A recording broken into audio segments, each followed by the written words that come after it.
Me? I know they do. So she was like, come through, they're waiting. So because rehearsals had not started and the place wasn't so far from where I was, so I was like, okay, I'll just go and see what's up. Thereafter, I started going for auditions and auditions and auditions. Some people will say really nasty stuff to you. Instead of them to just say, no, go. They will yab you. They will make you not believe in yourself. You just feel like giving up. So I just chilled. And then one particular time, I got a BC. That was in days of BlackBerry. My friend sent me an audition BC. It was for Jennifer's Diary. So I said, guy, I know they go. All these things, they don't already get people where they want to put there. So I'm not going to go. So I was like, go. My mom told me to go. My dad told me to go, the amazing man, and my friend. So I didn't even know what to wear. So I was discouraged, like, nah, I'm not going to go. But my friend, thankfully, she works for Genevieve at the time. By the way, I love. I cannot explain the love I have for Genevieve. The place was crowded and I don't like crowd. So I went to hide in the restroom as always. That's what I always do. So I was there till like 8 p.m. For real. I called my mom. Mom, I'm leaving. She said, no, too bad it's audition. So I stayed there. 9 p.m. I auditioned. In my head, I was like, there's no way they won't have found people they need. A couple of weeks after, they called me for the second audition. We did the third audition. We did the final reading. We're quite a number of people reading for Toyosi. At the end of the day, as God would have it, I got the role for Jennifer's Diary to play Toyosi. I did not have any idea that the character was going to have so much continuity. I don't even know. I didn't know that I was going to be in several seasons. So, yeah, and that's how I found myself in Jennifer's Diary series.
Is it for upcoming artists to blow in Nigeria?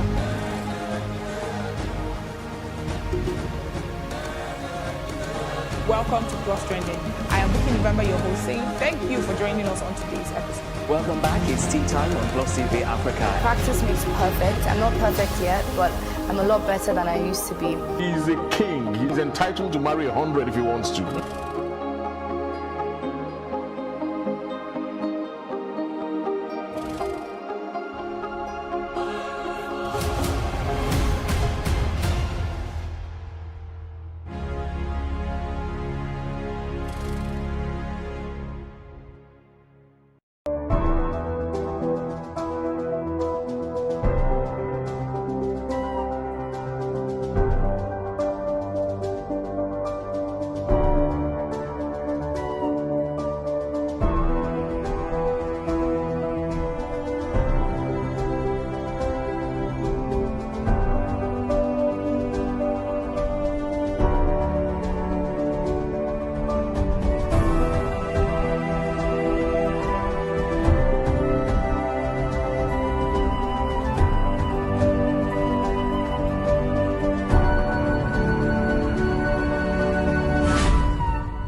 Welcome to Tea Time on Plus TV Africa, where we bring you the biggest entertainment stories and, of course, analyze them for you. You can have both parents and still end up as a useless child. I see them every day. Most times I worry more about where I'm coming from and where I am now. Wow. And that determines my next step. Why are you sounding like Alibaba now? Plus TV Africa, we're feeling good. No time to dull, everybody feeling alright.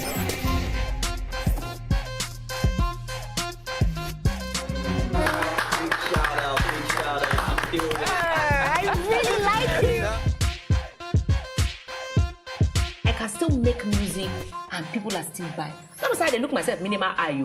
Akpala music is for mature-minded people. I got DMs sometimes from Malawi, like,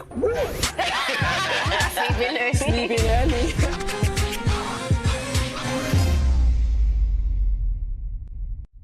The Breakfast, dissecting and analyzing top stories in the news. The mess of 16 years cannot be clean. And so for 2 years, they also started adding mess to the mess. If the terrorists killed 100 people, that is probably not news.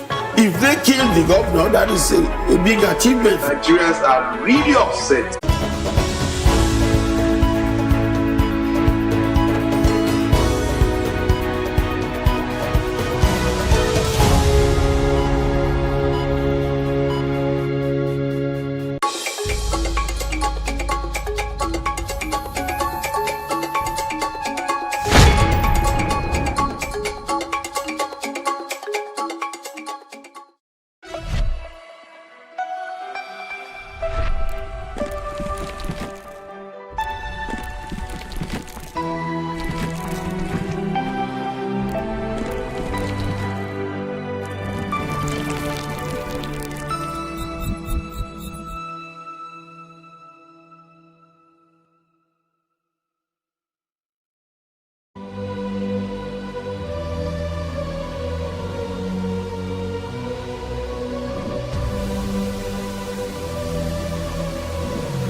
What we do not understand, we will stigmatize. What you can see is the remaining of the tanker that exploded. The suspect equally confessed.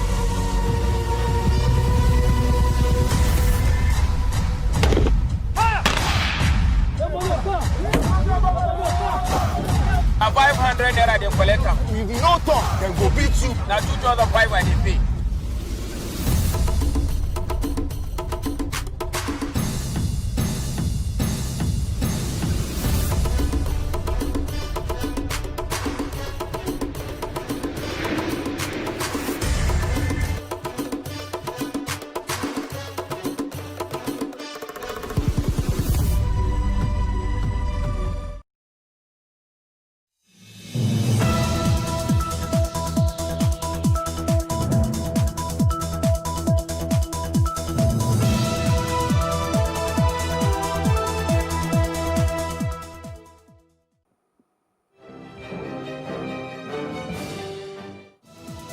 On Plus TV Africa News at this hour, President Muhammadu Buhari orders military to root out all forms of insurgency and insecurity in the country. On the foreign scene, Al-Qaeda attacks 3 French military bases in northern Mali.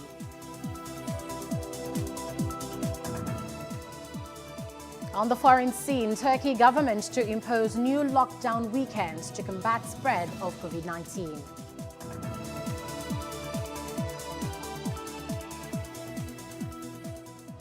Thanks for joining us on News on the Hour on Plus TV Africa. Here are the stories making the headlines. I'm Annetta Felix. President Muhammadu Buhari has expressed his determination to root out all forms of insurgency in Nigeria. Buhari said he has given the military a marching order to ensure that all forms of insurgency are rooted out. The president promised to engage neighboring countries to ensure insurgents have no hiding place. The presidency on Monday stated that the 43 farmers that were killed by Boko Haram on Saturday did not have military clearance to be on the rice farms when the attack occurred. The senior special assistant to the president on media and publicity, Garba Shehu, said this in an interview with the BBC on Monday. He said, while not blaming the victims for the incident, the truth must be said. Shehu said the government is sad that the tragic incident has happened, and the president's spokesman said terrorists had planted landmines in several places in Borno State, and nobody ought to go to those places until the military had cleared them. Minister of Information and Culture, Lai Mohammed, says global powers are deliberately blocking Nigeria's moves to acquire needed armament to end terrorism and insurgency. Speaking with newsmen on the sideline of a visit he paid to Benue State's Governor Samuel Ortom, the minister said the action of the world powers was frustrating Nigeria's resolve to end the twin menace as well as extremism. He said, notwithstanding the frustrations, the federal government would fight terrorism and insurgency to a logical conclusion. The minister's visit to Makurdi was for the official handing over of the North Central Zone campus of the National Institute for Hospitality and Tourism. Mr. Mohammed commended the state government for its commitment to the development of tourism and hospitality for improved revenue generation. The Defense Headquarters has faulted a report by the United Nations that 110 civilians were killed by Boko Haram in Saturday's onslaught on farmers in the Jere local government area of Borno State. The coordinator, Defense Media Operations, Major General John Enenche, said on Monday that 43 corpses were recovered from the incident scene in the Zabamari area of the northeast state. On Sunday, the UN Humanitarian Coordinator in Nigeria, Edward Callon, disclosed that at least 110 persons died in the horrific attack. But reacting on Monday morning, Enenche said the troops counted the corpses together with the locals and recorded 43 deaths. The DHQ coordinator said the search for more remains of victims is still on, but insisted that 43 corpses were recovered from the scene as of Monday. We're now being joined by Kunum Terence, security expert and social commentator. Thank you very much for joining us on the news. Can you hear me, Mr. Terence? Yeah, so thanks for having me. Yeah, first of all, what do you make of this situation, the deaths of the farmers in Borno State? Yeah, it's quite an unfortunate situation. And it's something that is coming at a time we felt that we have made tremendous effort for our people to be able to be safe.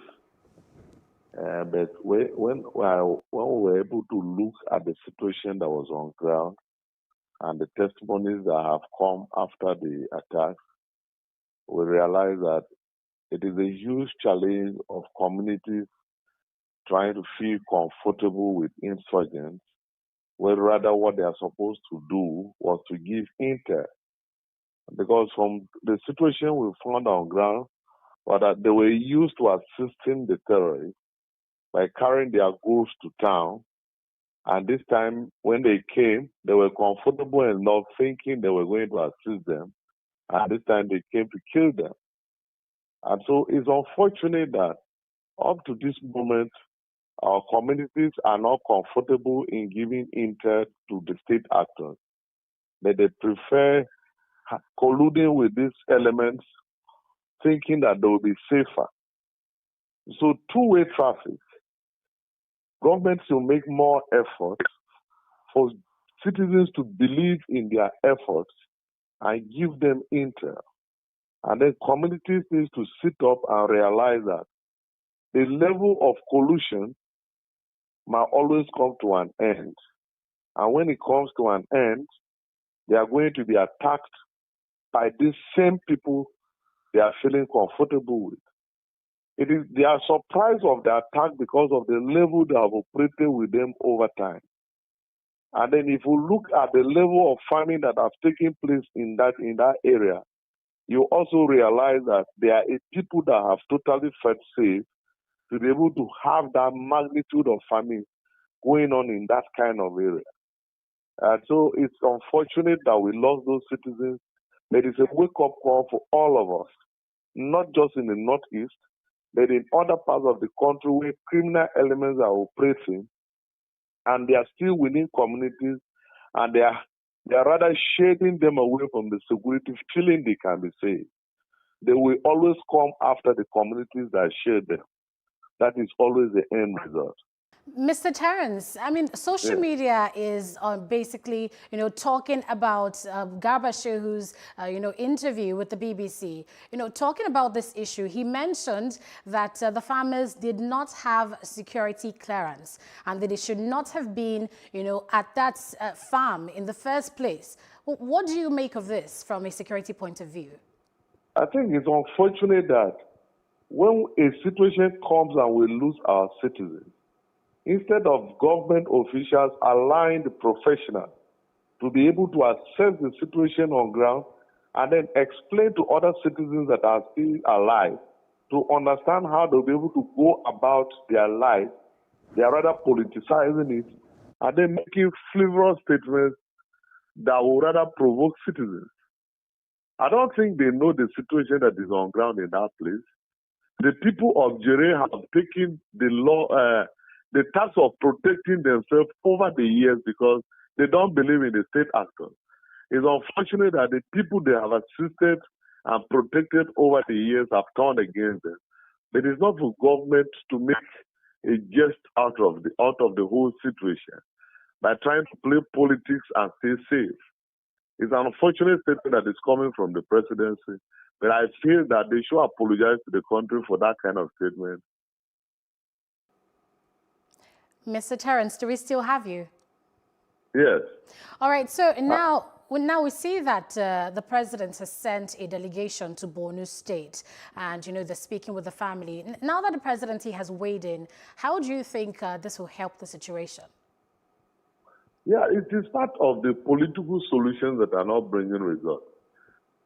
The fundamental thing that has come out of this attack is that communities are still cooperating with this element. And the end result is bad.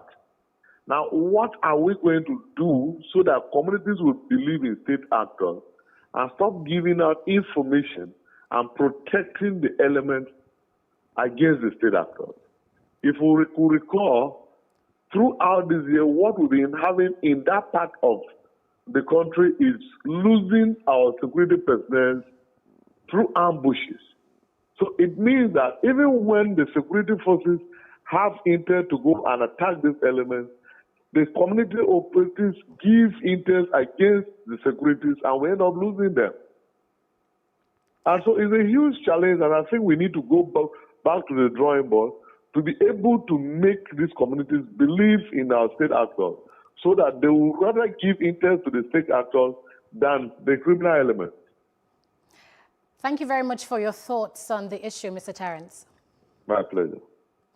Now, still on this issue, the United Nations has condemned in the strongest terms Saturday's killings of 43 farmers by Boko Haram terrorists in Borno State. The United Nations Secretary General Antonio Guterres, in a statement by his spokesperson, Mr. Stefan Dujarric, on Monday, described the attack as a horrific one. He, however, urged the federal government to ensure that those responsible for these heinous crimes be quickly brought to justice.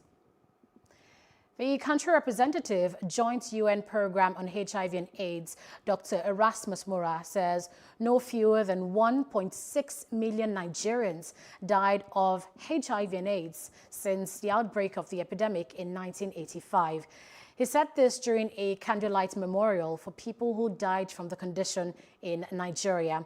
The candlelight memorial is part of activities to mark the 2020 World AIDS Day on December 1st, annually celebrated since 1988. And the National Agency for the Control of AIDS, NACA, has stated that between the year 2005 and 2019, there have been a 40% increase in HIV infections among adolescents and young persons globally. The agency shared the statistic during an event to mark this year's World AIDS Day. NACA, a representative, added that the figure represents the highest single increase in new infections among adolescents, with most of its demography coming from sub-Saharan Africa.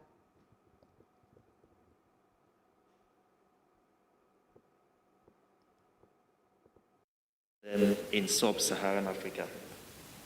In 2016 alone, globally, a total of 55,000 deaths were recorded amongst adolescents 10 to 19 due to HIV.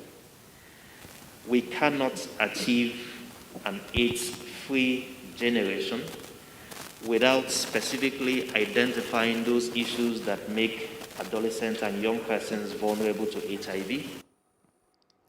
Sexual and reproductive health experts have tasked the federal government to do more in providing family planning information and services to Nigerians across the country.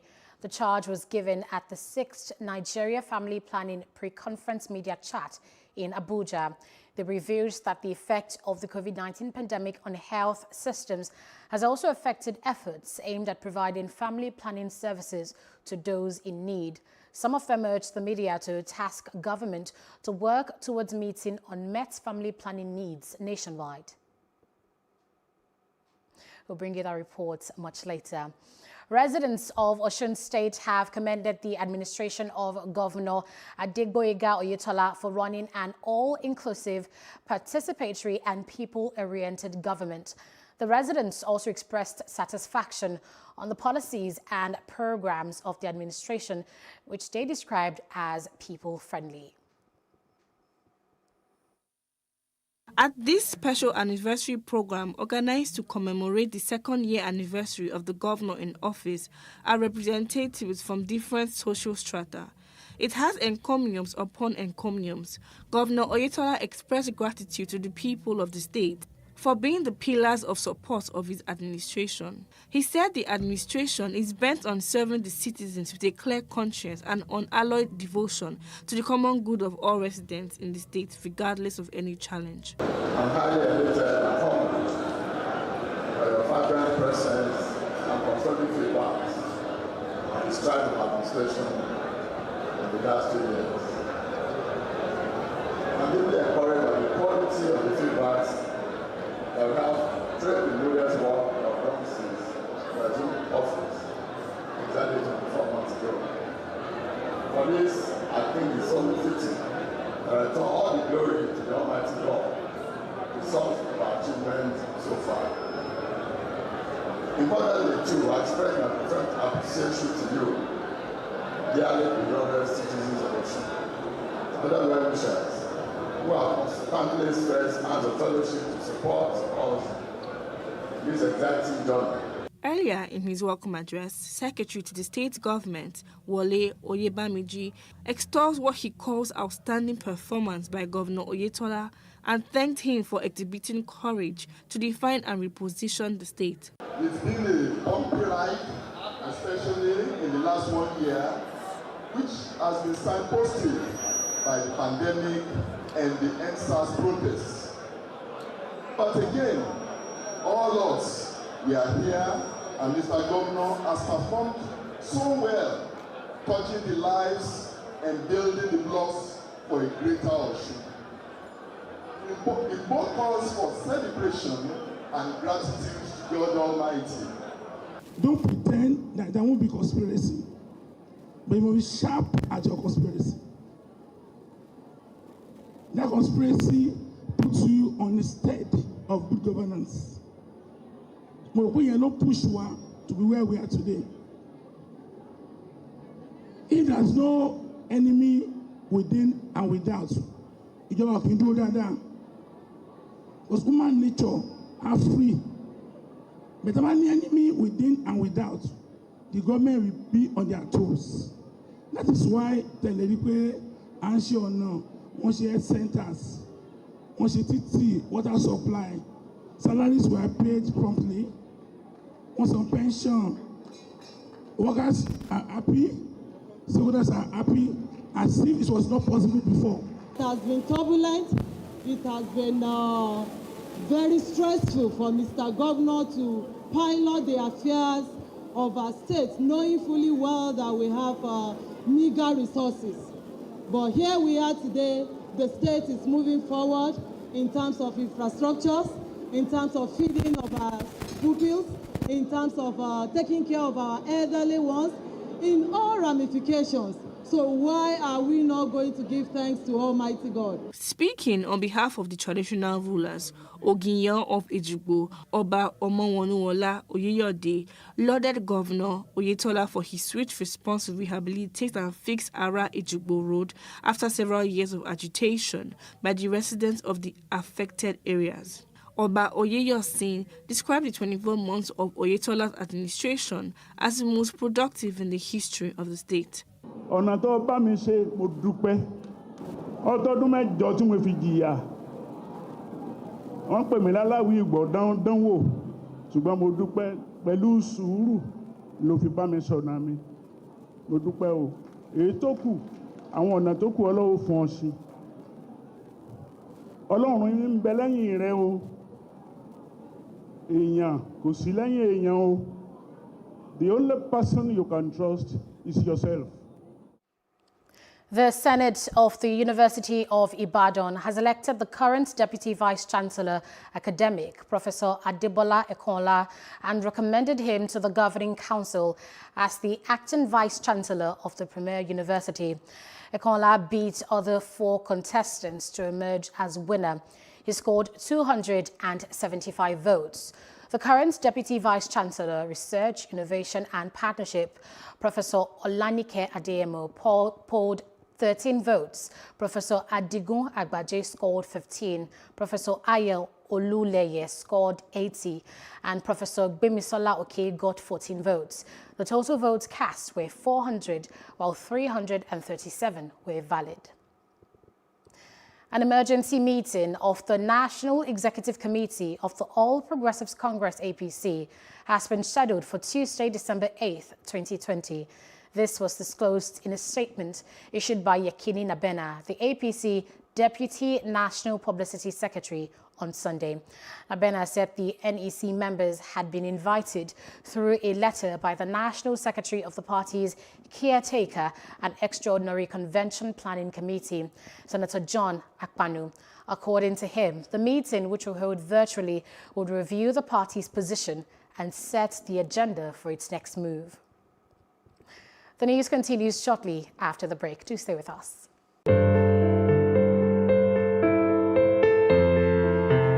Honey! Daddy, please, can I go out with you and Mommy tonight? Sure thing, sweetie. Get your shoes and we go. Promise? You have my word.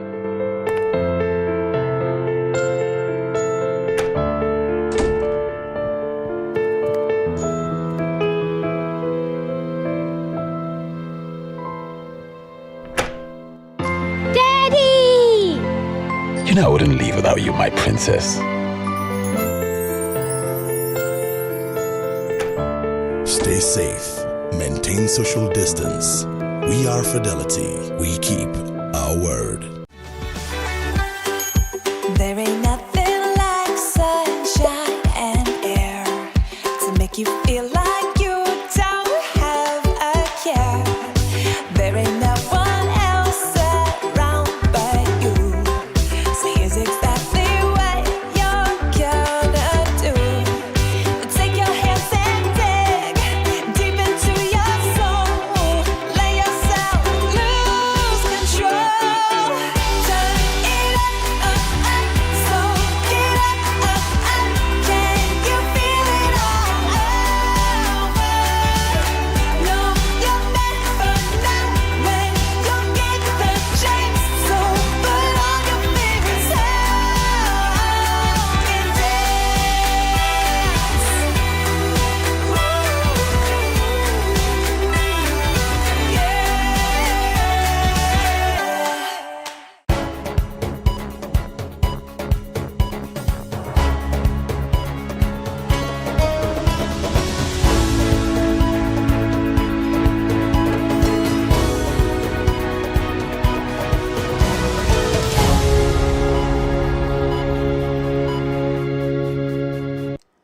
In other parts of Africa, Al-Qaeda-linked Islamist fighters attacked French military bases in Kidal, Menaka and Gao in northern Mali, a rare sign of coordinated raids on international forces. The camps were hit by indirect fire, although no deaths or injuries were reported. The only damage was to a United Nations base in Kidal, which is next to the French base. A witness in Gao said several rockets had been fired towards the French base at around 5:30 a.m.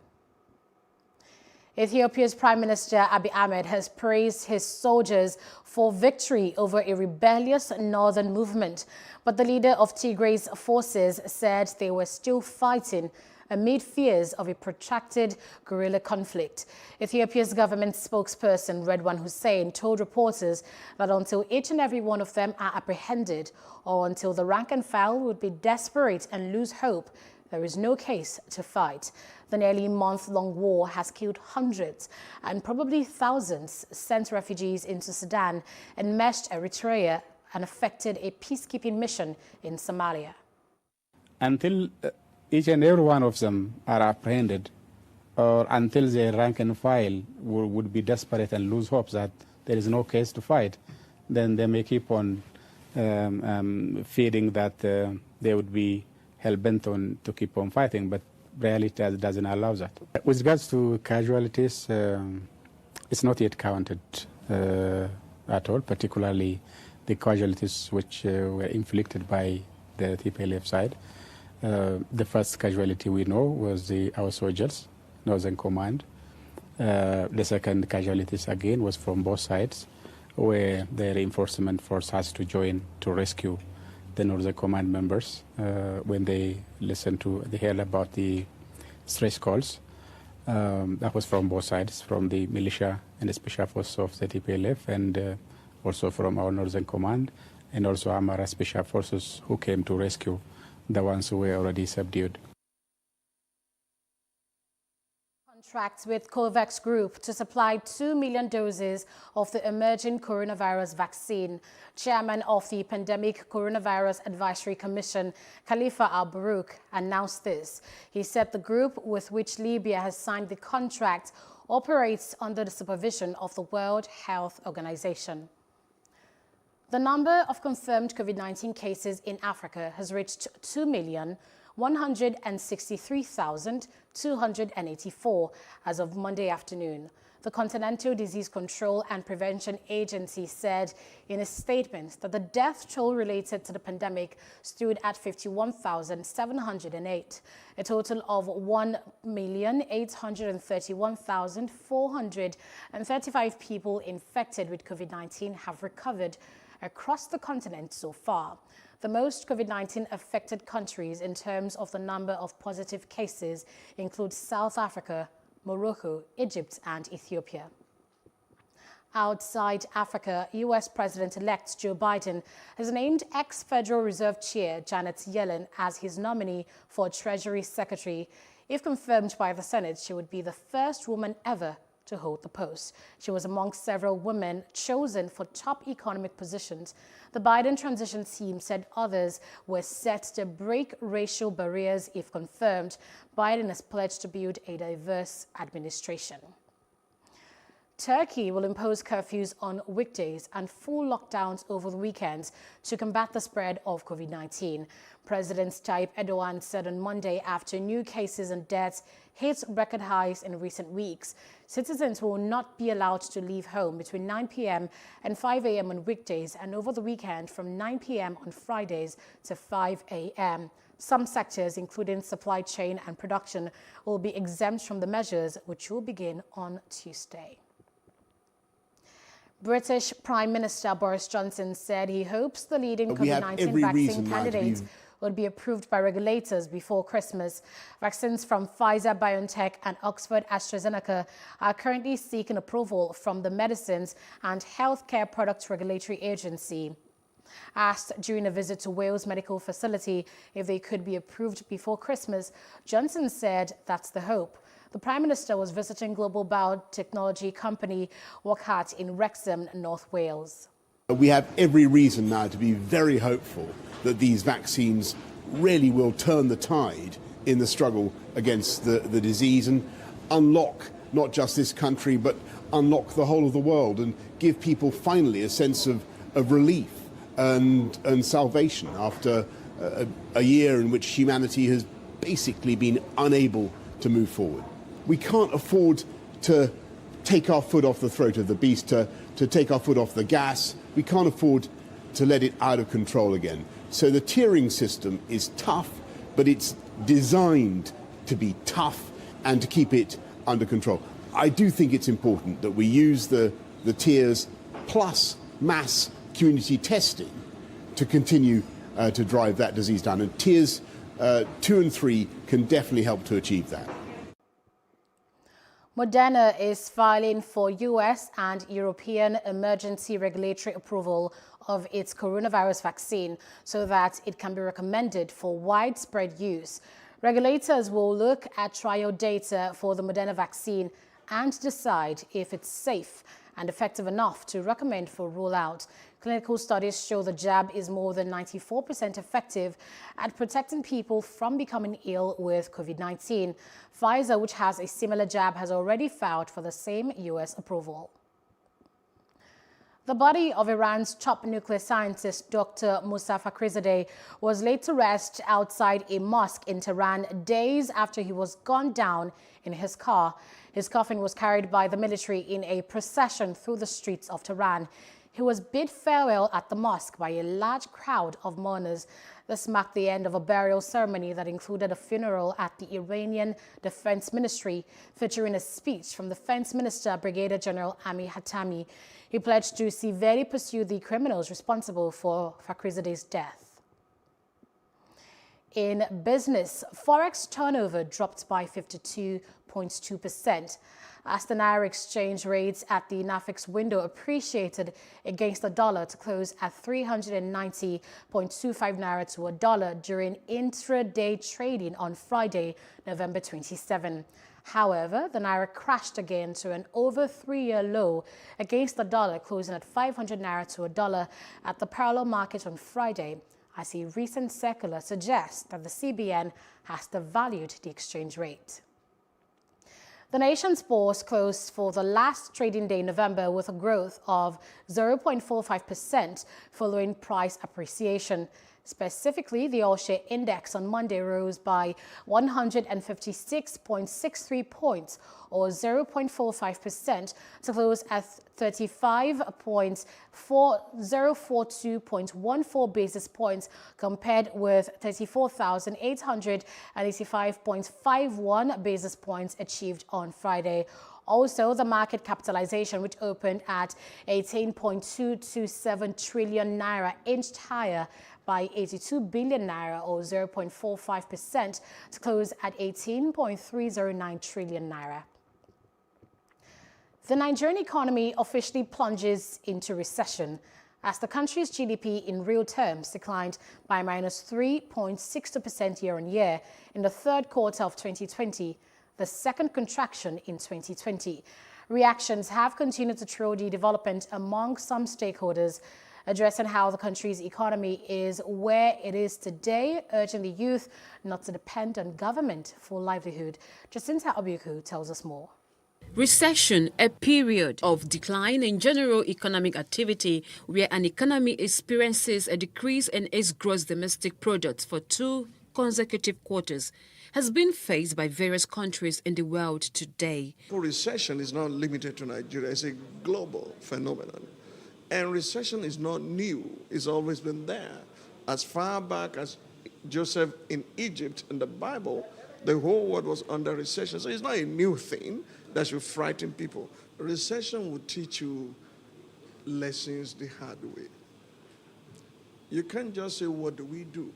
You need to look back and say, what did we do that has landed us in this okra soup of lack, of poverty, of exigency? Analyzing how and why a country's economy is where it is today was part of the discussion. There's a tendency to follow after the what, or never to ask the why. Original thinking, lack of ownership, lack of courage, leadership, these are the things I think that have brought us where we are. Ideas no longer work. Dashing people money is what is happening. And so we live in a society that cheerfully accepts misconduct in public service. The question remains, should the government alone guarantee nation's economic growth? We leave everything to government. How many citizens can any government employ? Do you think Mr. President has a better brain than you have? is just a human being as limited as you. Every Nigerian must know that when government is borrowing money, you will pay it. Though Nigeria's economy slides into second recession in 5 years, there could be possible solutions. We need to cut down the size of government drastically. We need to have a lean and mean governmental structure. And we need to get to the place where we'll be self-governed. Everyone accepting self-government for himself. If I don't perform my duties, I cannot enjoy my rights. It's not too late for Nigeria. We've gone in the wrong direction for too long a time. Time has come for us to turn back and say, let's make a U-turn and begin to do things right and do the right things. The consensus from these stakeholders is that government alone cannot solve society's problems. It has to be a collective effort. Jacinta Obiuku, Plus TV Africa. Up next is our roundup on entertainment and sports news. Here are the things to do to avoid getting or spreading the coronavirus. Always wash your hands thoroughly with soap and water. Carry with you and use an alcohol-based hand sanitizer at all times. Avoid touching your face unnecessarily. When you cough or sneeze, do so in a bent elbow and not in your hands. If you cough or sneeze on a tissue, dispose immediately. Endeavor to wear a face mask when you go out. Dispose of the face mask properly after use. Should you feel unwell and show symptoms, call the NCDC and follow their instructions. Stay safe. Maintain social distance. Fidelity cares about you.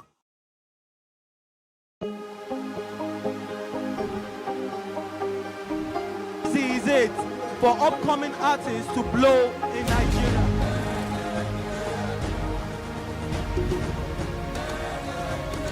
Welcome to Plus Trending.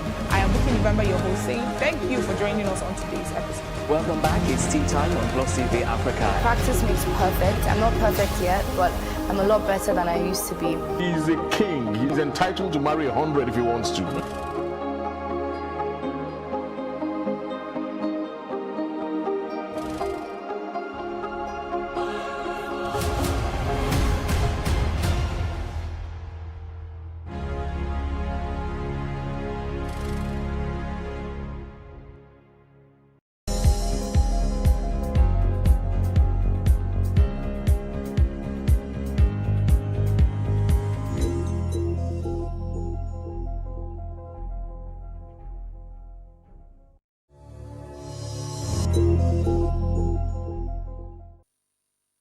And in entertainment, pop singer Tiwa Savage has taken to her social media account to slam a journalist, Tolani Alake, over his opinion piece about her career.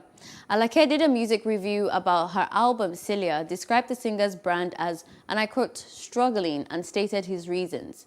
The article titled Tiwa Savage's struggling brand and her hilarious endorsements of Mungo Parking. This was published by Alake after Time magazine, which is a company abroad, named the singer's recent album as one of the 10 best albums of 2020. In the article, Alake described Tiwa's recent inclusion in the UK Time magazine album as Mungo Parking, a term which means feat achieved through paid promotion, misinformation, or ignorance. Apparently, the editorial published by Pulse did not go down well with the Ole singer, and she took to her Twitter account to air her opinions about the journalist and his media house. Joining me today is a journalist, Anthony Abraham, to discuss more on this particular topic. Hello, Abraham. How are you, Faye? I'm well. How are you? I'm doing great, thank you. Awesome. Thank you for having me here too. It's a pleasure. Just to run really quickly because there's not a lot of time. This style of writing, is it appropriate in journalism? Is there like a line between a critical piece and defamation? Well, a critical piece is great, but sometimes maybe we need to be careful with our words. You know, words get to people, right? And we're human beings, and let's remember that celebrities or entertainers are flesh and blood, right? And if I read stuff like that, it will get to me. I might not respond, you understand? So I'm speaking from her angle now. I definitely won't respond. I know myself, I definitely won't respond. But you need to understand that these people are human beings and words could come off you sometimes very deeply. So I think maybe the words the way it came out at her might have hurt her. That's very natural, you understand? Because if you read that piece, there's some strong words there. And those words honestly didn't fall on her perfectly, so she had to respond. So I understand from that angle, you understand? Yes. So as a journalist, you can do your work perfectly. I don't think anything should stifle you in any way, but maybe we need to be careful with words. Some of the words were a bit hard. Okay. That's my take. Okay, so let's say, for hypothetically speaking, Tiwa Savage's lawyers or team gets on board and say they want to sue this journalist for his opinion piece. Do you think that they have a case?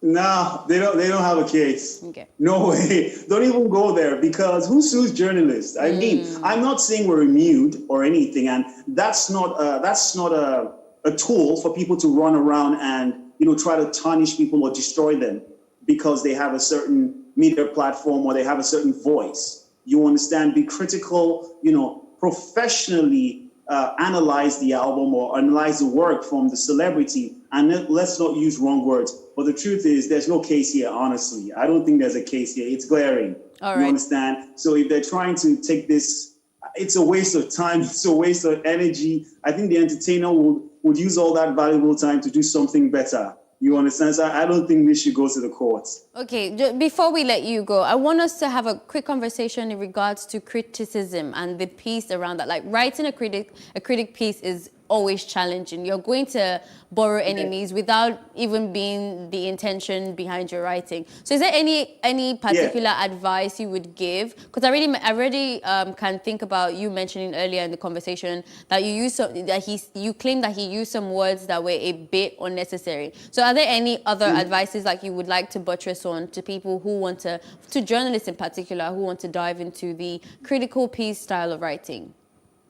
Okay, now, I'm not saying this case is personal. I don't know, right? But make sure once your piece is out, anybody reads it can tell this is professional and it's not personal. I'm not saying this is personal. You understand? I'm just saying in another context entirely. When you can read and you can tell this is professional, this is great. It's not black, it's not white, it's in the middle. People can tell. So the choice of words could actually tell where you're coming from. So I think it's writing. And when you're writing, you know the kind of words you want to use as a journalist. You know, words that won't pull people down, words that won't show like you're trying to target them for a specific reason or a personal reason. Like I said, I don't know if there's anything personal here. I don't think there's anything personal, but I'm just saying, write, be honest, be professional, get your facts right, and you do your comparison. It's clear, but your choice of words while writing means a lot. Okay, that's it. Just critical. And you know the thing about our job is once you're done writing a piece, have other professionals read.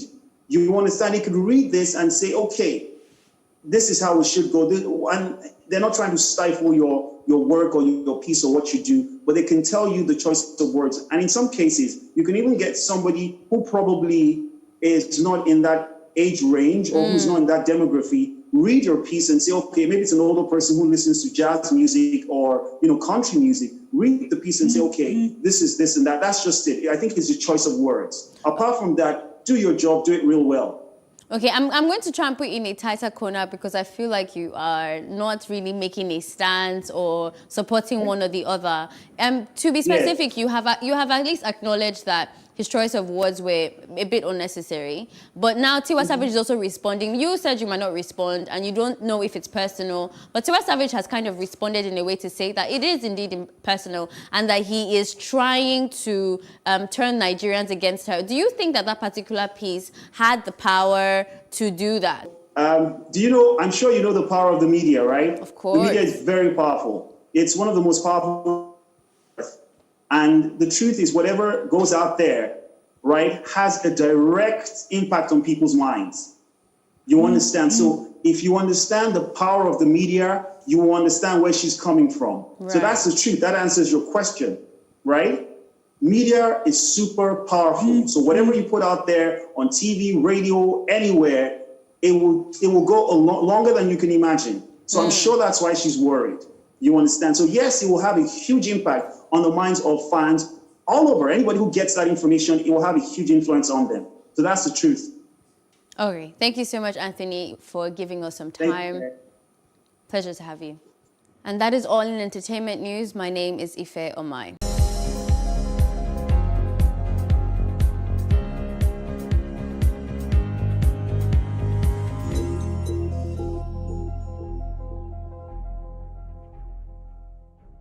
We can't talk about education reform if we don't decolonize our education system.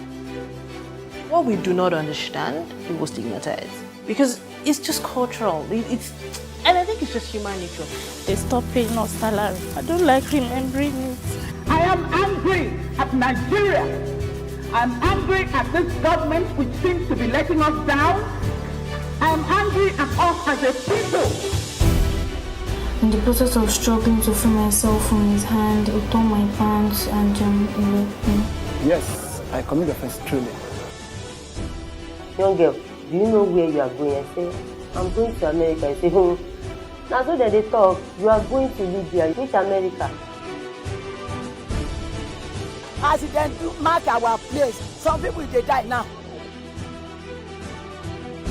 This is Plus TV Africa.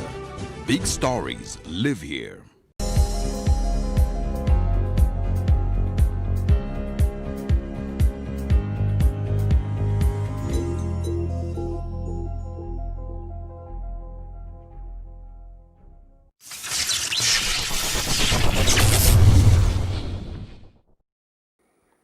And in sports, Jurgen Klopp says the return of fans to stadium is a nice sign that football is edging closer to normality as Liverpool prepare to allow 2,000 supporters into Anfield this week. Liverpool will meet Ajax in a crucial Champions League clash tomorrow evening in what will be the Reds' final fixture before a small number of supporters are welcomed back into stadiums this weekend. English football has been played behind closed doors since the outbreak of coronavirus pandemic earlier this year, though an announcement has been made that will allow a gradual integration of fans following the end of the UK's lockdown.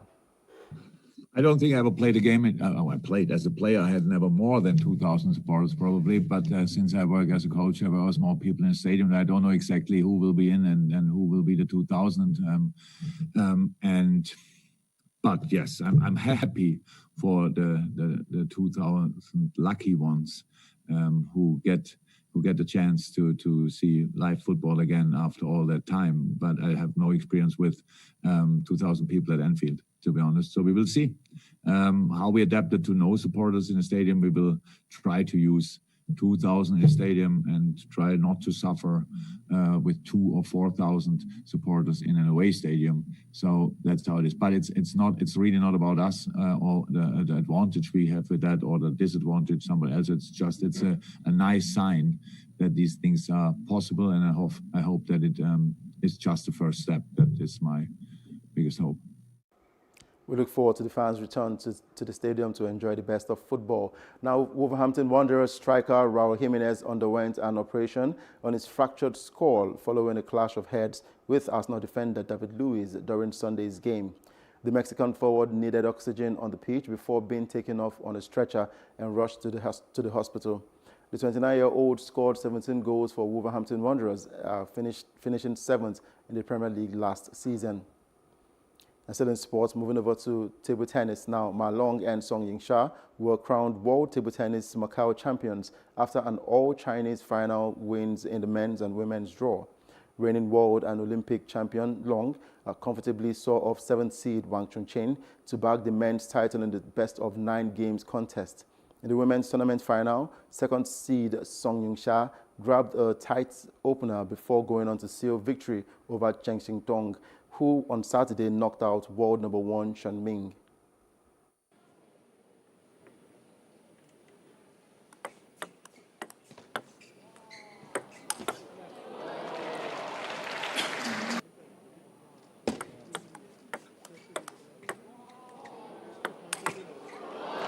One all.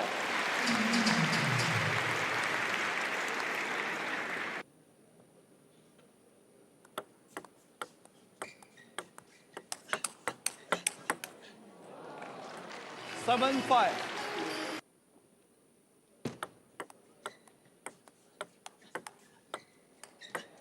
Johnny! Go! 2-5. Johnny! 11. 军奖杯，傅自应先生为冠军孙颖莎颁发奖杯。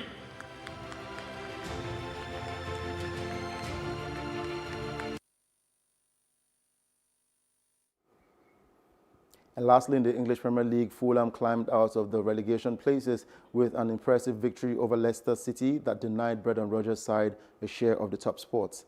The visitors scored twice in 8 first-half minutes. Leicester had earlier struck the woodwork twice in quick succession as Wesley Fofana's follow-up to Yuri Tillemans' volley cannoned off the crossbar.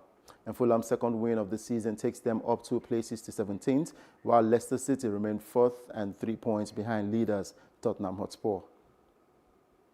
And that's it on Sports Update on Plus TV Africa. I'm Udoka Njoko. And thanks, Udoka, for the sports updates. And that's our news roundup of events at this hour. For more stories, please follow us at Plus TV Africa on Facebook, Twitter, and Instagram. And do subscribe to our YouTube channel at Plus TV Africa.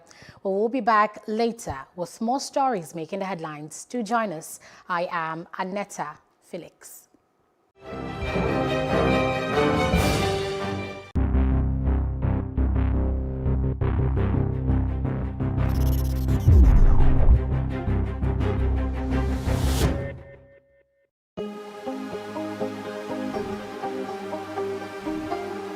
It for upcoming artists to blow in Nigeria.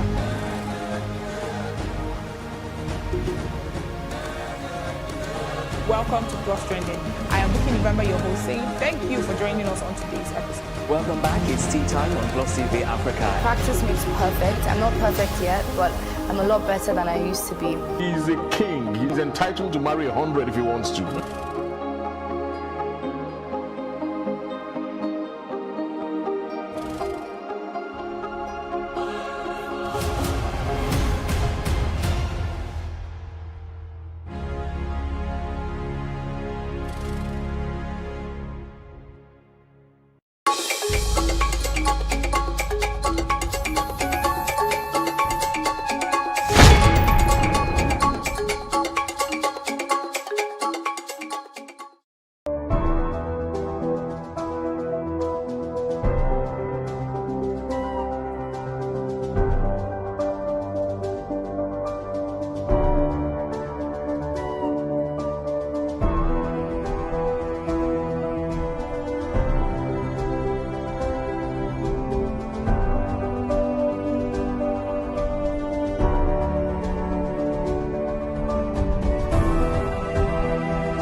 What we do not understand, we will stigmatize. What you can see is the remaining of the tanker that exploded. The suspect equally confessed.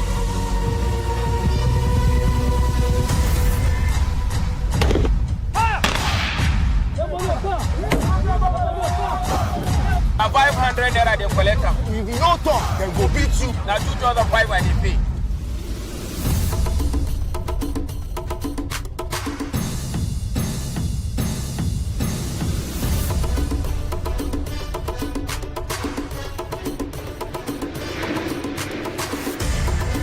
Why the focus on Africa at this point? The news only cover, one side of Africa, so we always felt like the picture is incomplete, so we need the whole picture.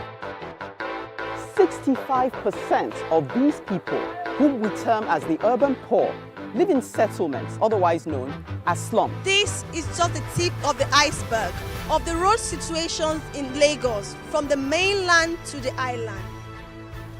It's been a closed-door security meeting as the retreat for senior police officers hits day 3. There's this basket or there's this bowl that we all come to the center to pick from. Been conferred with the Veteran Actor of Nigeria Award. This is Plus TV Africa. Plus TV Africa. Plus TV Africa. Big stories live here. Welcome to Tea Time on Plus TV Africa, where we bring you the biggest entertainment stories and, of course, analyze them for you. You can have both parents and still end up as a useless child. I see them every day. Most times I worry more about where I'm coming from and where I am now, and that determines my next step. Why are you sounding like an Alibaba now? Plus TV Africa, we're feeling good. No time to dull, everybody feeling alright.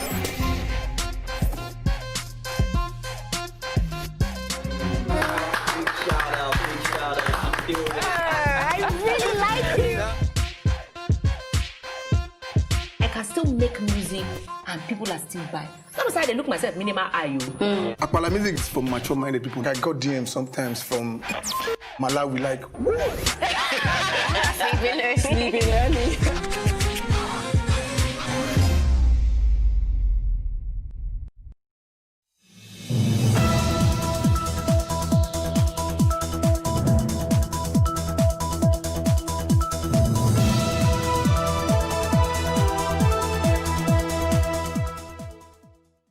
Hello and welcome to Plus Reports, a roundup of the reports that made the news recently. I'm Jacinta Obiuku.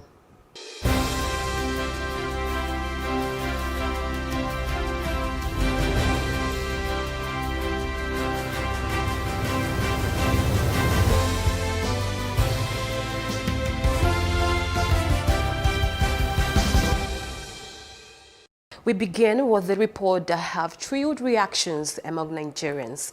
The CNN's report on the Lekki shooting that went viral. The Minister of Information and Culture, Lai Mohammed, reacted to the investigative report, describing it as one-dimensional and lacking in balance. But he, however, validated a report done by the British Broadcasting Corporation, BBC, which he'd claimed was based more on facts.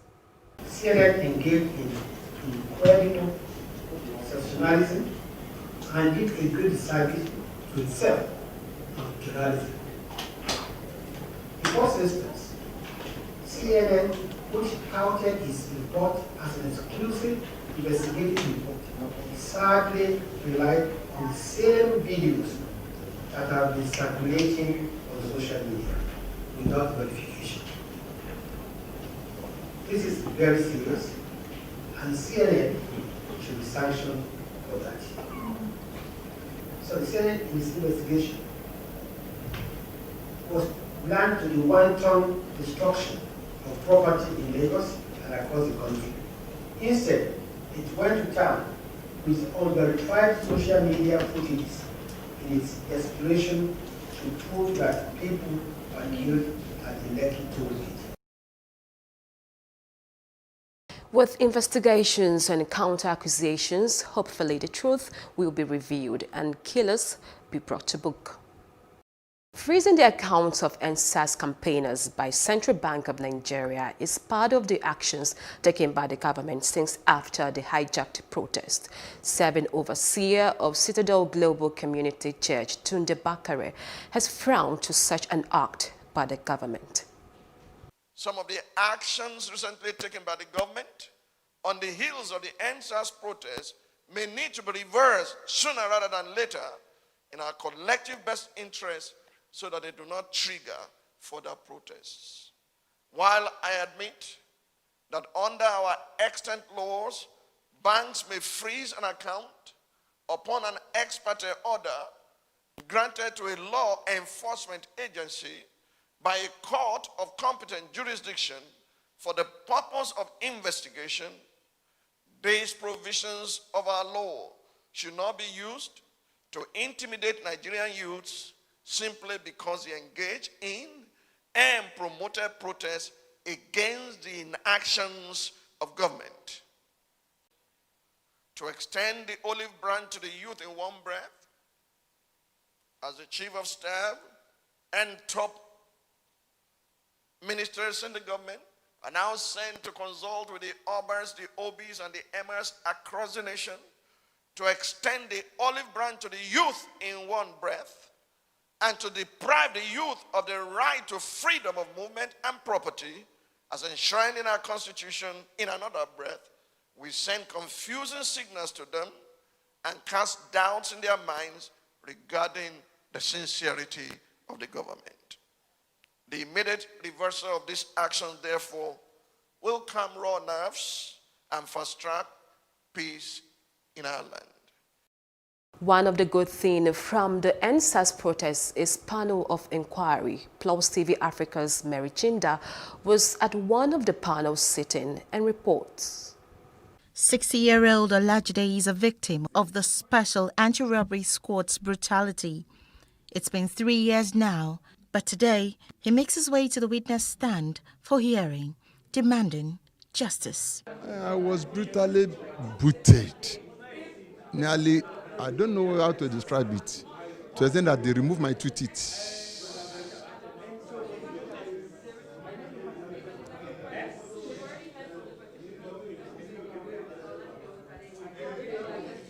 And the thing, it happened on March 11, 2017.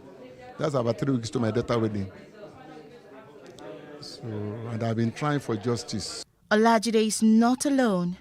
This 34-year-old Ndukwu Ekekwe lost his spinal cord after men of SARS threw him off a 2-story building at Alaba Market. The visibly distraught victim, overwhelmed with the memory, is unable to speak to the media. But after some persuasion, he speaks to us.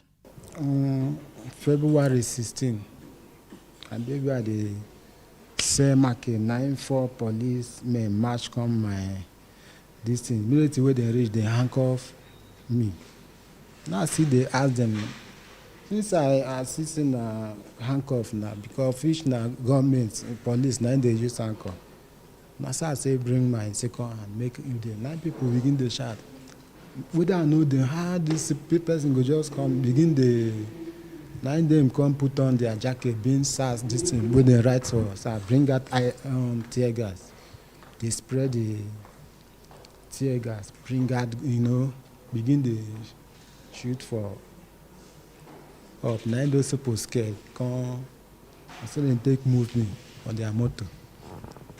Now through their now come ask them, what be my crime? Now they come tell me, say my crime be say na IG order them. His mother is full of pain, her eyes teary. Those people who do this thing, why they know they appear presently, make I take this my I see them. Because I know them one by one. I see them. I saw them that time. So if they go come out, then I go take this in my ear. Yeah. That thing where my son commit, we make them. They do them like that. At least from their mouth or mind. May they help me. Do them as they go do them. Make it work out with his leg. I go like them. so that he go dey find wetin he go dey chop. As the chairman of the panel of inquiry, adjourned hearing of this part of the inquiry for December the 1st, justice for victims of all forms of police brutality is the common desire of all. Mary Chinda for Plus TV Africa. Well, the hope here is that these victims may get their well-deserved justice. And still speaking of justice, a group, Corporate Accountability and Public Participation, CAPA, believe getting justice for the victims seems distanced by the outcomes of the judicial panel. Take a listen.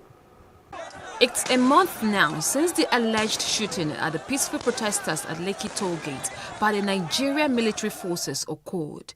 Though a panel of inquiry has been set up by the government, this group says the various judicial panels have failed, hence the need to call for help internationally. When justice seemed very distant, we had no option to seek help elsewhere. On October 23rd, we began collating international for the signatures for the International Criminal Court, ICC. We insist that EndSARS protesters are not terrorists. Exactly 25 years ago, government labeled Ken Saro-Wiwa almost a terrorist. We will not allow that to replay itself again. They express worry over how the government has been back and forth on what actually took place. We have seen presidents resign. We have seen chiefs of police sacked. We have seen people questioned, suspended, interrogated. But in Nigeria, no. What happens is that the government immediately rises to the action of defending state actors who have contravened the law. And they muddle up all the facts. They begin to insult not just our intelligence, but our grief. All kinds of panels set up by the government saying that they were ready to give justice. And yet, not only would the panel not conclude, but when it even concludes, the report of that panel would not see the light of the day. They also maintained that justice is also for police officers who have unjustifiably lost their lives. Now, when they make us feel like we are enemies of one another, I will remind you that when the 5 for 5 demands came out, what was the 5th demand? Better welfare for the police. For police. It was clear and specific. So any policeman that comes on the road and says, "Don't you know we're hungry?" It's anger wrongly channeled. The anger, yes, may be justified, but who should bear the brunt of your anger? Not the people. The fear here is mostly a possible repetition of history where justice for countless victims of brutal force, intimidation, harassment, and extrajudicial killing were swept under the carpet. Jacinta Obiugu, Plus TV Africa. Well, it's sad that we could still depend on foreign institutions to get even justice for our own people. EndSARS has continued to generate conversations, and Governor Fayemi said that there are lots of lessons to learn. Take a listen. The Pali Stakeholders Interactive Session on EndSARS was jointly organized by the federal government and the government of Ekiti State to examine lessons learned during the EndSARS protest. Youth, monarchs, civil society organizations, political leaders, and stakeholders are at the gathering where youth did most of the talking. Some of the youth drew government attention to youth unemployment, insecurity, collapse in the education sector, and bad governance as some of the factors responsible. The situation that we are clamoring for is total reform. When police system is reformed, we go to understand that the lot of system in the country will fall in line. Every activity that needs to do with the development of the youth and Nigerian youth, please kindly take it as a matter of urgency. If the youth are not engaged, if the youth are not empowered, if the youth are not employed, they will become tools in the hand of political graduates. And when I say empower, I'm not talking about Okada empowerment, I'm not talking about Marua empowerment, I'm talking about real employment that can drive the economy of this state. I'm talking about industrialization of this state. I'm talking about agricultural revolution of this state. The traditional rulers called on the federal government to initiate more policies and programs targeted at building and developing the youth to make them more responsive and resourceful to national development. It's good the protest came, however, the unfortunate protest was that it was not well managed, it was hijacked. In future, such protests must not be how to be hijacked, leading to destruction of lives and property, and even desecration of our custom and tradition. Governor Kayode Fayemi condemned violence as a tool of pressing for demand, and he said the Nigerian Governors Forum (NGF) is synergizing with the federal government to meticulously work out modalities that will solve the challenges. The ultimate weakness of violence is that it is a descending spiral, begetting the very thing it seeks to destroy. Instead of diminishing evil, it multiplies it, and we must speak in unison against violence, even as we speak in unison against police brutality. The Minister of Trade and Investment urged youth in the state to key into various programs being initiated by the federal government. Apply the allocation for every state. So if you don't feel your allocation in the state, you will take it to another state. So make sure we encourage our people to apply. Whatever government need you hear about, whatever government need that is appetite, we are making every effort to make sure that it goes round equitably round the state. This initiative has been lauded by many observers, advising that recommendations should not be made to gather dust. There are indeed lessons to be learned from all this that have happened in the country, especially as regards to the need for sustainable peace across the country. You're watching PLUS Report on PLUS TV Africa. We will be right back after this break.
Thanks for staying with us. Now, speaking on nation building, it is not just enough to keep talking without putting out some realistic actions in place that will enable the actual change. While the stakeholders, while giving honor to whom honor is due to Professor Omar Elazo at 90 for his contribution and the development of Nigeria, I believe there is need for workable strategies.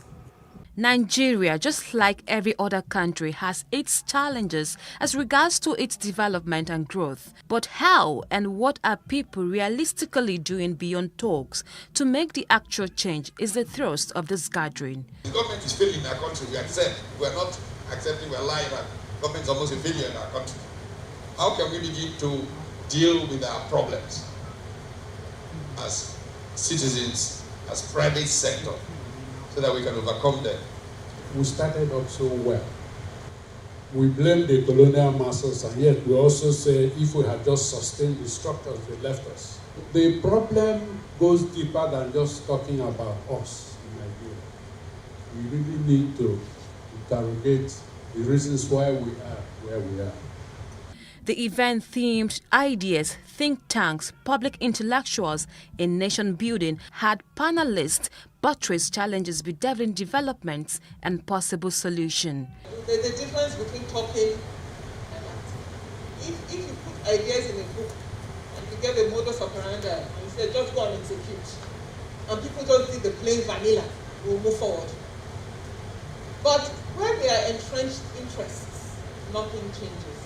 We need to be as fast, as a hair, as it were, in this 21st century, an age where knowledge is determinant, where technology is the new race, not land or fuel or any of these things. Part of the event was a celebration of Professor Umar Elazo at 90 for his contributions in the development of Nigeria. The non-engineering also gave his own view. Whatever you are doing now,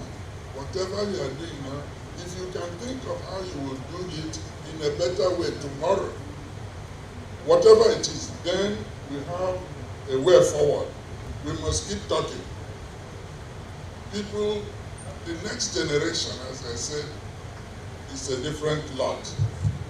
The next generation are coming up, and there will be people who will ask questions. The ceremony also captured the unveiling and book presentation by Professor Elazo, who was congratulated for still making such intellectual contribution to the nation even at 90. Jacinta Ubieku, Plus TV Africa. On Business Report now, privatization is said to generally help government save money and increase efficiency, where private companies can move goods quicker and more efficiently. How then will privatization of public enterprises assist government to overcome financing and other challenges is the essence of this webinar. Governor of Ekiti State and Chairman of the Nigeria Governors Forum, Kayode Fayemi, in his keynote address, said it is important for the private sector to take over in critical sectors of the economy so the state government can focus on social investment initiatives. State governments have been compelled to increase public spending to mitigate the impact of the pandemic. This is where privatization comes in, not just to increase private sector investments, but participation in our health system, service delivery, and public governance. The forum will continue to partner with the stock exchange to ensure that we're able to bring in long-term financing for infrastructure development. On the other hand, during the second panel discussion on unlocking state revenue potential by privatizing state-owned enterprises, Governor Nasir El-Rufai of Kaduna State highlighted key privatization efforts of his administration. One of the first things we did in the Kaduna State government was to sell all our government-owned houses. We sold over 3,000 houses in Kaduna. The state government owns no residential facility today. Only the government house where I live and the deputy governor are entitled to government housing. Everything else has been sold.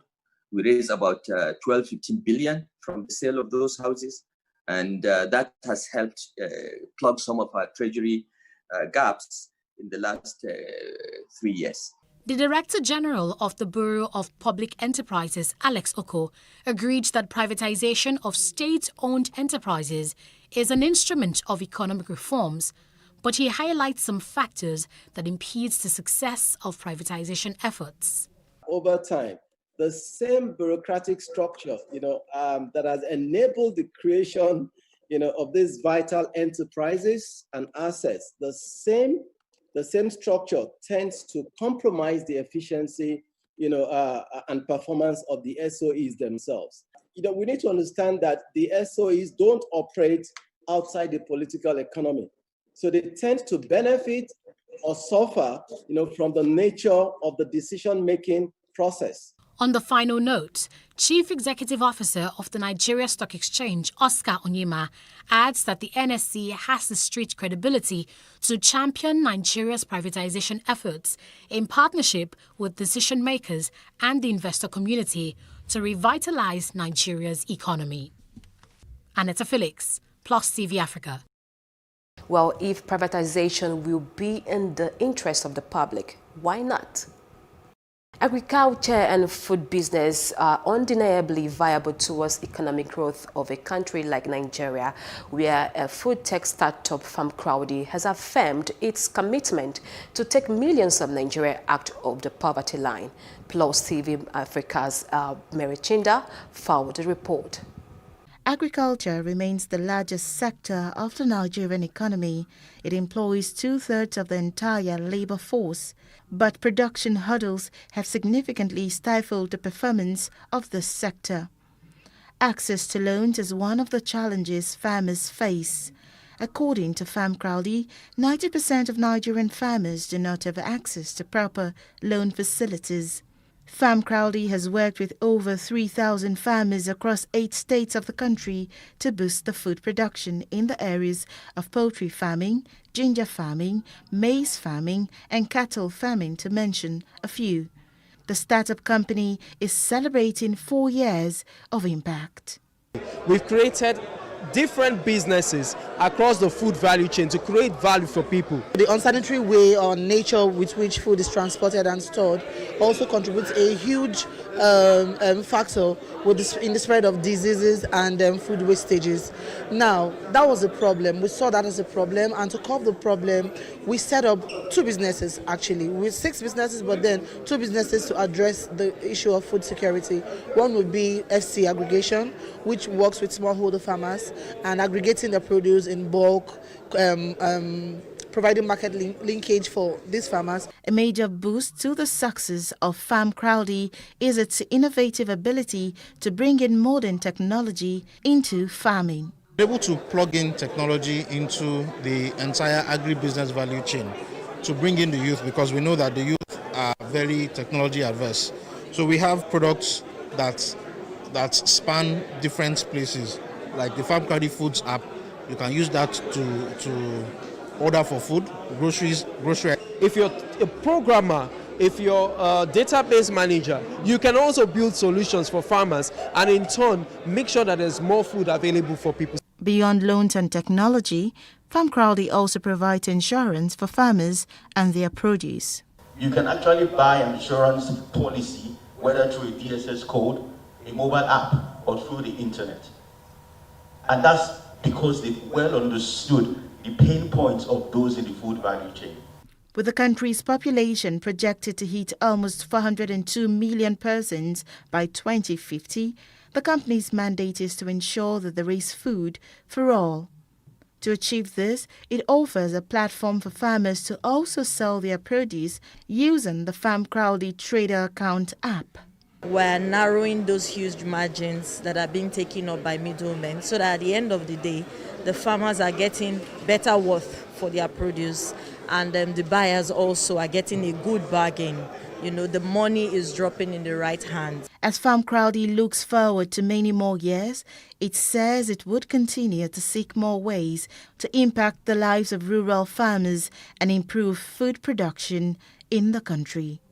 Mary Chinda reporting for Plus TV Africa. Well, food is an essential part of human nature as well as a boost to a nation's economy. We hope we can use technology effectively to build agriculture. Now, though Osun State new education policy was earlier kicked against, the public primary and secondary schools in Osun State now moved to comply with the reviewed policy on education approved by the state government. Our correspondent monitored the compliance with the directive in some of the schools in Osogbo, the state capital. The administration of Rauf Aregbesola reviewed the state education policy in 2013.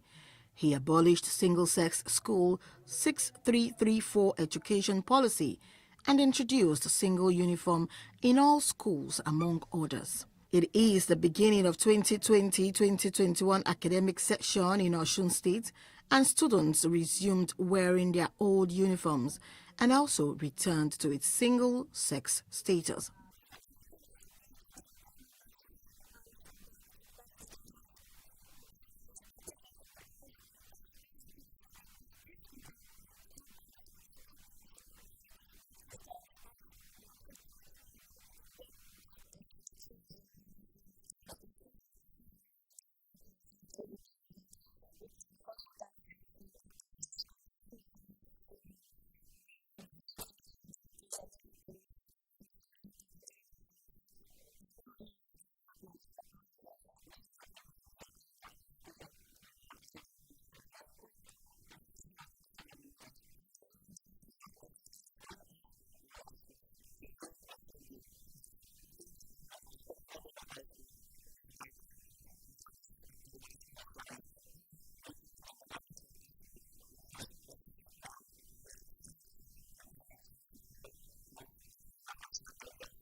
Officials of the Ministry of Education visited some of the schools to assess the level of compliance with the reviewed policy as it is permitted till the end of November.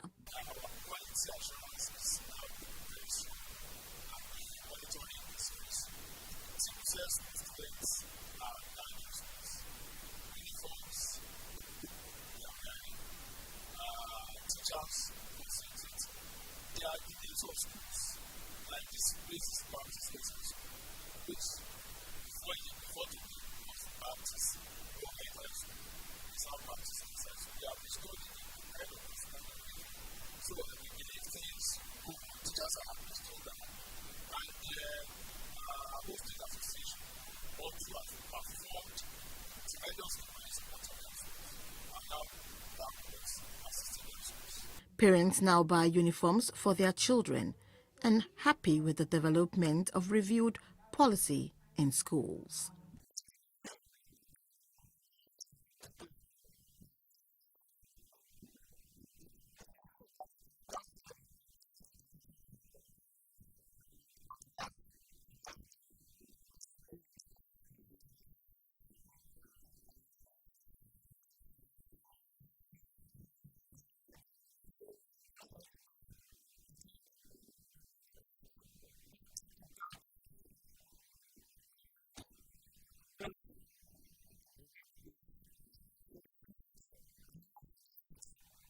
Well, it is for me the fact that students, teachers and parents are happy for such development. And that's it on Plus Reports. Do follow us on Plus TV Africa on Facebook, Twitter and Instagram. And do subscribe to our YouTube channel on Plus TV Africa. I'm Jacinta Obiubu. Thanks for watching.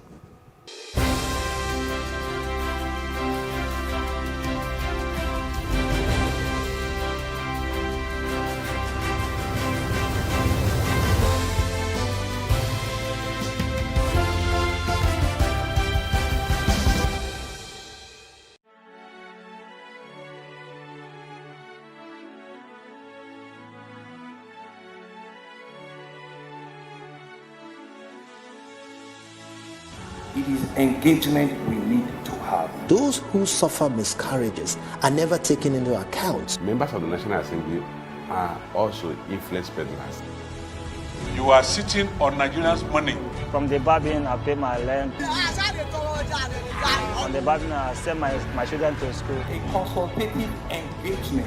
No any tangible notification before they ban us. It's one thing for people to be at your back and the heat of the moment, and another thing for them to still be with you when push comes to shove. I will do everything to take Lagos out of the national grid.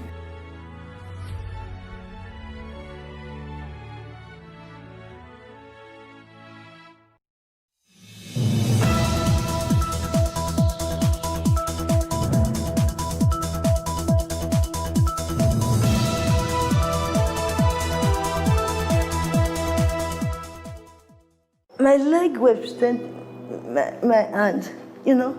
God is a miracle worker and nobody's useless. It's only when you want to make yourself a useless person. God sees that I cannot make use of the hand, so He gave me the opportunity to be making use of the leg.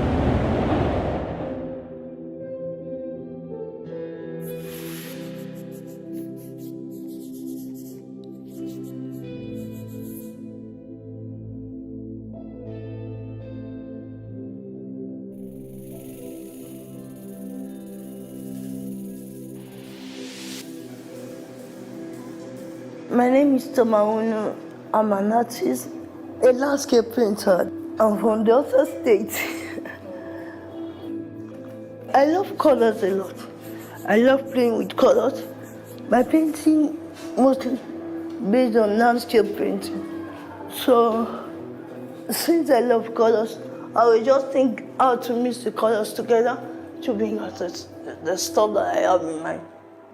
Oftentimes in Nigeria, people with any form of disability are most of the time treated with a certain level of compassion, maybe love, and sometimes pity.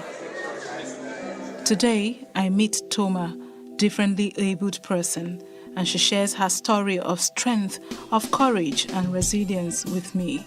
My leg represents my hand, you know. This thing that I believe that God do. God is a miracle worker, and nobody's useless. It's the only when you want to make yourself a useless person.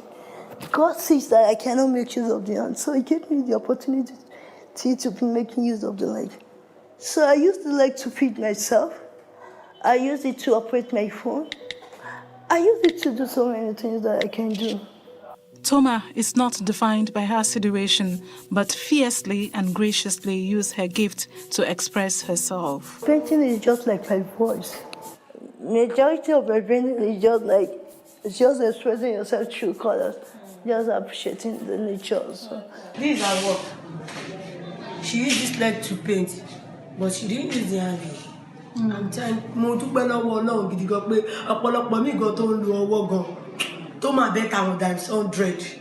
Kò kí ń ṣọ̀lẹ, ó dẹ̀ ṣe kò kí ń ṣọ̀lẹ, kò dẹ̀ kí ń ṣọmọ tó yẹ pé bó ṣe ó máa ń rí iṣẹ́ ó máa ń sá sẹ́yìn, kò kí ń fi iṣẹ́ ṣeré bó ṣe wà yìí, iṣẹ́ kò kí ń fi ṣeré, ó tẹ́ lọ́rùn kó ná last kobo lórí iṣẹ́ yẹn, tó bá ná last kobo lórí iṣẹ́ yẹn, á fi iṣẹ́ yẹn á fi pè owó jáde. God has given her a kind of knowledge that is beyond human understanding. Despite that you cannot make use of hand to write and painting, but you can use her leg to paint very well. And by the time she has finished the painting, people just be looking at her that you see the one that has done it. Even majority normally argue, especially the visitor, that they don't normally believe that she's the one until when she started doing it in their presence. That's the time they go to do it. And people that used to come here, they normally appreciate her by try as much as possible to buy some of her painting. If you look at so many of my paintings, it's based on nature. Why I say so is that, you know, God is the greatest artist, and everything He did is perfect. And if you look at the sky day by day, you think there's so many beauty. But just how did Toma discover this giftedness of hers? Actually, it was a friend of mine that bring out the gift in me. She saw me feeding the children with my leg. So she said, we can do something better than feeding the children with my leg. So she was the one that God used for me. With the help of an assistant assembling her painting tools, Toma demonstrates her painting skills while sharing the emotions and relief painting brings to her. Sometimes I don't believe that I was the one that did it. It's a little bit difficult for me to believe that the works are done by me. My own painting gives me an assurance that I can still give back to society. Why I say so is that, you know, when I was still much younger, I thought I'm not useful. Let me use it, because I could not use the art and every other thing. So I was just like thinking that, how are you going to do this? Toma shares her challenges, not focusing on it as a stumbling block, but she sets the tone on the positive as she reveals the hurdles of her life's journey. According to a proverb that said, no pain, no gain about life. Life is full of challenges, and the one we live, the one we see them around. Talking about the challenges, the first time in school, I will never forget it. The first time in school, I went to Akoka Junior High School, or junior school. But the first time I went to that school, when I went to go meet the principal, that I went with some of the staff here, and when we got there, the principal does not know that I understand Yoruba. He said something that, why do they bring someone like her to school? And that she's not supposed to be in school. All she needs is just for you to put her somewhere to be eating until God says. I have to say something that, sir, may the good Lord have mercy on you. He was shocked. He could not believe that I heard what he said. I just thank God for the owner of the challenges, because He holds the key to every challenge. And He makes a way when there seems to be no way.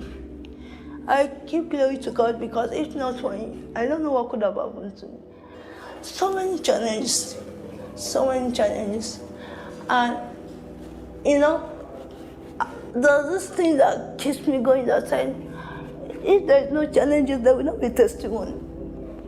I faced a lot. In spite of Toma's visible challenges, Toma has a positive outlook towards life and the people she comes in contact with.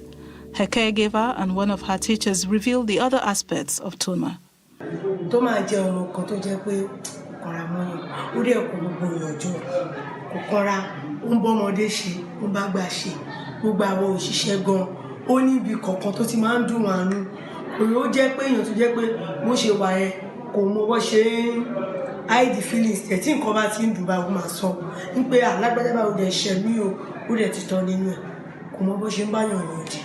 Ó jẹ́ ọmọ alálùbáríkà, mo gbàdúrà kó lọ bá mi pèsè ọkọ alálùbáríkà fún kó iṣẹ́ kó má di ṣẹ̀wọ̀n lọ́wọ́. She's the type that wants us to move closer because of behavior, attitude, characters, and the kind of love that she used to show to people. The way God has created her, we thank God because it's unquestionable God. I just thank God for her life because despite the fact that her disability, she can prove to the whole world that she can still do certain things as far as her condition is being concerned. She loved everybody because I recollect that yearly as the staff of this school, especially we men, I don't know, maybe it's doing it with the women too, she used to present us a gift as men in this school, no matter how token it is. She tells me the place of God in her life, making her achieve more than she can imagine. God is my strength. You know, God is a wonderful God that despite what you are going through, He will surely find a way to make you smile. He will surely find. Though the world may tell you that you are not this, you are not that. But as long as you have this God, He will surely find a way to make you happy. My strength is from God. My joy is from God. Everything is from God. The people will give up on you. And what's more, this 28-year-old lady challenged once again the thought of entertaining self-pity. I used to feel pity for myself, but not anymore, because God has given me the strength. God has shown me that despite my challenges, I can still go places. By giving me the opportunity to paint with my leg, by giving me the opportunity to show that there is ability in disability. Well, not much is known about the condition data-wise, and so according to a 2018 article from The Guardian, there are more than 100,000 cases of cerebral palsy in Nigeria, with most affected individuals in need of care due to cerebral palsy effect on functional abilities. But more alarming is a recent data according to Benola Initiative, an initiative aimed at creating awareness on cerebral palsy in Nigeria. The condition affects 17 million persons worldwide and over 700,000 in Nigeria alone. Whereas that data claims a huge number of people live with cerebral palsy, what is more unnerving is that half that number may likely wallow in self-pity. Toma has proven to be an exception, full of life, deep in thoughts and full of cheers.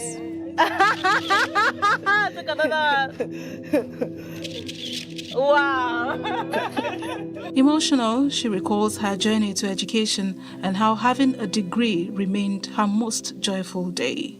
Every day whenever I wake up, I always ask for something that God should give me joy. That's what all the challenges. The day that I finished my NC program, you would have thought that day, I would just sit in the hostel, start screaming, start shouting, start singing. But on the day that I finished my NC, I was just like, are you sure that I finished? You finished? Are you sure that I finished? And when I always say, oh, what marry girl? I said, are you sure that it is Toma? She said it is you. So the day that I finished, I did my last paper. I said, do I have another paper? I was just asking myself, that do I have another pregnancy? They said no. And since from the exam to my hostel, I was just shouting. I can't believe it that it was me.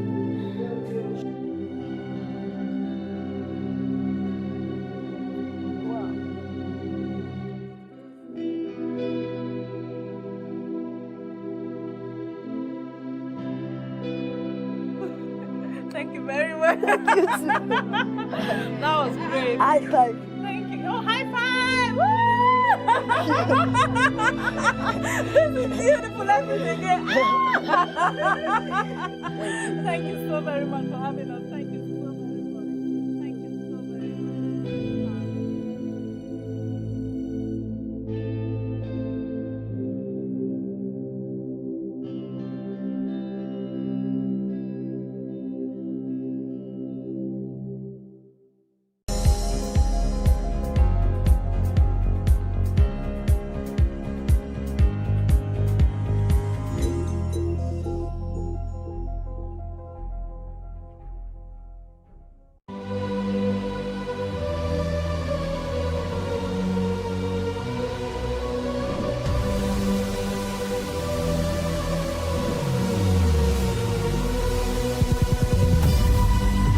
What we do not understand, we will stigmatize. What you can see is the remaining of the tanker that exploded. He suffered equally confessed.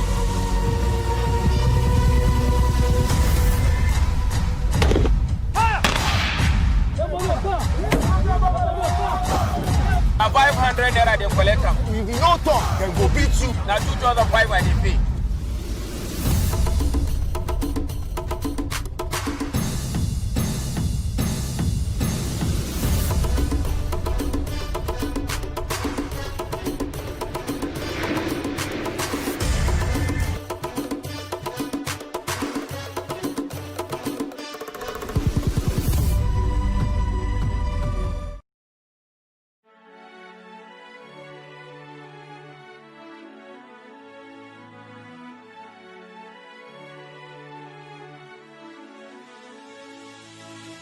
It is engagement we need to have. Those who suffer miscarriages are never taken into account. Members of the National Assembly are also influence peddlers. You are sitting on Nigerians' money. From the barbing, I pay my rent.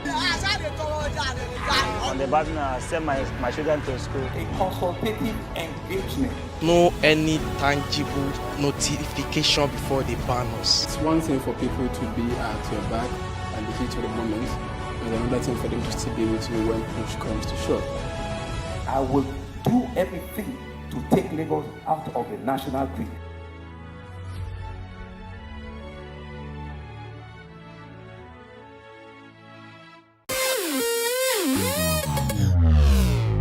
Oftentimes when we see celebrities either on social media, television, or in person, we assume they have it all together, but we forget that they're also human. Well, here are some of the low points of some of your favorite celebrities.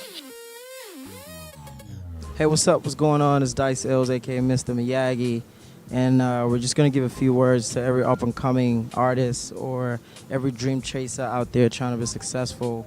I started off with just a dream and an undying passion to become Dice. Back in the day, a lot of people told me it wouldn't happen. A lot of people told me my dreams were too big. But one thing that I never stopped doing is I never stopped believing, and I never stopped having passion. And that's what you need to do as well. And when you ever hit success, never forget where you're coming from, because that's the only way that you can stay grounded. So believe in yourself, stay prayerful, and be passionate. One love. Bless. Truth is, I've always wanted to be an actor in a terrain where people thought, oh, you may not fit in, this may not be the thing for you. I've always been desirous of being an actor, and you know, one of my biggest people mentors, or who I look up to, or the character I want to play, is even playing James Bond sometimes. But it's been a long journey for me. I didn't get here. Last year, 2019, I won Best Actor 2019 for Maya Awards, and I didn't get there all in one day. I've done a lot of things. I've worked in the bank. I worked in the bank for 9 years. I've done real estate. I've sold cars. I've sold lands. I've gone through the highs and lows. And you know, initially, when I told people that I was leaving, I've been doing acting all my life, but when I told people I was going to leave and go full stream and full line into acting. People told me, don't go for this. I don't think that's what you should do. Maybe this is not for you. And it was a tough call to make. It was a tough decision to make, but I eventually decided that I was going to go for it. And I went from audition to audition to audition to audition to audition to audition till I got my first major job, and that led to my second, third, fourth, fifth. And I decided to go and upskill myself and go to film school, in the US. And I came back and I got a fantastic opening, a cinema movie where I played leading man with Omotola Jolade called The Tribunal. So it's been a very, very long journey. But one thing I can say is that whatever path you choose in life, as long as your heart is there, stick with it. 18 years down the lane, I'm still doing my thing as a stand-up comedian and also a master of ceremony. I've been through the vicissitudes of life.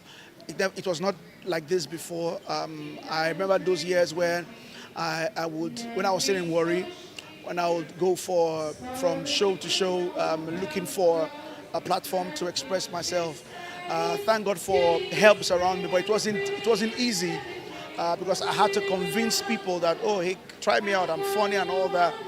I had to trek many times. Even when I moved to Lagos, oh God, I trekked all kinds of distance just to attend shows, just to maximize the opportunities I had. It wasn't funny. I had to squat with squatters. I lived with people that were living with people. It was that bad, but hey, all our stories now. I'm here, and I'm not where I want to be, but I'm not where I used to be. So don't give up on yourself. Don't give up on your dreams. As long as you believe you can do it, yeah, in spite of the pitfalls, of the shortcomings, still move on. Stand up, dust yourself off the ground, and move on. All right. There are more to conquer than you have conquered. There was once upon a time in my life when I was doing this MC work and all these things, hosting gigs, and I did an event. I won't say the name of the organization.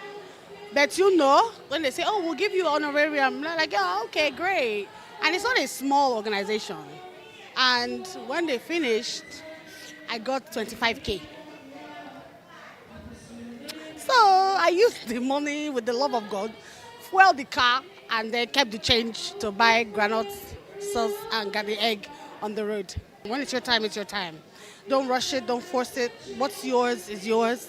What's meant to be yours will be yours. Nobody can take it away from you because you are you in yourself. Know your creator. And that way, you know that your creator did not create a joke. So therefore, just believe in yourself and your time will come. I love you guys. Thank you. When I was younger, I had just lost my father. And it was at the time when, we had that television that you open and close like cupboard. Okay, I know that a very high number of people may not understand this. And I came back. Our TV was not there, but our neighbor had bought a new kind of TV. It was colored, and all the kids in the neighborhood were sitting on the floor watching this TV. And then I came back from lesson, saw everyone sitting down there. It looked a bit different from ours, and the pictures looked finer because it was colored. And I stood by the curtain, and this lady just pulled the curtains together and shut me out. I felt bad. But I was also a big-mouthed young child. So I went to her and I said, because of me, you pulled the curtains together, right? The next time you look at that your TV, you will see me there. It was a joke. I mean, okay, it wasn't a joke, but I didn't know how it was going to happen. But I just wanted to tell her that she had no right to shut me out. And I went to school and I got this, the principal came in and said, Commissioner Sheke is looking for you. You're going to open up ROS TV. And guess what?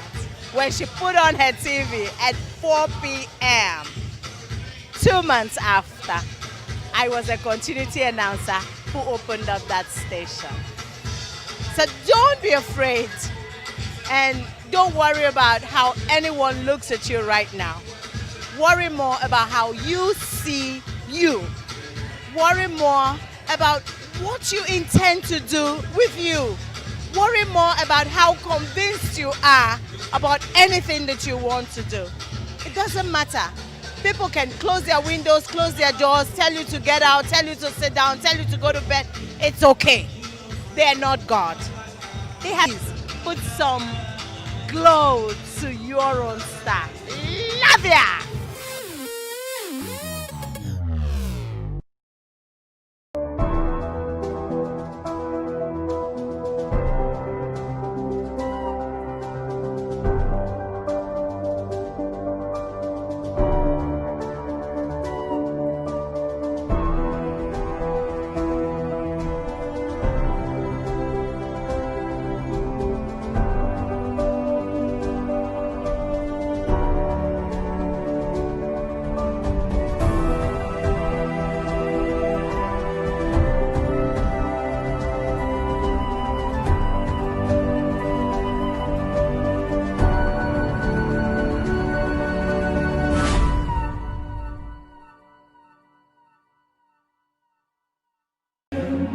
Diego Armando Maradona, a child born on the 30th of October 1960 to a poor family, grew in leaps and bounds in his footballing career, acquiring legendary status.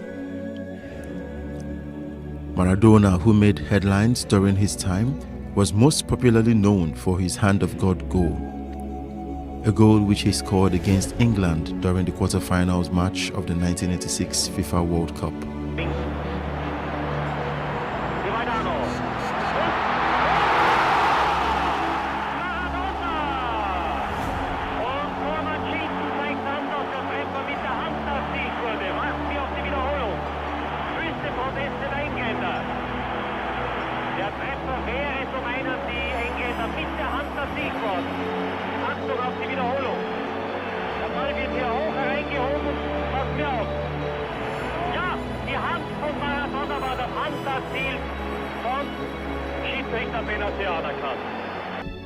Diego Maradona died on Wednesday, the 25th of November 2020 at the age of 60 after he experienced cardiac arrest, and medics were unfortunately unable to revive him. 3 days of national mourning was declared in Argentina, and tributes from across the world poured in. I think we should remember his greatness, how wonderful he was with the football, how much joy he's given to so many fans all over the world, not just in Argentina. But he was like a magician with the ball. He could do things that mere mortals couldn't do. You know, he had a vision that mere mortals didn't have. He was fiercely competitive. He was a natural leader. Obviously he had troubles off the field, but the memories that will stick with me are the magnificence of his football. His life, I think, shows how nice life can be when you are a world-class footballer, and how difficult it can be as well. So he was a very, very impressive figure. Diego Maradona was my idol growing up. He was a person that, well, I was always born into a football family, but he was the player on the world stage that made me fall in love with the game. I remember vividly moments of World Cups in my early years. I wasn't even that put out by the hand of God. I was as an England fan, but his individual brilliance overcame that as I grew up. Was fortunate enough to meet him very briefly. He's a footballing god, and it's very sad that he's not with us. Maradona and Diego. Maradona, the world knows. The world never forget. Then is Diego the guy, and that one I miss. And I feel sorry that I didn't spend more time with him. I would love. I think his family, his big friends, his colleagues, they are very privileged to spend and to know Diego well. I know him well enough. And in my big defeats, he would always call me. In my victories, never. But I will miss Diego, and I still, of course, I'm very sad, but I have a smile because with him, every minute I spent with him was to laugh. The UEFA Champions and Europa League games witnessed moments of silence for the legend.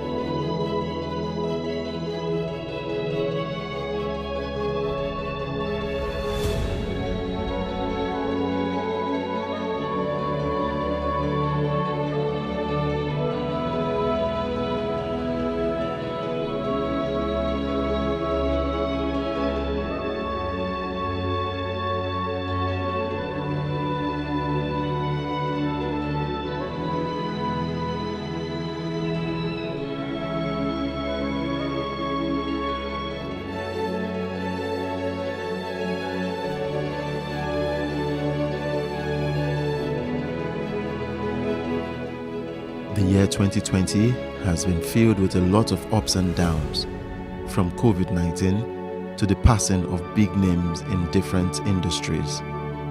Sadly, the world of sports witnessed one. Diego Armando Maradona, famously known for the iconic Hand of God goal, indeed goes to rest in the hands of God.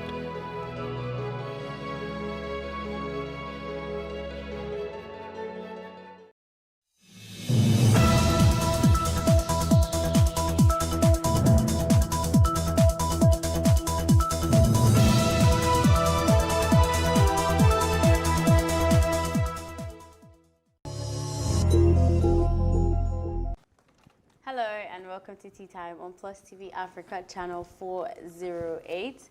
Tea Time is an entertainment analysis show that covers big and important stories in the industry about your favorite personalities and also covers everything pertaining lifestyle. Today's no different because just like every other day, we'll be serving you with the hottest things happening and also host and chat with a bunch of really cool people in the industry. And we're a team that serves all the spice. I am not alone. To do this with me are Ifeolu Oshike and Eni Olabibi. Hey. Hi. Good, man. How's it going? Not bad, man. How's your weekend? Weekend was good. Weekend was good. How about you? My weekend was absolutely amazing. It's Okay. what I needed. Okay, so what did you do? I watched movie 12.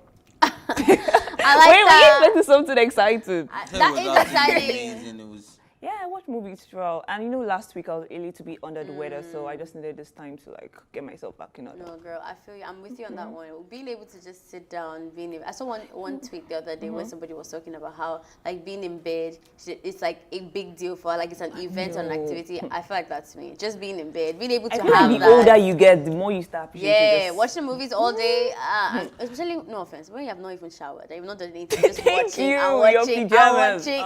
watching. That's All the right. vibe. So in case you forget, it was somebody's special's birthday. My mother's, Mama. yes. Mama Omai. Don't worry, Yeah. I like doing my, Yeah. I've given all my love Mommy to her fair. this weekend. Yeah. Happy birthday, Mama. Birthday. We love you. It's We love belated, you. but It's thank belated. you. Thank you very much. We enjoyed ourselves. Who is that telling you? Why you telling Thank not you. Why telling you say thank you? This is my mother. I'm her spokesman here. Who asked you to tell us thank you? Well, thank you. Thank you very much. You even dressed I for feel like the occasion. my mother Like you would were not waiting mind for me this. collecting her thank yous on her behalf. Anyway, shall we? Yep. Okay, let's serve this tea. Tiwa Savage thanks foreign media and takes a swipe at local media. Her shot at local media emanates from the critical/lukewarm reception that her album Celia got from Nigerians. On November 28th, that was day before yesterday, Nigerian superstar Tiwa Savage blasted album Celia. Was named one of the top 10 Nigerian albums by Time magazine, which is a foreign magazine, and that's now owned by Salesforce COE Mark Benoff. In her congratulatory message, she wrote that, and I quote, "I doubted many things, but one thing I knew for sure was what a beautiful body of work myself and everybody involved created. We created magic," end of quote. This is also in light of the article that dropped over the weekend by a prominent blogging site, basically dragging her and her shortcomings into the mud. She even responded to that as well, saying that article, well, basically saying, "I am glad you know it is you in capital, you guys I'm talking about, because say I quiet, no means say I be fool. Don't try and turn Nigerian media against me to hide your guilty conscience. Ask all the media houses. I have great relationships with them. What you did with this is pure evil." Just because say you're quiet, no me say I be fool. Okay. You don't know that song? No. Never me kid be ole. No. I know that Ole, but Somebody I don't know. shout ole. Yeah, that's Ole. old. Yeah, but I don't know that. It's not old, man. It's You sure? it's a new album, Celia with Naira Marley. I That's thought you were talking about the throwback. Ole. That sounds like he's on you, right? You sing copycat it well. here. You guys don't know Celia, No, we don't. We don't. Alright. That album was hard for me to listen. No cap. Are you serious? No cap. You There's didn't only like a it? few. Yeah. There's only a few songs. I was really scared from the beginning because I don't know which one came first. Maybe. But I remember when Dangerous Love, the one with the sugar, that old sugar, cube sugar thing, that was her cover. That song came out, and I know that they pushed a lot into marketing. So I was hearing it everywhere, and I was hearing it everywhere, and I was hating it even more and more. And I was like, Okay, I didn't really like that it's song. completely different for me. I Right. think it came out August. Yeah. Yeah. Well, before I even listened to the album, I was seeing critics saying the album was mediocre, it's not up to Tiwa Savage. So I had to listen to it. And trust me, when I listened to it, I loved it. Right. I don't know if I'm being biased because I'm a big Big Tiwa Tiwa Savage Savage fan right now. But I absolutely love that song. Right. And I love the fact that she was able to mix Afro beats and pop and create her own new song. So I think we just need to give accolades to Tiwa Savage. And about her not getting the response or acceptance from Nigeria, I think when you create a body of work, not everyone will accept it.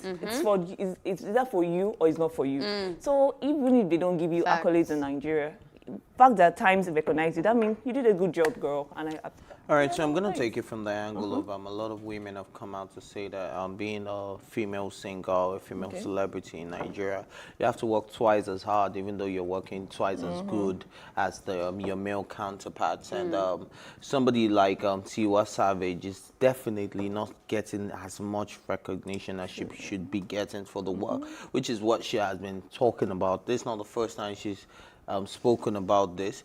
So a lot of people will probably be like, oh, Celia, that album. But for a guy, that's one album that I really enjoyed that came out in 2020. Celia is a very good album. My favorite song on the album is Celia Song, which is after the title of the album. And I think it's an amazing song. And I think she has every right to come against them because we really don't recognize our own. Look, a lot of people see America and they be like, oh yeah, that's where I want to be. They want to live the American dream. They want to go there. It's not like we don't have slums in America. It's not like we don't have ghettos. It's not like we don't have people killing people. It's not like we don't have robberies. It's not like we don't have racism. It's not like we don't have police brutality. It's not like. But when you go to their media, what do you see? You see only good stuff about them. But when you turn on Nigerian media, what else do you see? You see them making Nigeria look like it's to borrow Donald Trump's words, it's a SO country, and yes, so at the end of the day, I wanted him to finish talking, but well, you don't know. I said to borrow Donald Trump's words. Yeah.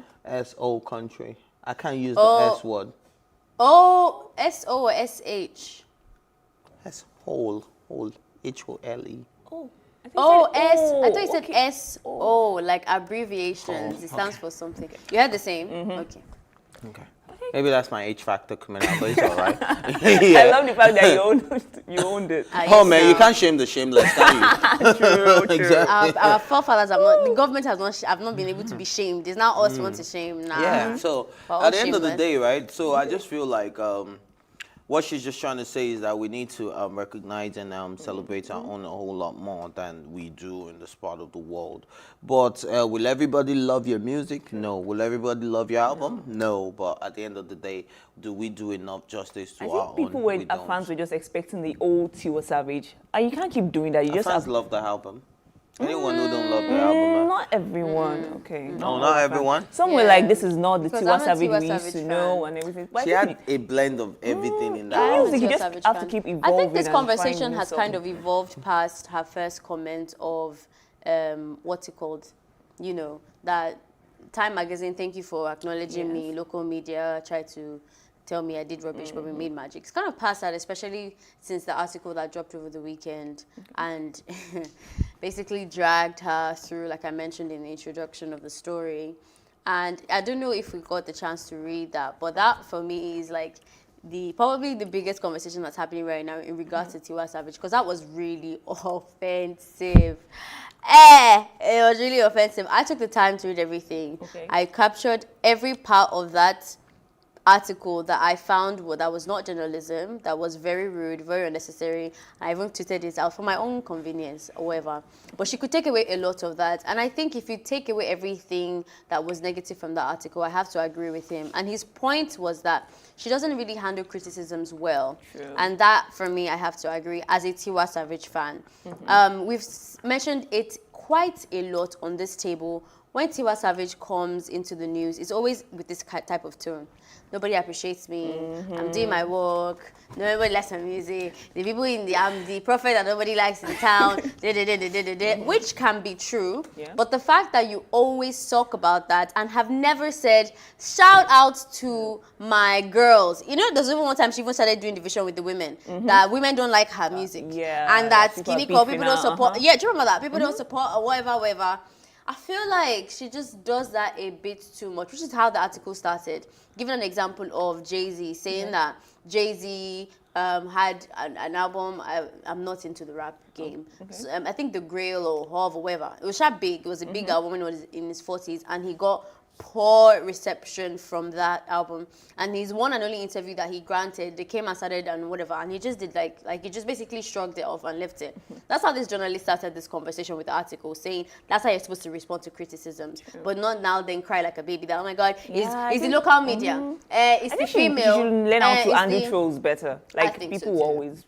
People always be on your matter that you're not doing this. I think it would be nice because that's something that I know started to itch me because I'm a fan and my fanning for anybody is not extreme. So maybe people might not believe when I say I'm a fan, but I like her music and I'm with it.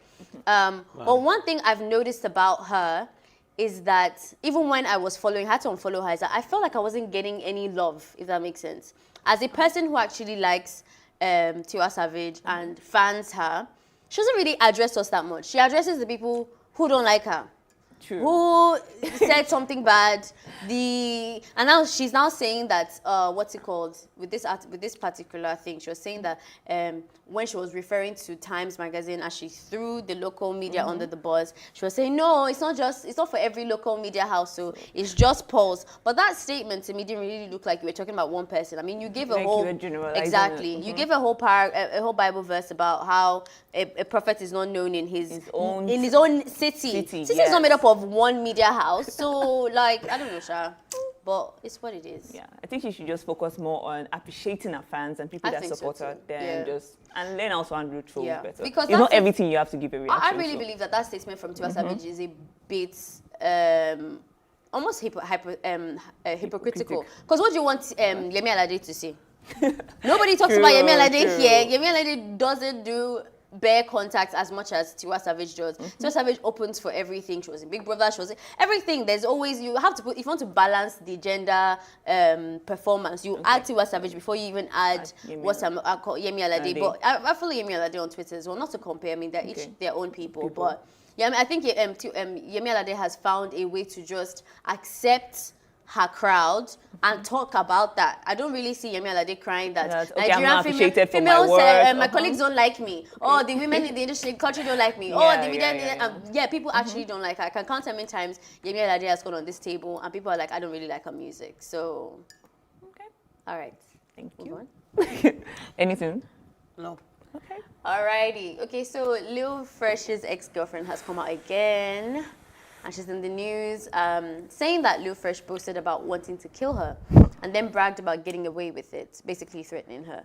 Nigerian rapper Lil Fresh estranged girlfriend Iyoma Terire, I'm not going to say her surname, Taiwo, has alleged that he threatened to kill her while they were still together. The model made this known during a chat with the media personality Daddy Freeze, and I quote, she says, "He beat me up so bad that was when he stripped me naked and he was like, I am going to post this on social media. I am going to ruin your life. He poured water on me, bit me up, slapped me, etc., etc." She said, it's quite gory, but what are your takes, guys? Like, girl, why did you stay with this guy for so long? That's my first question. I think you dated for like 10 months or something, and he was beating you throughout, and you still stay with this guy. fine. I think some people were saying like because of fame, but she's famous on her own. She is too, So yeah. why did she stick with him? Was she in love or I what? guess so. Can you just let me answer the question? Why did she stay with him? I cannot Please answer let me that answer, question. please. I can You. only guess. I mean, I can only try and figure out because I've never been in an abusive relationship that long. I've had flings with abusive people, but we didn't get into the relationship part because of the abuse. So I'm the wrong person to ask. But I mean, if you talk to a lot of people and see on TV, even when movies try to depict the mind of the abuse, it's usually because they expect that the person will change. Because this type of men, bear in mind that they're very good at apologies. They're the ones that will buy you the world Make and grand promise gestures. exactly. And 10 months, to be honest, is really not that long. You'll be surprised. Yes. You'll be surprised because I know how long I take to, like, I'm very tolerant and my threshold is very large. Not with the beating, but I've been in relationships where I know this guy is not good for me, but I stretch and stretch and stretch and stretch and stretch and stretch. It's just that our thresholds are different. Obviously, if you touch me, I'm even too small for all of that. I'll just break. But maybe hers is a bit different when it comes to abuse and all of that. But I want your thoughts, especially being a guy. This is obviously coming off the back for the viewers. He came out to deny the allegations because the pictures came out and the girl came out to say that she had been beaten by her boyfriend, and then he came out to say she had allergies. He still loves her. He wants to get back with her. So now this is her response with Dr. Daddy Freeze. So. All right. So for me, first and foremost, I'm gonna come from the angle of somebody who's been in an abusive relationship, and I know how exactly it works. Yeah, it's easier said than done. Why did she stay? Yeah. Why is she there? Why was she there? They say love is stupid, right? And which is what we're trying to tell a lot of people that look, you need to put your life first. You need to put yourself first, regardless of the relationship you're in. It doesn't have to be about the person. Now, the moment when you start loving the other person more than you love yourself, there is a problem because self-love is the first thing first. The moment you're dependent on somebody, that's another problem. Now, did she have a home? Yeah, you said she was famous to an extent. This guy was giving her jobs. He was giving her video shoots. He had contacts. He had friends. It's part of the DMW. She felt that she was going to benefit from the relationship eventually. This guy is going to be the next big thing. You get all those type of things will keep her there, and she keep waiting that, okay, I can enjoy all of this. The moment I get mine, I'll leave. So this is why we tell a lot of women and a lot of men that regardless of what you do, you need to still open your eyes even when you're in love. Make sure you have your own.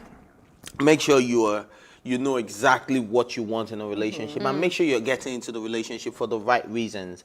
Because if you're thinking about what I'm going to benefit from it, or because I'm solely dependent on this person, Well, you know, she obviously released a you're statement going against to. that's not the reason why she was with him. It's easy. That's why I said it's She could have been said just and genuinely done. been in love with the guy, to be honest. He said There's it was also just that. fake love. There's people that you That's even what know, I'm before giving you know, different she's even the one scenarios. sponsoring the guy. She just genuinely loves the boy. There's some people that are like that. I don't know what the story is. It's possible for a first theory as well, because we've seen that quite a lot, where money is a factor as to why people stay. Yeah, and money here makes. But the money world is go not round. even the only thing that I mentioned.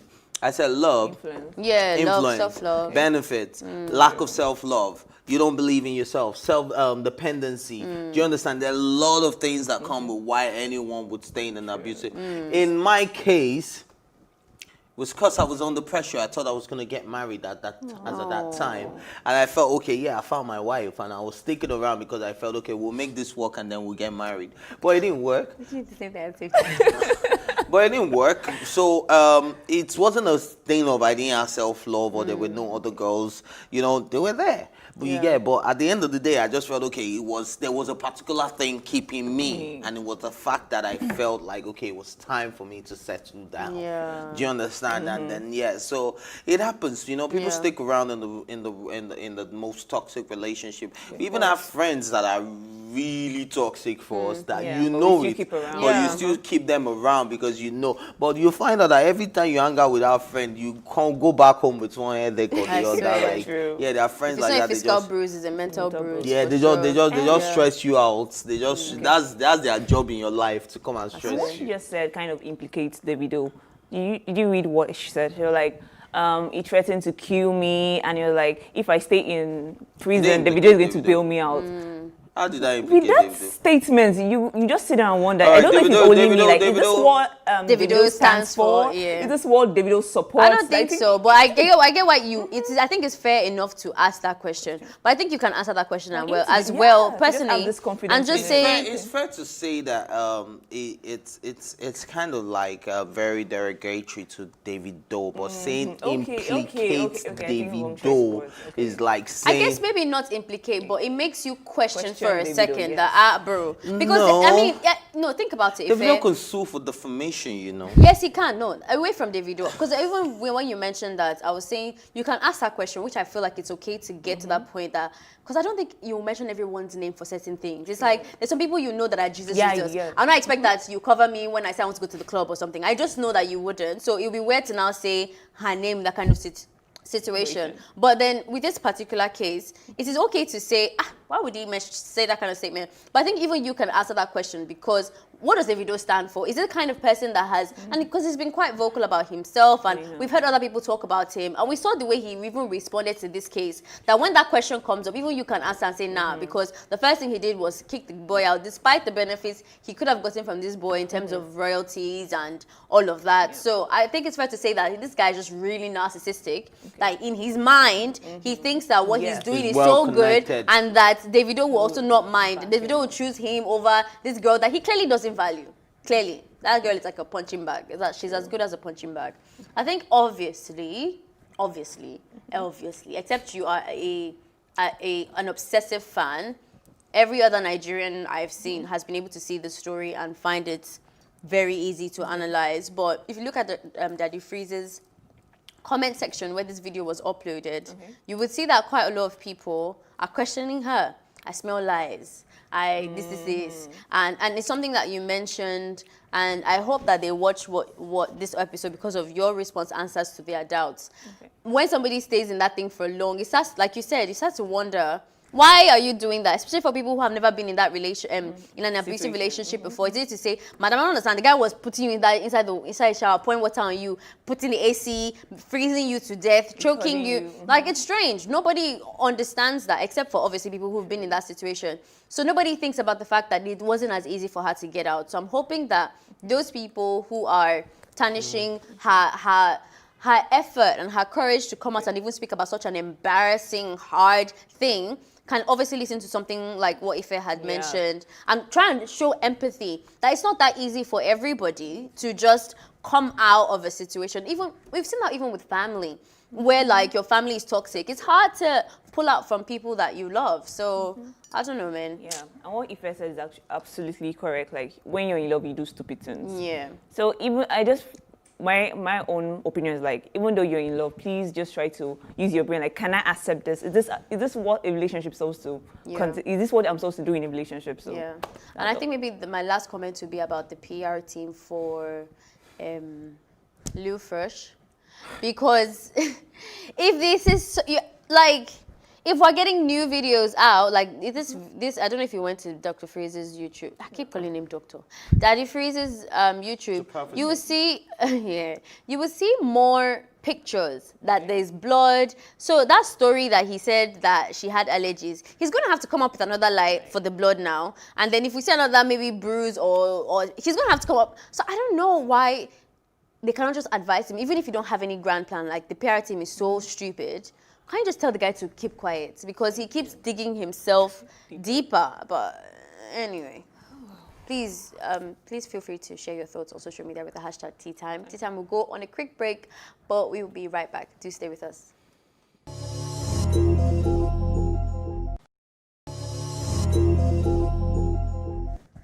Hello and welcome back. This is still Tea Time on Plus TV Africa. I promised we had one more guest in the building before we let you go, and that person is born Kehinde Temitayo Abayomi in Lagos, Nigeria.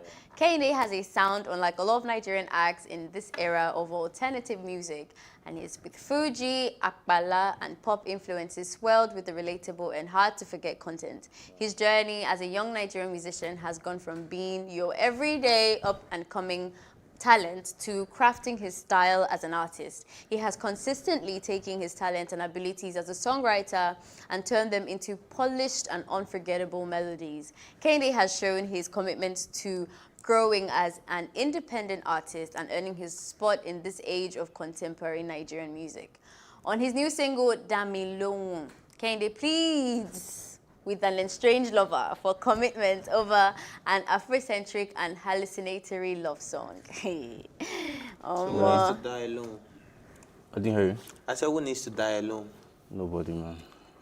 But that's a who's supposed to answer? Who's the person that has hallucinatory? Those Nobody English right is- now, but like when I was writing the song, I mean, obviously, like I had Oh, yeah, tell us. influences. Nothing serious now, you know. There are always those kind of flings you. yeah, you know, yeah, exactly. Nothing is sticking. Why? What's happening? No, like, I Are mean- you like Yoruba demon? No, not that. Like, it wasn't even anything like that. I mean, like, It was when just being creative. Yeah, exactly. When I write songs, different things that influences it. A lot of times, it's not even emotional stuff. It's more like serious topics. So it's just, I just feel that's what influenced that, but it's not really like. But a lot of artists will tell you that true life situations, actually influence the music and their creative process. So is that the same thing for you, or you're just a person who comes up with fictional stories and then just put it together and make good music? I feel maybe one or two songs, maybe some things that I'm speaking in third person as far as something I saw happen to someone else. Well, most of the time is my personal experiences. Your personal. I like how you meant, introducing. You said you've gone past just the regular, upcoming, because there is quite a lot of upcoming in the industry. Just like everything else, there's a lot of people who want to join Which an is a good industry. thing. Yeah, I mean, but what has been that thing? I know we say unique and we use like style or whatever, but I want to hear it from your perspective. What has been that thing that you think your journey has really made you stand out from the others? The sound. I mean, everybody has like good PR tactics and like good whatever team management, whatever. I'm an independent artist. I mean, everything's organized in-house. So you understand? But like, I feel the only thing as unique, so to speak, is like the sound. And the sound is influenced by what and by who? Fuji music, pop music, majorly pop, but like the Fuji is always the base as far as like vocals. So when I'm singing, it sound like all this akpala kind of Fuji, but like when you put on like pop music or like all these other kind of Afro beats, so it sounds different. All right, but- so the thing is, we don't have any instrumental now, Yeah. so it makes it easier for us to actually hear your sound. So we'd like you to just do something, I want to hear that Akbala Fuji feel, without a beat on it. So let's just do that real quick. Something, it could be a written song or it could be a freestyle, whatever you Do want. your thing. What am I singing to? You're singing to the audience. You can sing to her though, Audience if it's Excuse me. Thank the Lord for the brand new day. Pray that blessing fall like anointing oil. Enemies, they won't finish me now, so I start to pray when I reason it. If you hear what they talk of me, all the things they want to do to me. Thank the Lord for the brand new day. Think fast, run fast from the madness. They want chop, but they not feed me. They want help, but they don't help me. They need me, but I don't need them. So many things where my eye don't see. See, you can't trust friend in reality. Thank you, friend in reality. Can't lose grip on reality. I like the way you switch it up with the English and then you still have, the Akbala And then feel that and all bass that. at the end. My life experience. Do you have Terry Akbala on your team? Like, is that somebody you plan to work with sometime? Huge fan. You're a huge Oh, fan, no. but you don't want to work with him? No, not that. Like, I don't, You don't have him on his team. Yeah, I know you don't have him on. Like, would you like to work Sure, with Terry Akbala? definitely, Okay, but huge if fan. you had one person now that said, okay, I'm giving you advance. Advance is a term they like to use in your space. I'm giving you advance. You gotta pick anybody, and you're bringing me back that money times 10. Who are you gonna pick to do that magic? Davido. Okay. Why Davido? Hey, I like you already.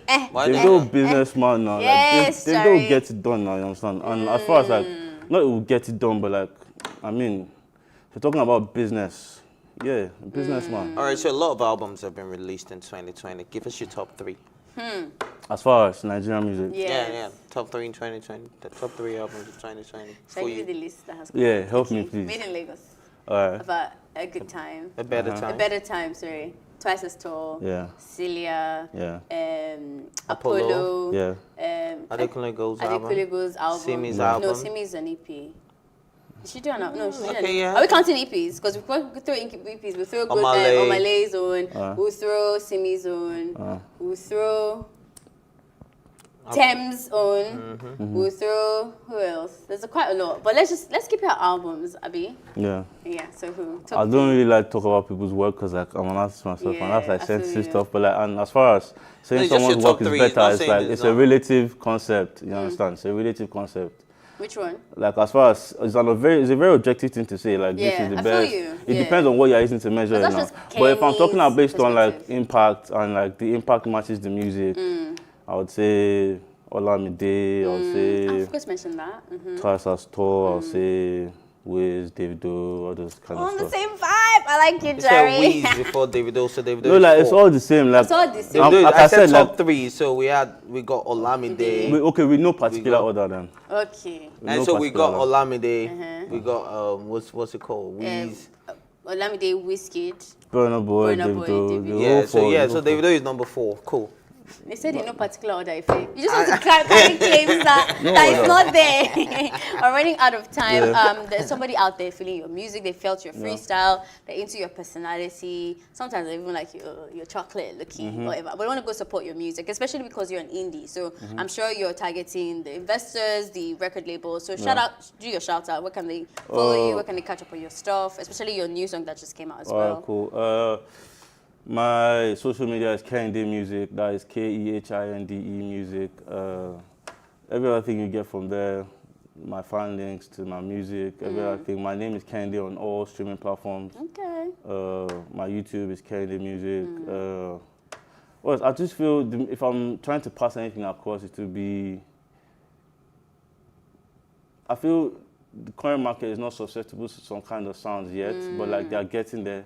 But if I was going to pass any message, it'd be like everybody should keep an open mind. Yeah, give us a chance. That's just, not give me a chance. They'll give me a chance. Okay, sorry. Like I feel it's just a matter of time now. Yeah, I feel They'll give me a you. chance, but I just feel everybody should keep an open mind because everybody feels like the sound is changing now. Give it some time to change. You understand? All right, Kenny. Okay. You heard it. I wish we had more time, but unfortunately, that is all that we can take today. But thank you so much for watching. Join the conversation on social media with the hashtag #TeaTime or tweet at us at +TV Africa.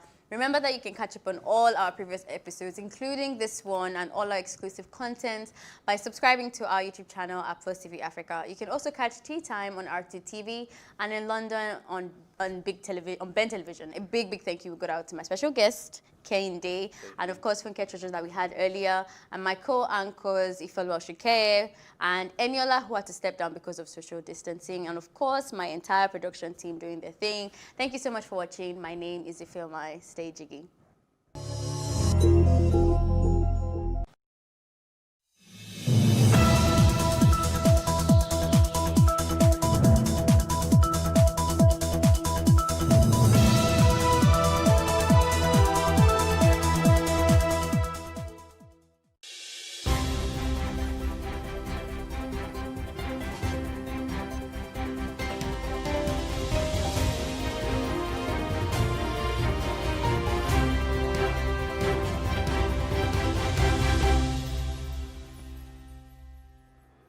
A very good morning to you, and thank you for joining us on The Breakfast this morning. It's the first for the week, and we'll be looking at a couple of issues as always. Yes, we will be. It's the first for the week, but the last for the month of November, and it's been a very, very interesting month so far.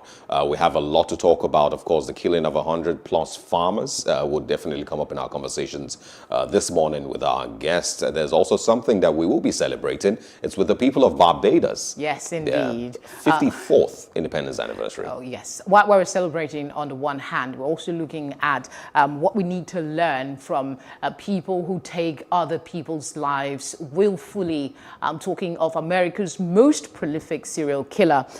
He was tagged by the media at that time, Green River Killer. He killed over 70 women before he was apprehended. Some say the figure is even higher. Okay, so join us. There's so much that we have for you. Of course, the NSAS panel of inquiry would also be a part of the things we're talking about today. But let's start your Monday up in a very, very interesting way. Thank you for joining us super early this morning. The press is right up on the other side of this break. Don't go away. Today, we have National Assembly that is as dormant as we, the people. They still believe that the Nigerian youths are just the way they used to be in the past. They don't know that the Nigerian youths are no longer Nigerian citizens only. Yeah. We are now global citizens operating from all over the planet. The era of shutting down people is gone forever. And the government should know that society has evolved. What is special about refineries that we cannot figure out, but that Niger can figure out? When Boko Haram started and we said, look, you need to speak up, they said, oh no, it's against Christians. But today, even governors are being attacked. I think sometimes our leaders just think maybe we're all morons because some actions they take, you just, you ask yourself, do I look this dumb? Do we all just, do we look like dummies?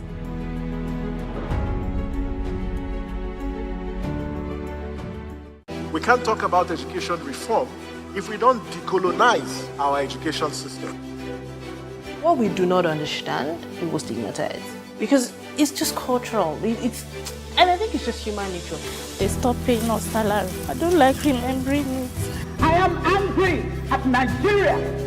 I'm angry at this government which seems to be letting us down. I am angry at us as a people.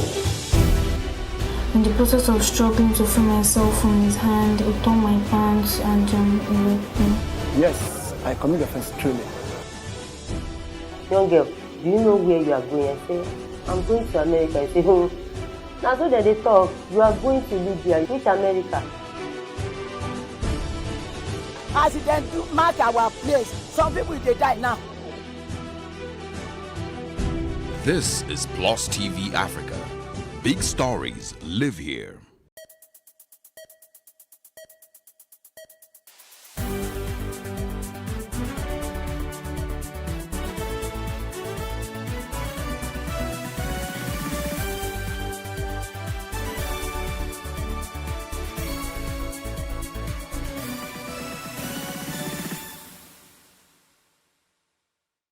Two people were killed in that axis of the country, and it didn't raise as much uproar as this one seems to be raising.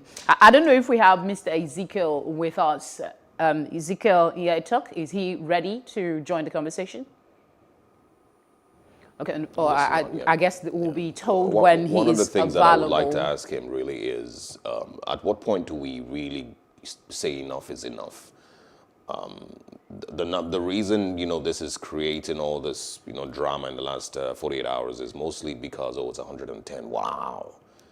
But we should still have the same anger when it's 7, when it's 2, when it's 1 person. One. You're talking about even if it's a house that was burnt, if it was a farm that was burnt, if it was cows that were killed, we should still have the same uproar to demand better security across the country, because it doesn't make me feel safer, that I'm in Lagos.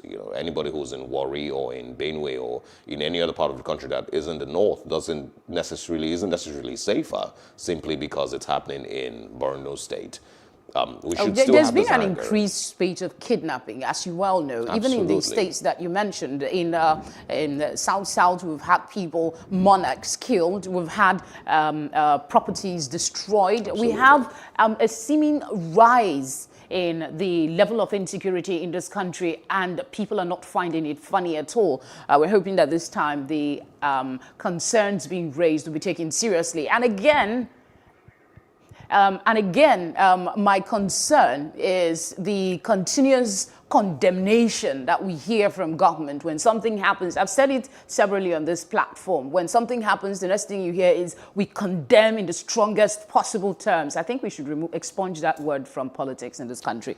I understand we have Mr. Ezekiel Iyatok joining us now. Thank you very much for joining us on The Breakfast.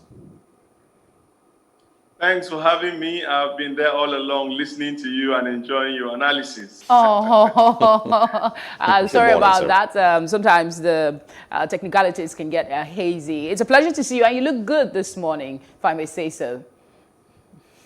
I try. As you get older, you have to try to keep up. If not, so you are pushed out. So I'm trying. You're still like fine wine to your wife. I'm very sure of that one. All right, let's go ahead and take a look at the other headlines, and then we'll bring you in. I know the one that will catch your interest quickly is the killing of Borno farmers. But let's look at FG plans on million gas-fired vehicles by 2021. We also have TCN admits national grid's collapse, plans probe. There is also grass-cutting fraud.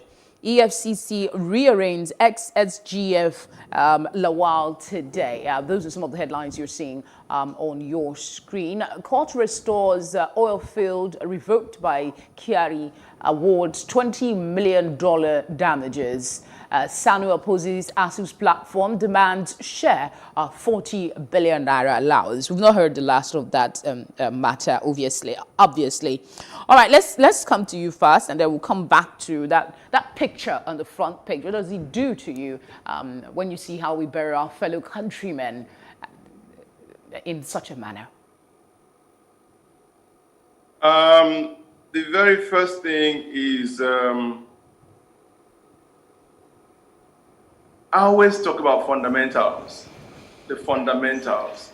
By the time you do not realize the essence of the press, you probably have somebody like me taking off on a tangent and ranting off. But because you know your job, you'll always bring your guests back to line, in line with the fundamentals.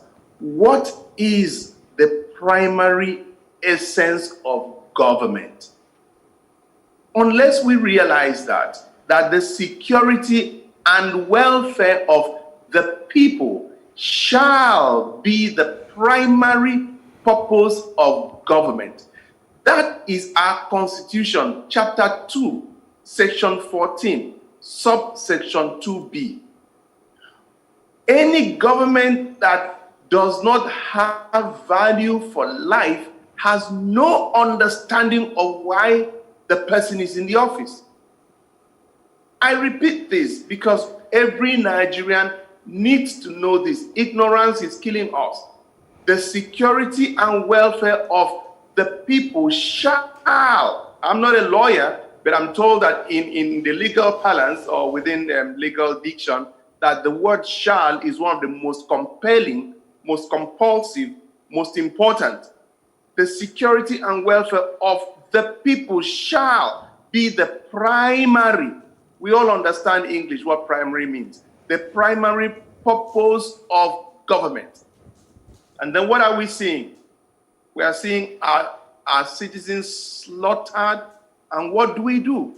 We go into the debate of numbers. No, it was not 43. No, it was 110. It wasn't 110. It was just 30. And yet, as if to teach us a lesson, one American was captured, not killed, captured. American government went out of their way to send their SEALs, their best, into Nigeria to rescue one in the interest American. Oh, sorry, go ahead. Yeah. I mean, it's a question I believe I'm going to ask all through the program today, and that is one of the things I was speaking with Felicity about. Where really is the uproar? The Punch, of course, has stated that there's uproar in the country as 110 farmers are killed, but where really is it? And are we really having this discussion? Because that's what it feels like to me. Simply because it's 110, we seem to be numb as a people to death these days. I can't imagine any other country in the world where 110 people would lose their lives just like that, and the country just moves on. We would, of course, talk about it in the news. We would, tweet about it. The government is going to release a statement, but that's it. We move on. So where really, and what's going on? That is because we are in a captive state. We are not in a democracy. We are still in the military rule where the leader is the monarch, where the leader could never go wrong, where the leader is not subject to the people, where the people are the toys that the leaders play with. Look at how strong Trump is. Look at how almost untouchable he was. But look at how much he's been humbled, because he's come to terms with the reality that democracy is about the people. In Nigeria, do the people really matter? We are yet to wake up to the fact that we're in a democracy. We are still in that military era with the military mentality. While we have you here, I know we'll be having we'll be having an extensive conversation on this aspect later on the breakfast. So I wanted to ask you a question as regards the service chiefs. But I'm just going to hold it off until we get to that point, so we can look at other headlines this morning. Let's talk about the TCN admitting to national grid collapse, and then they say they are going to probe. What's your understanding of this in the 21st century? What are they probing? Does it take rocket science for you to know that you must map a country? Is it really so difficult for our leaders to just break out of this box they've been boxed into? NEPA, TCN, PHN. Why can't the leaders of our nation realize that we're a large country with certain geographical endowments? Why must the North be powered by hydro? What's wrong with the wind that they have in excess? What's wrong with the solar that they have in more than excess? What's so difficult for us? Do you know that one of the crimes of politics and governance is for you to be intellectual, or what you may call cerebral governance? The moment you can think, you are an enemy of state.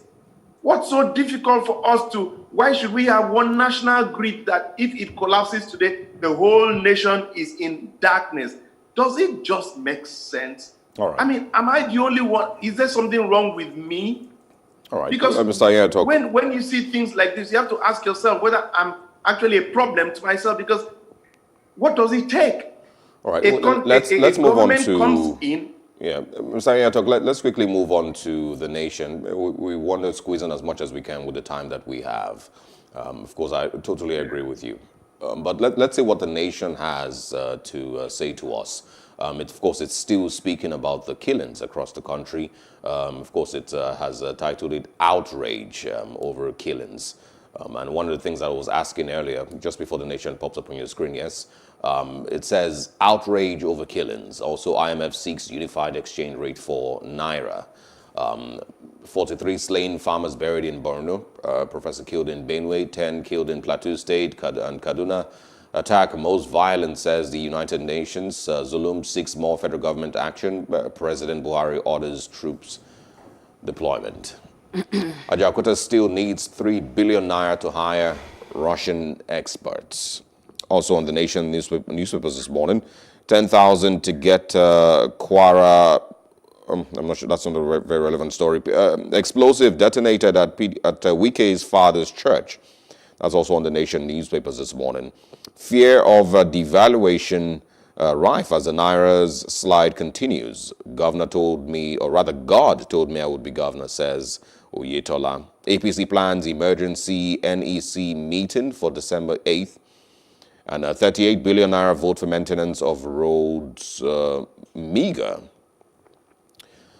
Mr. Yatok, please go ahead with any of these stories. I personally don't feel anything else, is relevant this morning. Now we're talking about the death of 110 Nigerians. I feel nothing else matters.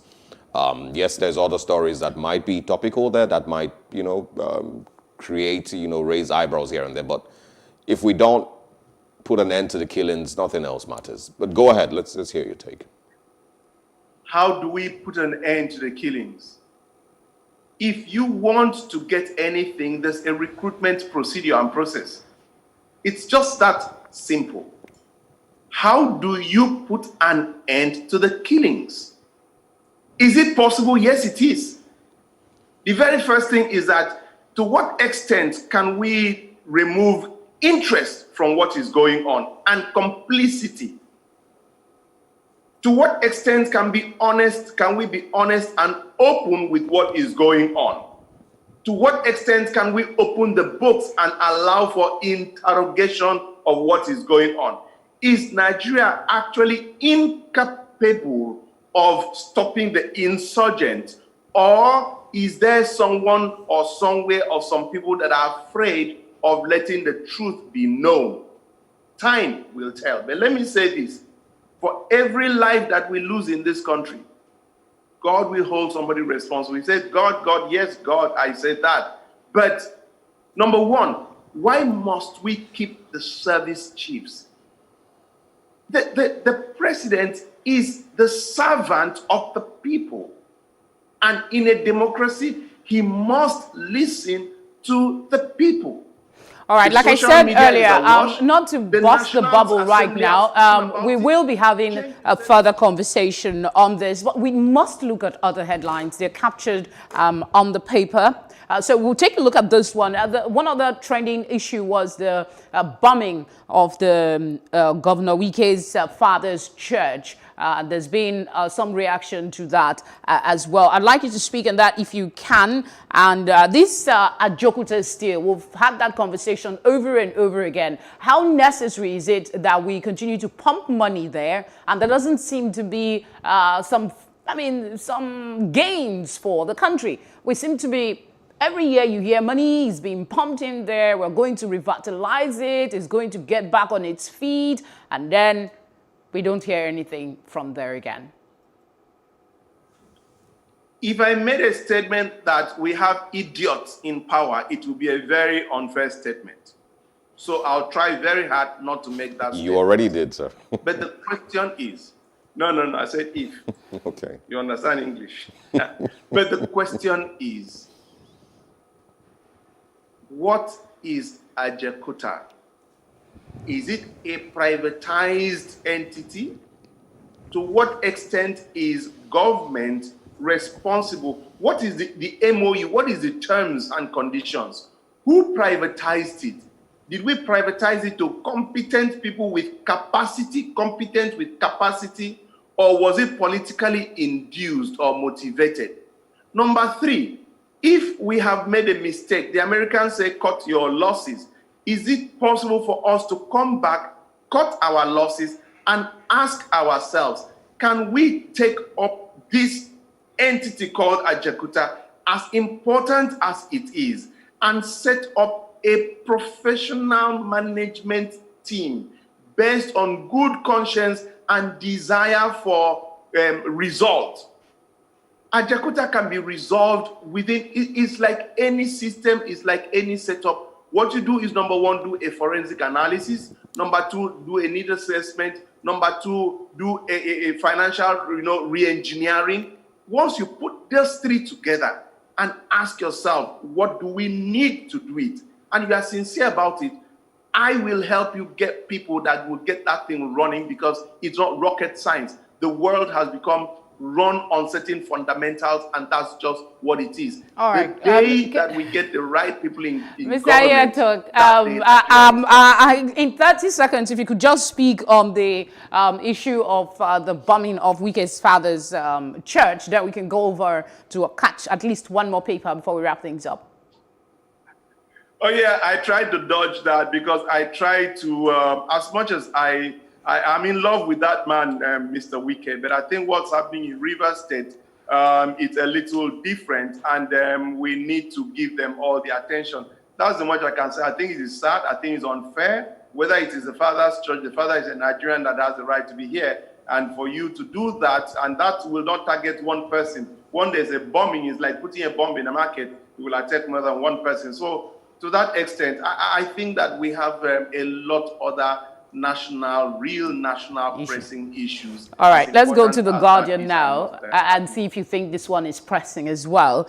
Investors split on duty cut for imported vehicles. That's the big one on The Guardian newspaper. And then customs agents, freight forwarders, NECA, others hail plan. We also have it will kill local industry job, says LCCI, others. Of course, the greed collapse is captured on The Guardian newspaper. Let's see other ones. Health Minister launches Limi Hospital for world standard cardio equipment. I think that's a bit of commercial. Buhari Zulum mourns 53 slain Borno farmers. Victims seek help.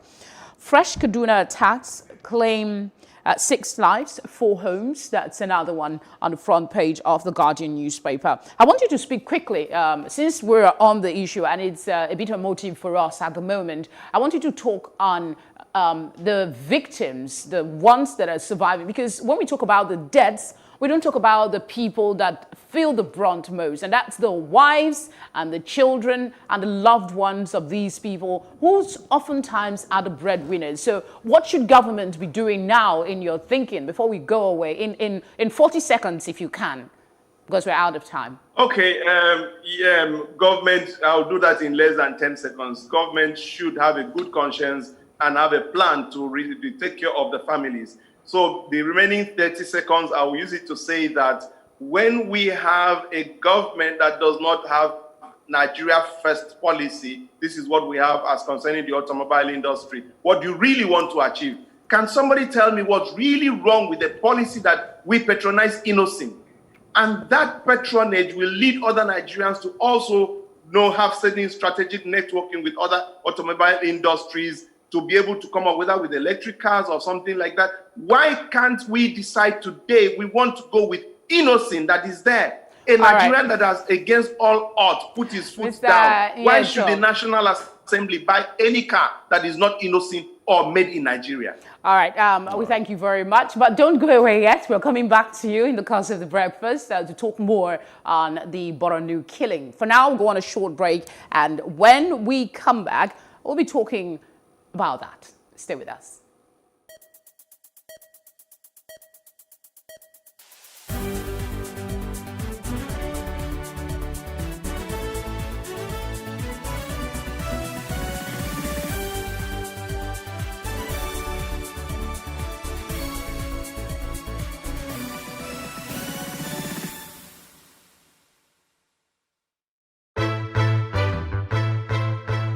Many thanks for joining us on News on the Hour on Plus TV Africa.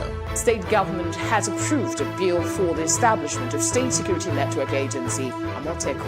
We have the highest number of extremely poor people in the world.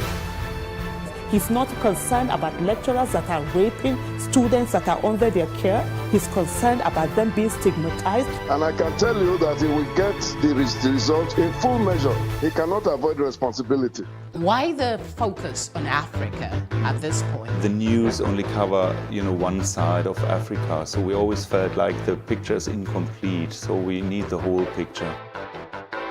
65% of these people, whom we term as the urban poor, live in settlements, otherwise known as slums. This is just the tip of the iceberg of the road situations in Lagos, from the mainland to the island. It's been a closed-door security meeting as the retreat for senior police officers hits day 3. There's this basket or there's this bowl that we all come to the center to pick from. Everybody has to see Nigeria as an investment vehicle, not as a distributive mechanism. Still on the foreign scenes, Russia has flatly denied allegations that is spreading disinformation about the new coronavirus outbreak on social media. Australian Open debutant Coco Gauff defeated defending champion Naomi Osaka in 2 straight sets. Kenneth Okonkwo, Kanayo Kanayo and Bob Manuel Udoku have been conferred with the Veteran Actor of Nigeria Award. This is Plus TV Africa. Plus TV Africa. Plus TV Africa. Big stories live here. Welcome back to The Breakfast. Gloomy morning for me. If you've been following, I'm not in the most happy place this morning, mostly because of what we've been talking about. But of course, to continue these discussions, we've invited 2 very interesting personalities, Kabir Adamu and of course, Mr. Dennis Amakri, to share their thoughts on these issues. Good morning to you both. Thank you very much for your time this morning. Yeah, good morning. Thank you for having me. All right. I'm going to start with Kabir Adamu. If you had followed, of course, the Nation newspapers this morning, it spoke about 43 farmers slain. The United Nations report says, it's as much as 110. Also detailed 10 people killed in Kaduna, numerous places across the country. It says 43 farmers slain, professor killed in Benue, 10 killed in Plateau, Kaduna, attack the most violent. It's going on, all over the place. Kabir Adamu, I want your thoughts on what exactly is happening in Nigeria. What are we dealing with? Is this beyond our control? Have we lost complete control of our security? I wouldn't, reach that conclusion that we've lost complete control of our security. Things are bad. It was a Black Sunday, unfortunately, and it appears the centrifugal forces that are at play in Nigeria are crystallizing. And so we're seeing deaths at levels that are, worrisome, and that, without mincing words, require urgent action to stop. All the circumstances, is it in the northeast, northwest, north central, or all other parts of Nigeria where killings of the nature that are being reported on the media occur are such that shouldn't be. And the average Nigerian, the ordinary Nigerian, understands that the reason why he voted in a particular government is to protect his life and property. And where that kind of circumstance is not occurring, then unfortunately it brings out this type of sentiment that we're seeing. And in the minimum, what the average Nigerian wants and demands for is the protection of his life and property by the government. Let's come to you, Mr. Makere. This is not the first time we're getting people killed in such a manner. But I want to ask your reaction to the reaction of the federal government every time. First, they condemn, and then they say they've deployed troops to these areas. Is it time we do away with all these perfunctory words of sympathy when the work that needs to be done seems not to be getting adequate attention? The president himself was very, very clear this morning, yesterday when it happened, sympathizing with the families that have lost people. And at the same time, he said something. Said that all necessary things requested by the armed forces for them to take care of this had been given to them. I remember we have had series of meetings where they've said, no more excuses, all kinds of things. So for this to continue, I either think there is no synergy, either the military is not working in synergy So with is it an intelligence indictment on the agencies, military? because I'm very familiar with some of these situations where we know that ISWAP was having a meeting, or should I say Boko Haram was mending fences with ISWAP against December, against this very season. So if this is happening, and then of course we are approaching the festive, end of year festive period, you find out that yes, what happens now? Farmers are being killed. What does that mean? A layman will even read into it and know that if farmers are killed at this time, doing their harvest, then the country is going to be denied enough food. So we have a crisis of food security, which is coming our way already. I understand. I want us to trash this particular area. I want you to talk about. I also read that piece about him saying that he has given the military all that they need.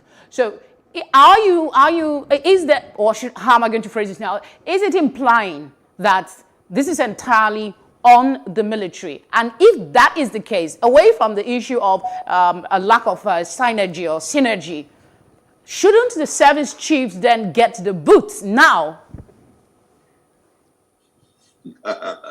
We keep on talking about this. Many people are of the opinion that yes, the service chiefs, it's high time for them to go. You do your best, and on the stage when the ovation is loudest, you go. They've done a lot, but they keep on staying, and then of course it is also spoiling the succession plan of the military itself, because right now there are people that are supposed to even take over who are supposed to be retired already, So I don't know. Because when the president says that he has given them all necessary things to carry out this, at the same time, I think he should be looking at this, because he has really not addressed, the president has not addressed the situation of the service chiefs at this time. Kabir Adamu, let's bring you back. You're a security expert. I'm sure that you also understand what response time is in situations like this. You know, we might agree that we are overstretched with regard to security, but I want you to help us understand better why there doesn't seem to be any response to SOS calls, if any, from the security agencies when things like these happen. To behead 110 people, or to kill 110 people, wouldn't happen in 5 minutes. It wouldn't happen in 10 either. I have no idea. But what exactly what led to, of course, a failure of the military and the security agencies to respond to these calls, if there were any SOS calls sent to them?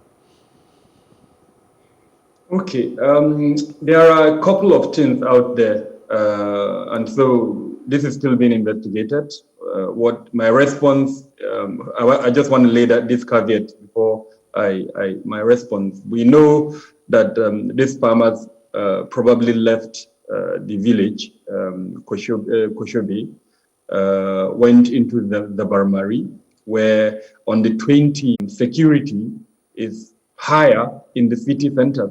The moment you walk a few kilometers outside the city center, then the vulnerability is much more higher, for the simple reason that the security concentric cycles that exist in the city centers does not exist outside the city centers. And that means the possibility of attack by either of the factions of Jamaat al-Ahl and al-Dawat wal-Jihad is higher outside the city centers. Now, the first question is, knowing this, why would workers go and pass the night outside when the chances of encountering these Boko Haram elements is much more higher? And of course, the rest is history. We know what happened. They encountered them, and the result is that they killed them. Now, the second point, also critical, is the fact that farmers have been killed in the month of November alone in numbers. I do not have the complete number of farmers that were killed, but I can tell you for sure that several other locations, including in Bama,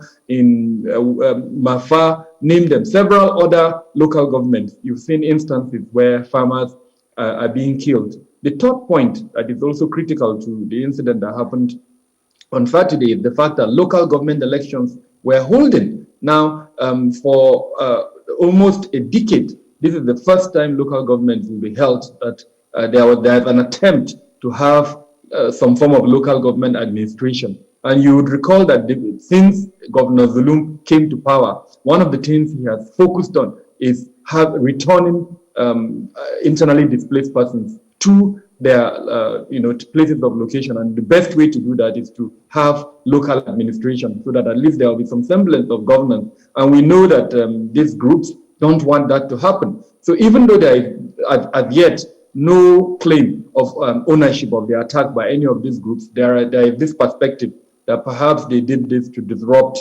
or send a message to other locations who are planning to relocate back to their places of abode on the fact that they are vulnerable and they can be attacked. In other words, disrupt the plans by the government. Now, to address your question directly, the simple reason why we didn't see a response when all of this was happening is there was the absence of coordination.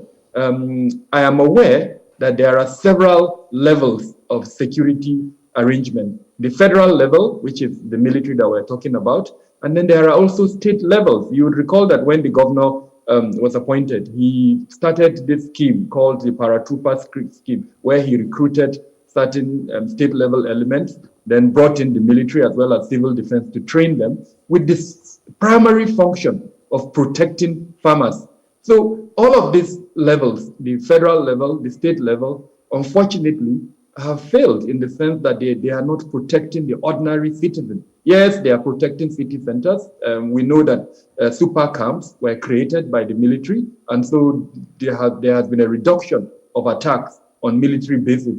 But some vulnerabilities exist, like farm locations, which are outside city centers. So the absence of coordination between the federal security arrangement and the state level security arrangement, unfortunately, is what is being exploited by these groups to attack local farmers. And the challenges around communication by residents, because I mean, they rely on GSM services. And I can bet you, if you go to Borno State, most of us who go there, you have to hold 3 lines, 3 GSM lines, because most times one of the lines would collapse, and so you have to revert to the other. Now, for the average villager, he probably cannot be able to afford even one line, and so you don't have any communication between him and any of these levels of security. All right, let's bring in Mr. Amakre again.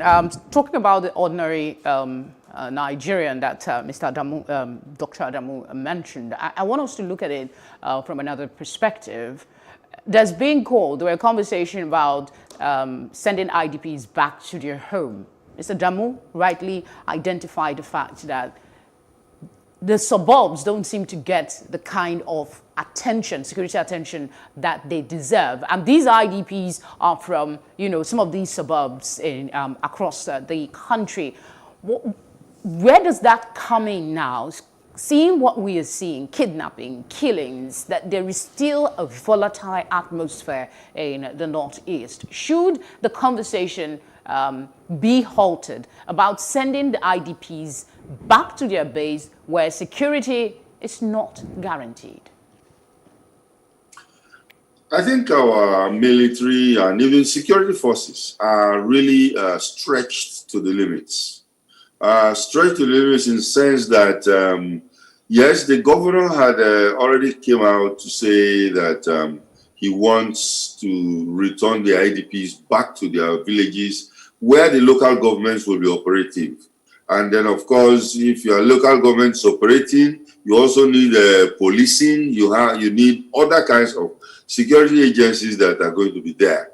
But this had not happened because the military is stretched, pursuing the terrorists, and at the same time, the police themselves are inadequate.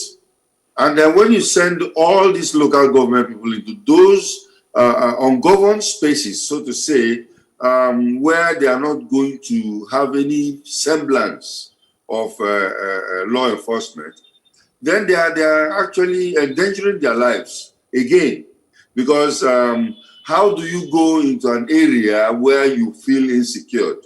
And that is the major issue now. So if local governments are going to be formed and whatever, there is also the need to have this conversation with the security agencies on how to take over those places. You see places like Chibok. Chibok has been attacked over and over and over again because there are nobody there, nobody. So these people will be very reluctant to go back to their villages as they know that there will be no security there. All right. Dennis Amakre, I'm going to stay with you. You spent a lot of years with the DSS. You, of course, are aware of the facilities that are available for investigation. You're aware of the facilities that are available for information and intelligence gathering with the DSS. I'm expecting also that over time it has also been improved on. The Nigerian government doesn't waste a lot of time when they have to apprehend a suspect in Lagos, in Ogun State, in Benin, anywhere. They can easily track down a suspect either via the person's phone calls or whatever intelligence is available. Dennis Amakre, I want your thoughts on why it is seeming impossible for the Nigerian government to use the same intelligence gathering facilities that they have to prevent these attacks from happening. The DSS, the Army, the Nigerian Police Force, the National Intelligence Agency, NIA, there's so much of it. Why is intelligence gathering failing with tracking down and stopping these things from happening, and also in monitoring the funding of terrorism in Nigeria? I am sure that our security agencies should have some intelligence on how funds are getting to these terrorists and, you know, all that work. So please share with me why we are failing. Well, we are not getting the optimal of what we're supposed to get. But that does not mean that it is failing, because actually people are working day and night to make sure that intelligence is provided to the rightful consumers. And then, of course, the straight talk about it is this. Intelligence can be gathered, it can be disseminated, but the final consumer has the ultimate decision or the will to what they want to use the intelligence for. Because if intelligence is sent to, say, a politician, he might have other variables that come into play before he can decide on whether to use that one or not, because there are different kinds of things that come into play. They could be political, they could be religious, there could be all kinds of variables that come into play. But the security agencies will always give out their intelligence to the consumer. Now, why have we actually lagging behind? Is because the mode that we are using now, I think, is getting outdated, whereby we need real-time technology that will help the security agencies in disseminating, collecting and disseminating the kind of intelligence they have. I'll give you an example. Just some weeks ago, when the Americans came for their hostage, the hostage that was brought in from Niger, it was the Nigerian intelligence agencies, the NIA and the DSS, that helped the Americans to, go ahead and locate where this person is. By ground, there is human intelligence that they use. Now, the Americans now use their technology in pinpointing where that place is, whereby they have to cleanly went in there and then remove them. So you find out that when they work in synergy like that, what causes the success? The success is basically because of technology. And these technologies, sometimes they don't give to us, and I think with diplomacy and all kinds of things going on, we should be able to get a further mileage on it. Do they need to give us, Mr. Amakre, before I move on to Dr. Adamo, I want you to speak. Do they really need to give us the technology? You talked about indigenous intelligence gathering and how this was amplified by technology to get the person that was kidnapped. Can't we, grow on that other than the mindset that they will give us technology? Do they owe it to us to do that? Okay, thank you. I would really love to talk on. Sorry, I wanted Dr. Adamo, I wanted Mr. Amakre to talk on that before I come to you. Sorry, please. Okay. Oh, okay. Whether they are supposed to give it to us? Yes. Well, they don't have to. Nobody gives anybody any kind of technology. There are two ways of getting technology. One, you buy it. Two, you steal it. And of course, the intelligence agencies are very much familiar with this, But when you are talking of satellite technology, of course, for one, you have to buy it, okay. And if you are buying it, these are expensive because, of course, those things were put up there by somebody. I just wanted a clarification on that. Yeah, so sorry, in the interest of time, let me go back to Mr. Adamo. I want you to speak on the suggestion by Governor Zulum that more youth should be incorporated into the civilian JTF as one way to help combat the insurgency in that area. Have we not exploited this before? Will more youths be the answer that we seek? Well, in terms of getting local intelligence, yes, you can say infusing the number of youth, making sure they have an understanding of the local terrain would help. But like we discussed earlier on, it's really not about numbers. It's more about functionality. No matter the kind of numbers that are there, if these numbers are not functional in a coordinated manner, then these issues would continue. Speaking about that, we have a national counterterrorism strategy. The revised version is what is in existence. It was launched in 2016. It's the custodian of that document is the Office of the National Security Advisor. Now, I can tell you with all confidence that what I'm seeing is, Frank, we're not implementing that document. I doubt the last time the Security Council at the national level sat down to review that document and ask critical questions on where are we on the implementation of that document. Now, why am I saying this? As the governor of Borno State, I expect some of the statements that will come out from his mouth to be in line with that national counterterrorism strategy. Because whatever you do, let it align with the framework of what you are trying to achieve. And what are we trying to achieve? It's to, as it were, contain and eliminate terrorism. So the best way to do that is a combination of the kinetic force that we're using, which we've been speaking about, the military and other forces. But then what of the countering violent extremism mechanism that is almost quiet? For that one, there is a framework that is also the custodian is the Office of the National Security Advisor. So more in terms of number is good, but what is better is a qualitative application of all of these frameworks that I've mentioned, starting from the National Counterterrorism Strategy down to the countering violent extremism mechanism. Now, all of this may sound like big words and technical terms, but no, these are documents that monies were spent on by the Nigerian government. They've been approved, and they are lying there, frankly, just gathering dust. So this is the time I think the federal and the state governors, especially the Borno State governor, need to revisit those documents and do an evaluation.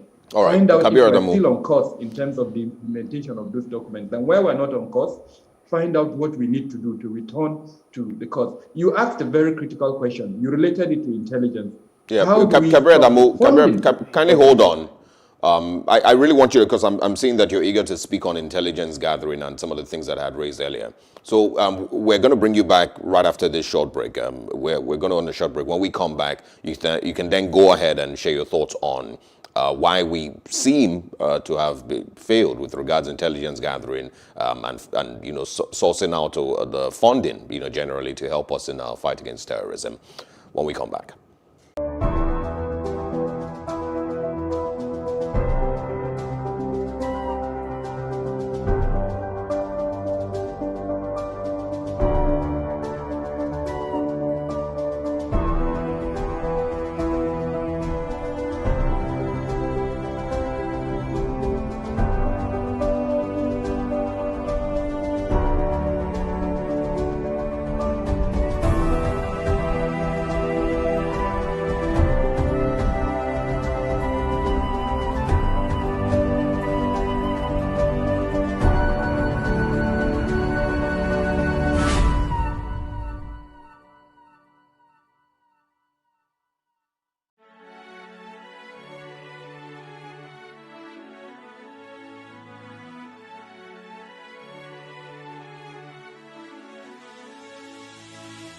It is engagement we need to have. Those who suffer miscarriages are never taken into account. Members of the National Assembly are also influence peddlers. You are sitting on Nigerians' money. From the Babin, I pay my rent. On the Babin, I send my children to school. A consultative engagement. No any tangible notification before they ban us. It's one thing for people to be at your back and the heat of the moment, and another thing for them to still be with you when push comes to shove. I will do everything to take Lagos out of the national grid.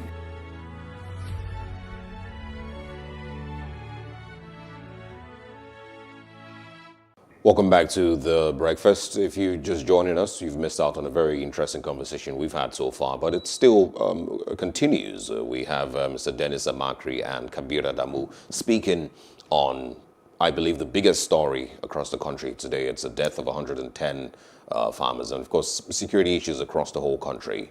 Kabir Adamu, welcome back. And I would like you to go on, and share your thoughts with us on intelligence gathering, finding out who exactly is funding terrorism, and why we seem to have not done well enough with regards to all of that. Thank you. I was talking about the need to stick to the game plan. We have documents, strategies, frameworks that were passed by this government and previous government on counterterrorism. And I mentioned the National Counterterrorism Strategy, revised document 2016. I also mentioned the Countering Violent Extremism framework. All of these are documents that were endorsed at the highest level of the Security Government Councils. And I mentioned that the implementation of these documents would lead to a lot of things. In any war on terrorism, the best way to win that war is to win the hearts and minds of the people that are affected by terrorism. And it is only through the implementation of these documents that you can win the hearts and minds of the people. I also talked about blocking the funding sources of these groups, these terrorist groups. And I was mentioning the fact that they currently have, as it were, the support of some of the local people in the locations, not because people want to support them, but because, frankly, government presence is very weak in those locations. So they sometimes either have to keep quiet or pay, dues and other forms of revenue to this terrorist organization in order to survive. And then, of course, when they don't, they are killed, like what we saw in Zabarmari. So implementing this document, this framework, would lead to at least in the list, a containment of all of these documents, all of these terrorist groups that we're talking about. Also, very importantly, how do we stop further recruitment by these groups? It is by winning the hearts and minds of the residents of that location. And that is contained in the Countering Violent Extremism framework. It talks about counter-radicalization. It talks about de-radicalization. It talks about economic regeneration of the affected region. And then it also talks about strategic communication. How do we build the resilience of the local population so that they understand that no matter the kind of pressure these groups put on them in order to recruit from within them, they resist that pressure. And at the end of the day, also support government effort. Now, in all of this, you want intelligence. How do you get the intelligence when you win the heart and mind of the people? And the answer lies in this countering violent extremism approach. It is currently very important. It is currently at the federal government. Now, the federal government needs to take it down to the state governors, have a meeting with especially the three state governors, Borno, Yobe, and Adamawa, and ensure they embrace that document and implement that document. Now, whenever governors of that region are speaking, I expect to hear aspects of these two strategies that I've mentioned. Dr. Adamu, let's bring back Mr. Amakre. I'm going back to the conversation around service chiefs now, but I'll start from the House of Representatives Speaker, his comments. He says that no life, let me see if I can get it, the life must not be in vain. The lives of these Borno farmers must not be in vain. And then there is a response from the grandson of the late former president, Shehu Shagari, that's Bello Shagari. He said, and I quote, "Sincerely, the service chiefs have failed completely and they are overdue. Without any fear or favor, if they remain in office while people continue to lose their lives, then there is no commitment to the fight against insurgency." If you put these two things together, life of farmers must count. And then we have the service chiefs still in power, according to Bello. If the people are losing their life and they're still there, then we're not committed to the fight against insurgency. What's your unique perspective on that? that's a very tricky one, where, of course, this had been drummed on and off and off and on. They've had meetings. The Senate has called the service chiefs to talk to them. The House of Rep had called them. In fact, I learned there was this particular House of Representative member who said that everything they needed had been given to them. And the situation continues. That means there is need to go back to the drawing board. Go back to the drawing board and re-strategize, because, like Dr. Kabiru has said, the national security strategy, this particular document, I don't think most of our leaders have even read it. They've not looked at it. So now, why don't we look at it? And then, of course, in this very, very particular document, we're talking about counterterrorism, director of counterterrorism. I have not, in all this fight, I have not heard a statement from the director of counterterrorism. So is it just on paper, or is it just on, something that we have to talk about?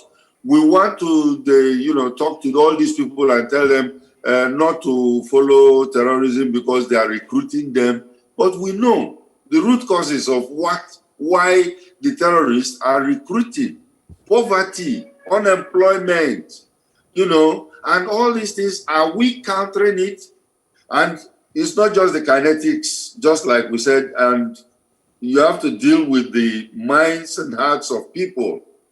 What are the psychological operations that are being carried out to make sure that we counter all this? So we have a big problem in our hands. I personally feel that this is time, all the time, for us to sit down and re-strategize, because it is a go-back forth thing. And of course, remember, Boko Haram itself is making alliances with people outside the country and getting stronger. So we have to decide whether we really want to deal with it or we don't. All right, and that's a huge decision. I believe that people in those positions must be taken. Earlier, you had mentioned that it's not about gathering intelligence, but what you do with it. And almost like you were painting a picture of certain people in positions of power who may, of course, be guilty of letting these things continue to happen for their own personal interests or whatnot. Let's go back to Kabir Adamu. Over the weekend, the Sokoto State Governor Aminu Tambuwal, of course, was speaking and made mention of the reason why they continue to negotiate with bandits. My question actually is, from there, Kabir Adamu, do you agree that maybe there are other ways that we can save lives in Nigeria, either through negotiation or diplomacy or something else, since our security efforts to completely wipe out terrorism don't seem to be working as quickly as we want? Are the governors left with having to negotiate as it stands? There is nothing that should be off the table when it comes to the protection of lives and property of your citizens.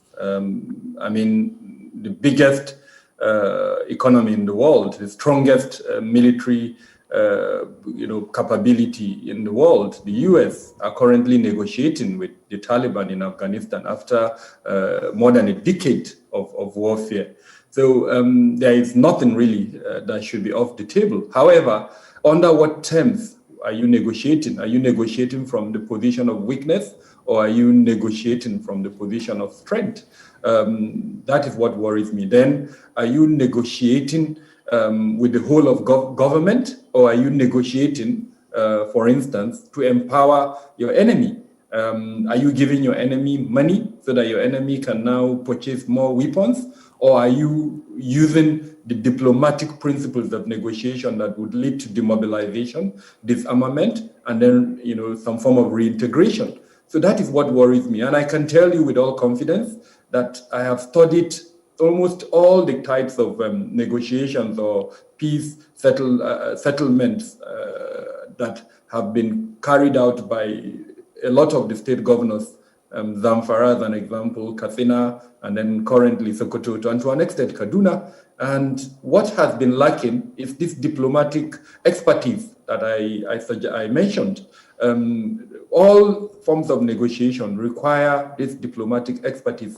And I make bold to say that, unfortunately, the state governors lack this type of expertise for the simple reason that diplomacy is not their forte. It is the forte of the federal government. So I expect the state governors to seek the support of the federal government, especially the Ministry of Foreign Affairs, that has expertise in this type of negotiation that it would lead to demobilization, disarmament, and to an extent reintegration. Because that's what I'm still going to stay with you, Mr. Damu. I want to stay with you, but I want to move the conversation. You said something earlier that caught my interest. You talked about access to internet.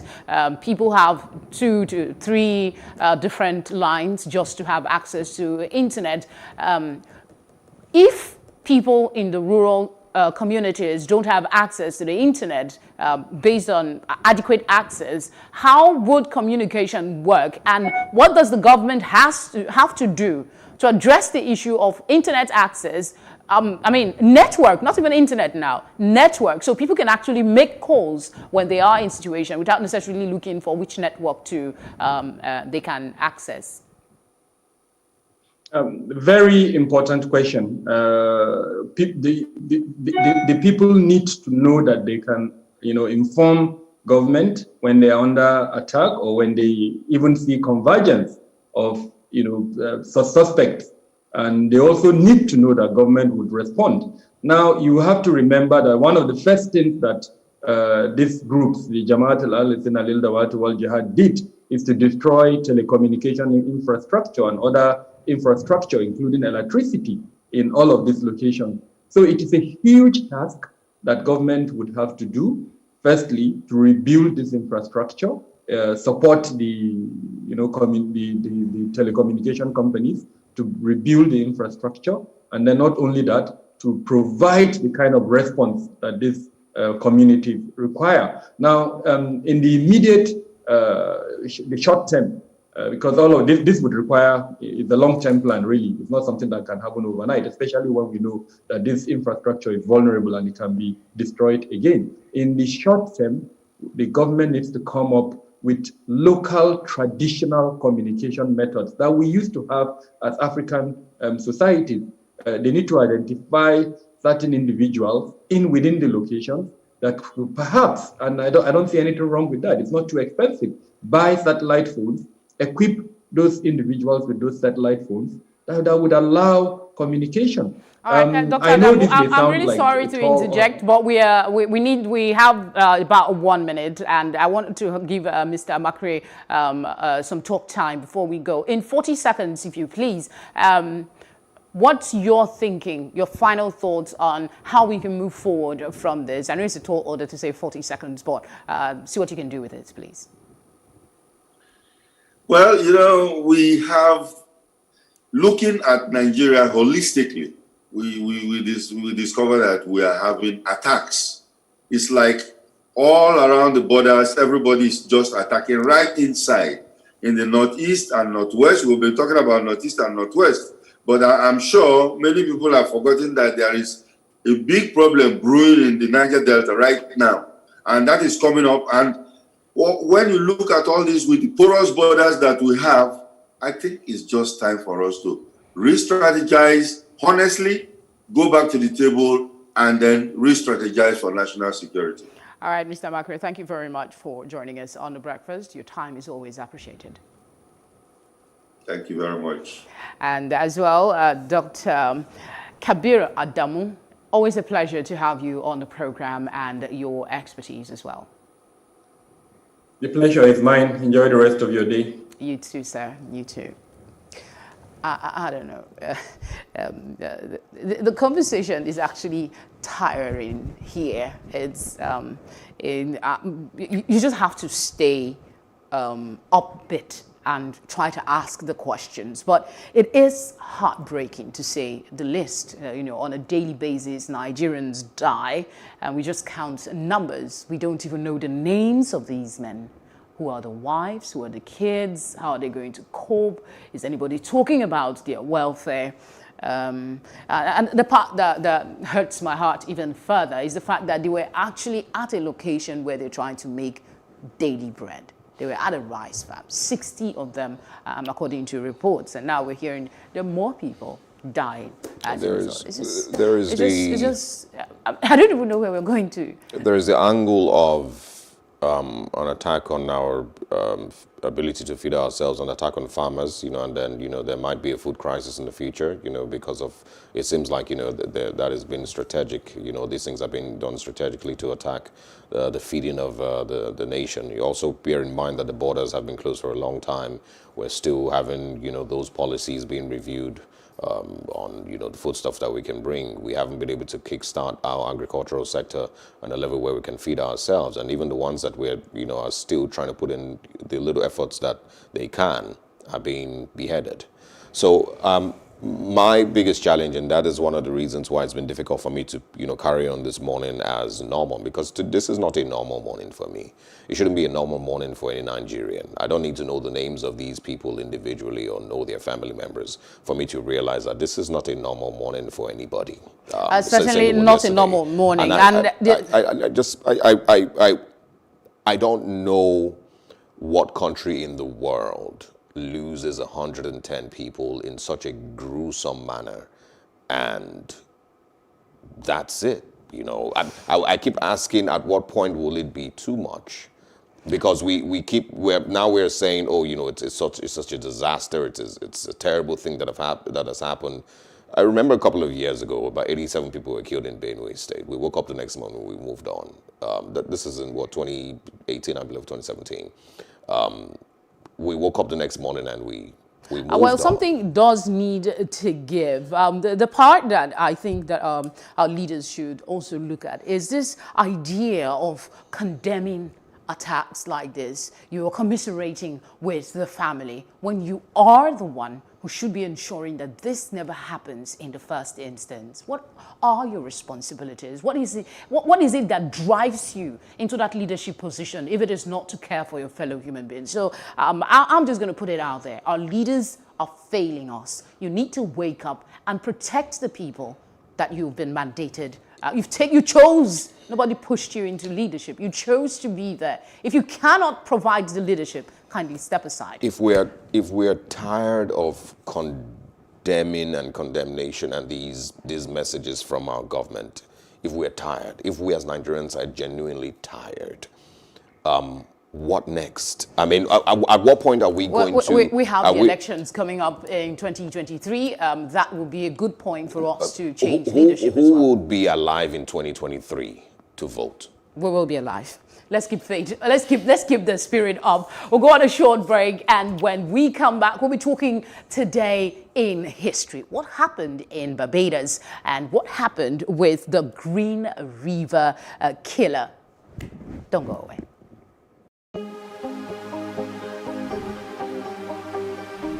This is it for upcoming artists to blow in Nigeria.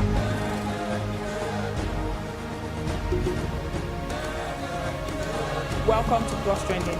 I am Bukky November, your host, saying thank you for joining us on today's episode. Welcome back. It's tea time on Plus TV Africa. Practice makes perfect. I'm not perfect yet, but I'm a lot better than I used to be. He's a king. He's entitled to marry 100 if he wants to.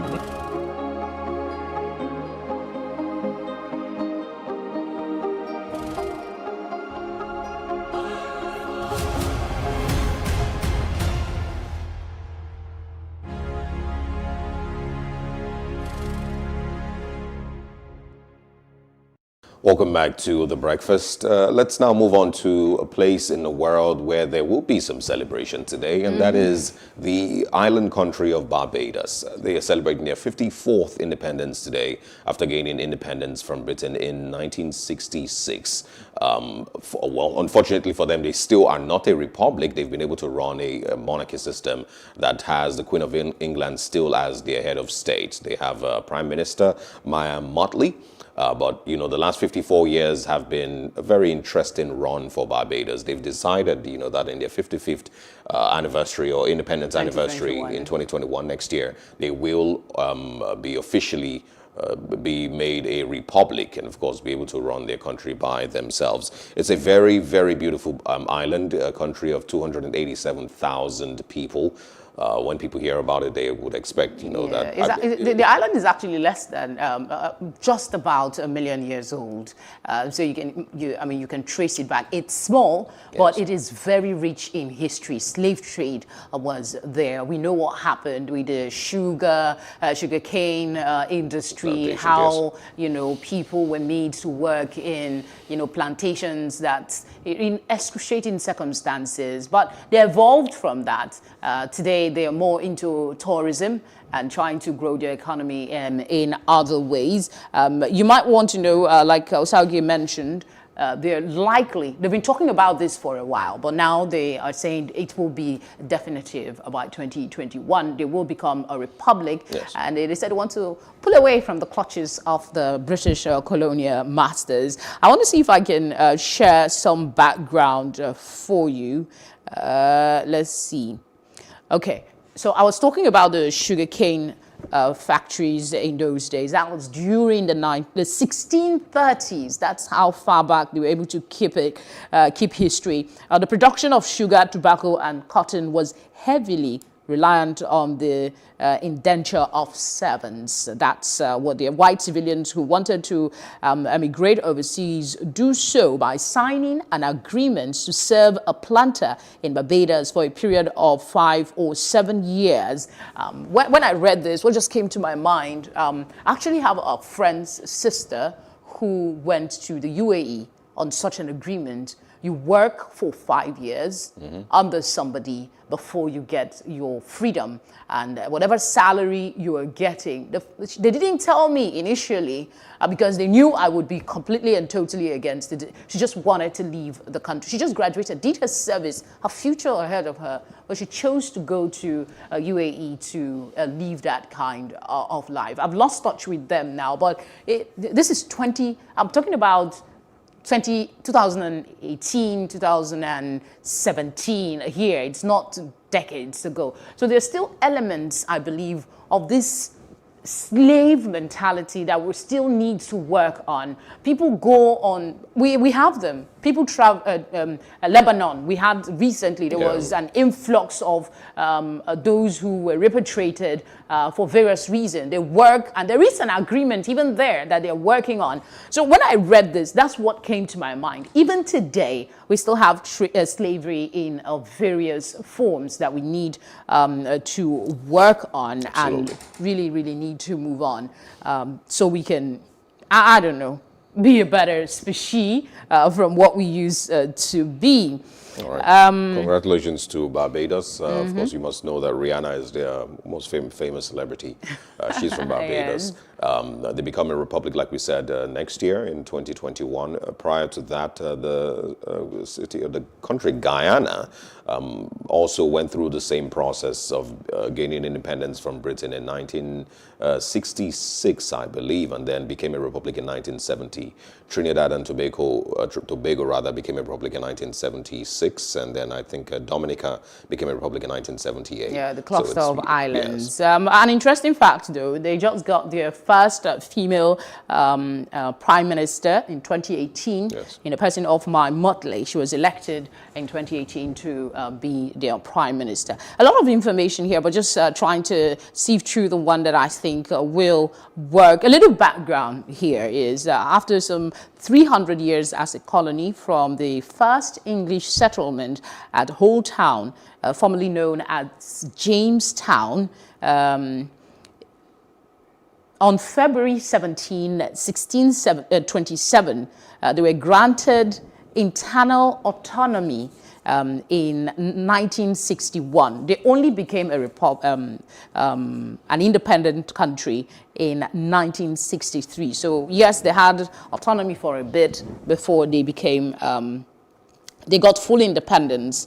The party that was ruling then was the Democratic Labour Party, previously known as the Democratic League.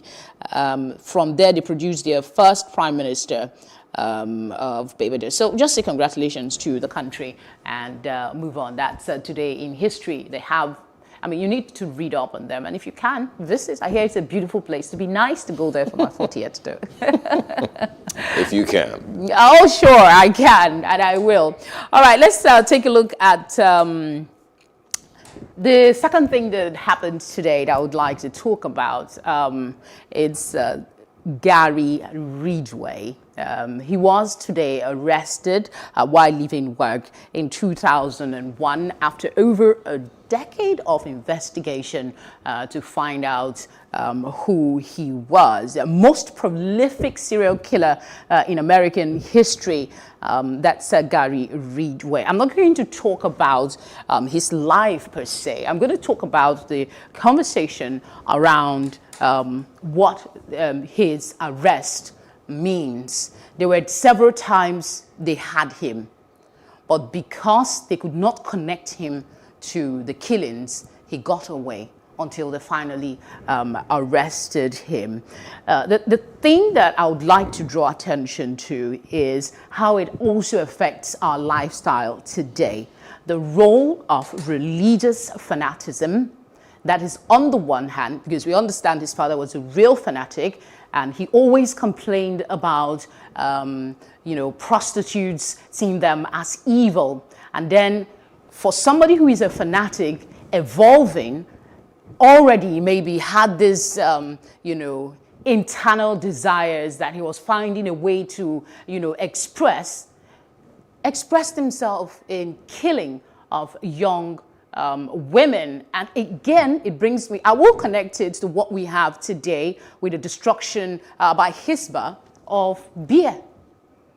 That's a level of fanaticism in my thinking, if people's liberty are being impeded because of religious beliefs. Now, if you juxtapose that with somebody who already has some tendency to commit a crime, then you only fan the embers of the evil. Boko Haram is a religious insurgency. They want to turn the country into an Islamic state. And then you have people that capitalize on these sentiments to commit evil, like we have with Gary Ridgway.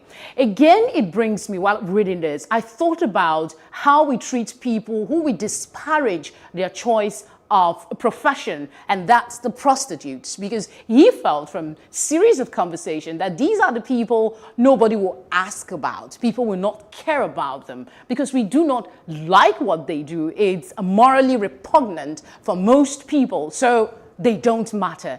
He killed and killed some. He claimed to have killed some 90 women, but forensics says about 70 or thereabout. Who knows?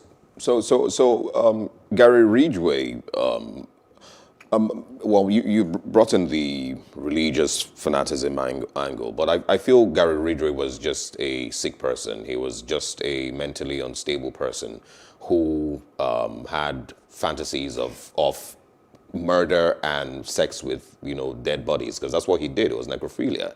He would kill and then he would bury and come back later and have sex with the body that, he had killed a couple of days earlier. If you say yes, there might be a level of mental illness, but how did this man, how was he able to convince not one, but 3 women to marry him?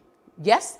And the last one had no idea what he was capable of, and they lived together for years. Serial killers it brings me to no act to find the mind's construction in the face. We all look different, but what is in our hearts? That's a part of the conversation and it's not just me that's making the connection to religious fanaticism. It's been done. Psychologists have come up to say they align that this has been disputed by the lead investigator in that case, that the bodies that were found in the river, about 5 of them, symbolizes post-mortem baptism.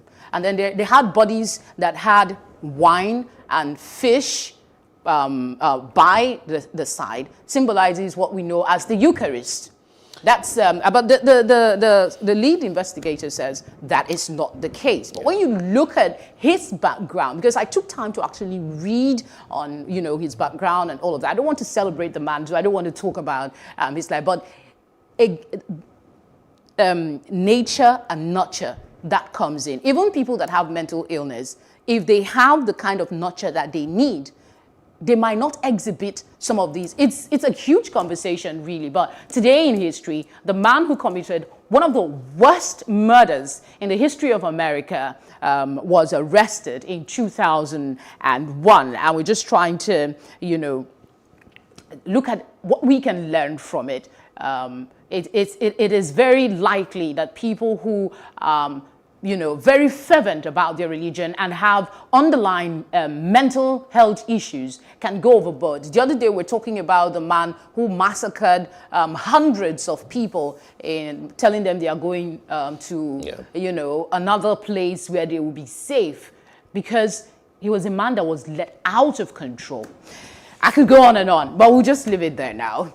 Today in history, 2 things happened. One is really good. That's from Barbados. They got their independence. And then we had the source story of this man who married 3 women, lived with all of them, and they had no idea what he was capable of. He was really sentenced to 48 life sentences and another 480 years in jail. Yeah, he's still living tax. That's my worry again. These people leave taxpayers' money to keep them alive, feed them, and they continue to live into ripe old age. He's about 70 now, and he's still alive. All those women are gone, and we will never know the true number of people that were killed. So be really afraid. Just live your life as best as you can, but be careful who you vouch for.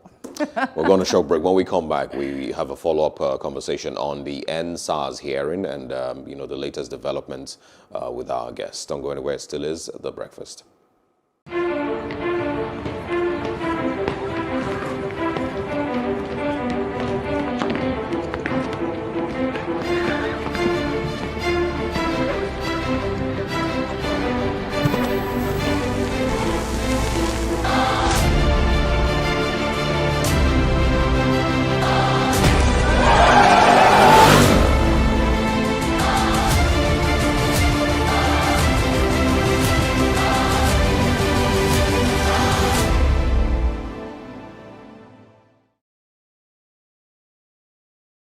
Thank you for staying with us thus far on The Breakfast. We still have something to serve, and that is the hearings, the continued hearing of the NSAS protests aftermath on police brutality.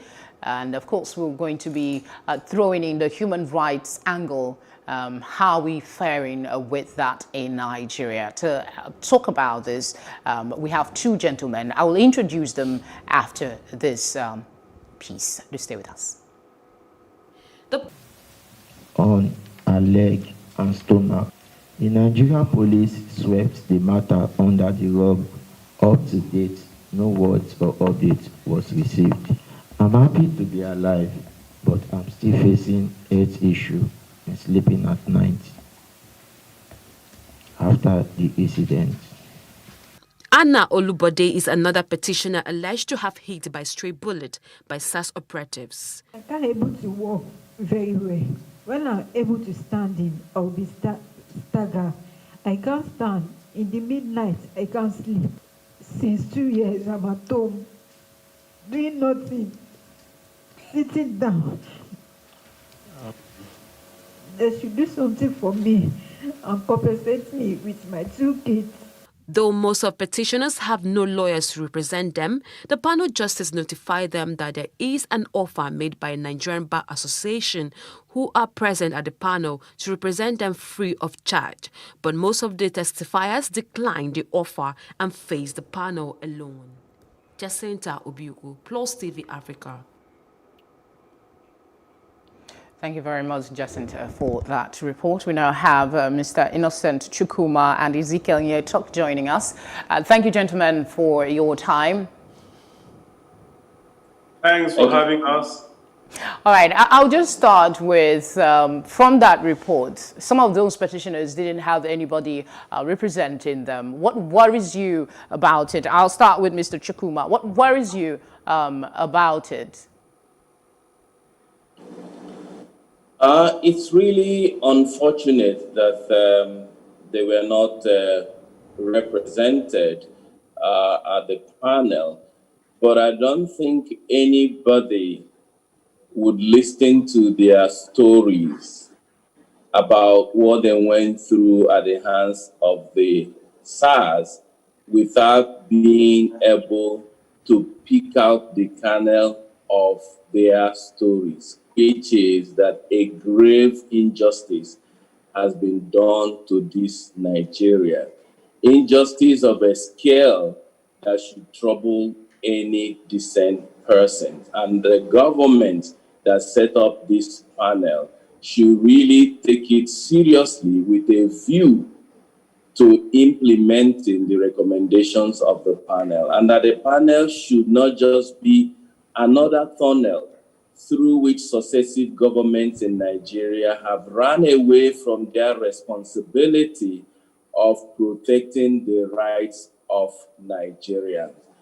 That they are not represented by lawyers to tease out the fine points of the law and present them should not be a reason to deny them but justice. knowing the kind and of I would system, also expect Mr. Chukwuma, NBA that has Mr. Chukwuma, the part to the question that I didn't add was how this is going to affect the possible compensation that would come to them. Would it affect that, really, knowing the system that we run in this country?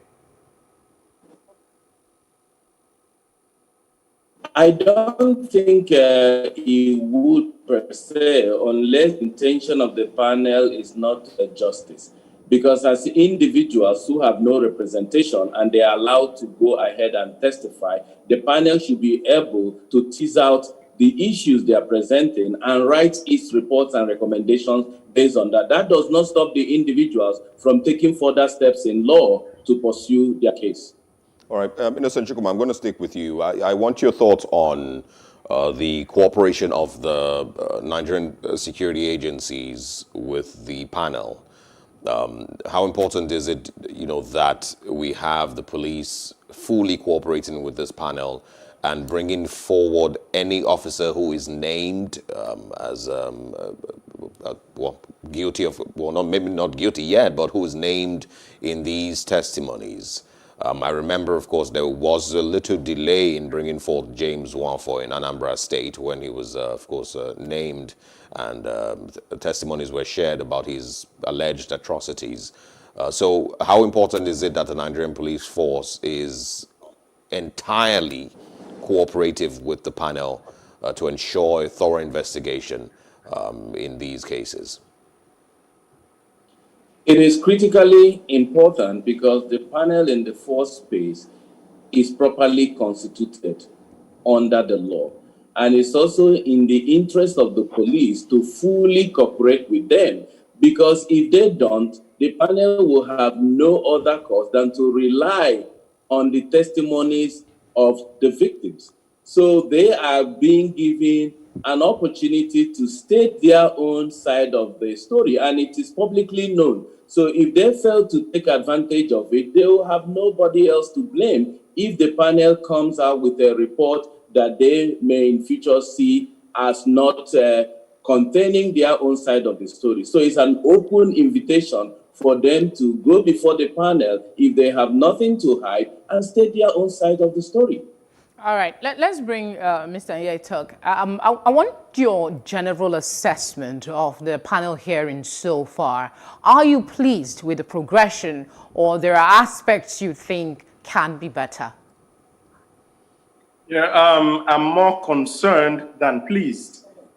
And you look at a few things. Number one is that while NBA has provided free services to them, Why they come up to continue is that if you are scheduled and you are given the option of getting NBA representation, you'll have to go back and get a rescheduling because you need to brief your lawyer, and so you can't just jump on like that.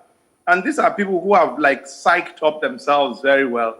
So, and again, if you decline the hearing for the day and take another date, there's a possibility that it just might not happen again. And you ask yourself again, when I get a lawyer, what is the lawyer going to do for me? Why don't I just tell my story? And in terms of compensation, do they really believe that at the end of the day that there will be something that will come to them? These are all the trust deficit challenges that we face. Secondly, aside from that, a lot of people, you know, when you listen to some of the very, very disturbing utterances that seem to be things that are maybe threatening from the military or from the police, or from the authorities, the Minister of Information, when you see what's going to EndSARS protesters, you know, freezing their account, looking for them.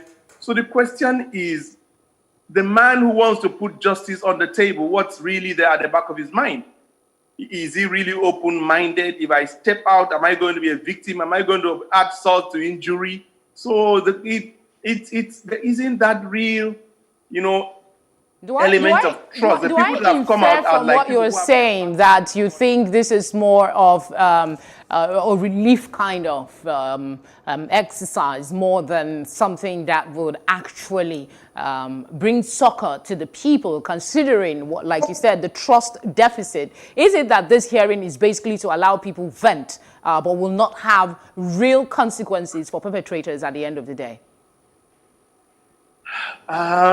We run a very, very, very complicated and complex structure of corruption and of people doing impunity over the years, and lack of respect for life. Take that of Anambra State. If things are really to come out to the open, if we are to say things the way they are, many big heads will roll, and it will go a long way. So there's what you may call guided deregulation. They allow it, but to the extent where you don't get too deep. And with this sort of mindset and the understanding of the public, it's a good thing to happen. But Nigerians are not exactly as excited. You know, we are an extremely cerebral people, and we play the ostrich. A lot of times, we smile at you, even when we know you're talking absolute crap. You know we are talking nonsense. But we show our teeth because we've learned to live that life. So the tribunals that are there, I mean, what's coming out is nothing compared to the real situation. All right. Back to Mr. Innocent Chukwuma. A lot of the people that we're speaking about today, for those who are lucky to still be alive, after surviving cases of police brutality, those who can attend the panel either in their wheelchairs or fully standing. There's testimonies of people who were thrown from 3-story buildings and lost their ability to walk. There's people who survived gunshots. There are people who maybe even didn't survive any of these things. Innocent Chukwuma, where exactly would you say we can find true justice? Would it be with monetary compensation, or would you say that people deserve to go to jail if found guilty? If these lives will never be the same again, if some of these people who have lost all that they can, all that they've worked for because of police brutality, where exactly would you find, or can they find, the justice that they seek? Will financial compensation and the money that they're asking for really bring them peace?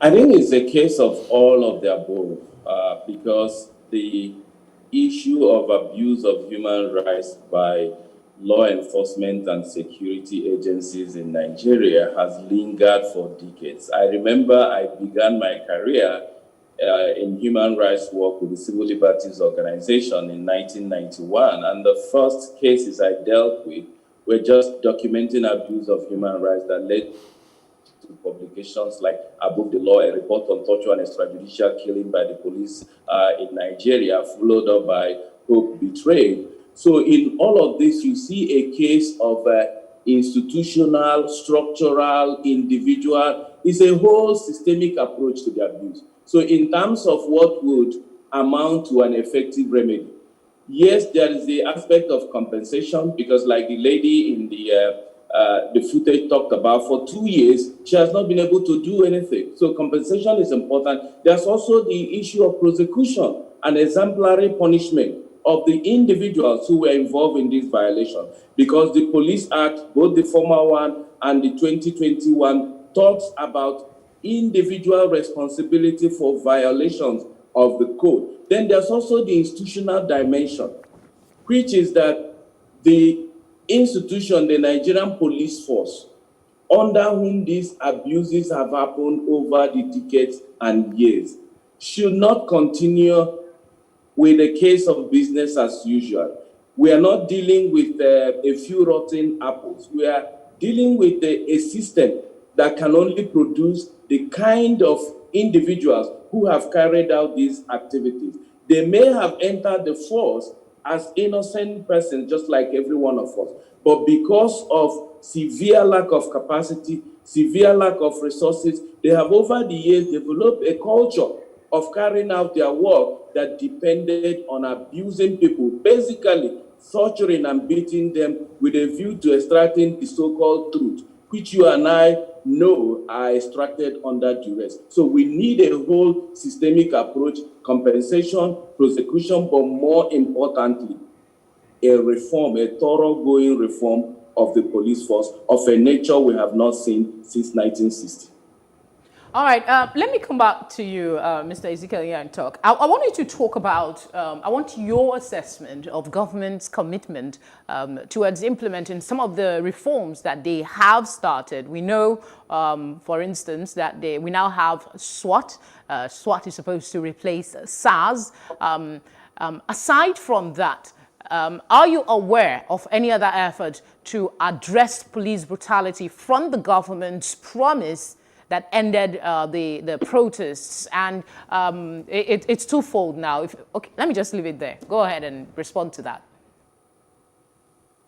The police is designed, is programmed, is institutionalized to protect not the citizens, but the institution.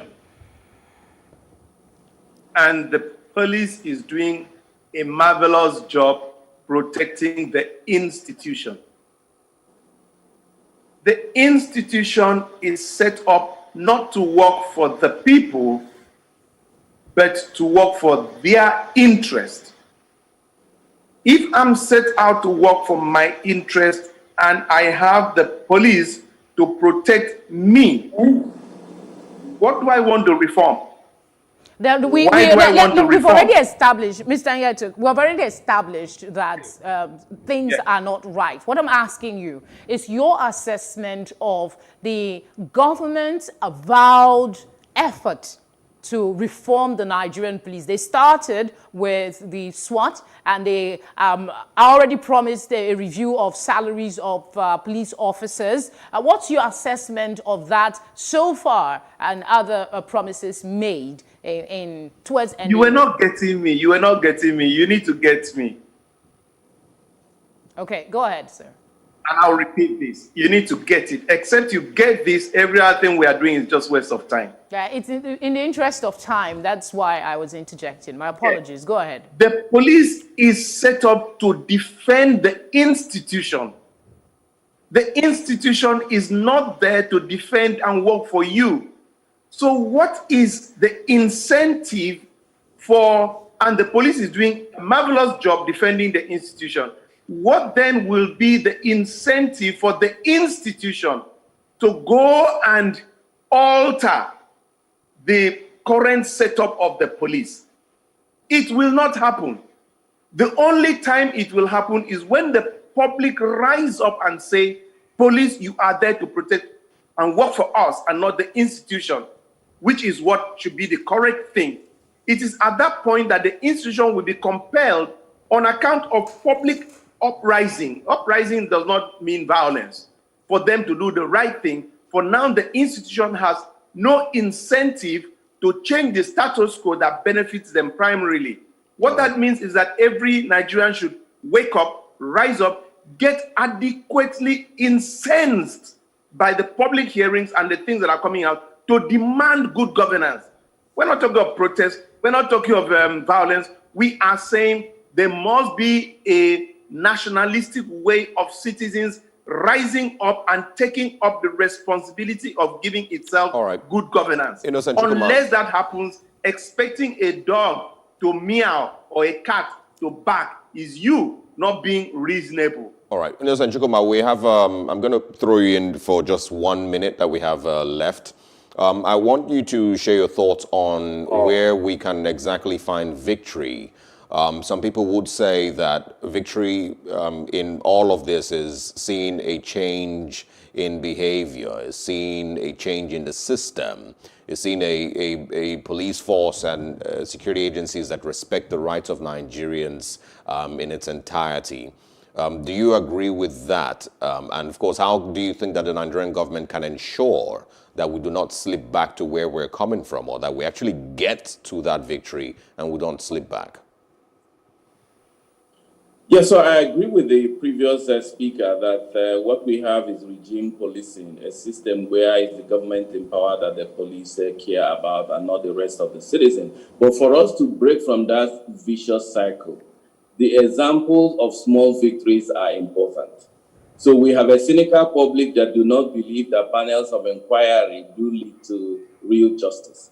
So with this panel, a quick win for me will be for the panel to complete its work, make its recommendation, for the government to swiftly act on that recommendation in the 3 dimensions that I have talked about: compensation to the victim, prosecution of the culprit, and instituting institutional reform as a way of restoring the lost trust and confidence. If at the end of this exercise, we still do not see the report or actions on it, people will be doubly convinced that government is not set up to serve them. And it's not in the interest of any state or government to be so passive, because we know what the end game will be. It will be citizens' revolt, which is why in the Universal Declaration of Human Rights, in the preamble, it is stated, if human beings are not to resort as a last recourse to violence, their rights should be protected. Okay. And it begins with this panel's report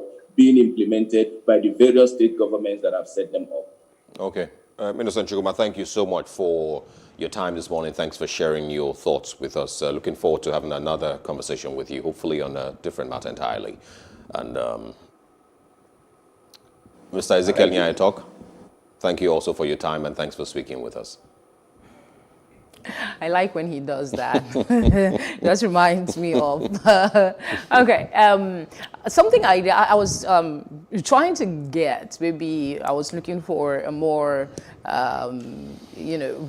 But what I did, I might be wrong. But what I think that they're saying is that the efforts at change by the government as is being implemented with the speedy response to the EndSARS protest, it's not deep-rooted enough.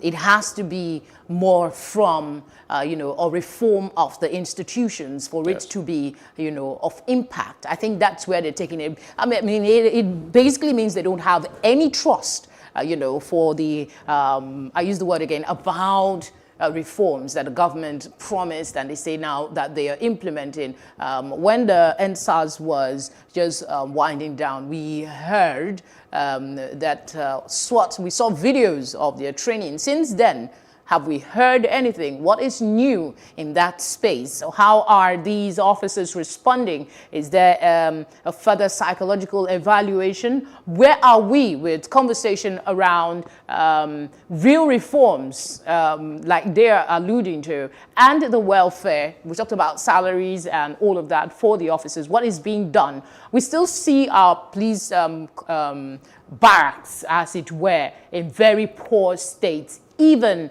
almost over a month since we had the EndSARS protest. So yeah, I think what they are saying, and I understand they're saying, is that the reform should not be cosmetic. It should be deeply rooted, and it will be institutional reforms. I personally don't like to get into conversations on police welfare and fixing their barracks and improving on their salaries, because I've always believed that poor salaries is never a good enough reason for you to kill anybody or for you to brutalize citizens.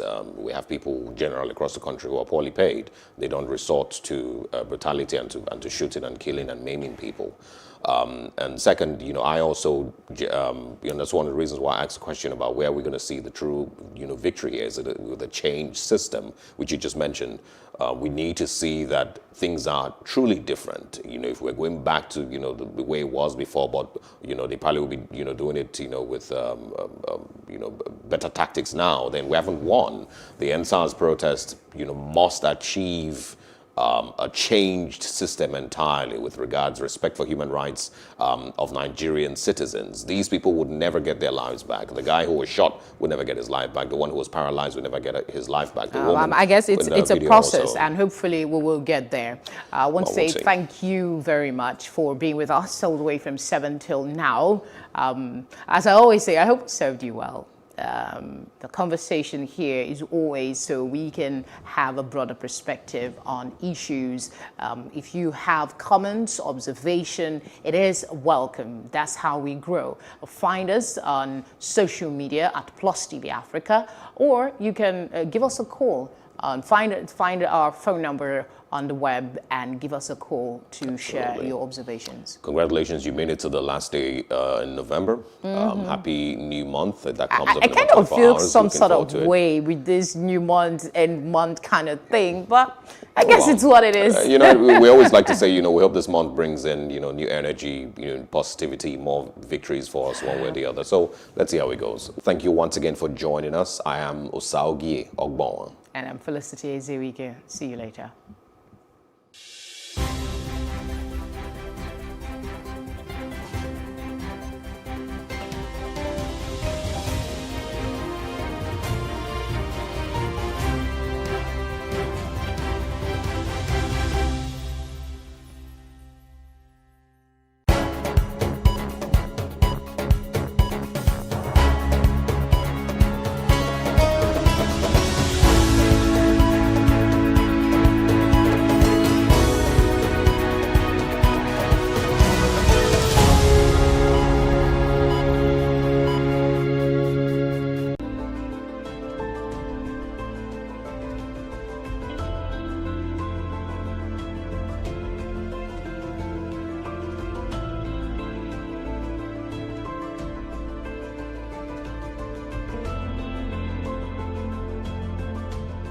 When I heard him, I didn't know he was a sickler until last year.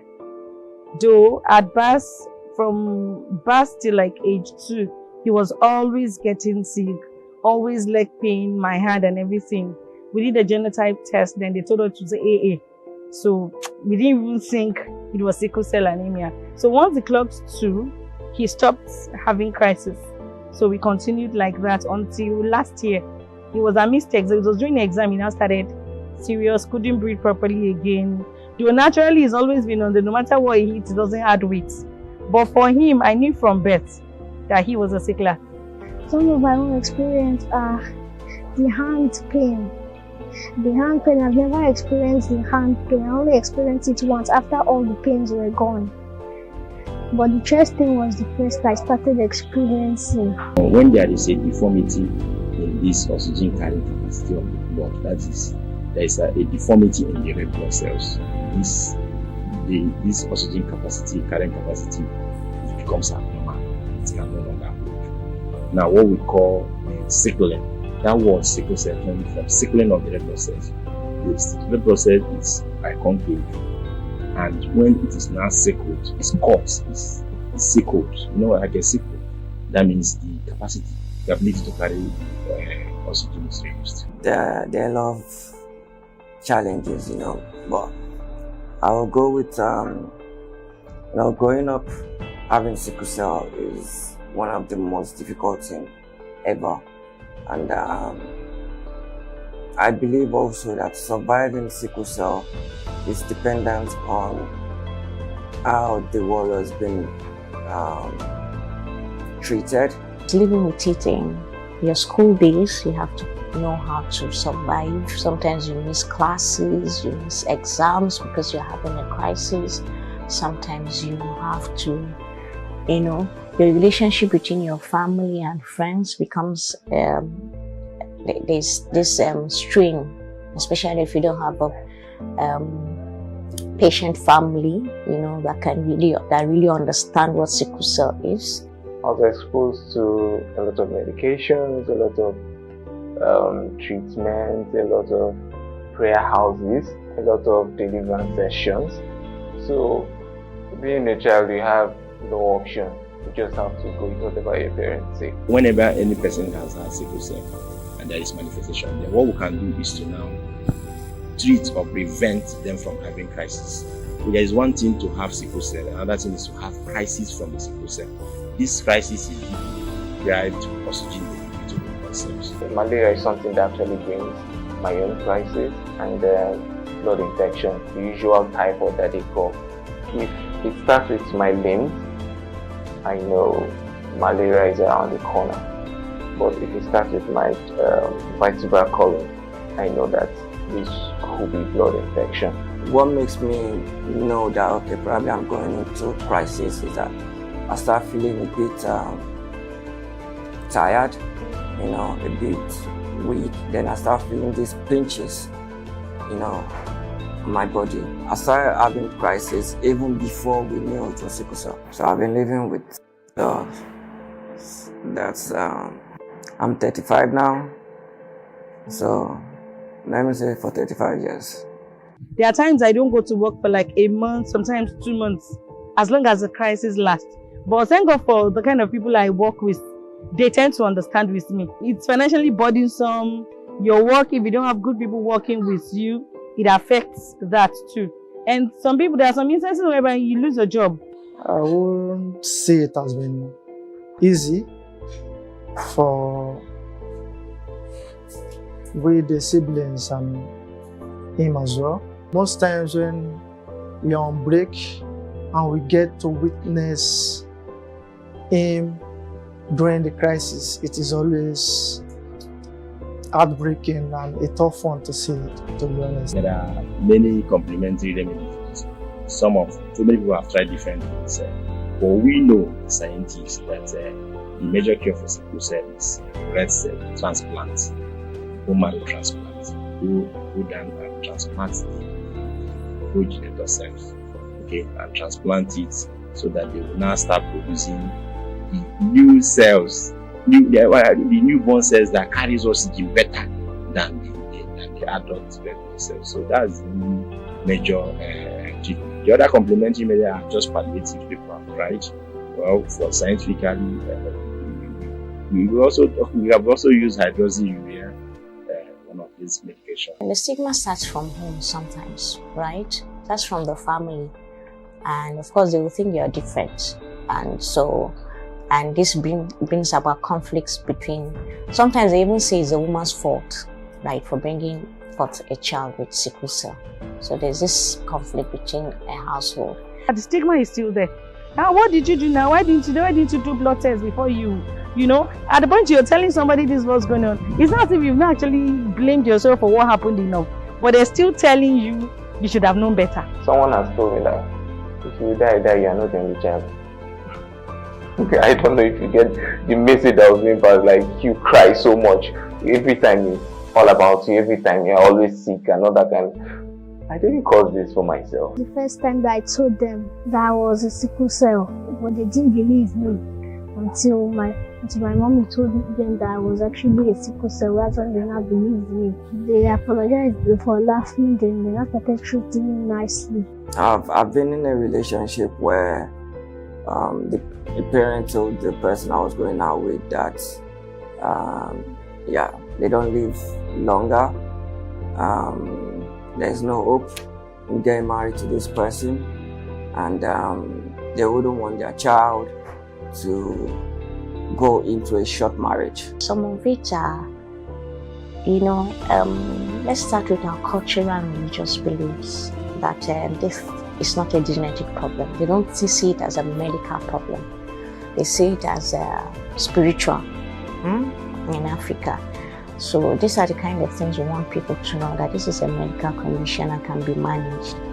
When you give birth to a child and the child is always falling sick, high fever, always crying and all that, automatically people will think that, okay, the child is possessed. Some people believe that it is contagious. Before all the medical interventions, children die before the age of 5, not because it's spiritual, but because there's lack of hospital care and proper drugs. But with hospital care and proper drugs now coming into play, there's a bit of improvement, and warriors can live to 90 years. So the parents need to be educated that if their genotype does not match for use at least AS or AA, they should not go ahead and marry. I am still blessed. There's a lot of pain associated with it, but I'm still thankful. You know what I'm saying? I'm still grateful. I mean, regardless of everything, I still have someone who was able to kind of, damn the consequences and say, okay, yo, forget about what other girls have said. I'm going to marry you, regardless of what they've said. I'm going to take a risk on you. And she did. And I got married, and I have 2 kids. For me, that helped me to build a lot of positivity. Because I've been surrounded by so many negativity. I just had to develop it. But then, you can be stronger than anything that is thrown at you by life. If you choose to be strong. If you let situation, you don't have to be a victim all the time. For children with sickle cell, your life is still ahead of you. You can be anything in life. There is no limit to how far you can get to.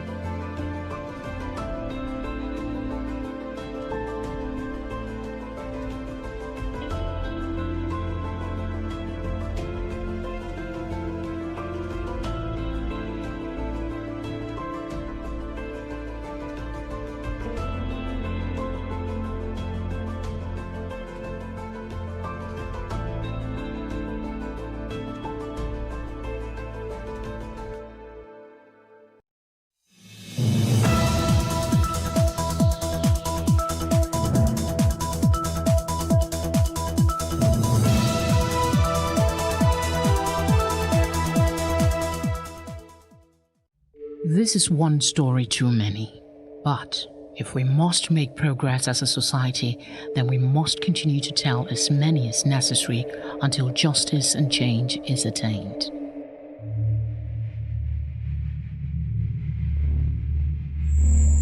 I no longer move freely on the street. My life is being threatened by the family, the corporate. You can see when you came, I hurried to go and pick my daughter in the church. She can't walk freely. I used to take her to school.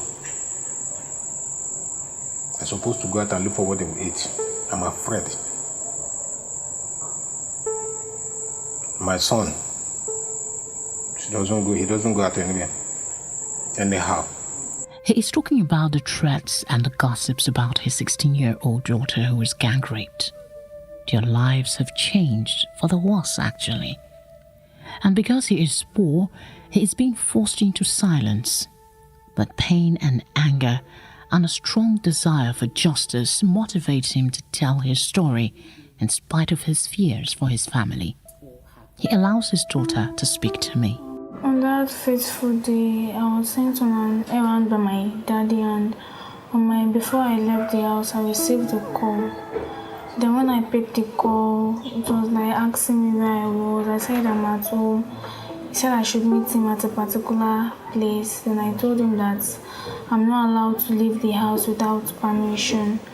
Then I left the house, going on the errand, not knowing that he was chasing me. Then he called from behind and I turned and saw him. Then he told me that I was the one that told him I was at home. And I told him I was sent on an errand. Then as we were talking, two of his friends came from behind and it was like I should follow them, that it's better I cooperate with them. And I told them I'm not going anywhere.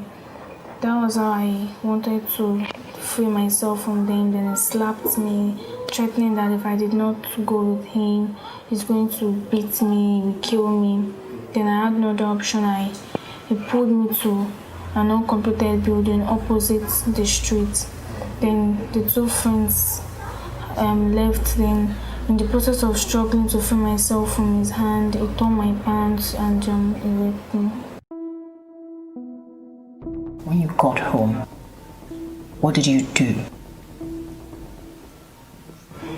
And the first thing I did was to go to the bedroom. After I cleaned me, when I got home, I also cleaned myself properly again, and I was scared. I don't know who to tell. I don't know what to say to anybody. Each time I tried disclosing it to either my brother or anyone, I can't say anything. Was that your first sexual experience? Yes. So you were a virgin before this happened? Yes. When you think about losing it, what comes to your mind? When I think about losing it, I have no other option than to cry, but after all the tears, I know it can never come back. Sometimes blame myself for what happened to me, because if I had raised an alarm, if I had told someone at that very moment, I won't be going through some of the pains I'm going through now. I was taken to the scene of the crime.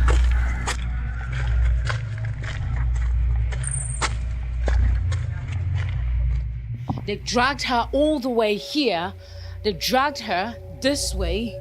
And as they have described, they described that she was pushed on the floor here. And this is where the horrible crime occurred. Innocent 16-year-old girl who was on her way on an errand for her father.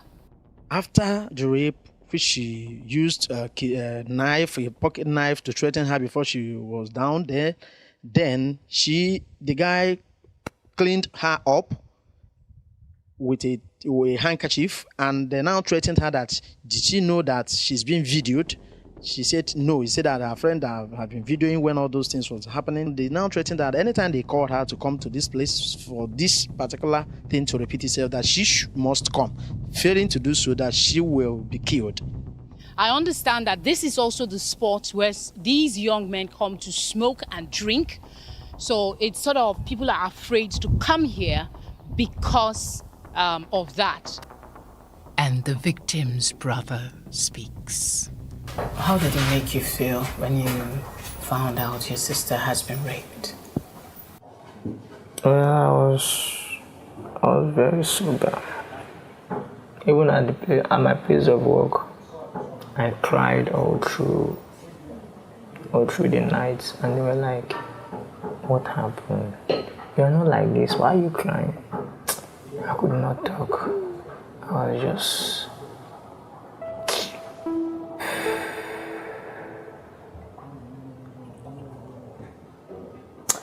I was angry. I felt like leaving that company that night, and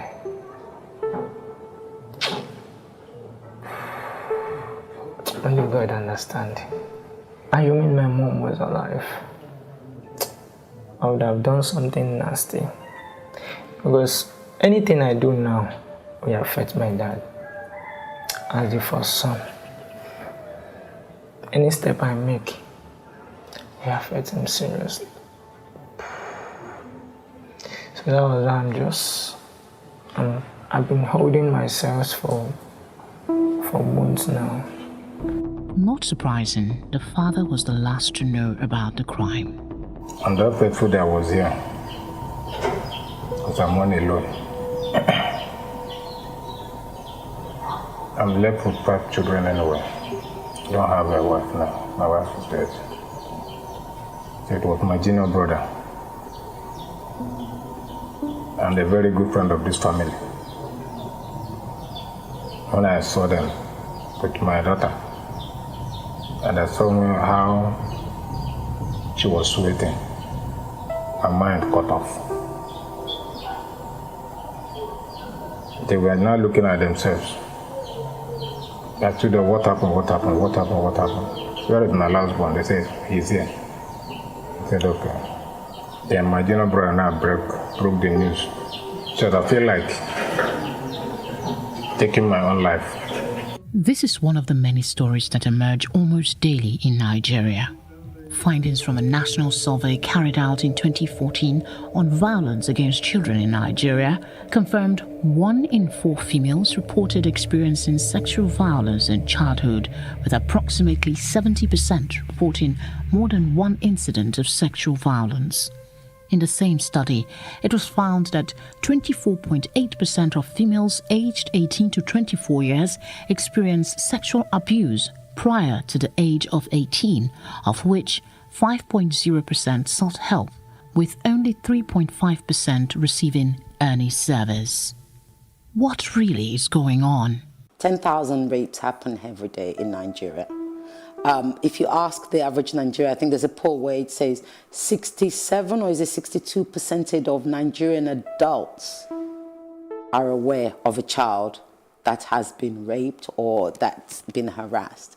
It's not a seeming problem. The problem is actually there.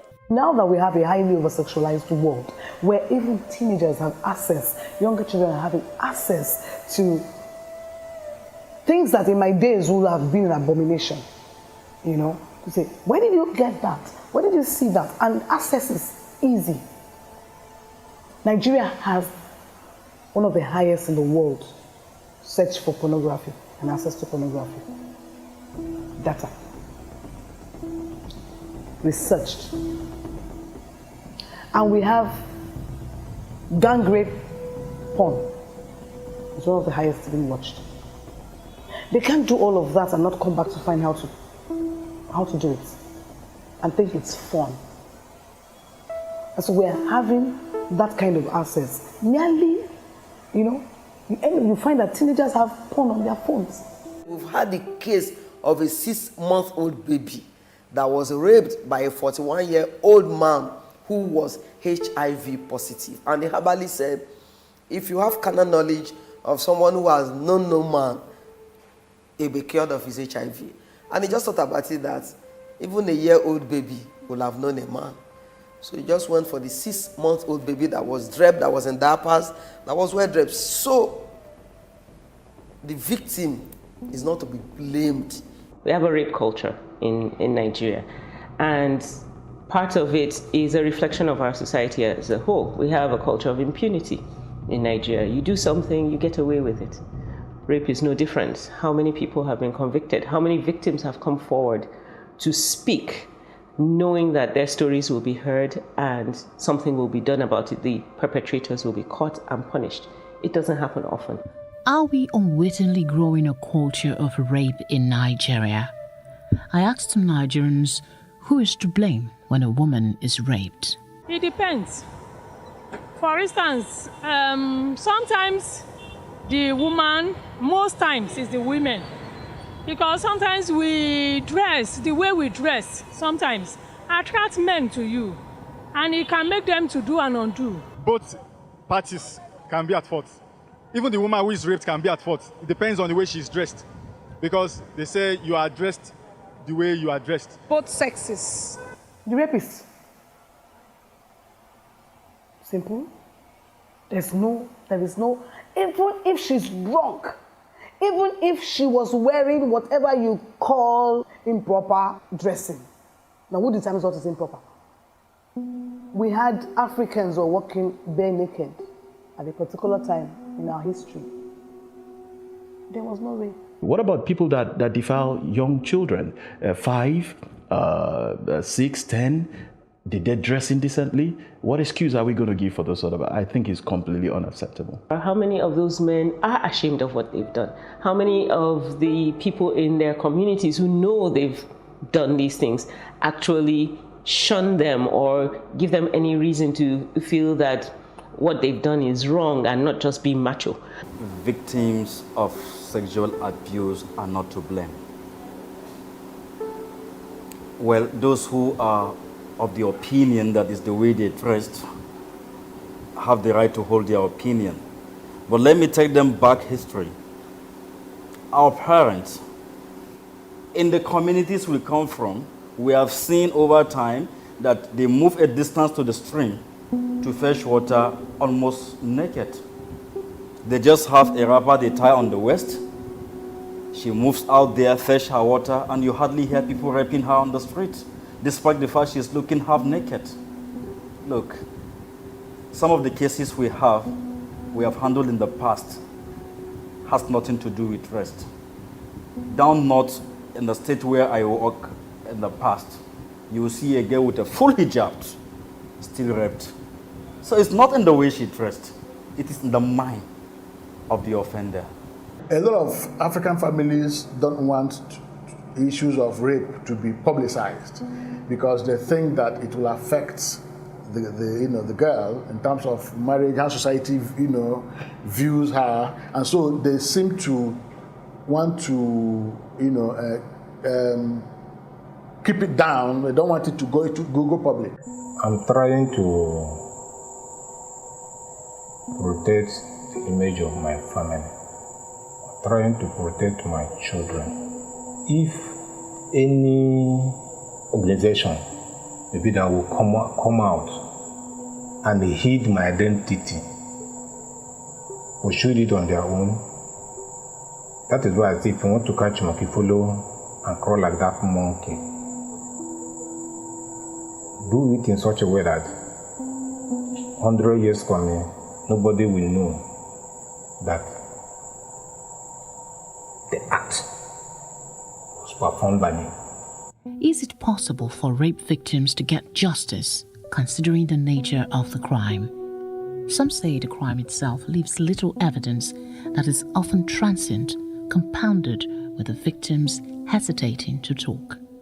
If you look at proving a case of rape, it's not just in looking for torn clothes and other things. Yes, there are factors.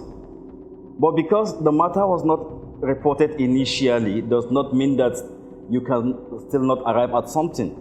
Okay, look at it in this instance. She's already pregnant. By who? How old is she? 14. Has she attained the age of consent? No. She has not reached the age she can give consent. So whoever sleeps with a girl that is a minor has already committed an offense of rape. Because even if she agrees that sleep with me, it is not consent under the law. Because she has not reached the age to agree. So that alone is a factor to establish rape. Now, if there is argument as to who is involved, we have the normal DNA after delivering. You'll be able to ascertain whether it fits in with the person that you are investigating. That may also help in corroborating evidence. So we cannot just give up and say because the matter was not reported initially when it happened, so we cannot prove it in court, no. So why then do so many cases remain unsolved? If police want to get that boy, they will get him. We have given them all the necessary information. His friends, where they normally stay. But the last word from the police was, if we see him, we should alert them. If you go and report to the police, to go and pick up a suspect or invite a suspect, the IPO does not have a vehicle assigned for that. The vehicles that you've been seeing that are in the meeting are just patrol vehicles. There's no vehicle to say, okay, this vehicle is, or in this station, there is one vehicle that's dedicated to going to pick up for investigation. No. It is patrol. So now you're telling that same person to make calls with his own money. There are no lines that are dedicated to them for them to make to receive calls and make calls on behalf of cases. So he's using his money. He's going to ask you for it. You have to pay for it. Now you want to go and pick somebody, you will have to bring the money to go and pick up the person. Now who do we want to blame?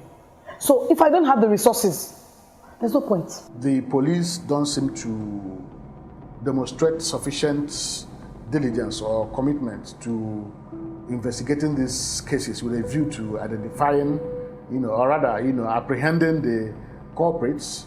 In many of such cases, what we find is that police are always not ever able to arrest the culprits. So the victims end up without justice. I think that the problem really is in the enforcement of the laws we have. Nigeria has absolutely no need for more laws. We have sufficient laws, but are they enforced? That is the problem. What becomes of the victims of rape when justice is denied?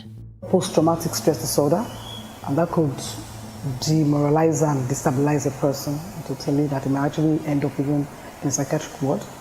You have reproductive and other health challenges. It's more prominent in a person who has gone through, violation. You just keep having, because all your systems are not in sync. Your mind is not in sync with your body and all of that. So your immunity levels really go down. You have extremes too. They can become molesters themselves. Yeah, not everybody. You can become a molester. And also, you can have a very high risk life. High risk. They take risk. It's like, what's the worst that can happen? And some of them, not all of them, these are different, like I said, different things happen to different people, but I'm just trying to put it all together. You have multiple sexual partners. You have, I have seen females who became lesbian because of this, who says, I don't want a man near me ever. There are many women who suffer for life after the event. The very obvious things are things like sexually transmitted diseases that may occur, pregnancy that may occur. As a woman, I can only imagine the horror of having to carry a baby for somebody who raped me. It would be a very, very traumatic thing. There are those kinds of things that come up. There are also the psychological effects. So a lot of women find it difficult to have intimate relationships. After that, a lot of people's personalities change because of the trauma they've suffered. They don't trust people anymore. There are even people who go through eating disorders and either become too skinny or too fat in a bid to be unattractive, thinking maybe if I hadn't looked so attractive, it wouldn't have happened. In Nigeria, rape has become endemic and is underreported. But the shocking dimension that rape has taken is becoming worrisome. The act is done, condemnable for that matter, recorded, and it is used to keep victim under siege, like being under oath. And those who perpetrate the heinous acts act as if they are demented. I think this is shockingly on the increase, or the fact that perpetrators have not really been brought to book. The rate of conviction is abysmally low. How can the family help these victims? What should they do when they become aware? Love and compassion can actually help the victim heal faster. And support, which is what they get from their family. So the family should not be part of what will create the ripples of negative effects, consequences of abuse for a child. And some of them, that is what happens. And so anybody that a child approaches, and any young adult or teenager or adult that walks up to say, something happened to me, we need to believe them. We don't need to come from the point of blame. The family's most important role is providing support for the victim, not blaming the victim, not shunning them, because we unfortunately are also in a society where it is believed that such things are a shame to the family, and in some cases the girl or woman has been kicked out, especially if pregnancy results, or is hidden away from sight, and everybody acts as though she no longer exists. It's considered that such a person is no longer marriageable, or if she's in a marriage already, that marriage may end. So the most important thing is actually the support from parents, from siblings, from husbands, from extended family, helping the person to overcome that initial trauma, and most importantly, letting her know that regardless of the circumstances, it was not her fault that she got raped. Society is evolving, it's changing. This whole notion that a victim should be allowed to suffer victimization because of what society will think, it does not do any good to the victim. People should speak out. Perpetrators should be exposed, so that others will learn a lesson. Which one is better? Protecting the girl child, protecting our women, our wives, our sisters, or covering the evil? So we must find a way to deal with those perpetrators and save the female child. This friend turned family to the victim and her family tells us why he chose to get involved. I'm a father, and I have daughters too. And I wouldn't take the issue, the way it happened. If the girl happened to be my own daughter, I think I would fight with my life, the last pint of my blood, to make sure I get justice for her. Then I see her as also my own daughter too. And that was why I got involved, and I'm also putting every effort towards making sure that justice prevails. For somebody to just wake up and be gang rape a minor, I think it should be a cause of worry to every other Nigerian, because if it is this girl today, nobody knows who it will become, maybe his or her own son tomorrow. What role is there for the government in addressing this? When there's little or no conviction, when people are not brought to book, there will be no deterrent. So it's going to embolden the perpetrators of the heinous acts. And I think that what needs to be done is for the judiciary to please speed up that rate of trial, so that anyone who is innocent will go scot-free. Anyone that is found culpable will be sentenced so as to serve as a deterrent. Anybody, which is rare, who has been found guilty, in Nigeria we still call it child defilement. It's pedophilia. All these sense and sensibilities and shifting in the chin on inability to face up and call things what they are is part of our denial culture. If government truly cares about the people, then government needs to wake up and learn that the first priority is to protect the people. And how do you protect me if you keep critical information away from me? Information that could affect me, my child, my immediacy, all of those things. So there's a lot government can do, a heck of a lot. Judges, most judges don't know what to do with rape cases. They don't. They actually don't in Nigeria. We need to make it a national issue.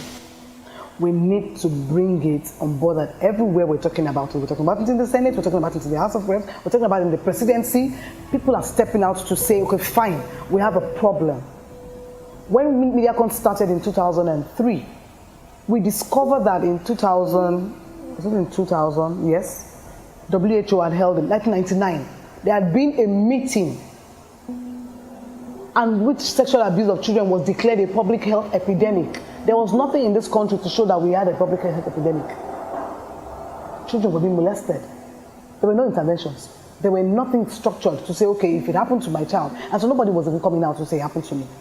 And so then you have it. And then in 2004, it was declared a silent epidemic in Africa based on they were having HIV. Children were having HIV not because they were mother-to-child transmission in the womb. It was more of sexual abuse of children in Africa.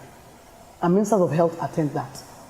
And we don't have anybody come and say there's a problem. Conversations about sexual violence should not come and go with every crime. Sustained efforts is necessary by all of society if this issue is to be addressed once and for all.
It is engagement we need to have. Those who suffer miscarriages are never taken into account. Members of the National Assembly are also influence peddlers. You are sitting on Nigerians' money. From the Babin, I pay my rent. On the Babin, I send my children to school. A consultative engagement. No any tangible notification before they ban us. It's one thing for people to be at your back and the heat of the moment, and another thing for them to still be with you when push comes to shove. I will do everything to take Lagos out of the national grid.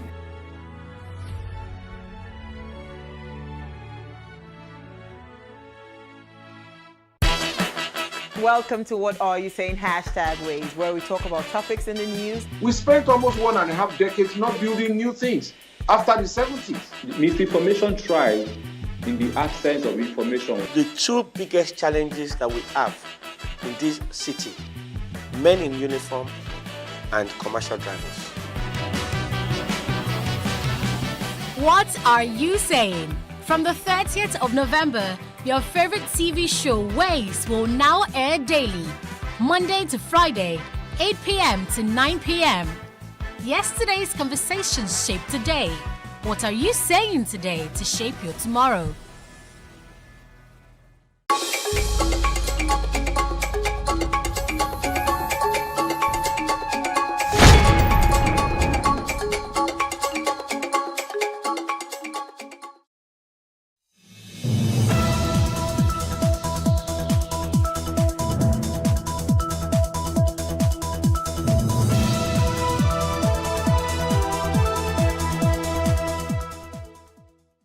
Hello and welcome to Plus Reports, a roundup of the reports that made the news recently.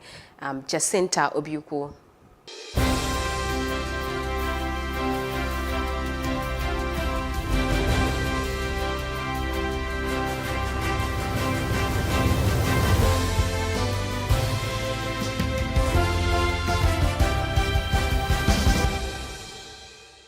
We begin with the report that have thrilled reactions among Nigerians. The CNN's report on the Lekki shooting that went viral. The Minister of Information and Culture, Lai Mohammed, reacted to the investigative report, describing it as one-dimensional and lacking in balance. But he, however, validated a report done by the British Broadcasting Corporation, BBC, which he'd claimed was based more on facts. CNN engaged in incredible sensationalism and did a good service to itself and journalism. first instance, CNN, which touted its report as an exclusive investigative report, sadly relied on the same videos that have been circulating on social media without verification. This is very serious, and CNN should be sanctioned for that. So the CNN in its investigation was planned to the wanton destruction of property in Lagos and across the country. Instead, it went to town with unverified social media footages in its desperation to prove that people were killed at the Lekki toll gate. With investigations and counter-accusations, hopefully the truth will be revealed and killers be brought to book. Freezing the accounts of NSAS campaigners by Central Bank of Nigeria is part of the actions taken by the government since after the hijacked protest. Serving overseer of Citadel Global Community Church, Tunde Bakare, has frowned to such an act by the government. Some of the actions recently taken by the government on the heels of the NSAS protest may need to be reversed sooner rather than later in our collective best interest, so that they do not trigger further protests. While I admit that under our extant laws, banks may freeze an account upon an ex parte order granted to a law enforcement agency by a court of competent jurisdiction for the purpose of investigation, these provisions of our law should not be used to intimidate Nigerian youths simply because they engage in and promoted protests against the inactions of government. To extend the olive branch to the youth in one breath, as the chief of staff and top ministers in the government are now sent to consult with the Obas, the Obis, and the Emirs across the nation to extend the olive branch to the youth in one breath, and to deprive the youth of the right to freedom of movement and property as enshrined in our Constitution in another breath, we send confusing signals to them and cast doubts in their minds regarding the sincerity of the government. The immediate reversal of this action, therefore, will calm raw nerves and fast-track peace in our land. One of the good things from the NSAS protests is panel of inquiry. Plus TV Africa's Mary Chinda was at one of the panels sitting and reports. 60-year-old Olajide is a victim of the Special Anti-Robbery Squad's brutality. It's been 3 years now, but today he makes his way to the witness stand for hearing, demanding justice. I was brutally booted. Nearly, I don't know how to describe it, to the extent that they removed my 2 teeth.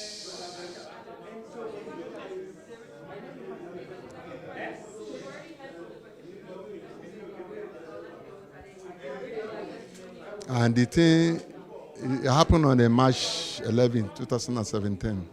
That's about 3 weeks to my daughter's wedding. So, and I've been trying for justice. Olajide is not alone. This 34-year-old, Ndukwu Ekekwe, lost his spinal cord after men of SARS threw him off a 2-story building at Alaba Market. The visibly distraught victim, overwhelmed with the memory, is unable to speak to the media. But after some persuasion, he speaks to us. February 16, I believe at the same market, 9-4 police men march come my this thing. Immediately when they reach, they handcuff me. Now see, they ask them, since I sit in a handcuff now, because each now government, police, now they use handcuff. Now so I say, bring my second hand, make you there. Now people begin to shout. Without know them, how this person go just come, begin the, now them come put on their jacket, being SARS, this thing, with the right for us. I bring out tear gas. They spread the tear gas, bring out, begin the shoot for up. Now those supposed scared. Come, so they take movement on their motor. Now through their now come ask them wetin be my crime. Now they come tell me say my crime be say na IG order them. His mother is full of pain, her eyes teary. Those people who do this thing, why they know they appear presently, make I take this, I see them. Because I know them one by one. I see them. I saw them that time. So if they go come out, then I go take this in my ear. Yeah. That thing where my son commit, where make them, they do them like that. At least from their mouth or mind. May they help me do them as they go do them. Make it work out with his leg. I go like him. So that he go they find waiting. He go they chop. As the chairman of the panel of inquiry adjourns hearing of this part of the inquiry for December the 1st, justice for victims of all forms of police brutality is the common desire of all. Mary Chinda for Plus TV Africa. Well, the hope here is that these victims may get their well-deserved justice. And still speaking of justice, a group, Corporate Accountability and Public Participation, CAPA, believe getting justice for the victims seems distanced by the outcomes of the judicial panel. Take a listen. It's a month now since the alleged shooting at the peaceful protesters at Lekki Tollgate by the Nigerian military forces occurred.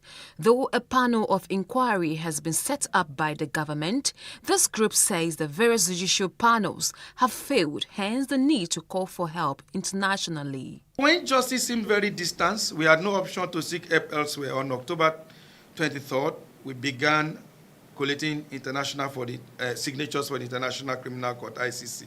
We insist that EndSARS protesters are not terrorists.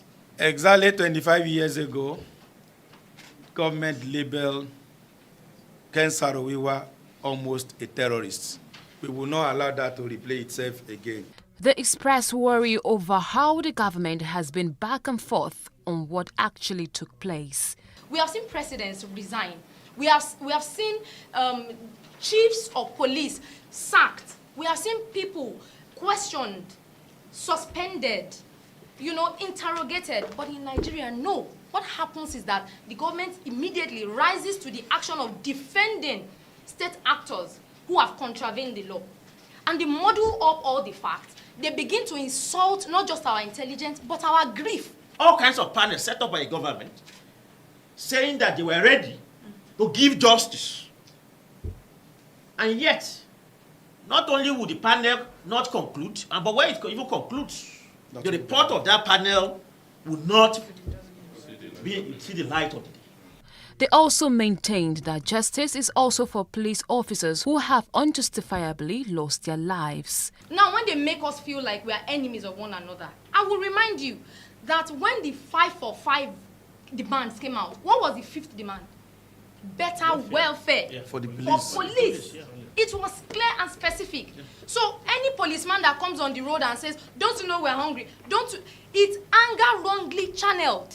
The anger, yes, may be justified, but who should bear the brunt of your anger? Not the people. The fear here is mostly a possible reputation of history where justice for countless victims of brutal force, intimidation, harassment, and extrajudicial killing were swept under the carpet.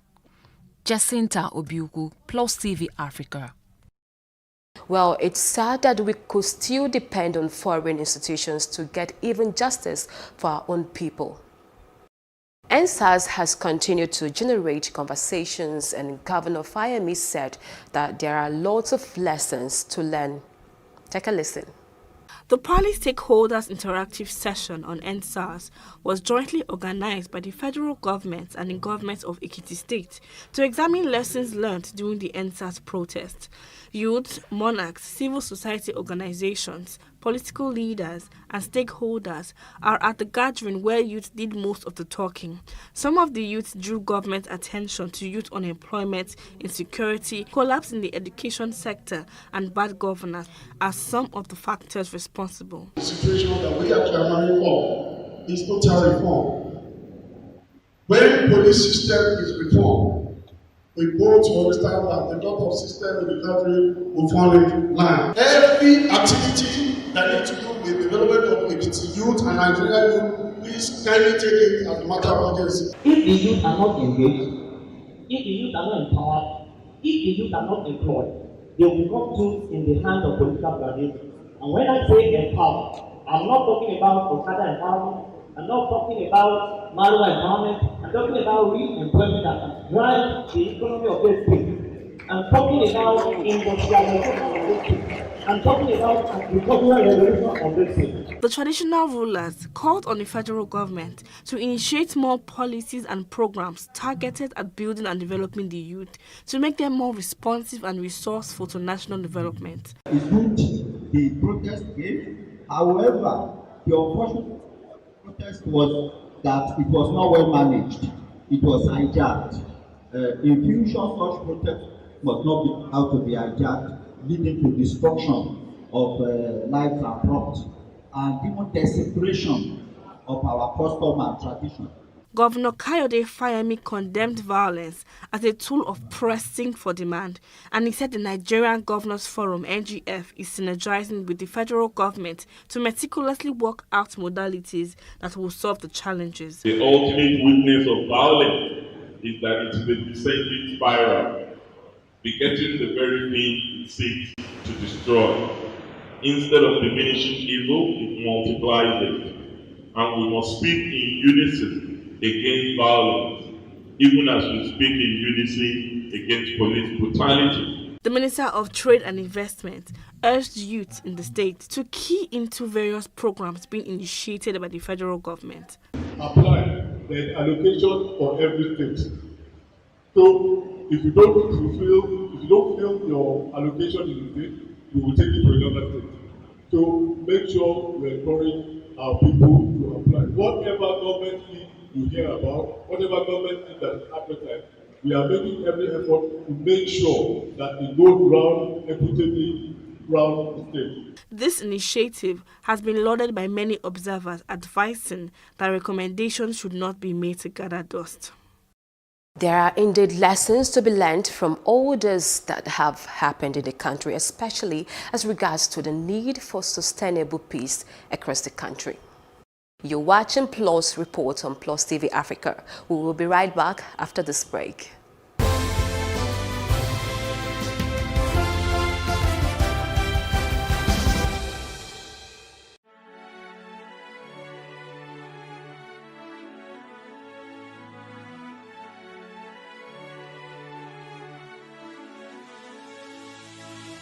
It is engagement we need to have. Those who suffer miscarriages are never taken into account. Members of the National Assembly are also influence peddlers. You are sitting on Nigerians' money. From the Babin, I pay my rent. From the Babin, I send my children to school. A consultative engagement. No any tangible notification before they ban us. It's one thing for people to be at your back and the heat of the moment, and another thing for them to still be with you when push comes to shove. I will do everything to take Lagos out of the national grid.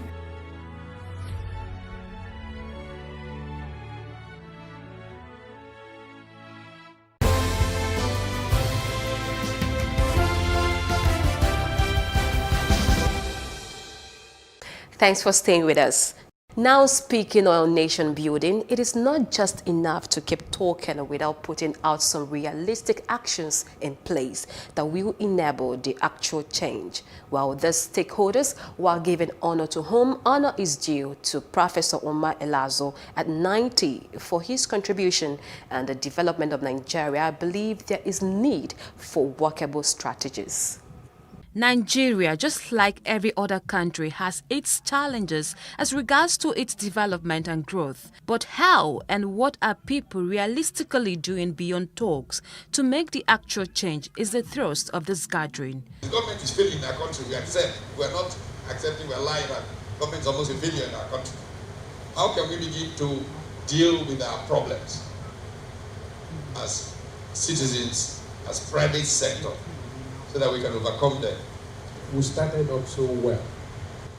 we blame the colonial masters, and yet we also say if we had just sustained the structures they left us. The problem goes deeper than just talking about us in Nigeria. We really need to interrogate the reasons why we are where we are.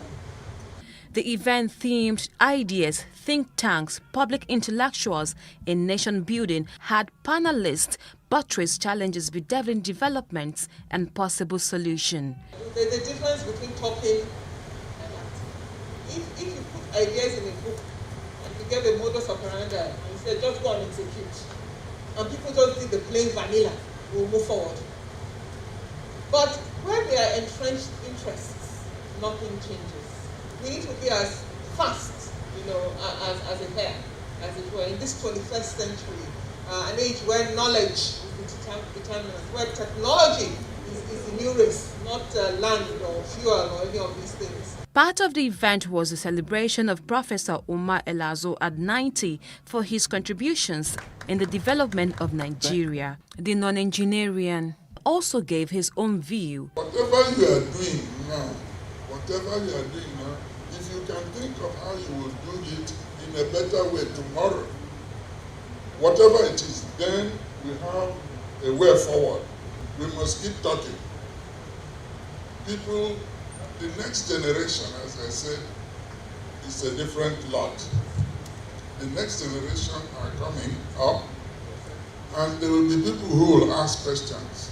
The ceremony also captured the unveiling and book presentation by Professor Elazo, who was congratulated for still making such intellectual contribution to the nation, even at 90. Jacinta Ubieku, Plus TV Africa.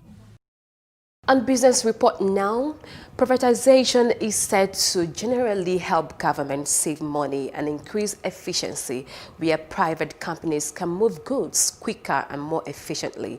How then will privatization of public enterprises assist government to overcome financing and other challenges is the essence of this webinar. Governor of Ekiti State and Chairman of the Nigeria Governors Forum, Kayode Fayemi, in his keynote address, said it is important for the private sector to take over in critical sectors of the economy so the state government can focus on social investment initiatives. State governments have been compelled to increase public spending to mitigate the impact of the pandemic. This is where privatization comes in, not just to increase private sector investments, but participation in our health system, service delivery, and public governance. The forum will continue to partner with the stock exchange to ensure that we're able to bring in long-term financing for infrastructure development. On the other hand, during the second panel discussion on unlocking state revenue potential by privatizing state-owned enterprises, Governor Nasir El-Rufai of Kaduna State highlighted key privatization efforts of his administration. One of the first things we did in the Kaduna State government was to sell all our government-owned houses. We sold over 3,000 houses in Kaduna. The state government owns no residential facility today. Only the government house where I live and the deputy governor are entitled to government housing. Everything else has been sold. We raised about 12-15 billion from the sale of those houses. And that has helped plug some of our treasury gaps in the last 3 years. The Director General of the Bureau of Public Enterprises, Alex Oko, agreed that privatization of state-owned enterprises is an instrument of economic reforms, but he highlights some factors that impedes the success of privatization efforts. Over time, the same bureaucratic structure, that has enabled the creation, of these vital enterprises and assets, the same structure tends to compromise the efficiency, and performance of the SOEs themselves. We need to understand that the SOEs don't operate outside the political economy. So they tend to benefit or suffer, from the nature of the decision-making process. On the final note, Chief Executive Officer of the Nigeria Stock Exchange, Oscar Onyema, adds that the NSE has the street credibility to champion Nigeria's privatization efforts in partnership with decision makers and the investor community to revitalize Nigeria's economy. Aneta Felix, Plus TV Africa. Well, if privatization will be in the interest of the public, why not? Agriculture and food business are undeniably viable towards economic growth of a country like Nigeria, where a food tech startup FarmCrowdy has affirmed its commitment to take millions of Nigeria out of the poverty line. Plus TV Africa's Mary Chinda followed the report. Agriculture remains the largest sector of the Nigerian economy. It employs 2/3 of the entire labor force, but production hurdles have significantly stifled the performance of this sector.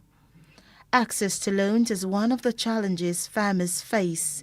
According to FarmCrowdy, 90% of Nigerian farmers do not have access to proper loan facilities.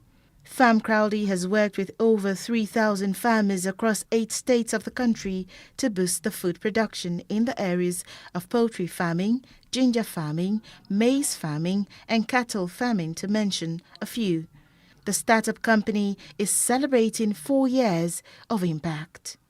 We've created different businesses across the food value chain to create value for people. The unsanitary way or nature with which food is transported and stored also contributes a huge factor in the spread of diseases and food wastages. Now, that was a problem. We saw that as a problem, and to solve the problem, we set up 2 businesses actually. With 6 businesses, but then 2 businesses to address the issue of food security.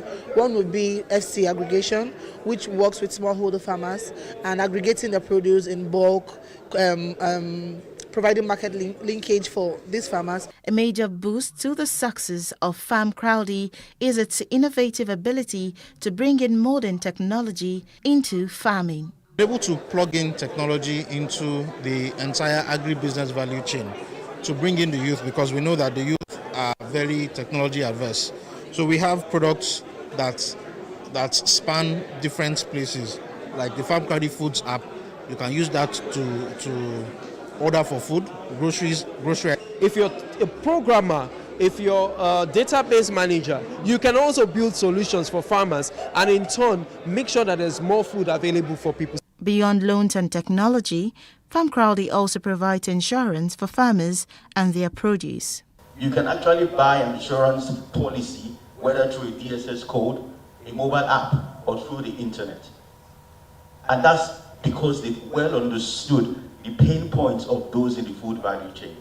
With the country's population projected to hit almost 402 million persons by 2050, the company's mandate is to ensure that there is food for all. To achieve this, it offers a platform for farmers to also sell their produce using the FarmCrowdy Trader Account app. We're narrowing those huge margins that are being taken up by middlemen so that at the end of the day, the farmers are getting better worth for their produce, and the buyers also are getting a good bargain.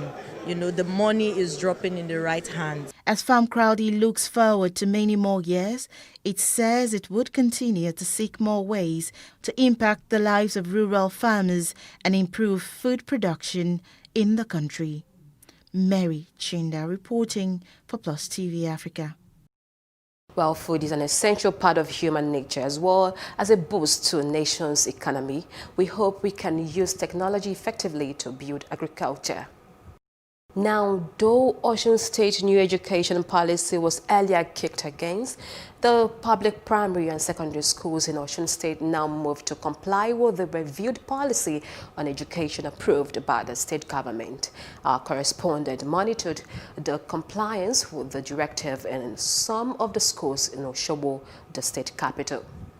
The administration of Rauf Aregbesola reviewed the state education policy in 2013. He abolished single-sex school 6334 education policy and introduced a single uniform in all schools, among others. It is the beginning of 2020-2021 academic session in Osun State, and students resumed wearing their old uniforms and also returned to its single-sex status.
Officials of the Ministry of Education visited some of the schools to assess the level of compliance with the reviewed policy as it is permitted till the end of November.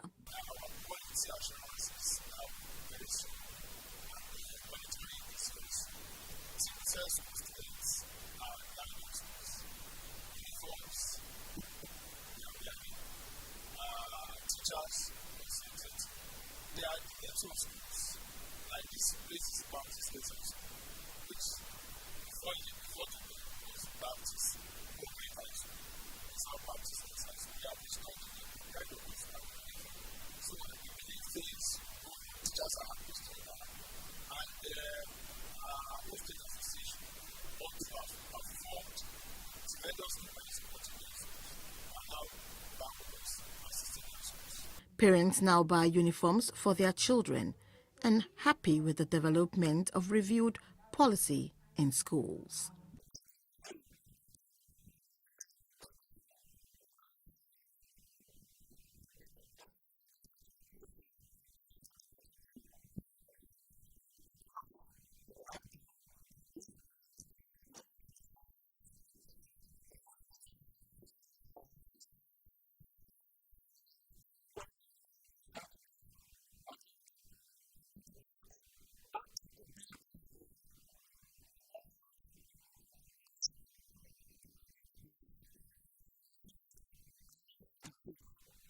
Well, it is for me the fact that students, teachers and parents are happy for such development. And that's it on Plus Reports. Do follow us on Plus TV Africa on Facebook, Twitter and Instagram. And do subscribe to our YouTube channel on Plus TV Africa. I'm Jacinta Obiukwu. Thanks for watching.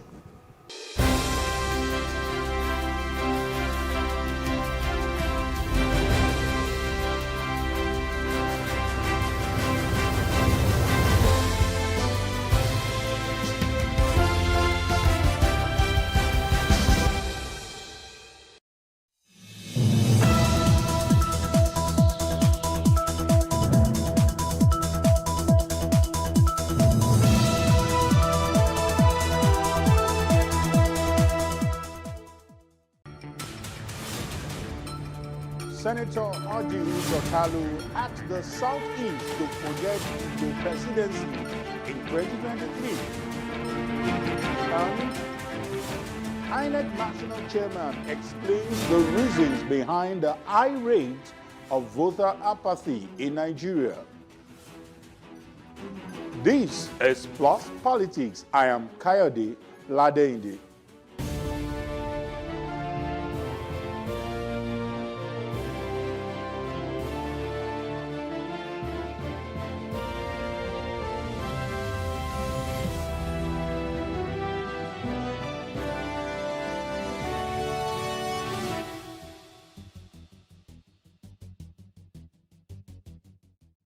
Welcome. This is Plus Politics. As agitations for 2023 Southeast presidency continue, Senator Orji Uzor Kalu says the people of the region that they should forget restructuring of the country and the quest for the presidency in 2023. The former governor of Abia State had accused Ohanaeze Ndigbo, the Apex Igbo Sociocultural Organization, for allegedly rejecting his proposal to work for the emergence of a president of Igbo extraction. He claimed that instead of supporting him, the Igbo Association kept wasting its energy on restructuring. Joining us to look at this perspective is Barrister Fred Nzako, who definitely is a legal practitioner. And tonight, I can see that he's giving us a new look. Good evening, sir. Good evening, Kayode, and good evening to our dear viewers. It's not a new look per se. It's a reflection of who I really am. I am a chief and a crown prince of Igbo land. I am the Abokutenze of Abagana. Thank you. And by extension, the Igwe of Lagos. Thank you. So Thank you. It's not a new thing. It's not a new thing. Thank you for that bit of information. But let's get to the topic of today. Now, we see a kind of twist to the debate we've been listening to all this while where it seems to be that the Igbos are very, very united in their core. But do you think this is more of a personal opinion, or is the truth that must be swallowed by the people from the Southeast? You mean the statement by Orji Chief Uzor Kalu? Orji Uzor Kalu? Yes.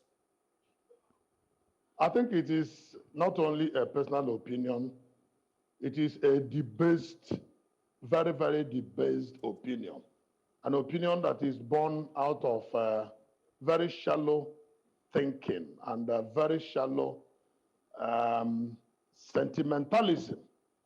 Because if other people of other ethnic nationalities in Nigeria are asking that the Igbo nation be allowed or be supported and cooperated with to produce a sound president of Nigeria of Igbo extraction, it now tells you that if a son of Igbo land, like, and a high-ranking one for that matter, like Chief Dr. Orji Uzor Kalu, to begin to say that the Igbos should forget the Igbo presidency, it simply means that he is making not only a personal opinion, but an opinion that is essentially not well thought out.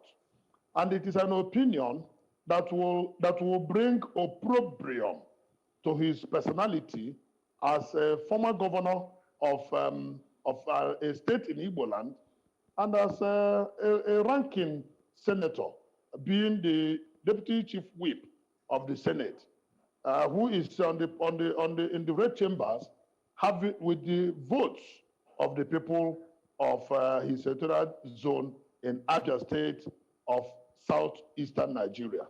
I think it is an expression and an opinion that should not be taken with a pinch of salt by all well-meaning Nigerians, because every well-meaning Nigerian has asked that we should bring in fairness and equity and inclusion in our political affairs in Nigeria. And everybody has joined that voice to say that it does not harm Nigeria in any way. I think your point is clear on your opening statement, but let's look at the merit of what he said, and let's see whether you can still continue to fault it. Now, some of the things he alluded to had to do with the position of Ohanaeze Ndigbo in 2019, where it was more about let's look at restructuring, that if we have a restructured Nigeria, zoning will have no place. If we have a restructured Nigeria where power is devolved to different regions, to different states, this issue of marginalization may be a thing of the past. Don't you think what he was telling them is, while restructuring debate is on the table, it is time for you to push your presidency? And if I recall, his anger is that the Southeast were very, in quote, united in supporting the PDP candidate who is from the North. Don't you think that this is a case where you should consider, as Igbos are pushing for 2023? In carpeting and discrediting his assertion, recall that in 1999, the Southwest supported and voted massively for Alliance for Democracy. In 2003, the PDP made an inroad in the Southwest. In 2007, the Southwest regained their beat through the Action Congress. In 2011, it continued. It did not stop the Southwest from clinching the vice presidency of Nigeria in 2015.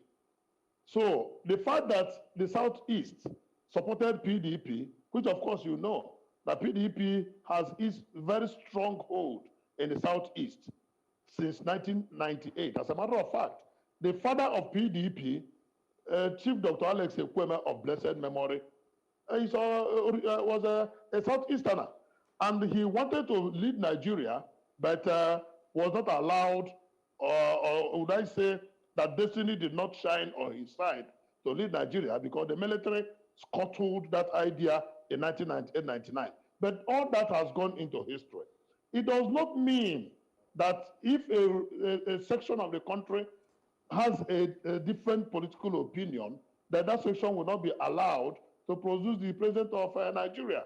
As a matter of fact, it does not also mean that because the Southeast voted for PDP essentially in 2019, don't forget that the records of APC, the achievements and the votes garnered by President Buhari in 2019 was over 200 or 300% above his achievement in Southeast in 2015. As a matter of fact, the votes he gathered in 2019 was more than 200-300% over and above what he gathered in Southeast in 2015. So essentially, more people embraced APC in 2019 than in 2015. But that does not mean that it is only APC that will produce the president of Nigeria in 2023. Okay. But any other party can do so. Essentially, PDP is gearing towards taking power back from APC. But let us rest it on this note that take partisanship outside this. We are talking about inclusiveness. We are talking about equity, fairness, and justice. We are talking about the cry of marginalization. We are talking about the seeming state-orchestrated exclusivity against the people of the Southeast from sitting on the power of the highest position in the land, which is the seat of the presidency. No region in Nigeria, no ethnic nationality in Nigeria has achieved such feat without the cooperation and support of others. And the Southeast and the Igbos essentially are not saying that they can do it alone. And that is why the Igbos are asking for support. They're asking for understanding. They're asking for them to be allowed to throw up. Mr. Fred, why we'll look at that? You said we should stay with the issue of statesmanship. We should look at a bigger picture rather than partisanship. But I'll come back to the issue of partisanship. Let me move along with you. And I recall that the last time you appeared on this program, you were pitted probably against another person who believed that, what about the performance in terms of whoever is in the office, irrespective of who is in the office?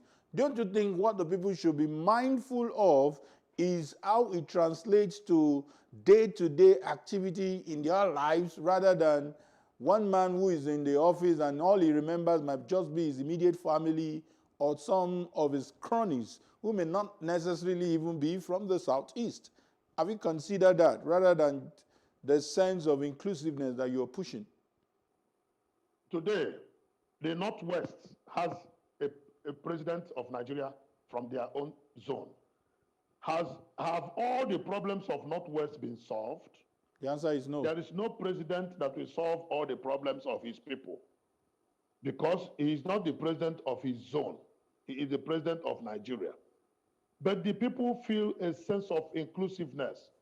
A man trekked from Guzo to Abuja in 2015 in jubilation for the election of President Muhammad Buhari.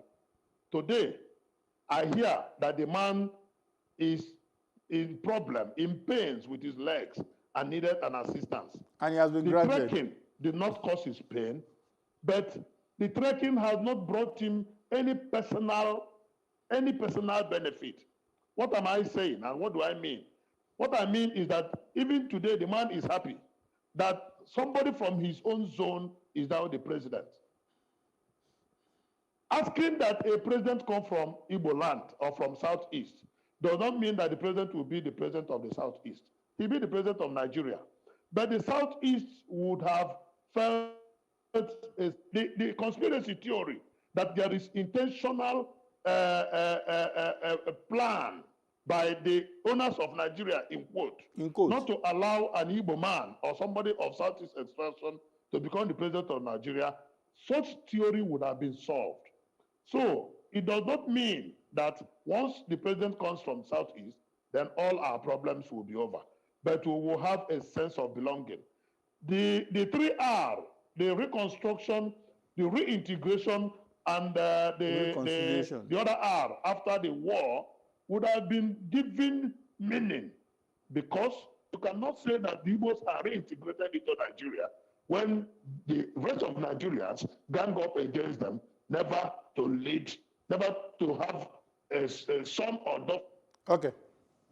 Mr. Fred, I want to believe that when you mean conspiracy, when you refer to gang up, now we are staying with a voice from the Southeast, and like according to you, using your word, a well-respected Southeasterner in person of Senator Uzo Kalu. Now, are we looking at this statement as a voice of dissent or a voice of, if it is not me, it will not be somebody else? That seems to be the accusation against the Southeast, that it is about, it has to be me or nobody else. Whether it is a case of it is either me or nobody else, right?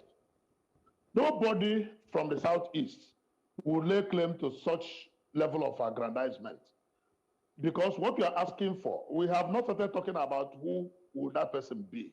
We are asking for support and cooperation from other ethnic nationalities in Nigeria, both the major ones and the minor ones, from all the other 5 geopolitical zones in Nigeria that make up this polity. That let for once give support and cooperation to somebody from the Southeast or from Igbo land to lead Nigeria at the level of the presidency. Meanwhile, that does not mean that all positions in the presidency or at the federal level will be occupied by the people of the zone. Of course, you know how it goes, that every state, every zone will still have their own stake and their own share. But what is important is that at least let us shame the devil and shame those theorists who believe that the Igbos are schemed out perpetually and permanently out of leadership of Nigeria. And then give them the chance to prove their mettle. They say, the Igbos say, and the others believe, that they have the magic wand in business and the economic management. Give them that opportunity and let them turn Nigeria around, especially at this time when the economy is at its lowest level, when the business of Nigeria is at its lowest level, and when the challenges of leadership is so high. Give them a chance. Try them for once and see whether they will meet up your expectation or whether they will disappoint you. Nigeria is a country that has perpetuity, and 8 years will not kill Nigeria if Nigeria is led by somebody from Southeast or somebody who is of Igbo stock. So I do not think that it is too much to ask. Okay, good. Let's look at, because we are still, we are building all our points from the statement made by Senator Uzo Kalu. Now, looking at the word restructuring, and his hunger was born out of that insistence by the Ohanaeze saying that restructuring is the way forward and stop this issue of zoning and not zoning. Maybe that's not the exact word. So I'm asking these questions. Let's even look at that word restructuring. What do the Igbos stand to gain from resource control and other highlights of restructuring like fiscal federalism and some devolution of powers when we'll have more powers to the federating units? What do the Igbos stand to gain? Because we understand that Igbos are everywhere, they do business everywhere, they make things happen everywhere. Why this, push to control resources? Those who are asking for restructuring, which include, of course, Ohanaeze, Afenifere, the Northern Elders Forum, among others, Middle Belt Forum, the PANDEF, that is the Niger Delta people, and the rest of them are people who mean well for Nigeria. In year 2000, I delivered a lecture in a master's class in the University of Lagos. And I told that class that Nigeria will never develop with the speed and expectation of the international community if we don't restructure Nigeria. Because the structure of Nigeria is pro-consumption and anti-production. And the current structure is pro-consumption and against development, against justice, against unity, and against production. And that is why we are moving from one problem to another. Every decade gets worse.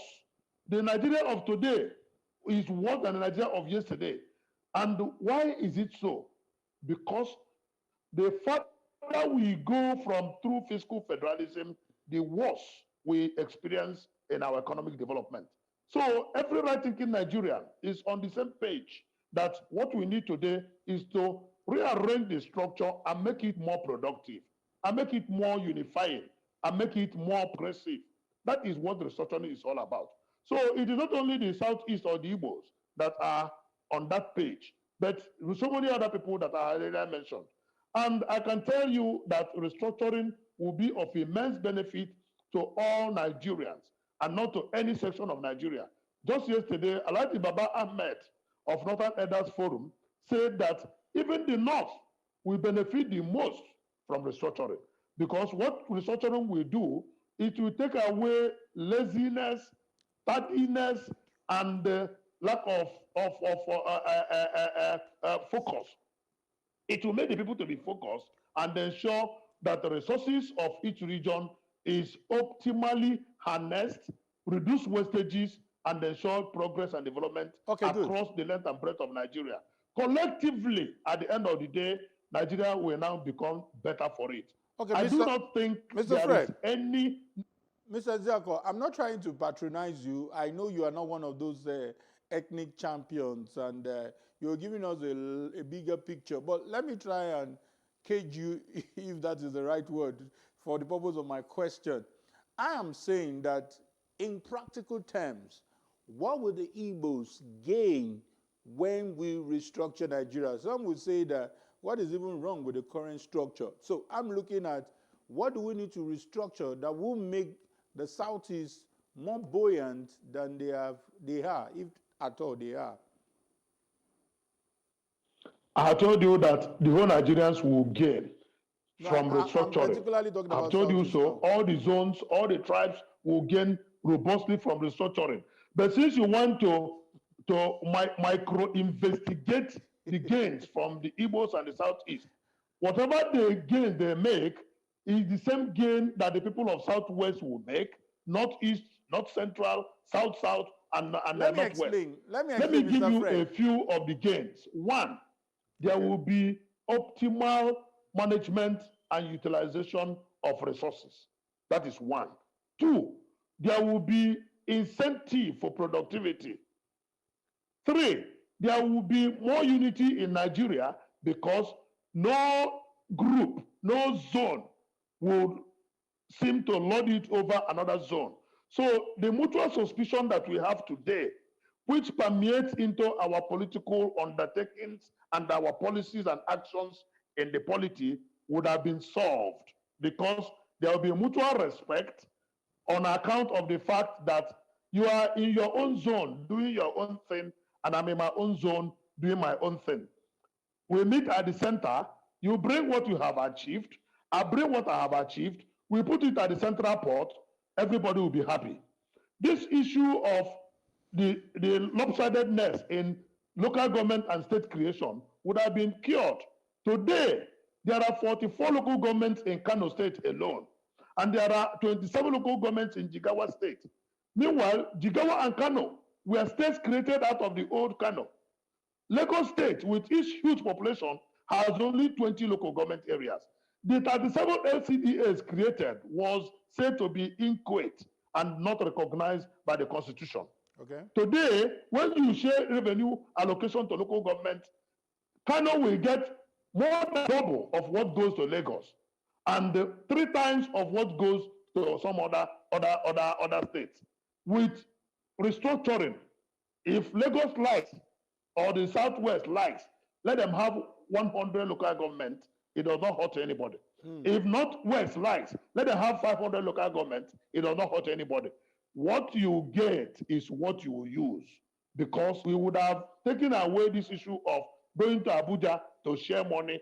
Instead, we will now go to our various zones, produce what we have, using our skills and our resources, and bring the agreed percentages to Abuja. So, Kayode, so many ills will be healed. Okay. So many challenges will be cured. The Southeast has 5 states today, whereas the Northwest has 7 states. Okay. That is the lopsidedness. Thank you so much, Fred. We are talking about. Thank you so much, and that Fred. is not good I just wanted for the to put it politics. on record that I'm not trying to micro-investigate you.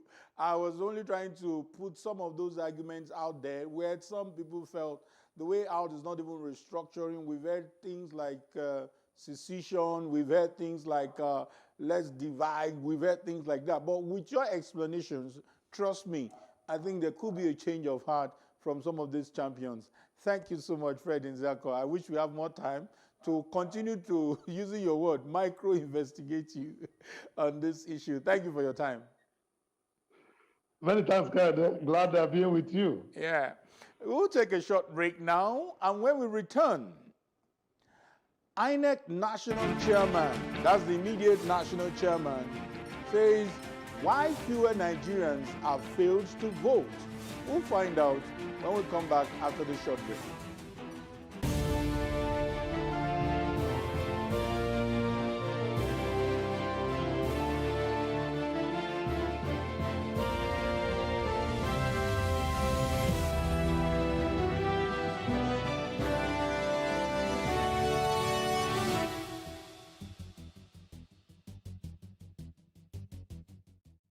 Today, we have National Assembly that is as dormant as we, the people. They still believe that the Nigerian youths are just the way they used to be in the past. They Yeah. don't know that the Nigerian youths are no longer Nigerian citizens only. Yeah. We are now global citizens operating from all over the planet. The era of shutting down people is gone forever. True. And the government should know that society has evolved. What is special about refineries that we cannot figure out, but that Niger can figure out? When Boko Haram started and we said, look, you need to speak up, they said, oh no, it's against Christians.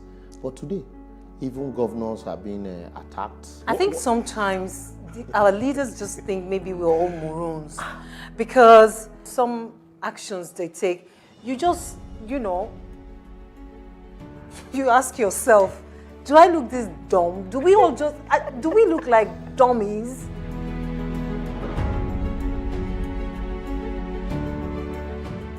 We can't talk about education reform if we don't decolonize our education system. What we do not understand, we will stigmatize. Because it's just cultural. And I think it's just human nature. They stop paying us salary. I don't like remembering it. I am angry at Nigeria. I'm angry at this government which seems to be letting us down. I'm angry at us as a people.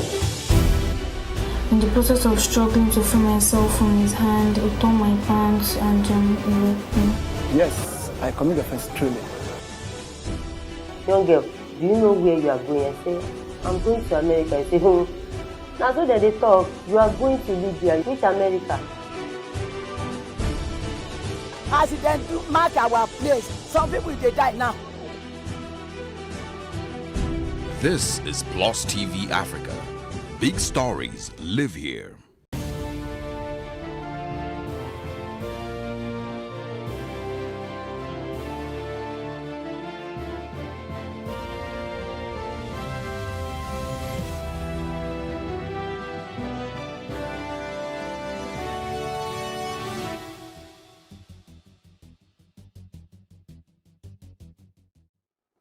Welcome back. It's still Plus Politics, and it's time to look at the second topic of the day. The former national chairman of the Independent National Electoral Commission, INEC, Professor Mahmood Yakub, says the failure of politicians to fulfill campaign promises, amongst others, have contributed to the low turnout of voters during elections. He stated that Nigerian citizens no longer trust politicians and are tired of hearing the same promises during electioneering campaigns, so they stay at home during elections. He also mentioned violence or threat of violence as a reason. To discuss this further, or the truth behind this statement, is Mr. Festus Okoye, who is the National Commissioner and Chairman, Information and Voter Education Committee of INEC. Good evening, Mr. Festus Okoye. Yeah, good evening. Yeah, good to have you. Yes, whether he is your former boss or your current boss, I can as well guess that you are going to be on the same page with him. But could you tell us more on the import of that position by the former chairman? Well, I think that he just gave a few instances of what leads to voter apathy during elections. Because of the questions he was answering, he was specific, but he didn't elaborate more. I think that I agree completely with him that the issue of governance failure in certain instances and the issue of promises made by politicians, especially when they are campaigning for elections, and what happens after they get elected into power, also accounts for the issue of vote out in the electoral process. You know, because if you've been promised certain things, you've been promised good roads, you've been promised good drinking water, you've been promised hospital, and you've been promised the good life. And then at the end of the day, after elections, 4 years down the line, there is no visible improvement in your life, and there is no sign whatsoever that what you've been promised will come to fruition. The implication is for and then people have the tendency to move away, believing that promises are just promises and that some of them are not meant to be fulfilled. So the attraction to go to the polling units on election day to go and vote once again may not likely be there. So I think that it is within that particular context that he made that particular statement. Okay, let me look at this way, and this is my opinion, and I'm not ashamed to say this, that INEC has done pretty well in terms of sensitization. INEC has done pretty well in terms of doing everything possible to make people come out to vote. But it can be very, very discouraging when we are talking about 35% turnout, talking about 40% turnout from the voter register, not even people that should even register at all. So this becomes quite worrisome. And saying that it is an issue of failed campaign promises, that issue is for the politicians. But what more? Don't you think INEC needs to change the strategy? Maybe not needing more funds now, but how do you convince people to show more interest? I think there are variegated issues relating to the issue of low voter turnout. One, our people have this tendency of not reporting deaths when they occur because the Independent National Electoral Commission does what we call claims and objections, where the voters register for people to come and check whether there are names that are on the voters register that are not supposed to be there, whether there are names of persons who have passed on that are still there, so that we can clean up the voters register. But when you display this voters register, very few of our people turn up to give that information. Secondly, we have very poor record of births and deaths in this country because the commission is supposed to collect a record of deaths from other agencies that keeps this particular record for the purposes of updating the voters register. But you know, that also is a huge challenge. Then there's also the challenge of students who registered when they are still students and have moved on, they have graduated and refuse or neglect or for one reason or the other are unable to move their previous register to their new location. This creates a huge location. And you also take into consideration the fact that, for instance, if you conduct elections today, there is a possibility that 70% of the students who registered will not be in a position to vote because they are not in the locations where they registered. So some of these issues contribute to low voter turnout. And then you also know that in certain instances, there's what I call weaponization of violence. People have now used violence as a means of voter suppression. When people are confident that they can go there and come out in one piece, the tendency is for them to completely stay away, do what they call sit-down look, and then hoping and believing that one day the electoral environment will improve so that they can go and cast their votes without any form of molestation. Okay, Mr. Festus Okoye, let me do you this favor. I'll give you some feedback. This is done randomly as a political reporter over the years. Sometimes we see a lot of young people showing no interest in some of the candidates that are vying for election.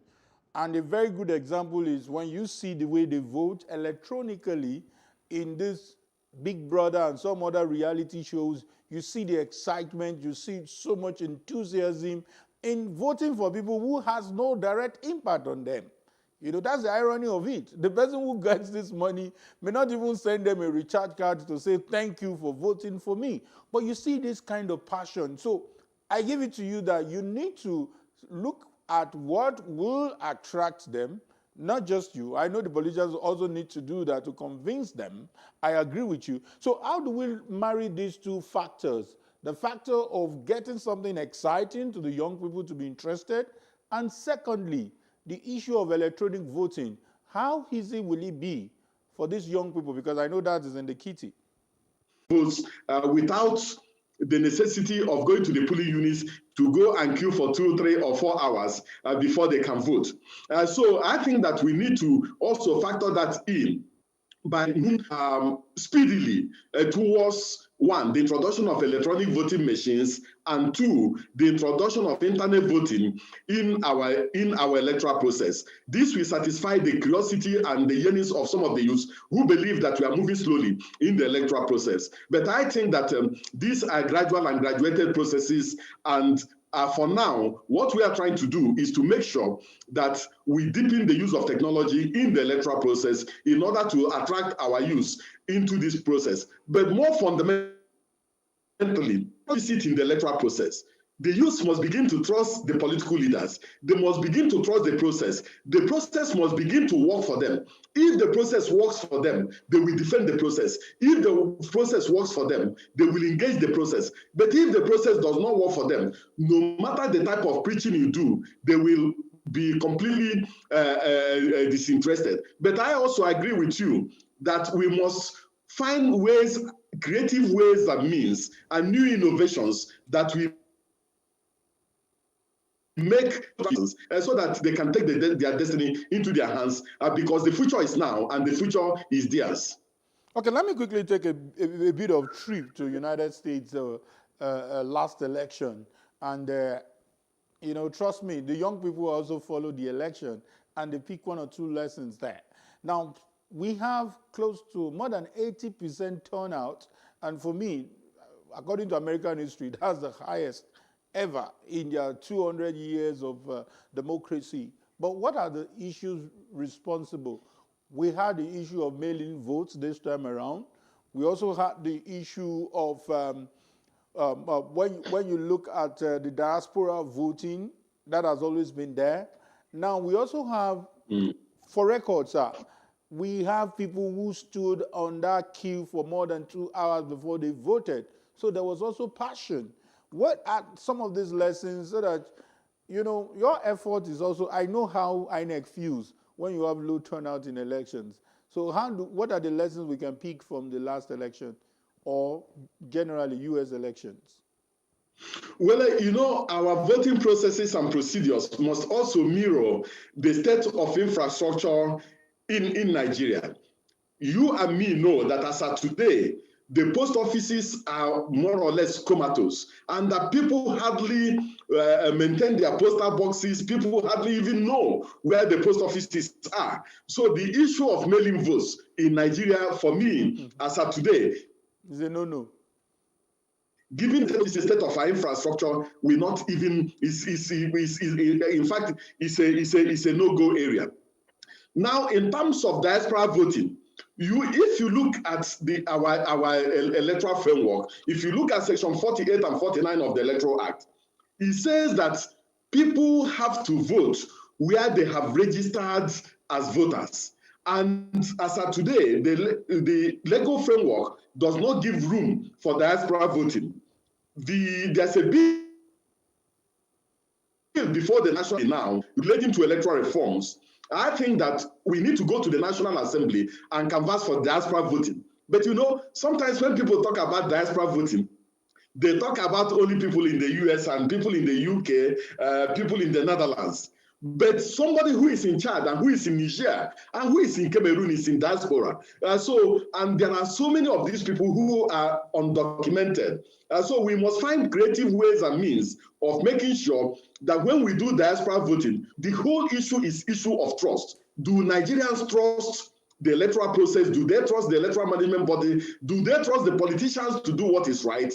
And do they trust the security agencies to police and police well? These are some of the challenges we need to factor in as we amend the electoral legal framework to make voting and the electoral process more inclusive and more consultative. Okay, let's come back again to the statement credited to Mahmoud Yakub. And this is definitely not what INEC can do. INEC can only conduct the process. But in terms of failed promises, let's talk as stakeholders now. How do you encourage people to ask some genuine questions? This question also addresses people like us who are in the media to say that, don't just tell me what you would do, but how will you do these things? And you need to put timeline on these issues. So how do we make such questions available? Because some of those sound bites we have on our station, we have heard politicians during campaign saying that I will do this, I will do that, hold me by my word, stone me if I don't do this. Do you think, to what extent should voters take them serious? Well, I think that as Nigerians, we have to engage the process. As Nigerians, we have to read newspapers. There are some people who talk about what is going on in the polity. As Nigerians, we must follow the budget and the budget process to know what has been provided and what has not been provided. We must try as much as possible to know what our representatives in the National Assembly are doing. Because now, in terms of people in the National Assembly, we must get back to the basics. They have no responsibility in providing borehole, in building covers, in building schools. That is not their core responsibility. Their core responsibility is making laws for the good governance of the nation. But because people judge politicians now on the basis of the number of roads built, the number of covers that have been constructed, the number of keke napep that have been bought, and so on and so forth, the people in the National Assembly now abandon their core mandate to go and provide these things, because these are the things that the people are going to hold them accountable for when they go for re-election. So much to come of the National Assembly.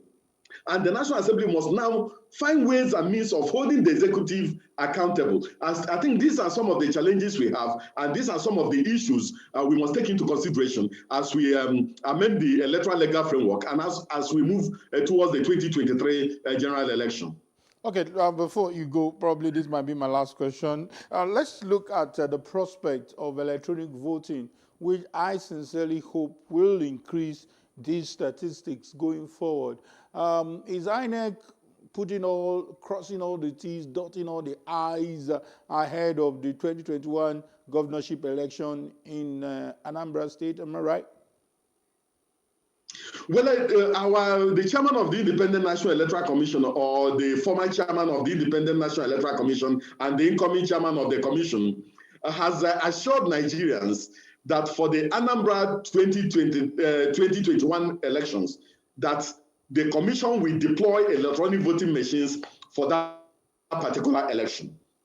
To this particular extent, we have invited over 40 companies that have come to display the type of solutions they have. So what we are doing now is analyzing all those solutions that have been provided to see which one is smart, which one is simple to use, which one takes into consideration our environment, which one can do both verification and authentication, and also leaves a paper trail in the electoral process. So that's what we are looking at now. But whether we are committed to the introduction for the Anambra 2021 governorship elections, we have made a commitment to Nigerians, and we are going to fulfill that particular commitment. So to answer your question, yes, we are crossing the T's and dotting the I's, and we are ready and committed to the process. There is no alternative to the deepening of the use of technology in the electoral process, and it is one of the things we are going to flag in 2021. And we are going to update the voters register and also do continuous voters registration so that we can give our people a sense of belonging.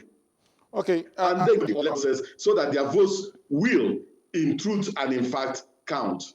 Thank you so much, Mr. Festus Okoye. I'm tempted to ask more questions, but my time is up. I would have been able to also take you up on what more will you tell the young population who seems quite apathy to the process. But trust me, put them in plan. Let's look at, voting wherever you are, put it on the table. It's not fair for someone to have registered in school just because the school is shut down, the person is not allowed to vote. These are some of the suggestions that have come from the young population, which our station usually takes in high priority. So put it into context and see how they can get into the fray on the process. Thank you once again, Mr. Festus Okoye. We will definitely do that.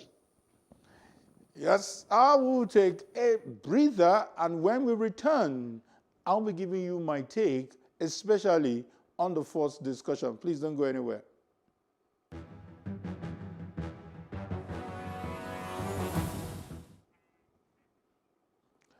Here is my take. The statistics reeled out by the Commission is not only sad, it is indeed the reflection of hugely apathy population who feel their votes do not count.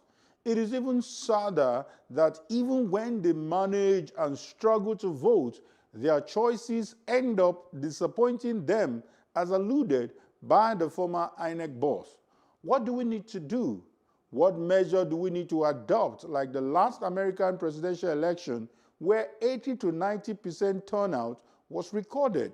The factors are not exactly different, because while there is protest votes against Trump, there are loyalty votes in its support. Should we also remind our politicians that President Donald Trump almost fulfilled, if not all, his campaign promises? For his supporters, the reasons, whether good or bad, it depends on who is assessing his performances. And some of them, most of these promises are religiously fulfilled.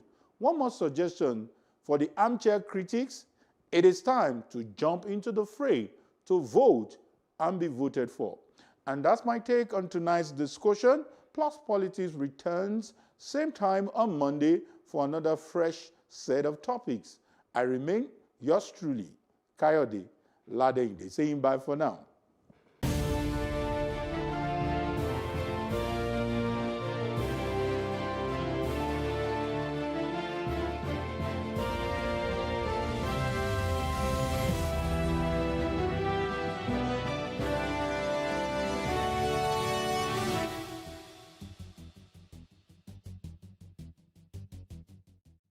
The Breakfast, dissecting and analyzing top stories in the news. The mess of 16 years cannot be clean, and so for 2 years, they also started adding mess to the mess. If the terrorists killed 100 people, that is probably no news. If they killed the governor, that is a big achievement. Nigerians are really upset. Labour cannot go there to discuss for the generality of Nigerians. Join the conversation online on YouTube, Facebook, Twitter, and Instagram. Send us your comments via WhatsApp on 0906 000 5719. If you have an opinion, share it with us. Plus TV Africa. Big stories live here.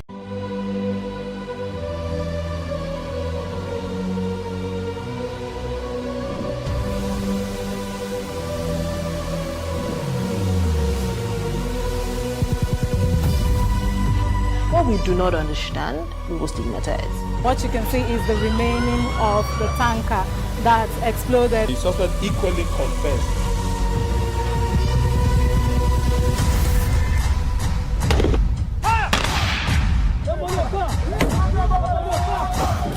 A 500 naira they collect them. If you don't talk, then go beat you. Now 2,500 and they pay.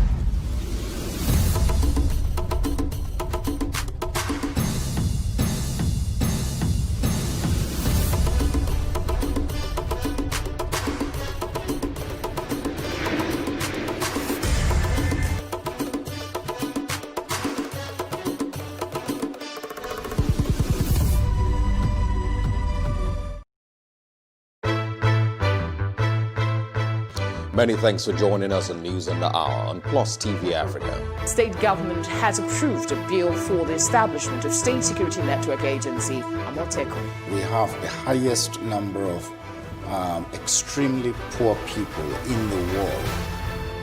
He's not concerned about lecturers that are raping students that are under their care. He's concerned about them being stigmatized. And I can tell you that he will get the result in full measure. He cannot avoid responsibility. Why the focus on Africa at this point? The news only cover, one side of Africa, so we always felt like the picture is incomplete, so we need the whole picture.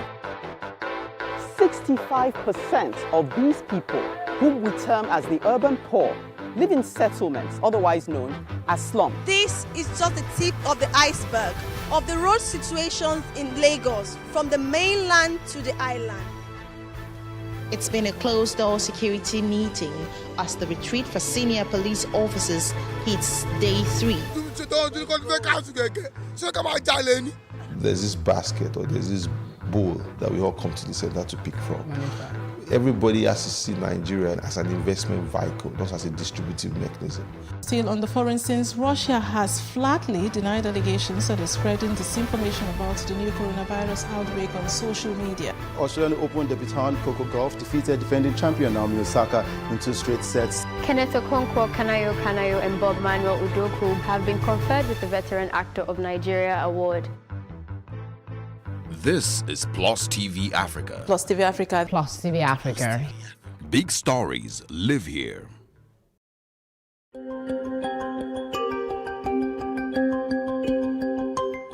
If you live in Lagos or visiting Lagos, the commercial nerve center of Nigeria, and with a population of over 20 million persons, you would notice the traffic is almost a daily life situation. To ease this burden, the Lagos State government have put in place Lagos State Traffic Management Authority, LASMA, to control the traffic situation. But as you would imagine, it is still overwhelming. Well, recently we began to notice a different kind of traffic warden on the Lagos Island part, not employed by the government, but on voluntary basis. They are physically challenged. Ismail and Ibrahim used to be beggars, but after Lagos State government placed a ban on begging, they decided to do something different. Na yi niyyar wannan aiki, kuma ko da yaushe ina nan cikin wannan aiki. Ba gudu ba jara ba. Gwamnati ta taimaka mun. A taimaka mun. Ma ko da wani lokaci ai na san ganin mu za a ga mu. Gwamnati ta taimaka mun. Allah muna son wannan aikin saboda ba ma son bara. Wannan barace-baracen ya ishe mu. Shi yasa muna wannan aiki. Ina roƙon mutane waɗanda suke masu kuɗi, Hausawanmu, wuce Yoruba, wuce Igbo. Ina roƙon su taimaka mana da wannan abin da muke yi, ko aikin yi, ko allowance, duk abin da ya samu muna da bukata. Motorists attest to the fact that their voluntary services have been quite helpful, while calling for some sort of formal payment be made to them. We really thank God for them, that they are here. If not, there will be a lot of traffic. They are helping us here very well. And we want government, at least if they can do something for them, maybe little things at the end of the month.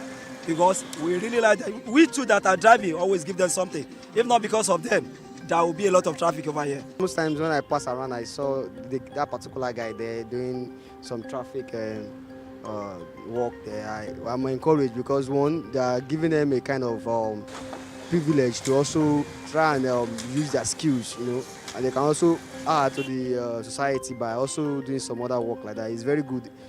So that will be a kind of an encouragement to other people, so that they will not look down on anybody that is. They're also human beings like us. So for me, it's encouraging, and I think it's a very better idea.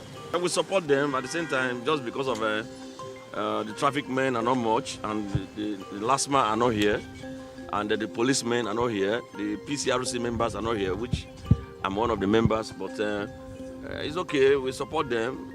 At least if Lagos State government can look at a way they can just reach out to this one by giving them other uniforms to, perform this duty they are doing at the same time. If the government can be able to reach out to them with some little funds every month, so to encourage them to do what they're doing instead of then going on the street begging people money. This uniform, government does not give me this uniform. So the work what they do inside this order, many people that go see me, they go give me something what I go buy. So now the thing what I go take buy this uniform. Because na him my uniform, na him my ID card. I doubt if the community were the one that contracted them. I believe they are volunteers. But however, whichever way, I think the community should take advantage in the sense that they've changed from, instead of begging, they've decided to volunteer their service in controlling traffic. And basically they are trying. I remember sometime, was it early January or between early January and late December, I can't place it, at going close to a roundabout. If you're coming out from Etimi and the other ending, there's this crippled guy. Each time I close from work, I'm always seeing him there around 4, 5, 6. He's doing an amazing job there, because usually that place used to be a spot for heavy traffic. Everybody wants to move, and so if we are the local government chair lady, or if there's a way we can get across to her, let her just take advantage and recruit them, and even if it's just a commission, it should be placed on a payroll or something. In a separate event, we caught up with Princess Rashidat Adu, the executive chairman at Etiosa local government area, where they serve, and she says this of them. For the traffic officers that you said you see, they've attached themselves to the local government. Sincerely, I didn't give them jackets, because I saw them too on the road, and I approached them. When I see them, I just give them money, because I believe that they are looking for what to put in their mouth. And sometimes I call them to the office. I said, I don't want to be seeing you at the roundabout because of your own security. You never can tell. A vehicle can be coming now and something will happen. I am the first point of call. Because of that, I try to discourage them from controlling the traffic. But because they now told me that this is what they get, at least people that are passing, the motorists, they'll give them, they'll tip them and all that. I said, okay, what do you think we can do that will bring money to you? And some came, they said they want to go back to their villages, and I gave them money. I said, okay, when you get back to your village, what will you be doing? One said you'll be doing shoemaker. One said he will be selling provision. And I said, okay, how much do you think that will cost? And they mentioned the money, very ridiculous. But in my own little way, I gave to them. And I asked them to go back. Funny enough, they didn't go back. You will still see these same people on the road controlling traffic. So what do? There's nothing you do about it. Because in a way, that is how they get their own livelihood, and stopping them from doing it will be a harm to them. And I don't want to harm anybody. As much as I want to add value to the life of the people around Victoria Island, I think since they said that is what they want to do, let them continue doing. However, motorists like Carlo, on the contrary, feels they are not needed all the time. It could be better when there's much traffic, but now there is no traffic. Staying here is not all that conducive now, because I suppose to have already passed. While doing their bit to ease off the traffic, Ibrahim acknowledges that they meet motorists who sometimes are impatient with them. I don't forget for that day. I just stopped the one person for this job. The time when you come block the road, I say stop, make one person pass. So that time For this man, I beg and say stop. You no one stop. You ready to jam me for the motor. You don't know, say, you see me, say me, I am disabled. Why not stop? I know they stop him for nothing. Because he come blocking the road. He come show me, say, he get power. He blocked me for this, my eyes. Remain small, it will scatter my eyes. Well, with over 1.6 million vehicles plying Lagos roads daily, just maybe volunteers like Ibrahim and Ismail are a great asset aiding government strategies to tackle high-volume traffic across the state. For Plus TV Africa, Amaka Okoye.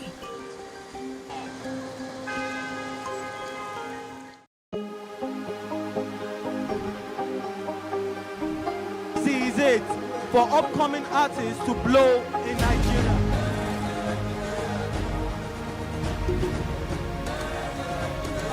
Welcome to Plus Trending. I am Buki November, your host, saying thank you for joining us on today's episode. Welcome back. It's tea time on Plus TV Africa. Practice makes perfect. I'm not perfect yet, but I'm a lot better than I used to be. He's a king. He's entitled to marry 100 if he wants to.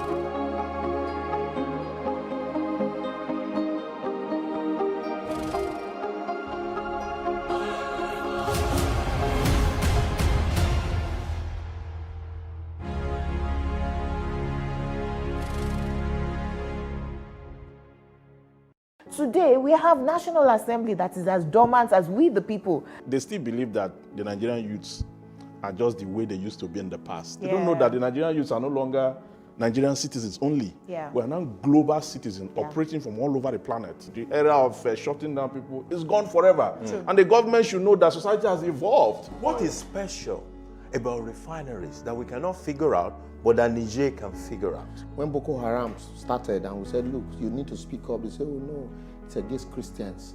But today, even governors are being attacked. I think sometimes our leaders just think maybe we're all morons because some actions they take, you just, you know, you ask yourself, do I look this dumb? Do we all just, do we look like dummies?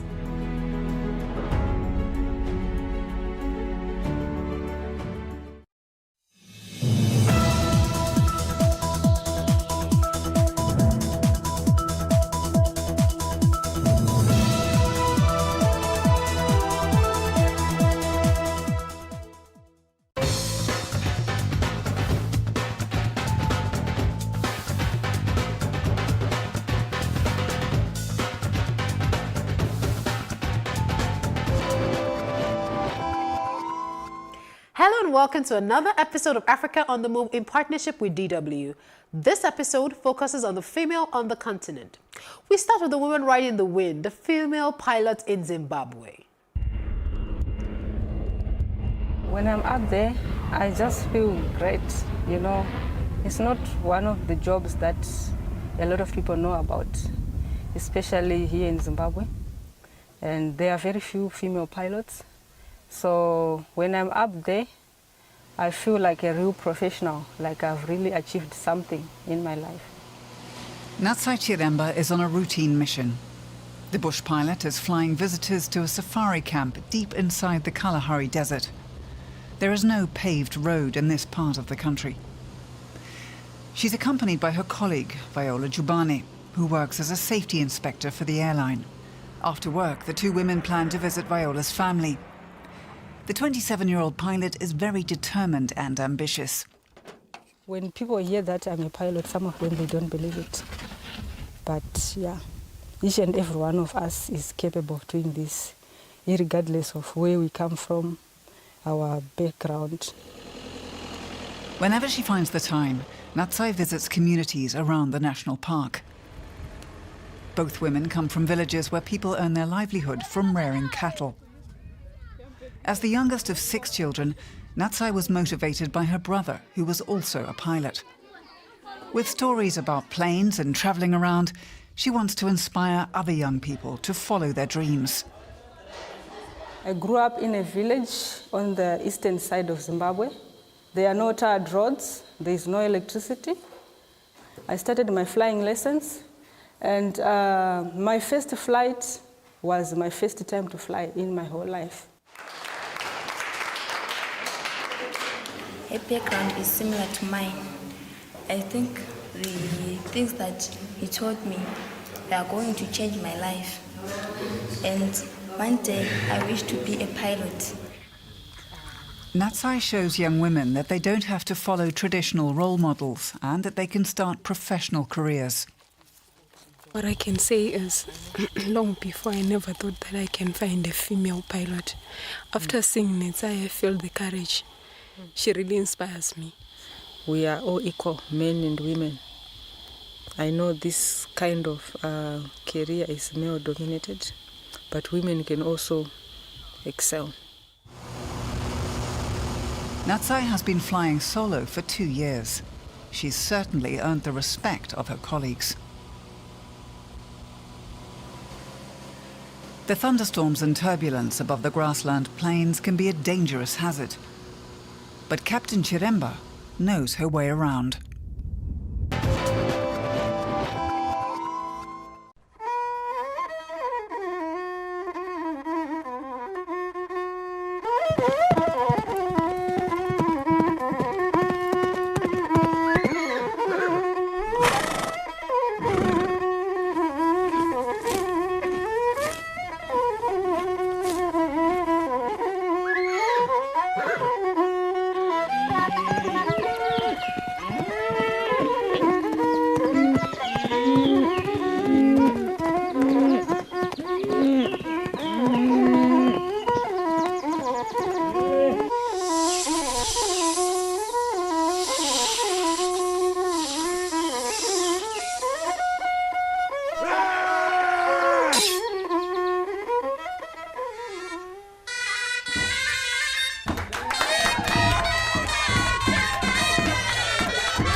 From the female pilot, we'll be focusing on the female sea captain, Viviane of Congo.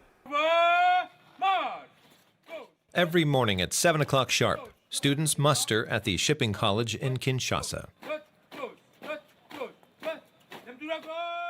Viviane Paled has been here for 2.5 years, studying to be a ship's captain. She's one of 4 women in her class.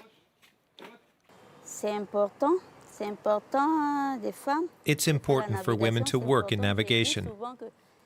I like to say that if a woman can rule a country, she can also steer a ship. Viviane Paled is keen to take on responsibility.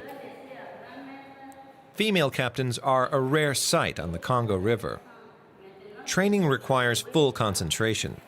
Practicing with ship models is important as the Congo River has plenty of potential traps, tree trunks, sandbanks. There's often not much room to navigate. Students also learn English for communication on board, as well as being taught about materials and ropes. Everything I do here is really important. Young people often don't like math. That goes for me too. But here I've come to realize how important it is, trigonometry and all that. If you want to dock a ship, then there's something you need, and that's trigonometry, of course. So everything here is important for navigation. Viviane uses her free time to visit her mother, Marceline, who looks after Viviane's son, Shilo. The family lives on the shipping school campus. Almost 3 years ago, Viviane left her home in the Central African Republic and came to Kinshasa. It was a dangerous journey, with a civil war raging in her home country. For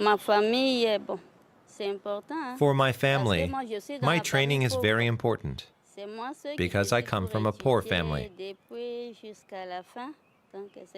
I was the one who decided to study until I qualify. It's important because my family will also benefit. For now, Vivian's family supports her financially. After the theory lessons, it's time for the students to go on the water. Vivian and her colleagues have to get a feel for the river's currents. The Congo River is navigable for almost 3,700 kilometers, making it the world's 5th longest waterway. As soon as I've finished my studies here, I'd like to go back home and convince young women there to become ship's captains like me. Hidden rocks, sharp curves, and river pirates. The Congo holds many dangers. But Vivian Paulette is not afraid. In 4 years, she plans to complete her training and become the first female ship's captain in the Central African Republic.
And now we head to Kenya, the female soccer player empowering children through football.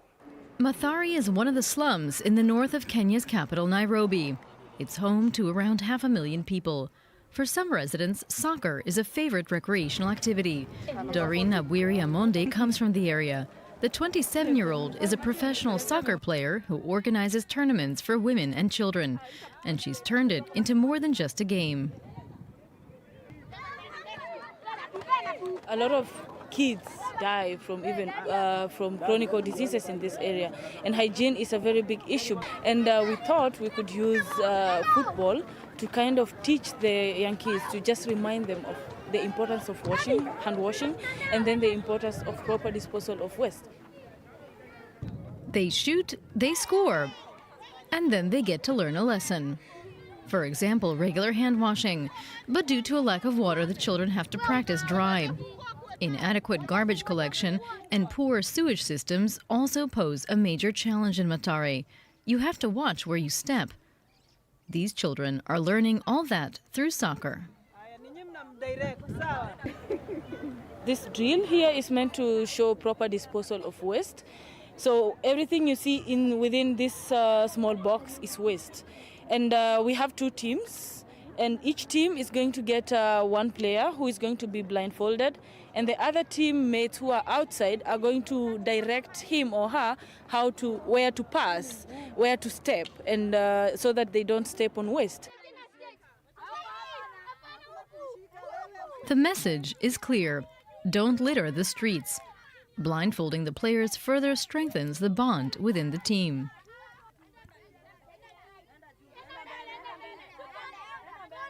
Doreen is a high-class mentor for these children. Her stellar career included stints playing for the German Bundesliga and the Kenyan national team, where she is now assistant coach. I joined a girls' team within the neighborhood at the age of 10. This team belonged to an organization called MISA. So it is through this organization that they try to identify young talents like myself and then give them an opportunity. So at the age of 15, that's when I joined the national team. Now Doreen set up a mentoring organization called Girls Unlimited. She's joined by people like Wendy Acheng. Actually, I had the passion while I was growing up, and I've been through a lot since I'm a player and I'm playing at the top level. So I had the interest to give back to the community and to empower the girls. Doreen intends to open up 8 regional academies in the next 4 years. For now, she's taking a break, though. She's expecting her baby in a few weeks. But soon after that, she hopes to be back, taking up the reins again at the Girls Unlimited Academy.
Next up, we have Catherine the boxer, the first woman to win the WBC title in Zambia.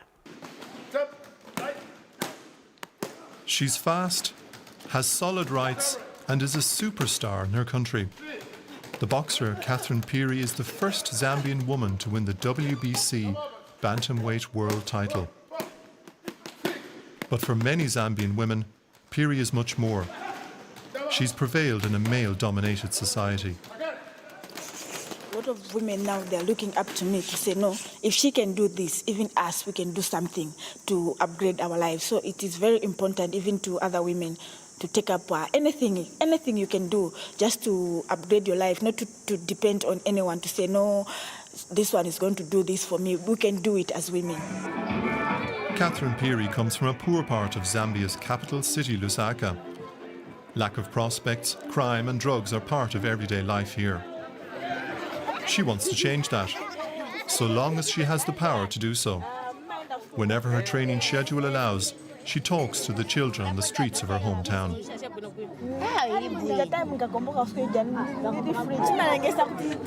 Girls are especially interested in Phiri's experience as a female boxer. Phiri tells them they need to concentrate on their education and be tough. Getting an education is one way out of poverty in Zambia. Phiri attends college herself, and after a day spent studying, she usually heads to the gym to train. Children here need role models. Many children do not even get into primary school or drop out after a short time. But Catherine Phiri wants to achieve more. She regularly visits those who have nothing, not even parents. Encouraging them is especially difficult, and for that reason she comes here. That makes a deep impression on the orphans. Once the opportunity goes, you can't take the opportunity back. But for her, she's explained and said we should take sports and education seriously.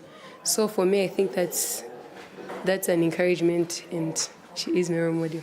I'm also appealing to other people who can support them financially, especially in education. Maybe there are some people who can give them scholarships. Maybe they can go study. They can pursue their dreams and their career. Catherine Peary knows how important she is for her fellow Zambians. And now that she's the WBC World Bantamweight Champion, Peary's stature has grown even more among the street children of Lusaka. I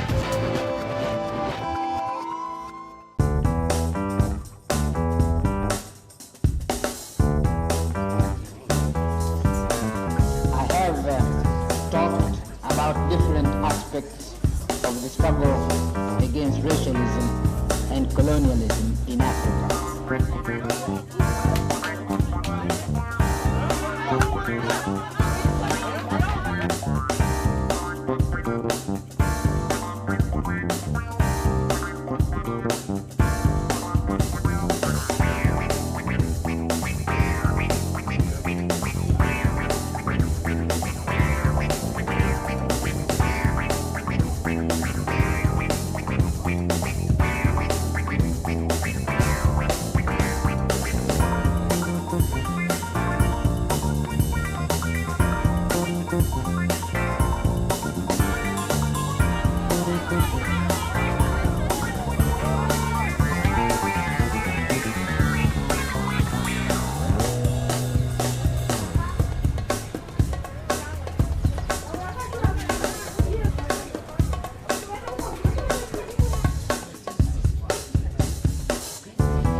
And we wrap up with Zainab, bent on preserving the Pearl culture, which is centered on women, cows, and religion. Objects fit for a museum. Zainab Kumanchu Diallo travels through the region to talk Pearl farmers into handing over typical everyday objects. She has kept a family heirloom which would fit nicely in our museum. A milk bowl made of fig wood. That's called birdugal in Pearl. Women use it when milking cows. Madame Kumanchu's mission is to preserve traditional culture and pass it down to the younger generation. 10 years ago, she returned to her birthplace where she built a museum. The Pearl culture in the Futa Jalon region stands on 3 pillars: women, cows, and religion. That shows that the Futa Jalon culture has often reserved a good place for women. But the world they live in is dominated by men. The museum has a book discussion club that encourages girls to interpret traditional stories in their own way to build their self-confidence. I feel free when I declaim poetry. I really love our culture. And part of this culture is Islam. Zainab Kumanchu made the Hajj to Mecca in 2011. And she opened a Quran school in her hometown of Labé. But what the girls learn here is not only religion. Worldly rights are also taught to them. The museum is a kind of youth club. Young people can join debates and argue against established rituals in their society. 2 of my friends married much too young. One was 13, the other 15. It made me so sad, but there was nothing I could do. Young girls here aren't allowed to have their say. We must listen to our elders. It's good to listen, but sometimes you also have to say no.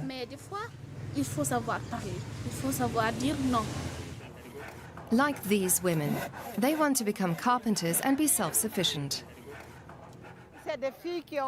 These girls are given good training.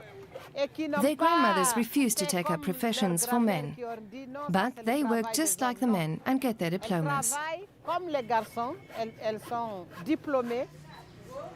Madame Kumanchu supports the women in all their roles. And in her house, girls and women are still solely in charge of the cooking.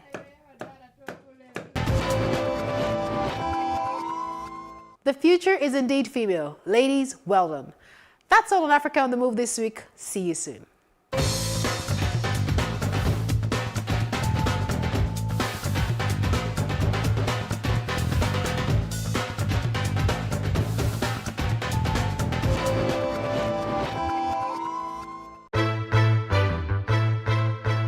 Many thanks for joining us on News on the Hour on Plus TV Africa. State government has approved a bill for the establishment of State Security Network Agency, Amoteco. We have the highest number of extremely poor people in the world. He's not concerned about lecturers that are raping students that are under their care. He's concerned about them being stigmatized. And I can tell you that he will get the result in full measure. He cannot avoid responsibility. Why the focus on Africa at this point? The news only cover, one side of Africa, so we always felt like the picture is incomplete, so we need the whole picture. 65% of these people, whom we term as the urban poor, live in settlements, otherwise known as slums. This is just the tip of the iceberg of the road situations in Lagos, from the mainland to the island. It's been a closed-door security meeting as the retreat for senior police officers hits day 3.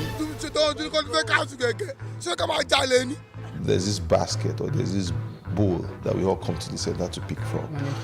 Everybody has to see Nigeria as an investment vehicle, not as a distributive mechanism. Still on the foreign scenes, Russia has flatly denied allegations that are spreading disinformation about the new coronavirus outbreak on social media. Australian Open debutant Coco Gauff defeated defending champion Naomi Osaka in 2 straight sets. Kenneth Okonkwo, Kanayo Kanayo and Bob Manuel Udoku have been conferred with the Veteran Actor of Nigeria Award. This is Plus TV Africa. Plus TV Africa. Plus TV Africa. Big stories live here.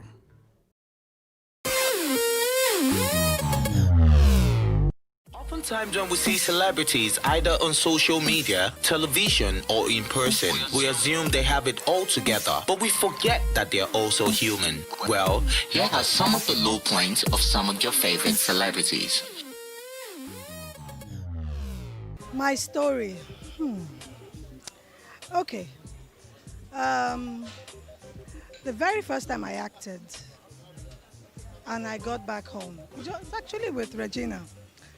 When the film came out, it was hard on me because not necessarily my parents, but my grandparents didn't think what I did was good because of the role I played in that film. So they banned me from acting completely. Like, I should just face my studies and that's it. So it burst my bubble, but I used to I kept pushing, I kept trying to prove to them that, I could actually act and act good parts. Well, sometimes I have to be a bad person. But slowly they, with time they accepted it and loved me for who I was, and I am who I am today. I never gave up, basically. Even if my parents were not in sync, not my parents, not really. My dad was always agreeing with what I did. My grandparents, my great aunts especially, my grandmother's sisters, they didn't really like what I was doing, but I never gave up. So my dream stayed alive, and that's it. Keep your dream alive.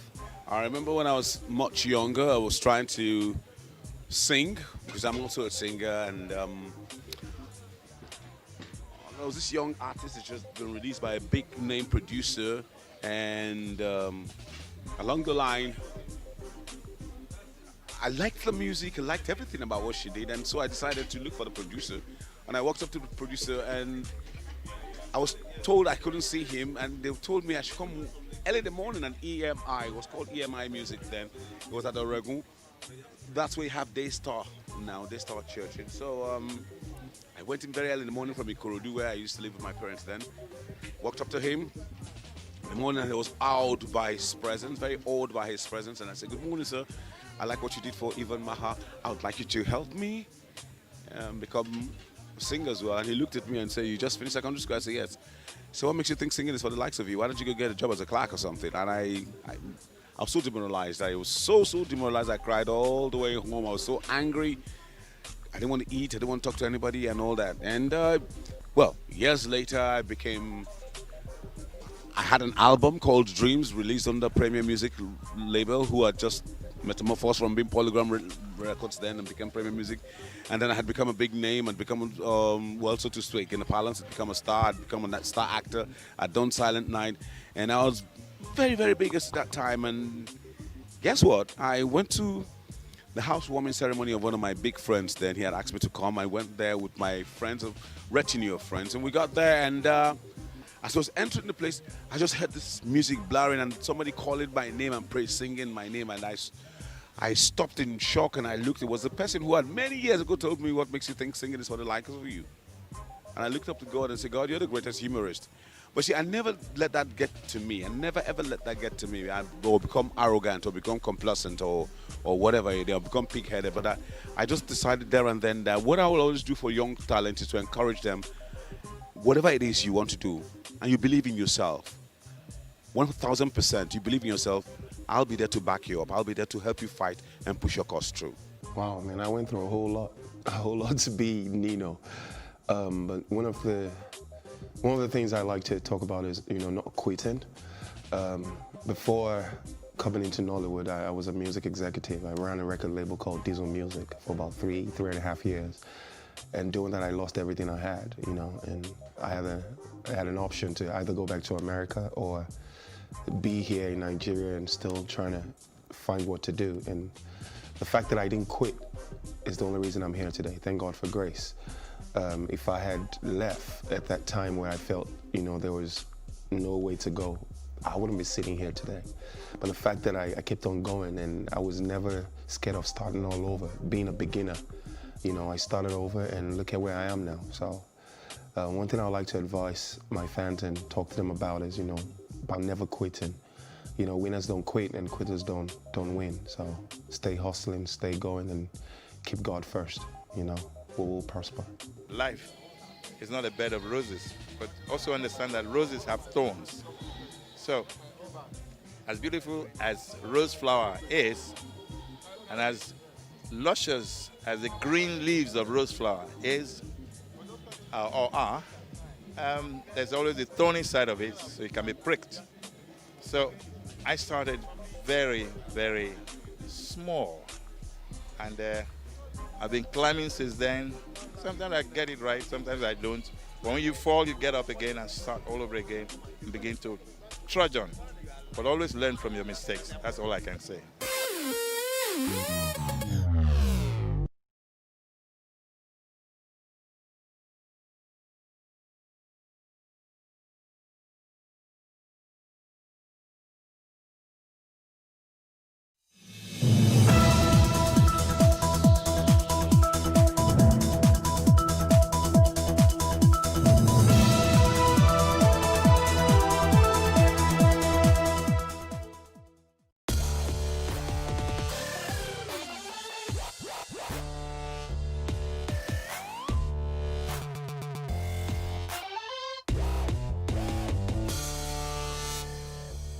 Just when things were looking up, everything shut down again.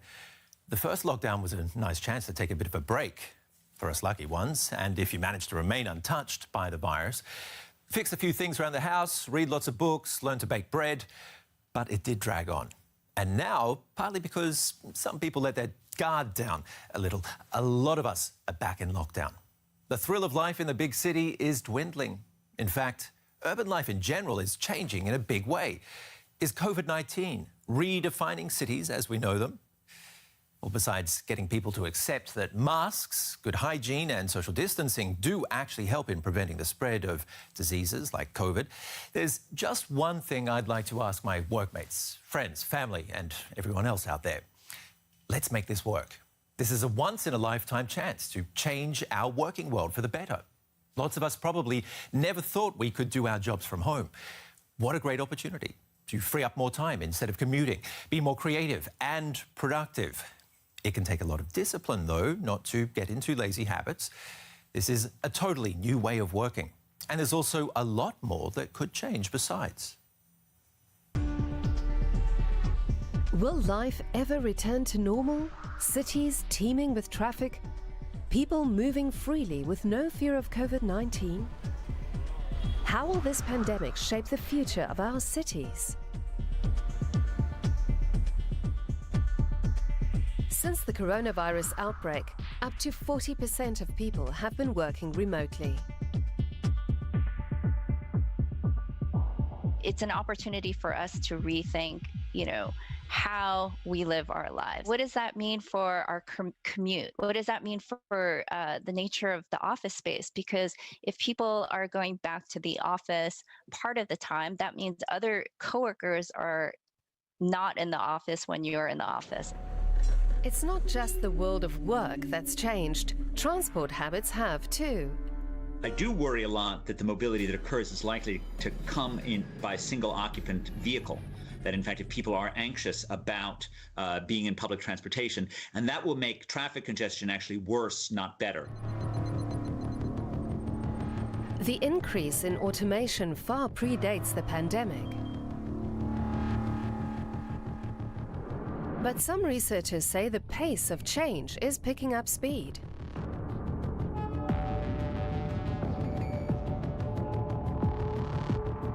We've seen the rise in the use of drones, as well as, facial recognition technology for monitoring surveillance. The pandemic has certainly accelerated the use. I think those technologies were moving pretty quickly already. So I think it's pretty hard to know whether or not it's actually going to get faster or not. I think the technologies that really do interest me a lot are the self-driving car technologies, because those actually shape urban form. And I think unquestionably there's a desire for things that don't involve human interaction. But what about the people who don't have access to all this technology? Aren't we at risk of widening the digital divide? I worry that this phase of COVID-inspired digitalization, remote work, will be even more of a source of global inequity and will be even more of a dividing line between those people who are skilled enough to dial into the technological world and those people who are left behind. And that's not all. As remote working develops, jobs are increasingly likely to get outsourced. The technological connection across the globe is going to increase as a result of this. So it's going to be even more natural to turn to India for software support, even more natural to outsource various things to Southeast Asia. So the technology revolution is going to continue. While workers might be scattered all over the world, commutes are set to get shorter. That could lead cities to have a smaller radius.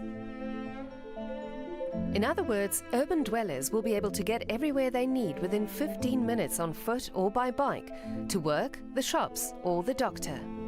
And that could affect the design of inner cities. We saw that in this pandemic, we are inside all the time. But imagine if there were semi-private or private outdoor spaces which were integrated into our houses. That would improve our quality of life quite considerably. What we've noticed since this pandemic is the importance of outdoor space, right? Or access to outdoor space. And so in thinking of building design, it might include, a difference in lobby design or the way staircases are accessed so that people can go up and down without having to use an elevator. But will people also leave big cities as a result of the pandemic? I think that cities will definitely remain very much as lively, booming places of human activity. And big cities will definitely stay, especially in Asia. This trend will go on. But the cities will change in the sense that they give access to their citizens, to their users, to many different things like green, like access to work, access to technology, health, etc., on a much more local scale. Poor world megacities are likely to continue to grow, at least unless things become really absolutely horrific. I mean, remember that as terrible as COVID-19 is, the death rates so far are far less than they were, say, during the cholera pandemics of the 19th century. And despite those cholera pandemics, the cities like, Berlin or Paris or London continued to grow, even though these cities were killing fields. So big cities aren't disappearing anytime soon. But COVID-19 is already leaving its mark on urban landscapes. Some cities like Berlin feel like they've turned into ghost towns. And it's pretty much the same feeling for the commercial real estate sector. Business is disappearing. The amount of floor space for shops and offices that are being rented or sold is in free fall. When you compare the third quarter with the same period last year, you'll see the trend is the same across Germany's main centres. A lot of companies are either putting off decisions to rent or buy space, or they're downsizing. Forecasters see the trend gathering speed, but Berlin's construction boom continues. We're closing down. Everything must go. Signs like these are a common sight nowadays in Berlin. Businesses are shuttered across the city, many for good, because of coronavirus restrictions. According to a survey by Britain's Royal Institute of Chartered Surveyors, industry insiders expect commercial property values and rents to decline worldwide because of the pandemic. But there are some exceptions. The entire non-food retail sector has been hit hard, but local delivery firms are booming, as are companies that store and transport goods. As people order more and more online, logistics companies are key. Prices for commercial property may be sinking, and commercial rents too, yet construction is booming in Berlin and other cities across Germany. Large-scale projects, even entire districts, are being built. How can that be? The complex going up in and around the ruins of this former department store in Berlin will include shops, offices, arts venues, restaurants and apartments. But they come at a price, €1 million or more for 100 square meters. That's not untypical for high-end downtown apartments. Because of the pandemic, the developers have yet to start marketing the commercial spaces, but the apartments are selling like hotcakes. We were a little concerned about the impact of the pandemic on the market, but we found that it's made no real difference except for a minor delay. In fact, we're seeing a heightened interest in buying property.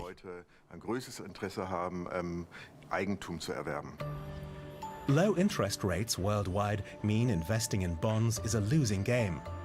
Vast amounts of money have been pouring into real estate. But how long are things likely to stay that way? I asked the head of a company that markets condominiums. This phase of constantly rising prices is drawing to a close. That's entirely normal. It can't go on forever. In certain segments of the market, we are indeed already seeing that, especially in Berlin. There are huge office blocks with vast amounts of space in cities across the globe. But millions of people are now working from home because of the pandemic. Will office buildings like this one in Berlin ever fill up again? I asked a board member of the Gewobag public housing company, which also manages commercial property. We're seeing more requests to defer rental payments. And when it comes to new leases on commercial premises, potential tenants are asking for pandemic clauses in their contracts. What that means is a right to terminate if another pandemic hits. But overall, the market has held up better than we expected earlier in the crisis. Apartments where people can also work continue to be in demand. But what will happen to all the empty shops and restaurants and excess office spaces? It'll be quite a challenge to find future uses for these empty premises. Well, cities have been on an explosive growth trajectory over the past centuries.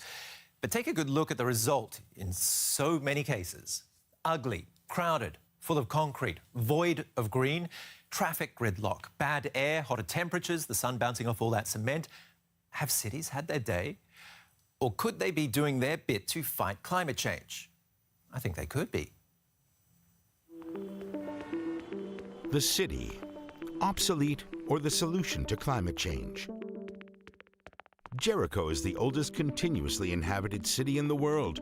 It was established 11,000 years ago. The city's location near a river and its mild climate made it attractive because it meant the land could be farmed all year round.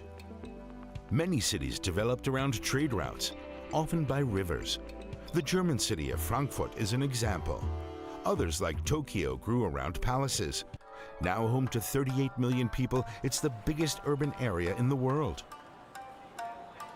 Big cities are often associated with air and noise pollution, as well as rising rents. Despite that, cities continue to draw more and more people. Advantages include access to medical care, jobs, and educational institutions. Half of the world's population currently resides in cities. By 2050, it's expected to be 2/3. But cities account for 80% of worldwide CO2 emissions. Something has to change. In the Austrian capital Vienna, city planners have decided not to build parking spaces in a new area of town. They want to discourage car use. With new housing constantly being built, there's no shortage of accommodation. The average rent at €5 per meter squared is pretty low. More green spaces are cropping up, and public transport is constantly being expanded too. It costs just €1 to use the city's transit system for a day. That's led to record numbers of passengers. Vienna has been ranked the most livable city in the world, but during the pandemic, the number of passengers on public transport fell by 50% as people returned to their cars, something city planners couldn't have foreseen.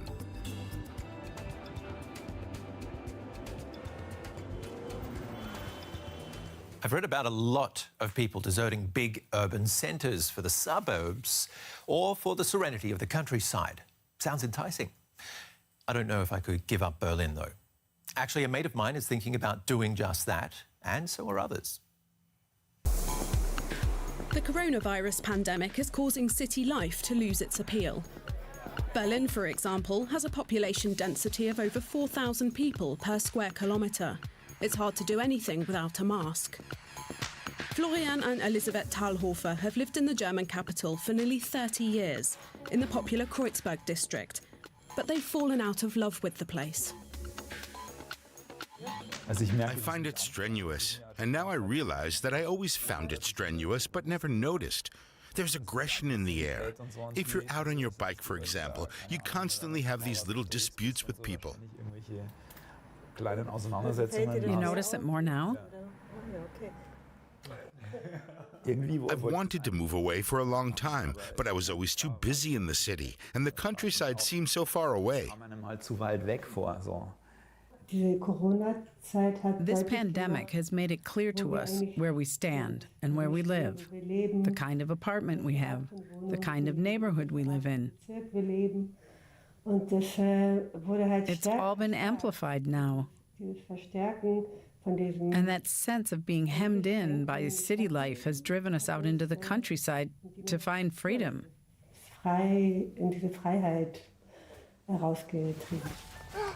Little Jonas has long enjoyed that freedom. His family moved to a village outside Berlin 3 years ago. Rents in the city have soared over the past 10 years. That's forced many young families to move away, to places where housing is more affordable. Wie ein Flugzeug, so hoch.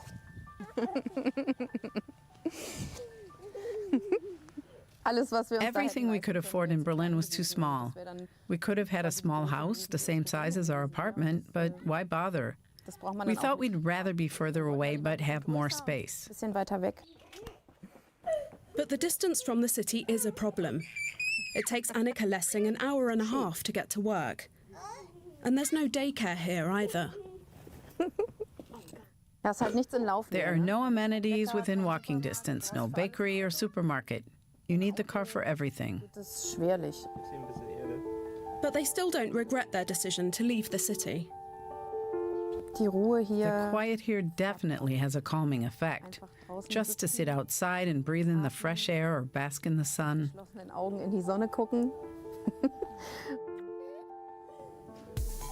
Berlin has also become noticeably quieter. As a media artist, Florian Thalhofer can work anywhere.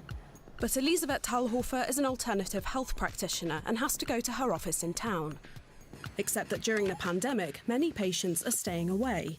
The couple felt it was time to make some decisions. It's something we've been wanting to do for a long time. The pandemic just gave us the impetus. After staring at the wall for months, we went out into the countryside to look around and choose a house. They got the keys in July. And since then, they've spent half their time here, a 2-hour drive from Berlin.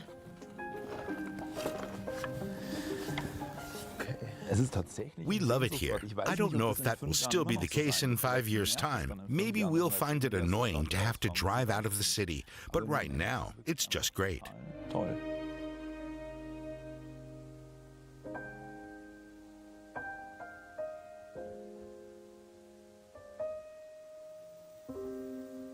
Looks nice, but it's actually not all that easy to just abandon the city in the middle of a lockdown.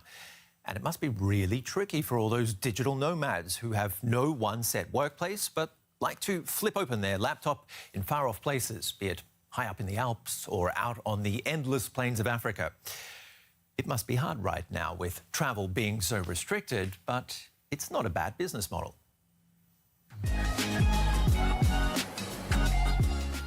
Don't tell the boss you went, and see what it's like. But when I was on the road, every day, you never knew what was going to happen.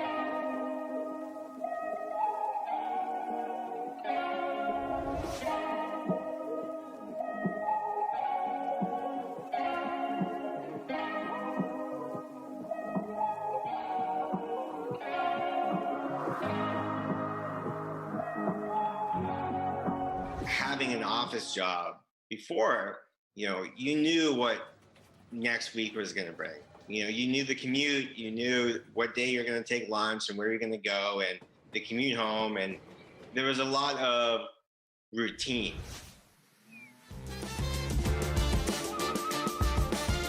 The 5 steps to really becoming a digital nomad. Step 1, make sure that your job is fully remote. Step 2, understanding that you need to move slowly. Step 3 is to look for places that have lots of Wi-Fi. Step 4 is to really look for places that have a good community of entrepreneurs. Step 5, have a place that's sort of easy to live in.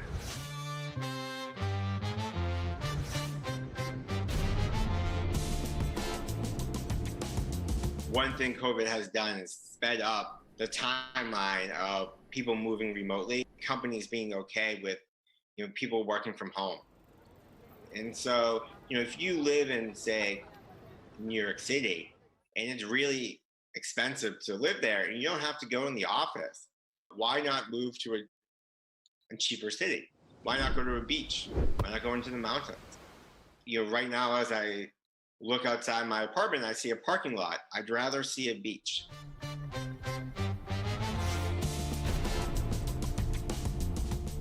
You have to balance work and play, and it's a lot harder to do when you're in a place that you constantly want to play. The faster you move, the harder it is to find that balance, and invariably one suffers.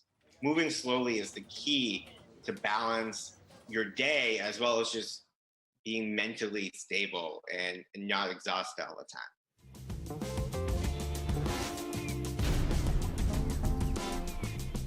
I stupidly once lost a contest and then went sailing thinking I could just have like a tethered phone, and that was not the case.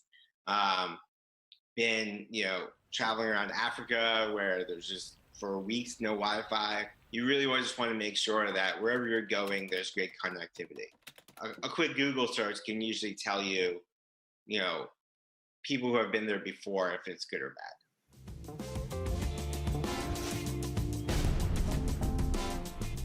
One of the greatest things about working remotely is that a lot of other people do it. And so you can usually find a lot of communities around the world of other digital nomads and entrepreneurs who are doing fun and exciting creative work online. You can usually find them on Facebook or through a co-working space. And you kind of get friends, instant friends.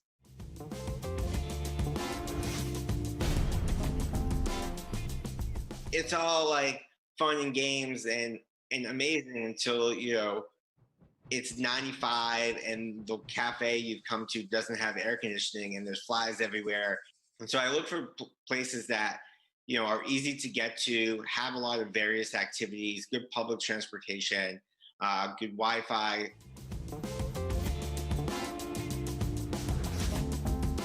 I think everyone should just go do this, you know, especially now in an age of Zooms and, you know, no one going to the office. Take a break. You know, try it out for 4 days somewhere close by. See what it's like. I might just do that. And a beach, that'd be nice to look at, but we don't have windows in this studio, do we? In the meantime, it's human contact so many of us are craving. A city doesn't have to be full for me, but it can be fun when the streets are buzzing with activity and lots of tourists are in town. I know my colleague Olaf Krieger misses it. He's been using all that time on his hands to address his own pandemic-induced anxieties and pondering over whether dinosaurs could make a comeback.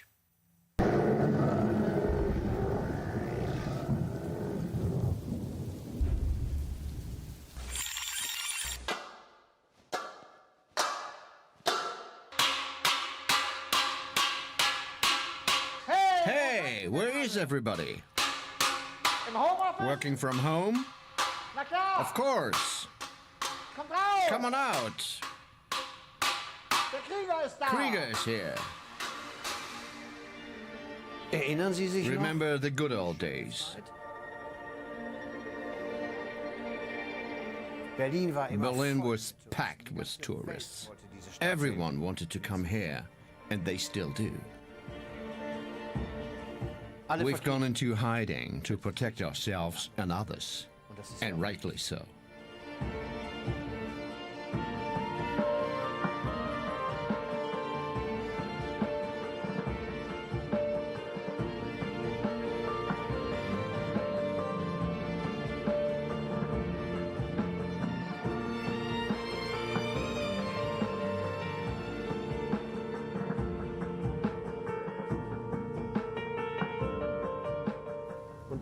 So what do you do all day, buddy? It's kinda dead here now.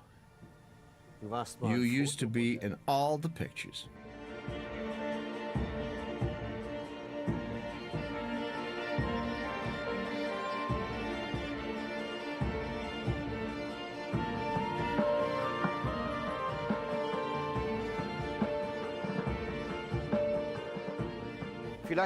Imagine our cities deserted as people flee for the countryside. Berlin reclaimed by nature, its buildings covered in ivy, deer prancing around the Brandenburg Gate.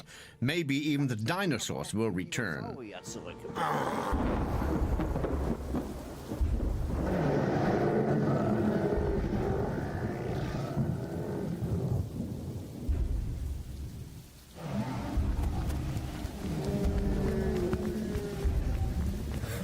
Takes one to know one.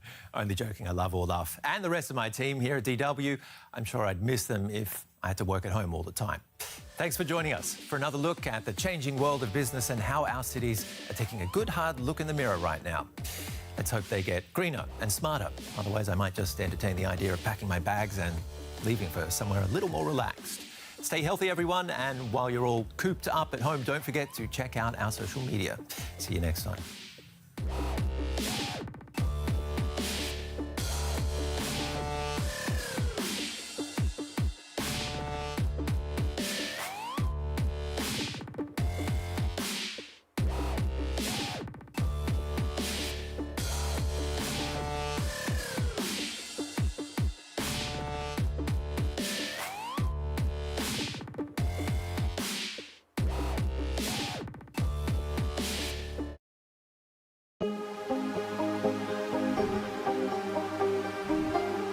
It for upcoming artists to blow in Nigeria.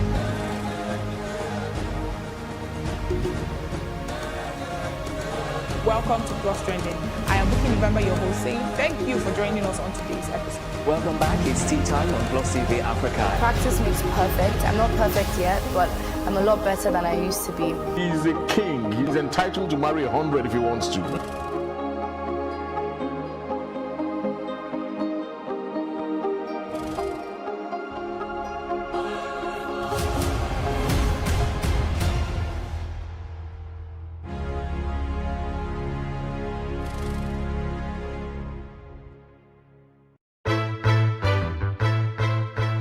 Many thanks for joining us on News on the Hour on Plus TV Africa. State government has approved a bill for the establishment of state security network agency, Amotekun. We have the highest number of extremely poor people in the world. He's not concerned about lecturers that are raping students that are under their care. He's concerned about them being stigmatized. And I can tell you that he will get the result in full measure. He cannot avoid responsibility. Why the focus on Africa at this point? The news only cover, one side of Africa, so we always felt like the picture is incomplete, so we need the whole picture. 65% of these people, whom we term as the urban poor, live in settlements, otherwise known as slums. This is just the tip of the iceberg of the road situations in Lagos, from the mainland to the island. It's been a closed-door security meeting as the retreat for senior police officers hits day 3.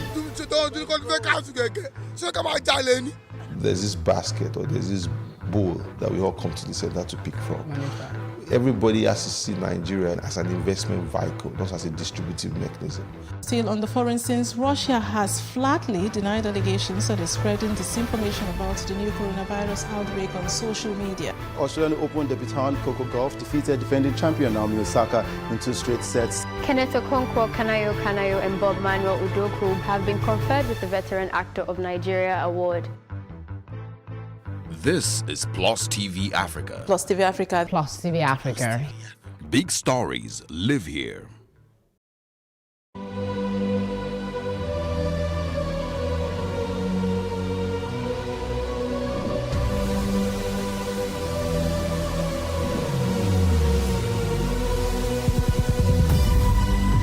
What we do not understand, we will stigmatize. What you can see is the remaining of the tanker that exploded. The suspect equally confessed.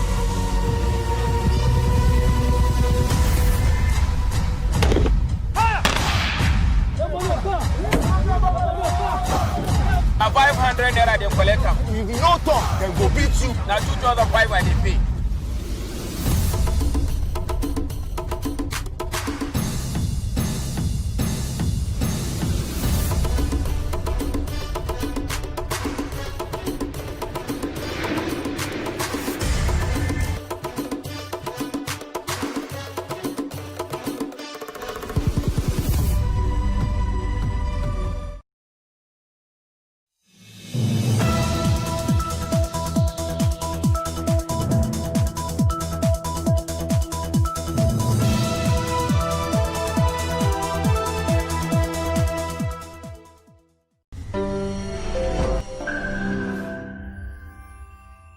I'm tempted to call it a hat trick, but I'd much rather call it an ongoing discussion with an audacious thinker and a born activist.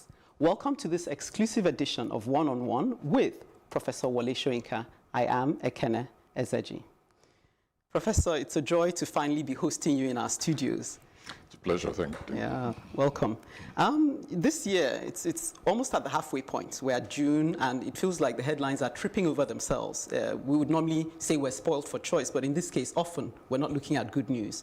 So I'm keen to get your thoughts. One of the stories that comes to mind instantly is the recent, what is called an open letter by a former retired military governor of Kaduna State, in which he said the lopsided appointments by the president was pushing us into ruin. What are your thoughts on that? Well, my first reaction was thank goodness for people like Umar.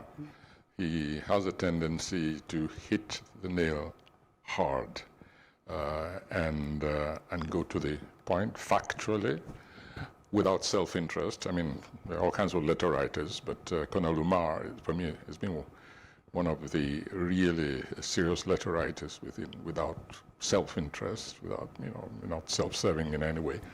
And it struck me when I saw this, and I was appalled. And then I said to myself, why should I be surprised that such an atrocity has been going on in that critical economic sector of the nation, literally the controlling economy.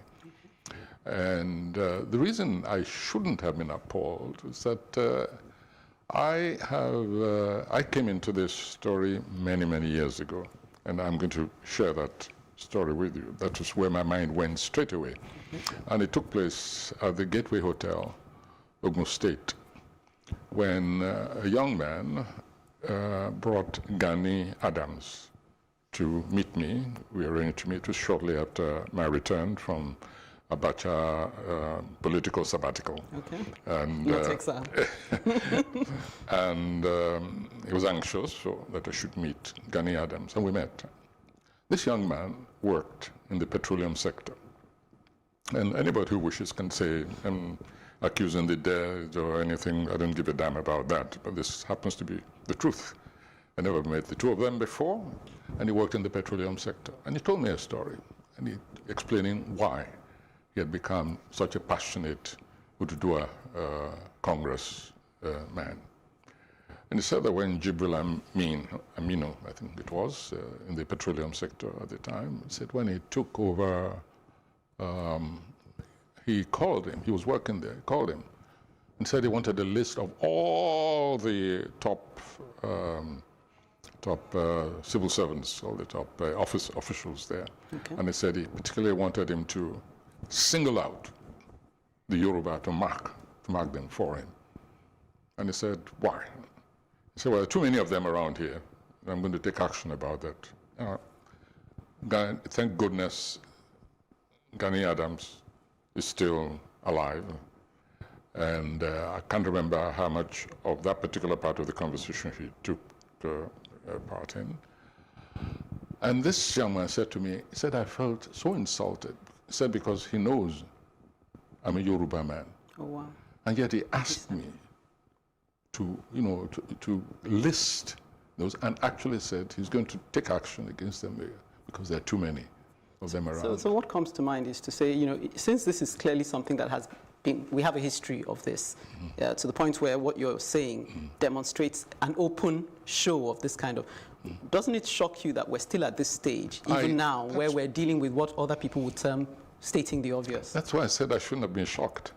And of course, it's not merely this lopsidedness exists. I mean, people come, as you can imagine, people come to me, like this young man whom I never met before, they come to me with all kinds of, and documented, evidence of this greed, this insult to the entirety of the nation. Because for me, it's an insult when you have that level. And this is what I call massacre. And I understand that the president is setting up a commission of inquiry or something like that.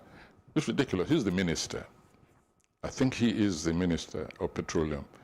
And this is a department with which is very, very familiar. It's not the first time he's been involved in that ministry. And for such evidence, such in-your-face, I think that's the best way, in-your-face lopsidedness bodes ill. But okay, let's even look at the in-your-face side of things. Former Governor Umar stated, he gave specific illustrations, even mentioning the CJN, who he felt was ousted. Is an open letter the best forum? Because having said it, much as we may applaud it, what next? Yeah. Well, they say there is going to be an inquiry. I think it's a waste of time, waste of energy. There'll be some juggling here and there. And the answer for me, we always get back to decentralization.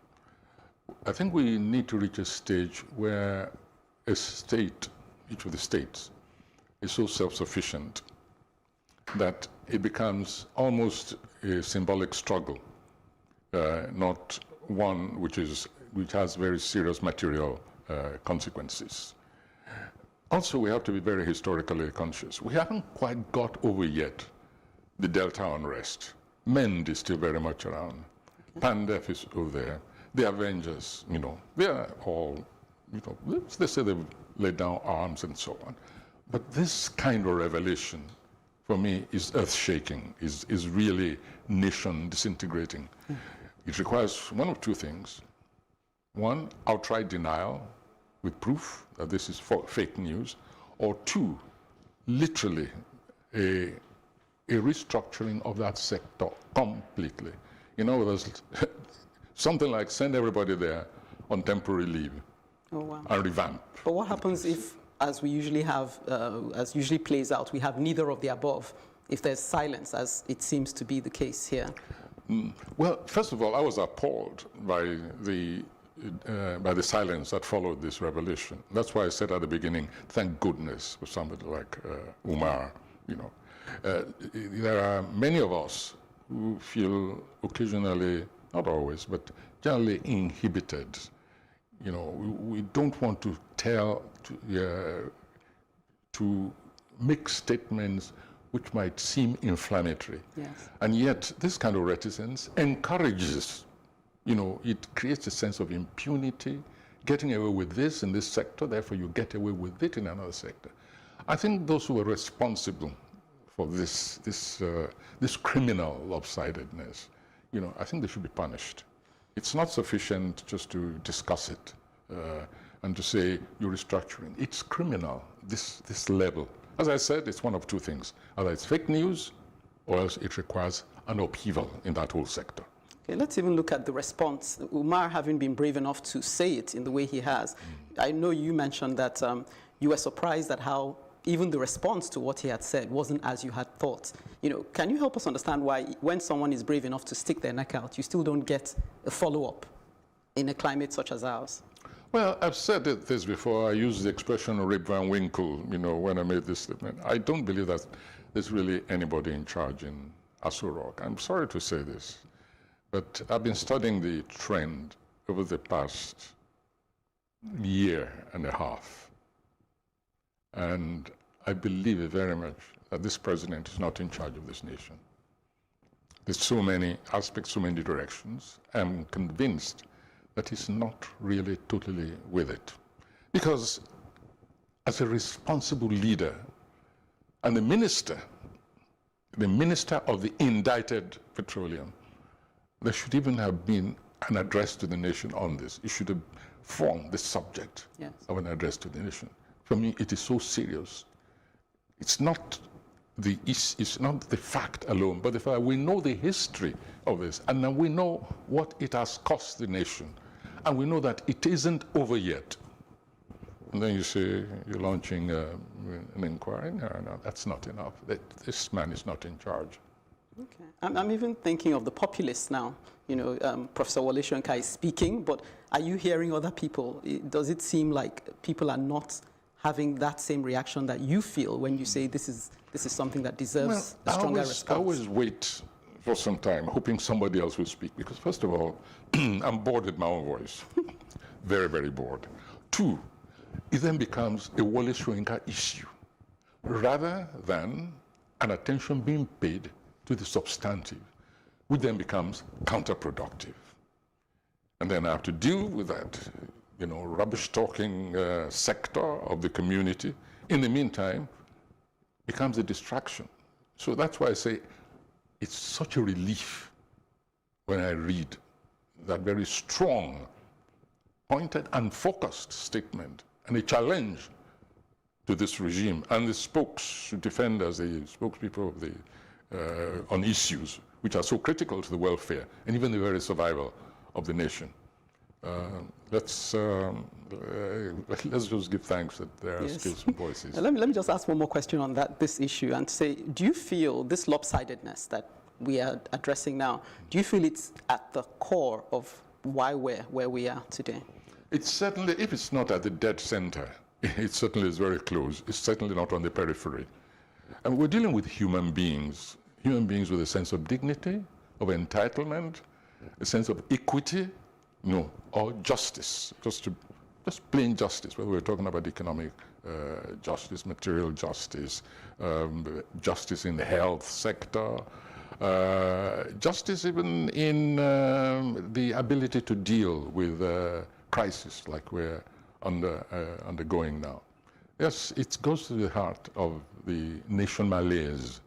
And so when people talk about unity, and when I hear things like the sovereignty of this nation over my dead body, it's over the dead nation, and let's not beat around the bush. Yeah, I know I said the last question, but I want to append further. You know, you once, when I asked you about tribalism once, you seemed to feel that tribalism was something productive. What if someone were to suggest that this lopsidedness is a product of whether it's nepotism or tribalism, wanting to surround yourself with people of like origin, so to speak? What would you say to that? Oh, yes, by the way, when I said tribalism had its positive side, I didn't say it was a positive thing as such. I was questioning the expression itself. I was saying that, why is it that in our case we use the word tribalism, which, you know, has a rather pejorative connotation, but when we're speaking about issues of tribe in Europe, we talk about nations. I mean, we don't talk about the Scottish tribe. We don't talk about tribalism in Ireland, and yet there was an Irish war which lasted hundreds of years, if you like. And there's tribalism among in France, the Bretons, for instance. In Spain, you have the Catalans who want to secede and so on. And so I was quarreling with that kind of pejorative attachment of tribalism to what we do, because nations are built on tribes anyway, whether we like it or not. But there is a way in which you can use the tribal factor to benefit not merely the tribe informed, but the entire nation. For instance, tribal rivalry, productive rivalry, can be very creative. Healthy in the arts, yeah. Even in the sciences, in inventiveness, and so on. There's nothing wrong with that. It's when tribe is used so negatively, with such arrogance, as we're witnessing now, that is when it becomes, for me, an anti-human kind of sensibility, insensibility, not even sensibility. I looked at that list, itemized, and to tell you the truth, I was just appalled. I was just speechless. I said, you mean it has really reached this level? I mean, we know it's there. I mean, as I told you at the beginning, people come to me, and I take action, sometimes very quietly, which many people don't know about. I encourage people, tackle it this way, and so on. Get me more material. I make sure the material reaches certain people in positions of influence. But when it reaches, I mean, this really is what is known as critical mass, what has been going on at the NNDP. It's just unacceptable. Well, let's expand our lens a bit, and let's just say that maybe Nigeria is not the only country that is the subject of controversial appointments. I want to reach over to talk about the case of Akinwumi Adesina and the controversy surrounding his maybe renewal of his tenure. What do you make of all of that, the contesting of his tenureship and some of the controversies that have come up as a result? Well, it's very simple. Let's recognize the fact that the United States of America sometimes tries to play the bully. Now, I don't go with the expression, the sentiment that the United States is a bully, but I'm just saying that its servants, its actions, its pronouncements sometimes, in fact, very often, are pronouncements of a bully. And other nations don't like to be bullied. Certainly, if my nation allows itself to be bullied, I will do some bullying here internally, you know, on whoever is responsible. So the resistance to American position is very worthwhile, very dignified. America's position is totally untenable. Here is an organization with its own rules, with its own overseeing mechanism. It has listened to taken seriously the complaints of the so-called whistleblowers. And this is a multinational. So it's not a Nigerian thing alone covering up. This is a multinational institution, the Africa Bank. And all the people who've sat there, and they've gone by their own rules, and they've cleared this man. So who are you to come and say he's not acceptable? So the others should rally around, and this government in particular, and it's not the first one, they like to use any opportunity to back out of international obligations. And in this case, I think there should be a rallying around to assist the U.S. to, you know, to save them the time, the energy. They just backed out of WHO. Can you imagine during this critical period, For me, that backing out is a crime against humanity. You know, this government should go, this U.S. government should go on trial.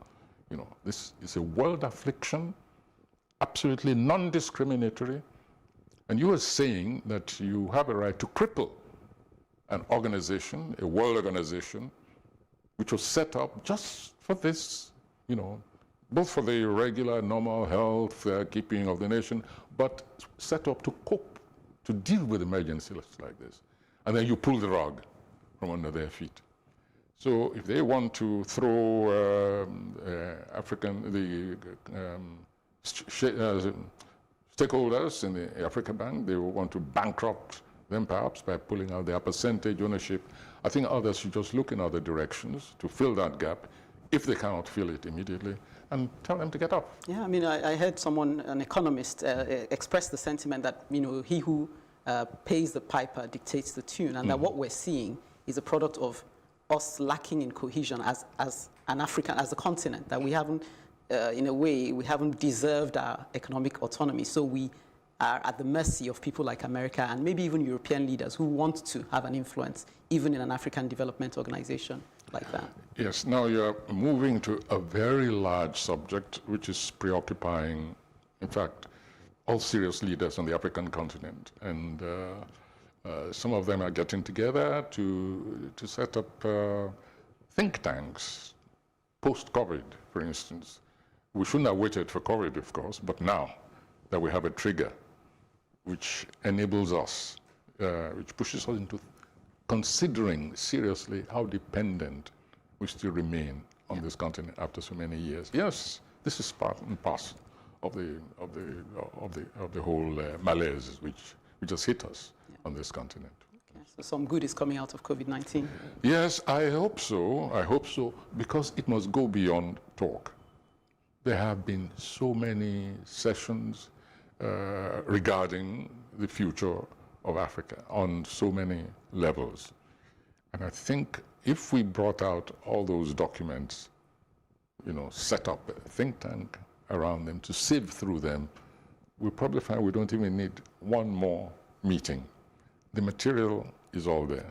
But the meetings take place, the documents just thrown, like we do here also, with constitutional reform and so on, you know, and then we start all over again, all over again. So it's a very strange syndrome which wearies me quite frankly. But at least maybe you might commend our president for at least getting behind. We see that he called Akinwumi Adesina and assured him of his support. That is at least one good thing we can attribute to his stance at this time. Kudos. Okay, well, it's time for us to go on a brief break at this point, and when we return, we'll be tackling other matters, perhaps even looking beyond Africa to look at the matter concerning George Floyd and some of the more violent killings we've seen in recent times, as well as a certain matter of the 2023 elections. Stay tuned. You're watching this exclusive edition of One on One on Plus TV Africa. I am Ekene Ezeji.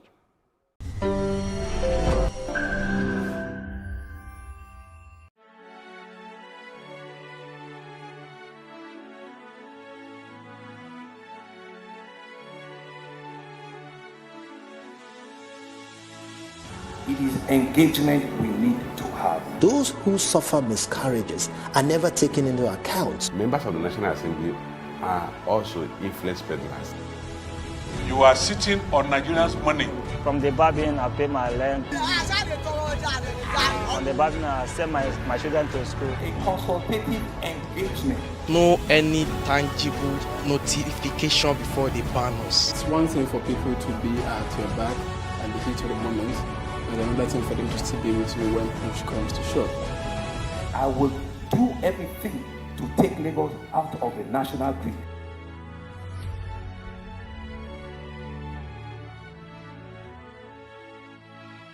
Today, we have National Assembly that is as dormant as we, the people. They still believe that the Nigerian youths are just the way they used to be in the past. They don't know that the Nigerian youths are no longer Nigerian citizens only. We are now global citizens operating from all over the planet. The era of shutting down people is gone forever. And the government should know that society has evolved. What is special about refineries that we cannot figure out, but that Niger can figure out. When Boko Haram started and we said, look, you need to speak up, they said, oh no, it's against Christians.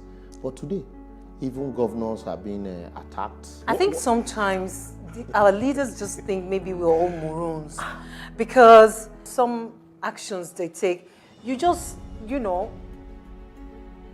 you ask yourself, do I look this dumb? Do we all just, do we look like dummies?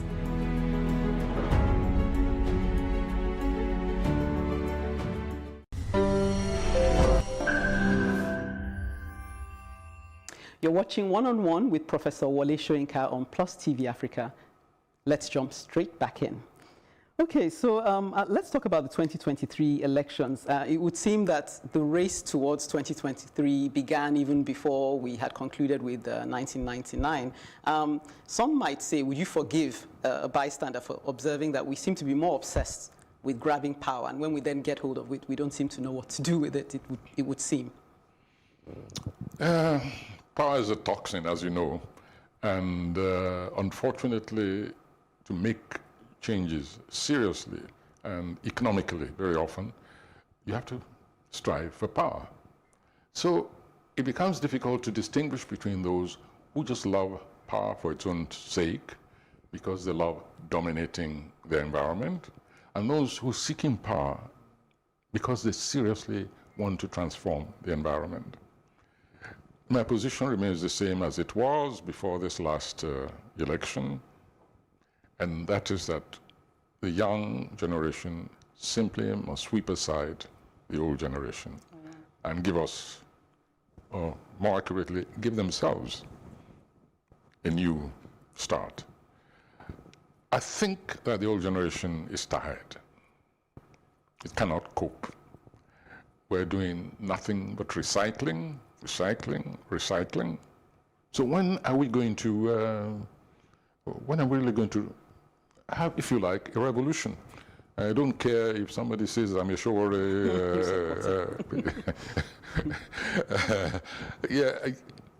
Revolution in the deepest sense of the word. Stop doing things the way we were doing if the results from the way we were adopting before, the results are 0 or minus. Stop trying to transform the transport system if you're going to use the old methods.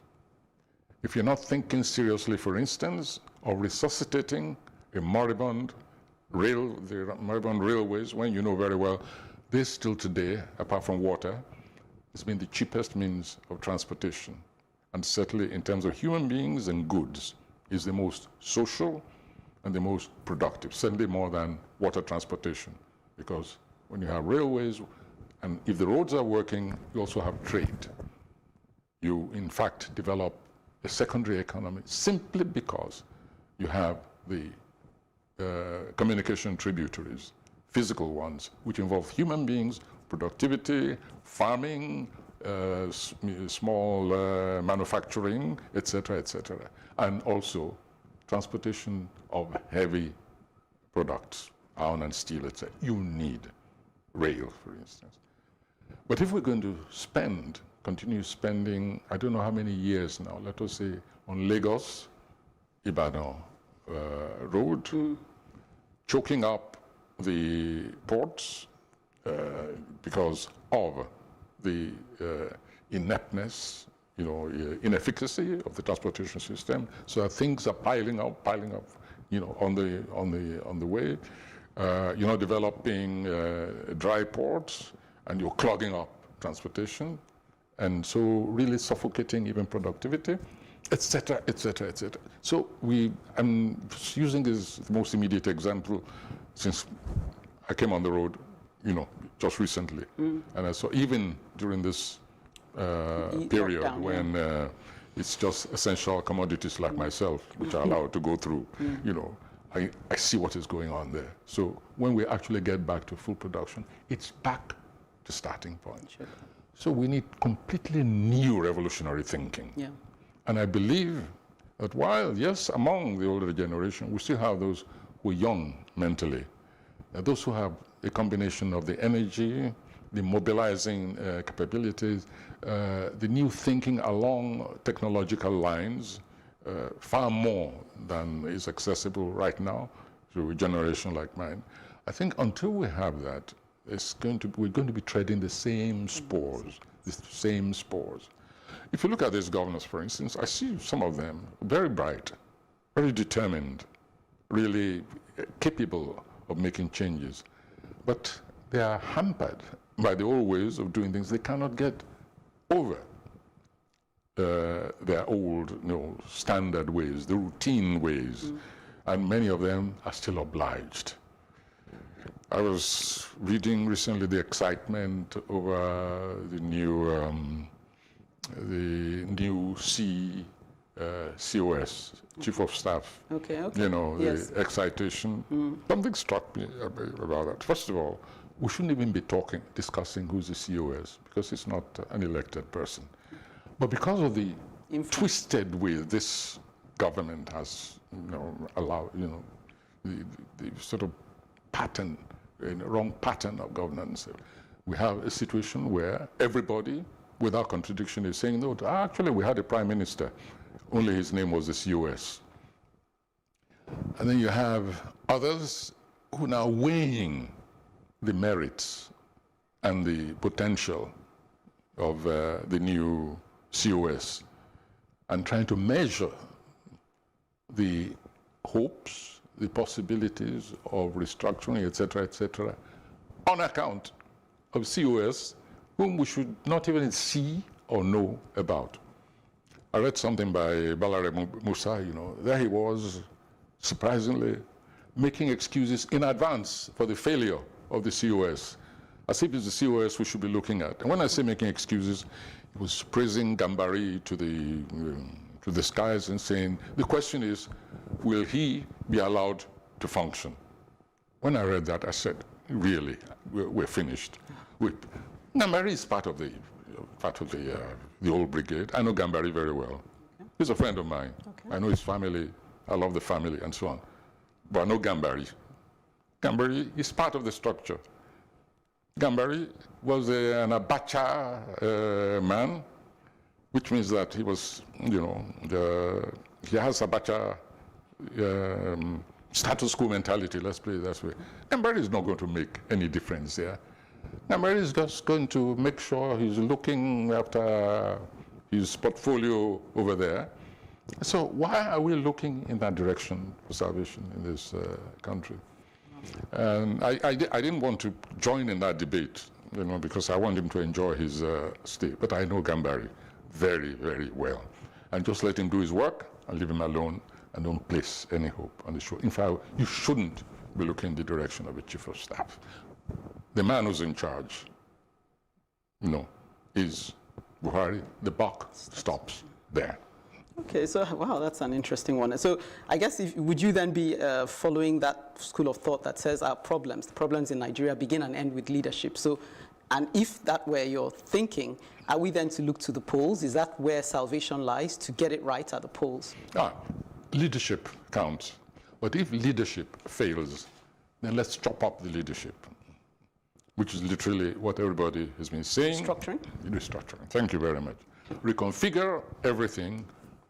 Place less burden on the shoulders of the man at the top, the center. When I said this at the beginning of the COVID struggle, anti-COVID struggle, I said decentralized from the very beginning.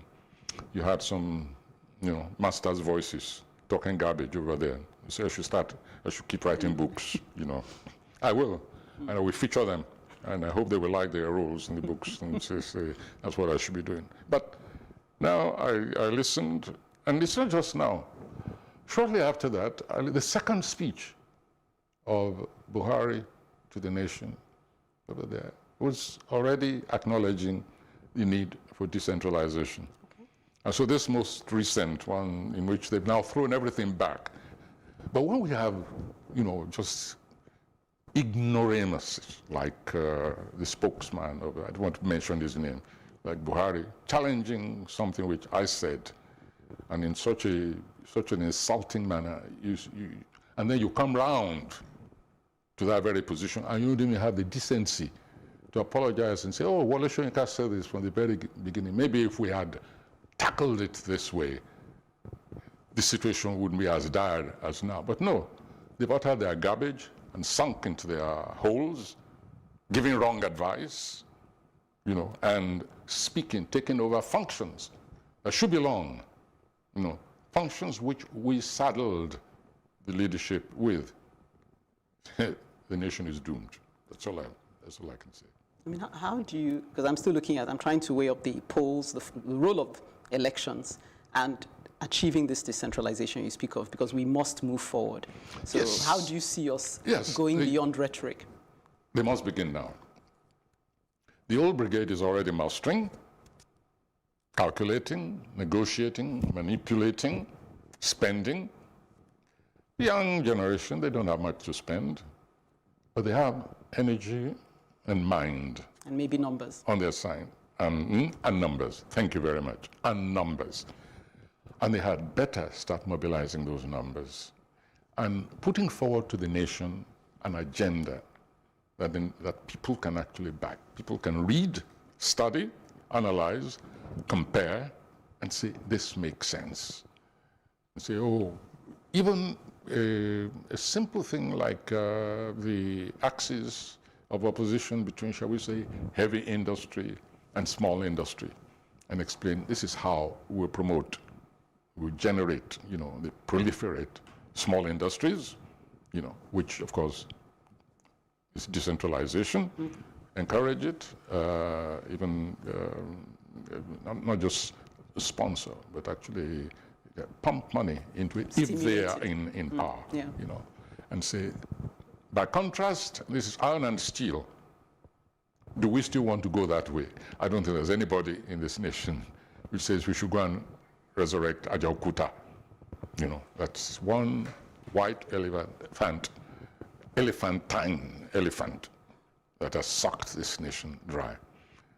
But now, if you look outside and you look at places like India, where you have these small-scale industries, manufacturing, promoting inventiveness. We're in a technological age. I'm a humanist, but I know that what this country needs, this continent in particular needs right now, is real heavy investment in technology and technological education. I know that. And if they put forward that program and disseminate it, go to the farms, go to the factories, go to schools, talk to teachers who will then teach the younger ones. Go to universities in all seriousness and in a selfless way. Not just say, I want to get there too and get my own, it's my turn to chop, that mentality. No. And we see that sincerity. You'll be surprised what can be achieved in 2 years. They have 3 years. So let them please get their act together, and move again. Try again what they tried the last time and didn't succeed. Get a consensus candidate and see how the nation will respond. Okay. I mean, I know once when I spoke to you, you said you were disappointed with how elections panned out. Mm-hmm. Is there any reason to expect that, what we saw will not repeat itself? Well, it started too late. It started very, very late. You know that, much, much late. So this was really for me, it was a preparation towards, shall we say, 2023. I don't think anybody seriously thought that any of the young people would win.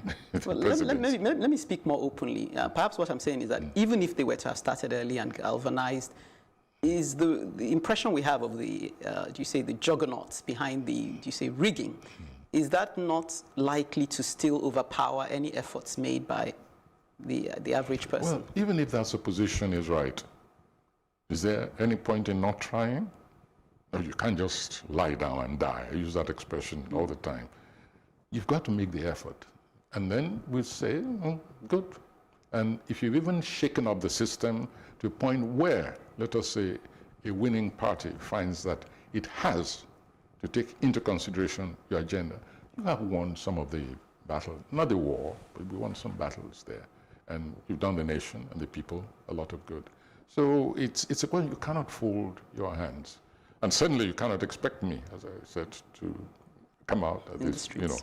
So is there any hope that if we move towards electronic voting, it might become more transparent and we may have less and less of this rigging? These young people are living in the electronic age. In fact, they speak an electronic language, and their thinking is electronic. They should be able to infiltrate the system to an extent in which they ensure that every vote counts. And not that it counts for the wrong side, but that it counts for those who actually voted in that particular direction. So they have so many things going for themselves. The houses of the legislative houses are now recognizing the inevitability of electronic voting. If they hadn't before, COVID has come in and said, whether you like it or not, sooner or later, this is the way to go. Even if COVID disappears completely tomorrow, and Ebola disappears, and bird flu disappears, even so, we've learned that certain things are possible, and they are less painful. And possibly, by the time you use them more than once, they're less costly. Definitely electronic voting will save this country a lot of money once it's up and running. So you've already gained something from that. And we should make sure, first of all, that the electronic voting system is adopted, that complacency doesn't then begin to ride on the minds of these legislators and say, oh, well, we managed without electronic voting even during the COVID period, why should we? No. We've got to keep pushing, and it's this generation which must. I like your belief. It's motivating. But would you say it's simply a case of out with the old and in with the new? Do you not see the potential in some of the older candidates? For example, if some might have said, Atiku Abubakar, had he come in, may have ushered in some level of change that would not have been entirely new generation, but at least would have moved us forward. Yes. I'm very glad that you said not entirely new generation, because I use that expression, by the way, to describe a certain state of mind, and the energy required to push the products of that state of mind. And there are nonagenarians, I'm sure, over 90s, who can even floor some of these young people, both in terms of thinking, ideas, vision, and even energy. So I'm not denying that. So please, I'm glad you pulled me back a little bit so I can say that I'm not excluding. Okay. This is not a hermetic kind of a cutoff point. Yeah. No. Yeah. It's elastic. Okay. I lost my train of thought. No, because I was going to say, when you're saying that, it brings to mind even the open letter. I know that Umar Abubakar had actually referenced some of the older generation who he felt were more inclusive and commended them, like Obasanjo. And so I just want to get your own impressions, just off the cuff. Are there any, like we hear rumors of people like Obieze Kwesili, El Rufai, are there any of these people out there in the wind, Aribweshola, whom you might say they have something to offer? Yeah. Well, you mentioned Umar, for instance. At one time when I was receiving pressure, I should run for president, that's many years ago now, we're giving that up, nonsense. Wow. I said, get me Umar as my running mate, and I'll agree. Oh, wow. So that's one example. I can name you some others. I was so disappointed that Olisa Agbakoba never decided to run. At one time, during this last election, I thought he was going to throw his hat in the ring. This is somebody who I know intimately, and I know his ideas. I know his struggle during the Abacha. He has enormous integrity, intelligence, etc., etc. So it's that, I cited these two examples. These are the sort of people we'll be looking for, and they abound. Yeah. I merely mention these because they are public figures, They're over there. Once a movement begins, believe me, it will throw up the right leadership. As long as that movement is seen to be serious, consistent, steady, shows its readiness to run the cause no matter how long. You'll find the Umars, the Agbakobas, and others. For sure. Well, on that positive note, we'll go on another brief break, and we still have much to discuss, but I'll try and pace myself through it. You're watching this exclusive interview with Professor Wole Soyinka, this one-on-one on Plus TV Africa.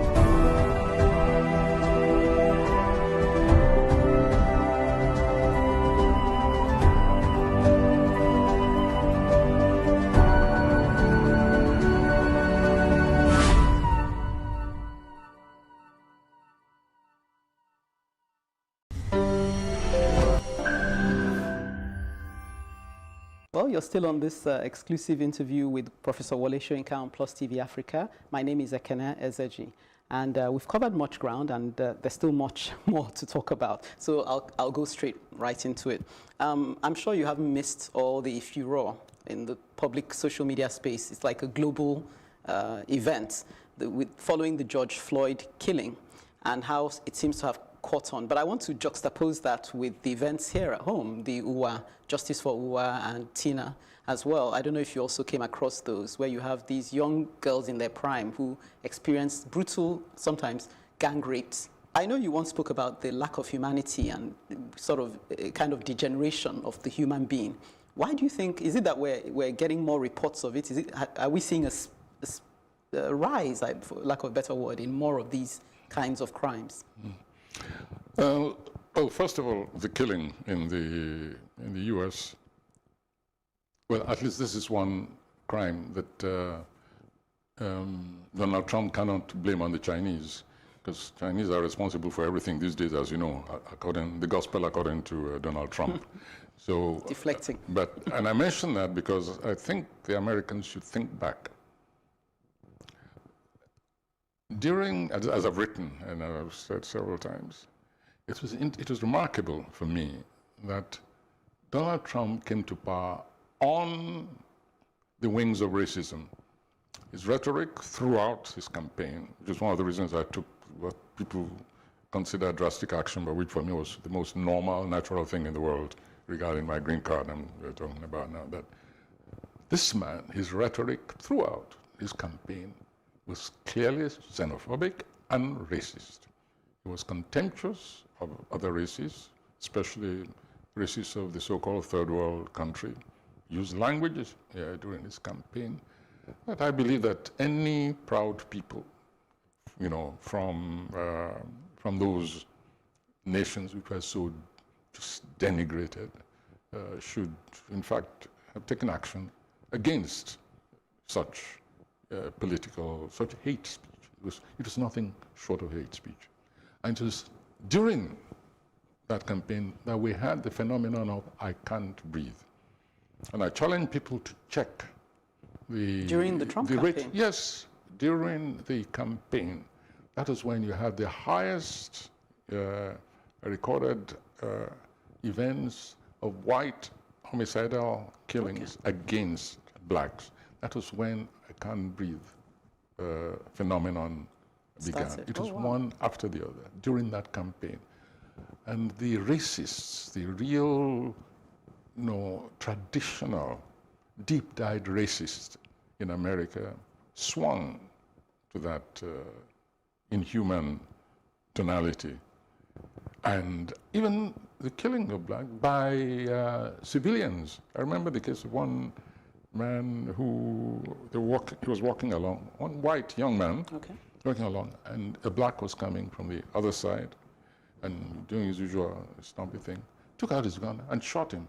He said he felt menaced, he felt threatened, that white fellow. And he was acquitted because a law of that nation permitted somebody to shoot in his own defense if he felt threatened. And so you're walking along. It reminded me of that period, the lynch period in southern states of America, where if a black happened to look in the direction of a white woman, it was considered a crime deserving lynching. And if you refused to move away from the sidewalk, that was a threat, and you got lynched. It reminded me very much of that period. And so when this man came to power, what else do you expect? Oh yes, the killings went down for a while, but elections are approaching once again. And the old bogies, racist bogies in the mind of these people, under whatever name, sometimes they call it law and order, sometimes they call it keeping our jobs, sometimes they call it not diluting our culture, our way of life, protecting our way of life, and so on. They call it whatever you want. Xenophobia and racism. And this Donald Trump man has been the one who's been twanging that chord. And of course, even after he came to power, that's when, of course, he invented the expression shithole, to refer to other nations, Haiti, Nigeria, of course, prime shithole country, etc., etc. So what happened didn't surprise me. It shocked me because of the nature of it, the brutality of it, the slowness of it, and it taking place literally in slow motion in broad daylight on a busy street. It took me back to so many racist killings. I remember, for instance, yet another one in which 3 white citizens, I suppose, just for the fun of it, tied a black to the back of their car and drove and dragged him, literally flayed him, his skin took up at the end of that. I mean, I guess it probably wasn't right to juxtapose the two, because listening to you, it's clear that the genesis of one is completely different to the one, the incidents in Nigeria are different to the incidents. Oh, yeah. So maybe we should just isolate the incident in America. Is it that we're regressing, or is it that what has been stirred up by the likes of the leadership is something that was already dormant in human nature, was just looking for expression? Because the references you're making seem to take us, it's like, are we going back in time? Yes, we are going back in time, very much so. And America is not exempted from it under its present leadership. It really has been backward march in terms of the sensibilities of Americans. I've said it before, I noticed the difference between, let's say, the build-up towards Obama and the build-up towards Donald Trump, and of course the manifestation of either. I take things back historically. It's my nature. And you're quite right. You're quite right to want to bring us to Nigeria also. That's very critical. Very critical.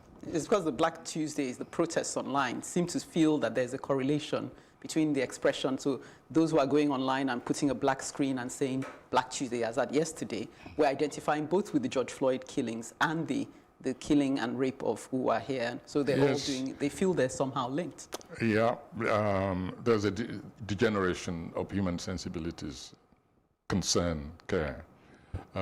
It's been manifested in the ultranationalism that has swept over Europe also, not just America. Here, the dehumanization just takes the form of, it's a rather toxic aspect of power, the feeling that you can dominate the other person, whether you're in uniform or you're not in uniform.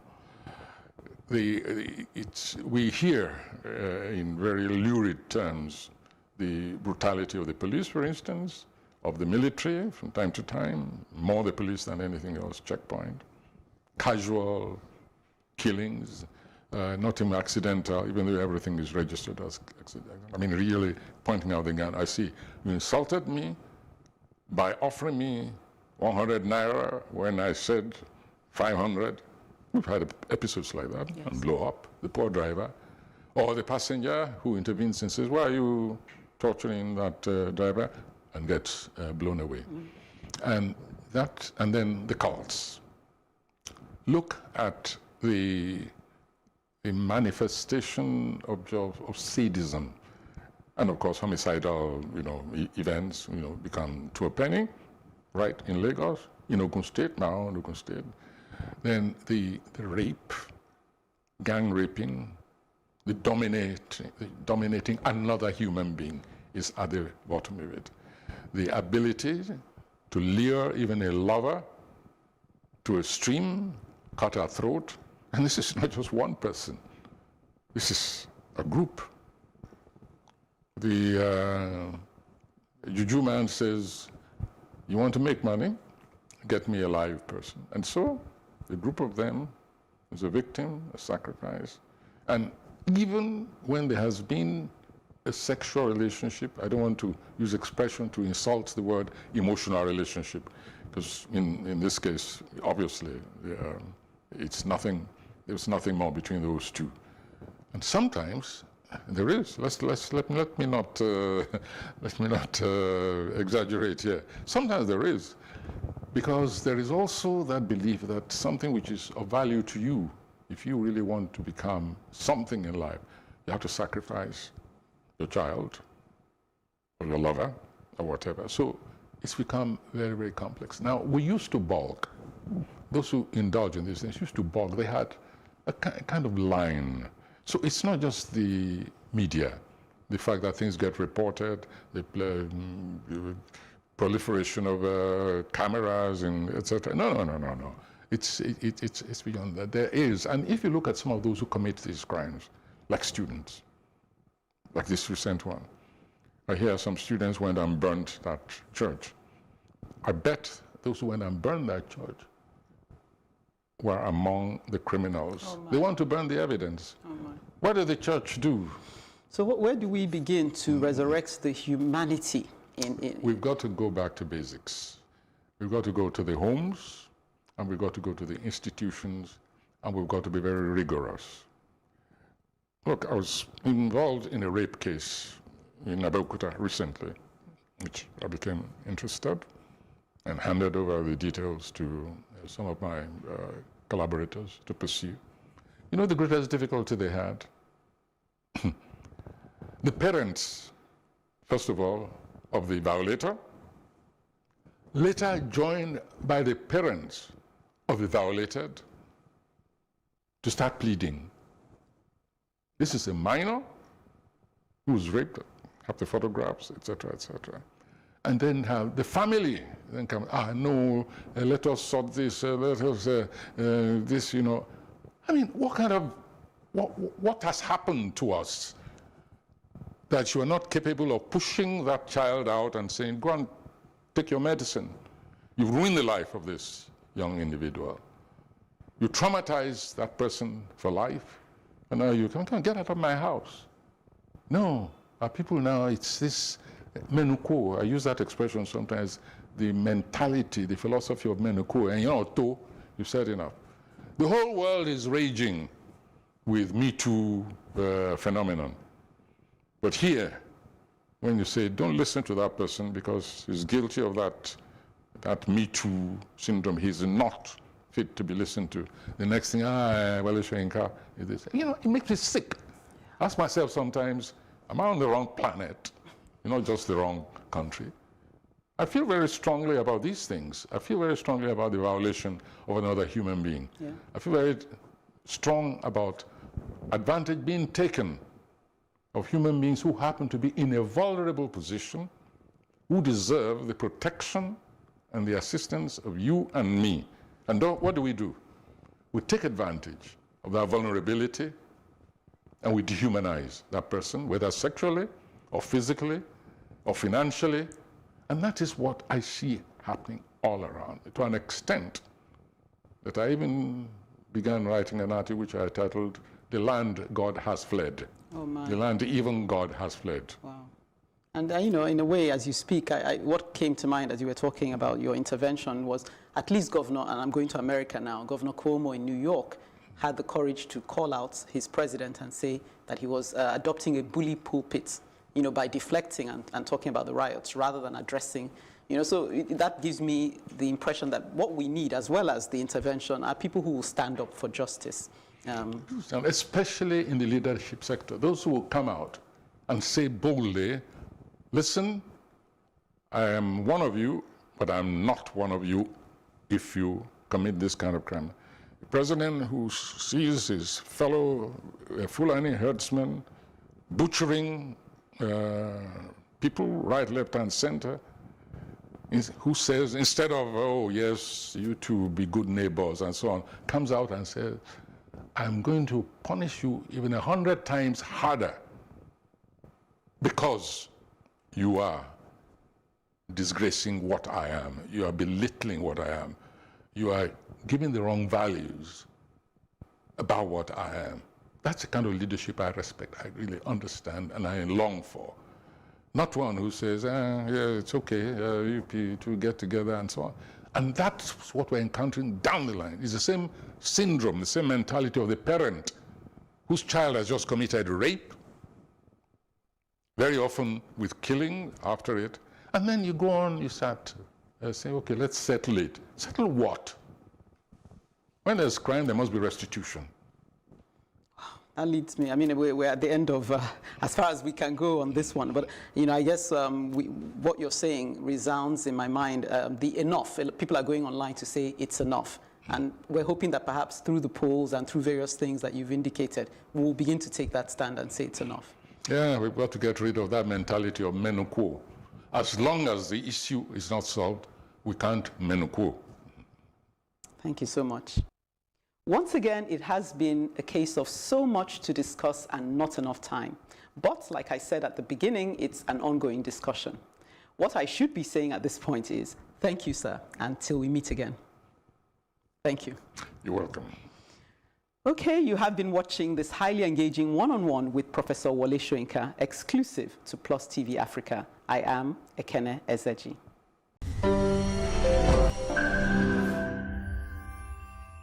We can't talk about education reform if we don't decolonize our education system. What we do not understand, we will stigmatize. Because it's just cultural. And I think it's just human nature. They stop paying us salary. I don't like remembering it. I am angry at Nigeria. I'm angry at this government which seems to be letting us down. I'm angry at us as a people. In the process of struggling to free myself from his hand, he tore my pants and he raped me. Yes, I commit the first truly. Young girl, do you know where you are going? I say, I'm going to America. I say, oh. Now so that they talk, you are going to Libya, which America? As it then do mark our place, some people they die now. This is Plus TV Africa. Big stories live here.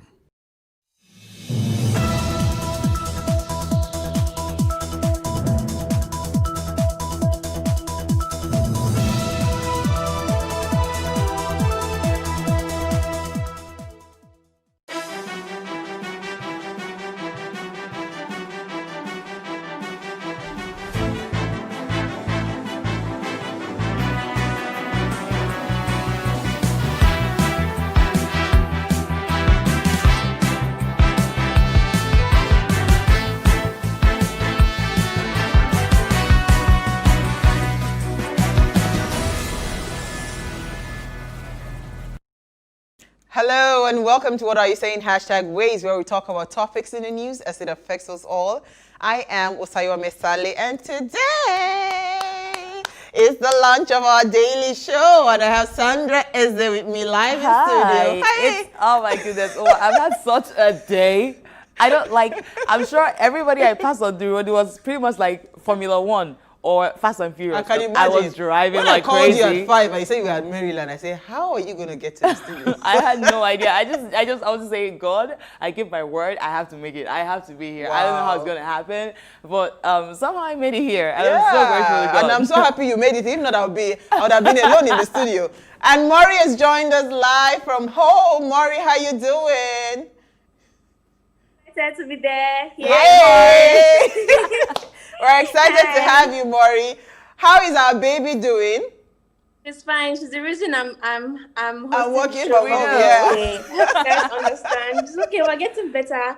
We're getting there, but I don't want you know, her voice is so loud. If you're like 3 streets away, you'll be hearing it. So I don't want to cause all of that. And I decided to just have the show. Well, we will have you anyway. We are happy to have you on the show. Back fully. Being a mother is a full-time job. Yeah, so Sandy, how's your week been though? It's my week. The week just started. Oh, no, sorry. We had a break last week. How was last week? I'm so grateful for the break because I used it to achieve a couple of stuff that I can't say out loud out on TV. And I had to travel to do a job in the East. And it's just been a pretty intense month. I have been. And at some point I felt like so weary, like why do I have to handle all these responsibilities? But then I remembered it is a privilege to be, you know, given to have something to do and to be responsible for something. That means to a certain extent you're trusted to handle things. So I'm just grateful. Maury, how about you? How was your week last week? You know, we had a break, so. Well, it was actually quite hectic because I resumed like my normal activities last week, you know, trying to merge like being a new mom and working. It was not easy, but, you know, I was able to push through and hopefully things just get better along the line. Absolutely. But it was okay. All right, so today we have an interesting conversation. We're talking about personal branding and we have very good brands today. Personal branding and the future of work. Yeah, Maury, you're saying? I feel like I should have been a guest today because I took a class on Absolutely. So that's why we're happy that you're on the show. All right, so here's what we found as today's quote. You are your best brand, so make it outstanding. It's as simple as that. So today, as we said earlier, we are going to be focusing on personal branding and the future of work. And we have, I think we have Sheung with us, and we have Ize with us. Those are the 2 people that are going to be joining us today. Of course, us ladies, we're going to be having that conversation, but we'll take a short break. When we return, we will be seeing what we found in the news. Please stay with us.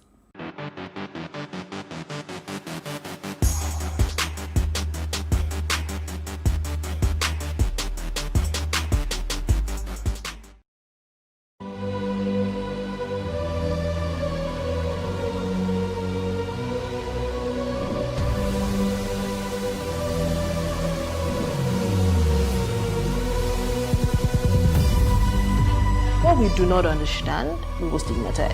What you can see is the remaining of the tanker that exploded. He suffered equally confessed.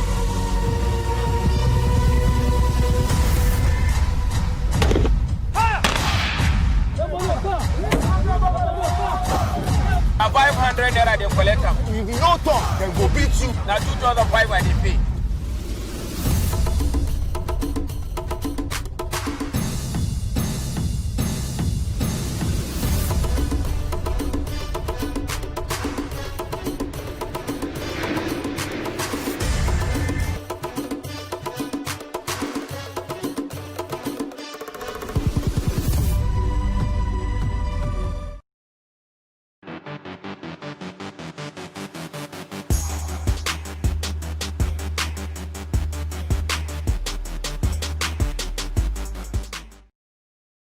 You are still watching Ways. Now stay home because you are well.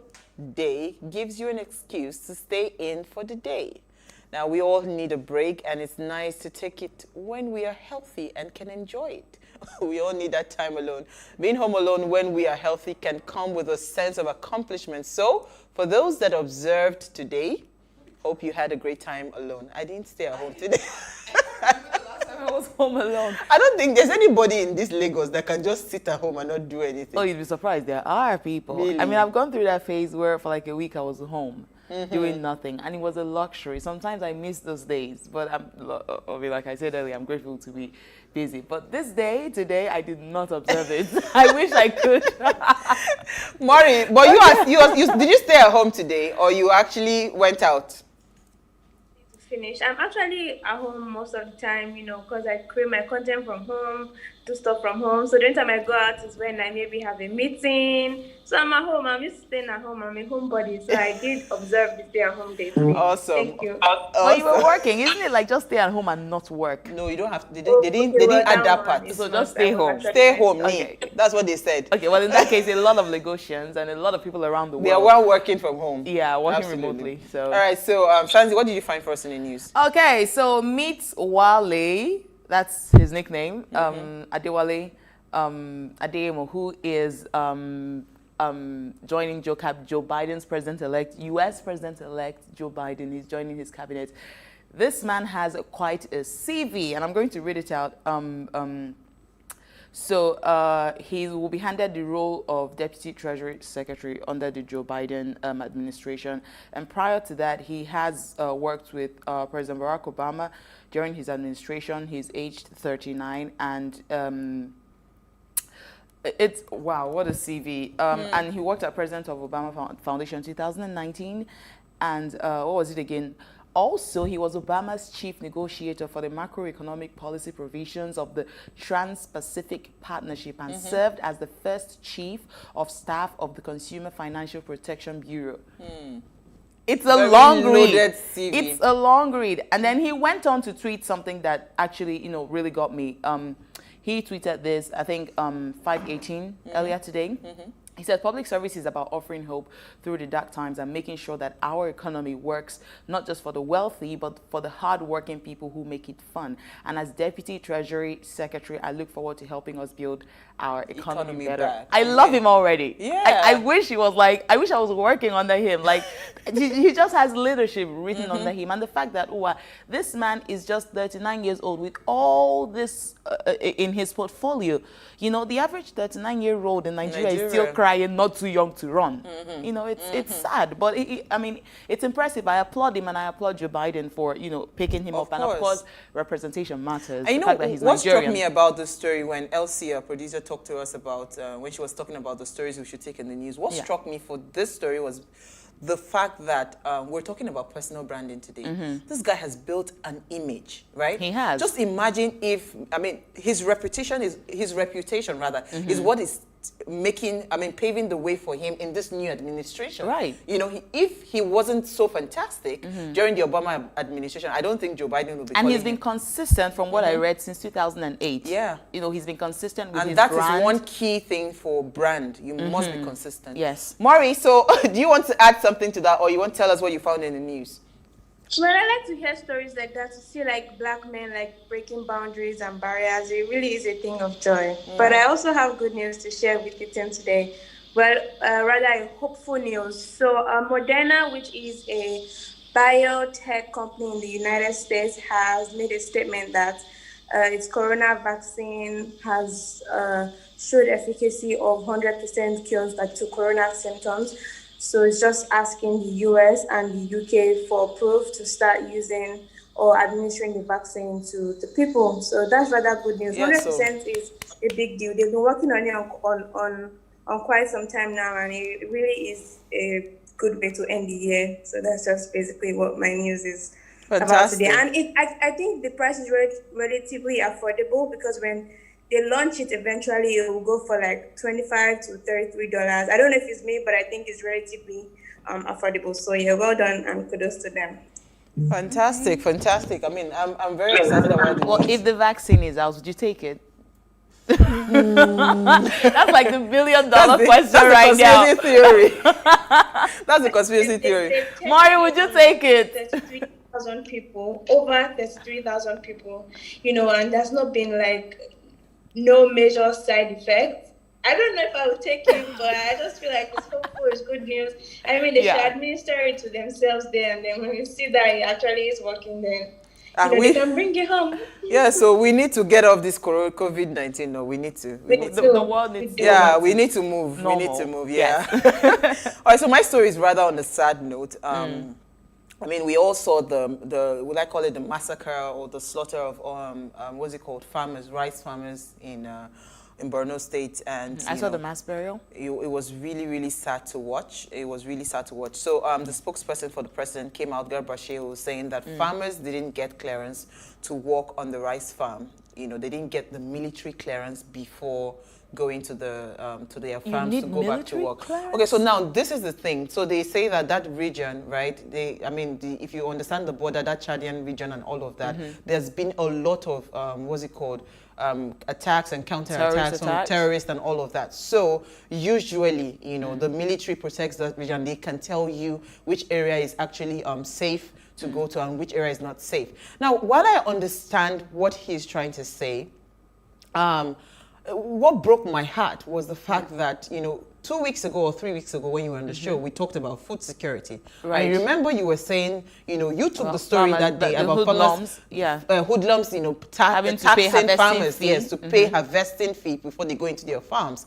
I mean, we talked about how it was, the ripple effect was going to, how it was going to affect, you know, food supplies. Yes. Now, this is really, really sad, really heartbreaking. I mean, the numbers are flying left, right, and center. Some are saying 43, some are saying over 100 people. I mean, the image I saw had at least more than 20 people. Yeah, I know that for So, sure. I mean, so I'm just saying that when our spokespeople from the presidency or whatever, or I mean, in the government, I think you should be a little more sensitive, because I get people who try to sensationalize what he said, but the truth is, you know, when did we get to that point where we needed military clearance to go to any part of Nigeria?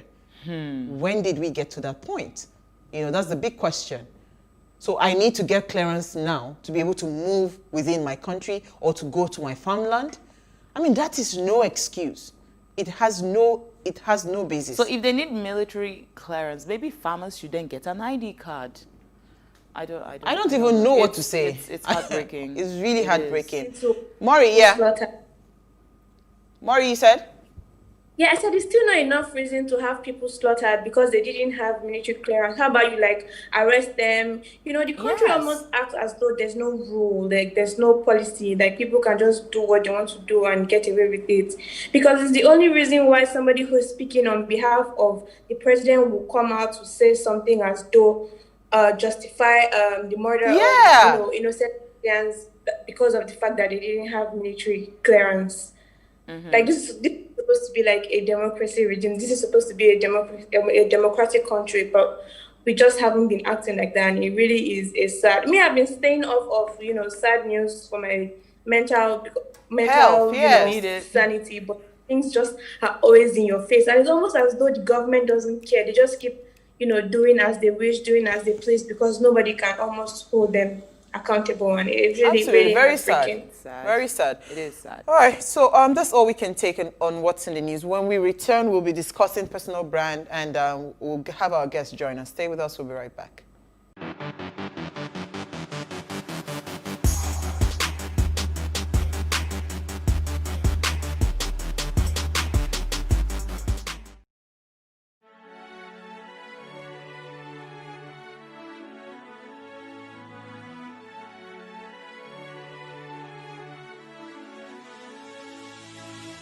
It is engagement we need to have. Those who suffer miscarriages are never taken into account. Members of the National Assembly are also influence peddlers. You are sitting on Nigerians' money. From the barbing, I pay my rent. On the barbing, I send my children to school. A consultative engagement. No any tangible notification before they ban us. It's one thing for people to be at your back and the heat of the moment, and another thing for them to still be with you when push comes to shove. I will do everything to take Lagos out of the national grid.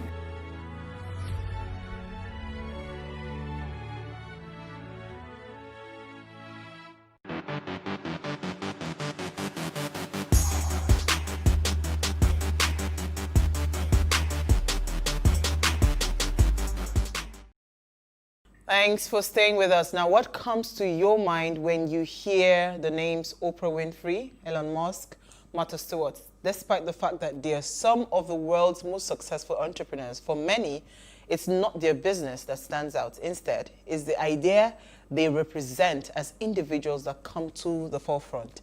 It is these ideas and the stories used to convey them that constitute these leaders' personal brand. By expertly crafting personal brands, these leaders were precisely able to rise to the top of their respective industries. Work for the future will be largely dependent on our personal brand, and transactions will be built on our brand capital. So my question today is, how prepared are you? Now let us hear what you have to say. Remember, you can join this conversation. Tweet at us at Ways Show Africa 1 with the hashtag Ways Show, or send us an SMS or WhatsApp to 081-803-84663. So I'll bring our guests in a minute, or both guests in a minute or two. I just want to quickly hear your thoughts on personal brand and how it's impacted, work for you. Well, personally for me, personal brand, I think to a certain extent I've been consistent over the years. Maybe one or two things changed, but my priority has always been, I'm passionate about young people, I'm passionate about godliness, and I dislike injustice, and I love entertainment, so, and then there is now character, so basically for me, getting to my personal brand has been more about knowing myself and knowing what fires me up, knowing what drives me. And once I was able to discover that, it was just easy to be consistent about it. A couple of things will change here and there, but your character is what really upholds the brand. Absolutely. All right, so let me hear Maury. Maury, you are the brand. I am. Oh yeah, tell us now why you were supposed to be the guest. Can you hear me? Yeah, I can hear you. Okay, I feel like whether or not you like it, you have a brand, whether you are conscious about it or you're not. When somebody sees you and they're like, oh, that girl that likes to crack jokes, that's your brand. Or that uncle that is mean, that's your brand. So what you now do, what you decide to do with your brand on the long run is what, determines how your life is going to go. Do you like your brand the way it is, or do you want to work on it? But brand, I think, is not only it's just the official name for when you want to maybe apply for a job or you want to go into the corporate space. But everybody, regardless of your occupation, regardless of what stage you are, you will have a brand. Your personality is a brand. Branding is just putting a name to your lifestyle. Absolutely. And whether it's whether it's a positive brand or a negative brand, you have a brand regardless. And that's so true. I actually like how Maury put it, that branding is just putting a name to your lifestyle. Love it. Absolutely. I love it. All right, so Shehu David Omamusi was awarded an honorary doctorate at the age of 33. He is best described as a result-driven maestro who is passionate about creatively using enterprise as a tool for sustainable human progress. He is a published author of 2 self-help books and a digital consultant. I'll bring our second guest in a minute, but Shehu, I just wanted to hear your initial thoughts on personal brand and how you think it's going to impact work in the future. Hi, thanks for having me. My view on personal branding is that, just like everyone has said, it's consciously and unconsciously built. It's the perception that people have about you, whether you like it or not. People sort of have an initial perception about you, and then they form that perception and they hold it for as long as possible until you change it consciously again or unconsciously. So personal branding, if you were to take it, bring it in, I will say personal branding is your ability to positively influence that perception. So rather than leaving it to chance, you actually do it consciously, and then you kind of navigate it as it goes on. And when it comes to the future of work, personal branding is going to be a really critical part of the future of work, because now, even before you apply for a job, people go on your social media platforms to see what sort of brand identity you have there, and if it aligns with the work or the job that you're applying for. So it's inevitable that personal branding will be a big part of the future of work.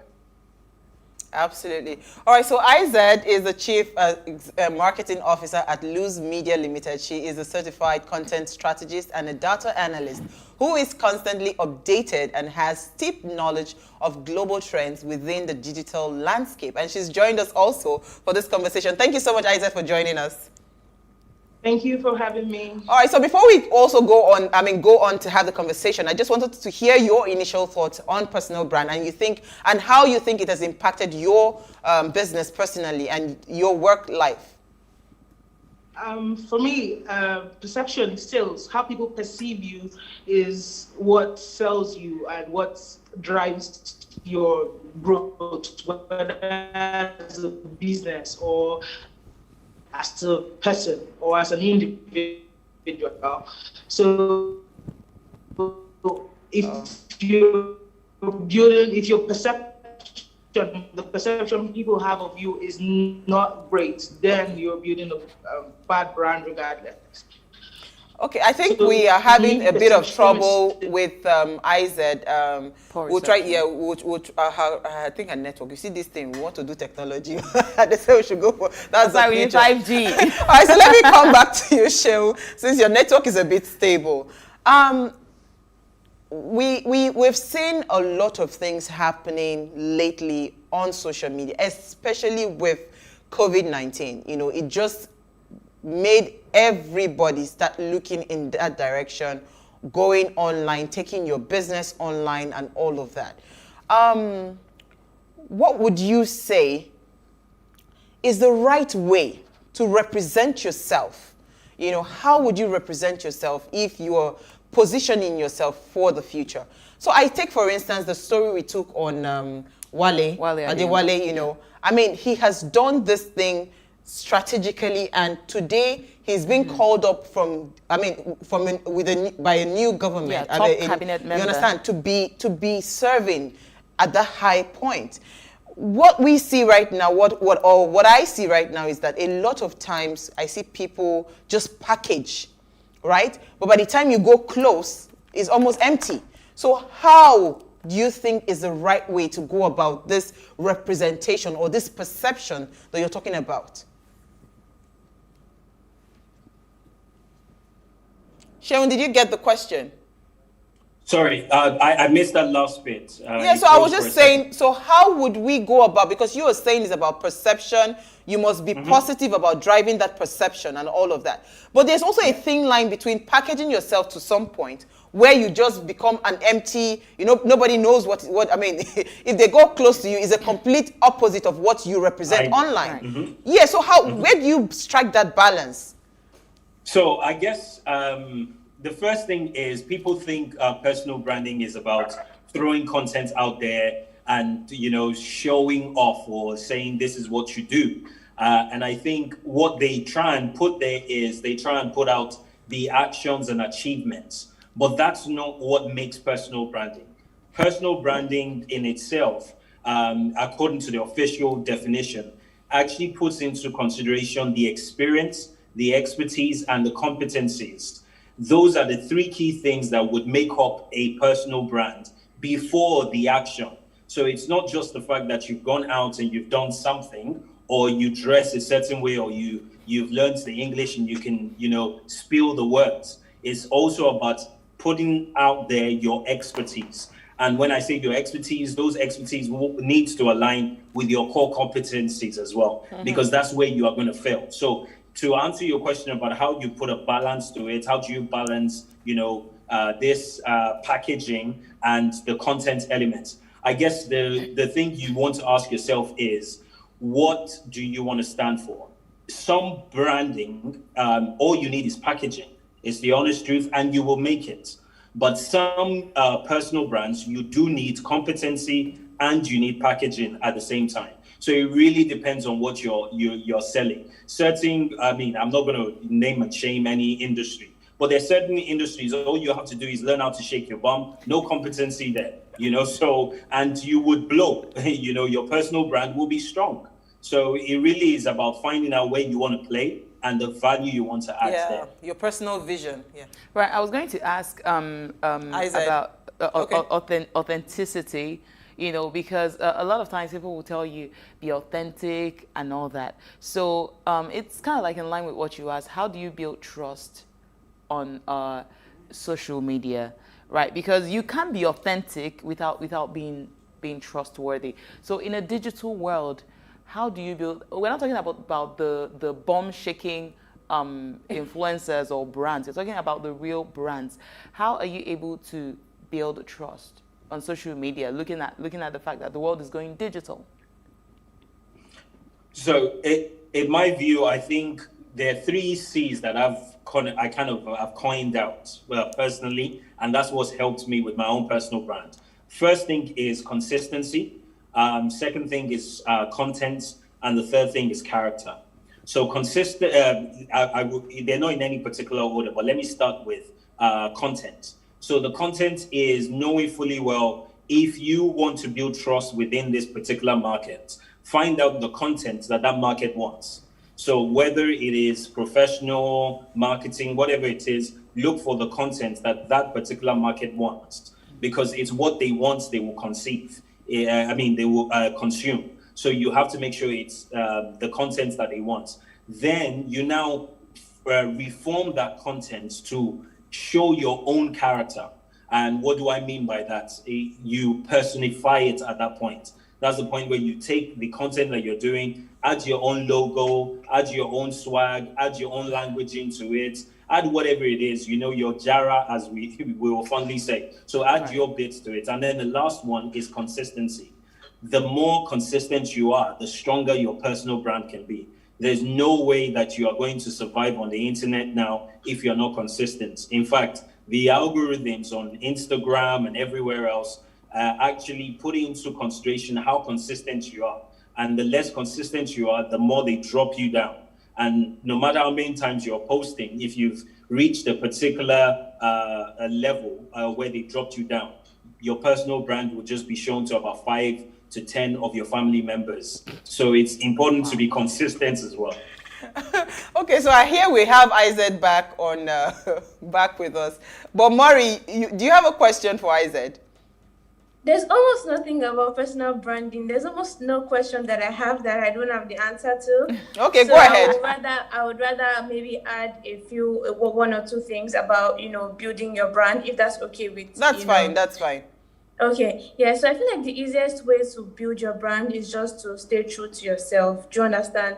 Ask yourself what kind of person that you want to be. Whether you're a toxic, what I've realized about building a brand is even if you're a toxic person, there's always at least one person who resonates with your lifestyle. So staying true to yourself makes it easy for you to no matter how bad you are, you're going to have your own fan base. So I mean, if you obviously don't want to be a bad person, then you take it upon yourself to work on your character, and then even sharing that journey on its own is already a brand. Like I said, everything you do as a lifestyle is a brand. Yeah, absolutely. IZ, are you there? Hi, I'm here. Okay, so maybe you quickly add 2 cents before we take a break, then we'll come back. Go ahead. Okay, yeah, go ahead. Okay, so just go ahead. You were talking about something before we went on the break when I asked about how it has impacted you, personal branding. Okay, I think that it's more important to show thought leadership. Once you're able to show thought leadership online, and like Shane said, and you're consistent with it, that's how to build a personal brand. If you want to be known as, somebody who's very good at digital marketing, then you want to build thought leadership by having the right kind of content online. So for me, it's content, connection, consistency. Just consistency is very key, like Shane said. So you are saying content, connection, and consistency. Okay. Yes, you have right content that connects with your right audience, especially your target audience, and then you have to be consistent. Absolutely. Okay, so we're going to take a very short break, right? I really want to ask this question. Truly, must everyone have this brand? Because Maury said something, whether you like it or not, whether you're conscious, toxic. No, she even said whether you're conscious of it or not, we all have a brand. You must have a fan base. You understand? Yes. Because where we're going right now, we're going to a very, very volatile digital space in terms of the future for work. You can't do any transaction without, people online just checking presence. you. I remember the first time I came to Plus TV, it was my Twitter account that was checked. So I'm just thinking, must everybody truly do this, to be able to survive 2020 and beyond? That's the question. We'll take a short break. When we return, we'll continue the conversation. Please stay with us.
You're welcome back. If you're just tuning in, we're still discussing personal image and the future of work. Now, please let us hear what you have to say. Remember, you can join this conversation. Tweet at us at Wage Show Africa 1 with the hashtag Wage Show, or send us an SMS or WhatsApp to 081-803-84663. So I asked the question before we went on a break, you know, about must everybody have this thing, brand, you know, yeah. because why I'm saying this is, I mean, we can't run away from this future. The future is here, and everybody has to be online. So if the answer is yes, right, I want us to be very, very practical right now. For someone that is, you know, about to probably start life, maybe a career and all of that, what must be in place? What are the positionings that you would have to put in place before you can now say, you know what, X, Y, Z, this is who I am, this is what I represent. Identity. Yeah. So Shehu, do you want to come first? Then I'll come to IZ. Sure. So if we go to what Mariam, I believe, said earlier on, where she talked about conscious and unconscious. So as we've established, unconsciously, you're doing it anyway. So if I were to answer your question from that point of view, I guess you have no choice.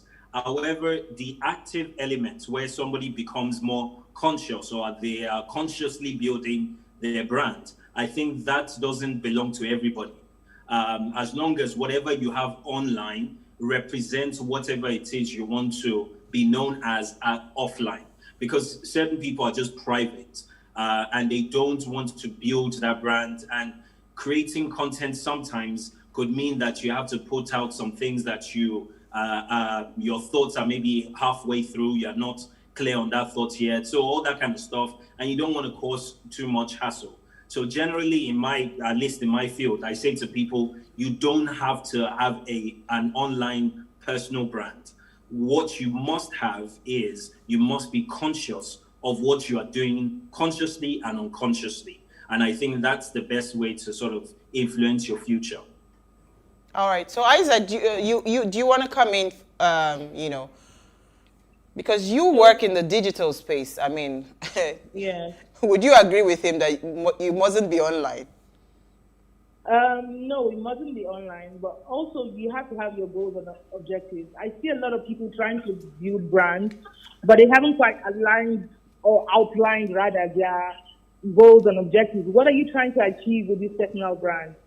Who are you targeting?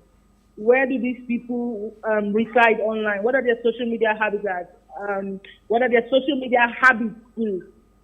So just being able to outline your goals, outline your objectives, and what you want to be known for, how you want to be known, and then it's pretty much straightforward from there, because that drives the type of content you put online, that drives the type of people you target with the content you put online, so, and offline too. So it also works offline. So building a personal brand is 85% content, 15% proper goals and targeting, and 5% in God we trust. Sorry, could you come again with that on how to build a brand? She said 85% personal. I said, did we lose her again? Oh my goodness. Okay. Yes, I said 85% content. Okay. Well, my math. Your math is poor, yeah, because you overshot 100%. I'm like 85%. That's a lot.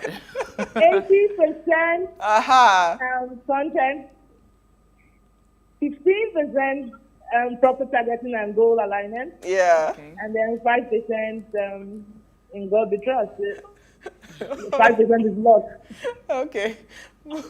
I mean, you know why I asked you to repeat that, because the next question I was going to ask you is, now a lot of people get stuck in, let's say they started out, maybe they are in the bank industry, and for some reason they realize, you know what, I don't want to be in the bank industry anymore. I want to be in Nollywood, or I want to jump into IT, or jump into something that is completely different from the brand that they had created for themselves prior. So what are easy steps for them to like jump in to another brand? Is it possible for them to carry that over and transit, or is it like a slash like start over, like starting from scratch again? Actually, is that for me? Is that question for me? Should I go ahead. Go ahead. So for me, it's possible to transition from one brand to another. It's sometimes a bit of work. Not sometimes. All the time it's a bit of work. Consistency and just being able to know where you want to go with that. But it's definitely possible. You don't have to start from scratch, especially if you have a good brand from where you're coming from. As a matter of fact, you leverage your previous brand to build a new one. Yeah, I was going to say that leverage, because it depends on the brand. Like I know someone, she's a top architect in Lagos. She has a legal background, right? So at first she thought she needed to hide that legal background. But by the time she brought it into the architecture, she realized that it even gave her a lot of more credibility, right? So I think it depends on the mixture you're talking about, what you're transitioning to, right? I think it depends on what you're transitioning. So what if you had like perhaps a bad past, and I'm not talking like a Christian kind of new life bad past. Let's say you had this life in the past that wasn't so good. That the image was completely destroyed. Let me call Sheun, please answer that question. How do you transit from that? Okay, so I think mine is, if that's your situation, I would say authenticity will get you far. And being honest about, the past life that you have. I operate by one logic, which is, if I already know my mess, you can't use it against me. So it's critical that you own it, you own your own mess, and then you turn into the message that you want to get out there. So I think own your mess and turn it into a message. Let me stop there. Okay, so Maury, we've not heard from you in a minute. Maury, are you there? Can you hear me? Go ahead. Oh, I know this was not what we expected, but today in my head, I'm a guest, so... Please, go ahead. Go ahead. Again, I want to add some more gems to what you said, but I didn't want to cut you short, and that's the issue of, does everybody need to have a brand or need to go on the internet? Because currently, the future is the internet. The future actually is the internet, but you need to understand that in this part of the world, less than 30% of the population has a smartphone, and to be able to be on the internet, you need to have a smartphone. So going on the internet or building a brand has to do with knowing what your target audience, what do you hope to achieve with your business. I know some people personally that would never do online transaction. They would rather go to the market. Like I even know a makeup artist that is 2020, like recently 20 good makeup artist, but her brand is not on the internet and she's doing okay and she doesn't even want to do. And when I'm saying doing okay, I don't mean okay, like she's good and she's not on the internet. So you necessarily don't have to. Will it help your brand if you know how to, like, will it give you more what do you call that thing, more reach? Yes, it will, but you necessarily don't have to go on the internet, and it comes to knowing what your target or your goal is. Absolutely. Thank you. Absolutely. And I like what Maury has said, because I had, an idea when, I think it was Sheun or Isaac, when you were talking, when we wanted to do some stuff, someone said, no, you need someone that will come and take you, and they charge you so much money, Sheun. They'll charge you so much money. And they'll tell you that, no, we want to build this image. Some will charge you as high as, I don't want to call figures, but extremely high money. They want to take you pictures, they want to take you this, they want to take you that. But, what if you do all of that and you do not really have the content, deep down rooted inside of you? So, first of all, the question is, even if you want to go online and you want to build a personal brand, must you hire a professional to help you do that? Or is something that you can sit on your own and say, okay, these are the things I want to do? Because you mentioned, and I think Isaac mentioned as well, vision, the power of your vision, because it is where you're going to that now it eventually determines where you want to now say, okay, this is the space I want to play, and this is the image I want to bring forth to the world, right? So first of all, do you even need someone to say you want to pay that person heavily for branding? Or is something that you should, take your time and build over time? And if you continue to do your work excellently well, it would announce itself. So for me, I would say it depends on where you want to play. You cannot want to play at a big league and then just be playing it small with your tactics and be stingy with the money. It really depends on how you want to play. Because the question I ask people when they come to me, and I do charge that, in pounds, when I give my figure and people are like, you want to kill me. I'm like, the question really I want to ask you is, what will it cost you? You have to look at cost benefit. If you get your branding right online and you hit a deal like a celebrity endorsement deal with Guinness that pays you 30 million naira a year, and I've only charged you 1.5 million. I mean, look at it, right? I'm not saying that's not what I'm charging. I'm just giving as an example. You haven't added but tax. My point is your risk and rewards. You always want to measure your risk and rewards and where you want to play, because some rookie mistakes can cost you a lot in the future. Okay. Isaac, let me hear your thoughts. Okay, you want to come? Isaac, are you there? Yes, I'm here. Actually, I'm pretty aligned with what Seun just said. Why won't you align? It's about the money, right? But pretty much aligned. Once you have your goals and you know where you're going to, and you know the benefits of that branding to you, I think it's what is right. So let's say, for example, in 2 years' time, you want to go into politics. You want to run for maybe governorship elections or something. You have to start from now. You should have started earlier to build a brand that is governorship worthy. And if you say no because it's too expensive, or I can do it myself, even if I don't know how to do it myself, then you're wasting your time and you're already killing your dreams before you get there. Because the right opponent will just wash you down because of your poor branding. So yes, it is a good thing to invest in branding, and very poor investment in branding. Okay, so we should start gathering our money. Go ahead. I do have a question, and perhaps Seun or Izzy could answer this question. And this is like about what's the word for it? Followership, be it on YouTube, subscribers, Twitter, Instagram. Do you attach value to brands based on their number of followers? I know that there have been occasions where I would look at people and maybe have 800 followers. I'm like, nah, you're not serious, And I know a lot of people can testify to that. So is that shallow of us to attach value to brands based on number of followers on social media? I wouldn't say it's shallow. I think it's there's an element of hard work that goes into it for you to have a lot of numbers. But you can buy numbers. That your message is resonating with a crowd. Seun. So I think, can you hear me? Yes, I can hear you, but I'm asking, you can buy numbers. So I will go to that in a second. So okay. There's that element, which is, and I'm thinking as a businessman, right? And I'm thinking as a business that is interacting with your brand. I'm not thinking as just a follower that wants to see, or should I follow this person because they have that amount of followers? I'm just looking at it from the brand perspective. So I think from an individual perspective, people can choose what they choose. Some people can choose to follow me because I only have 9,000, and then they say, oh, I want to follow that person because he has 100,000. No problem, it's fine. It's not today. Maybe you're not buying today. You'll come back tomorrow when I have 10,000.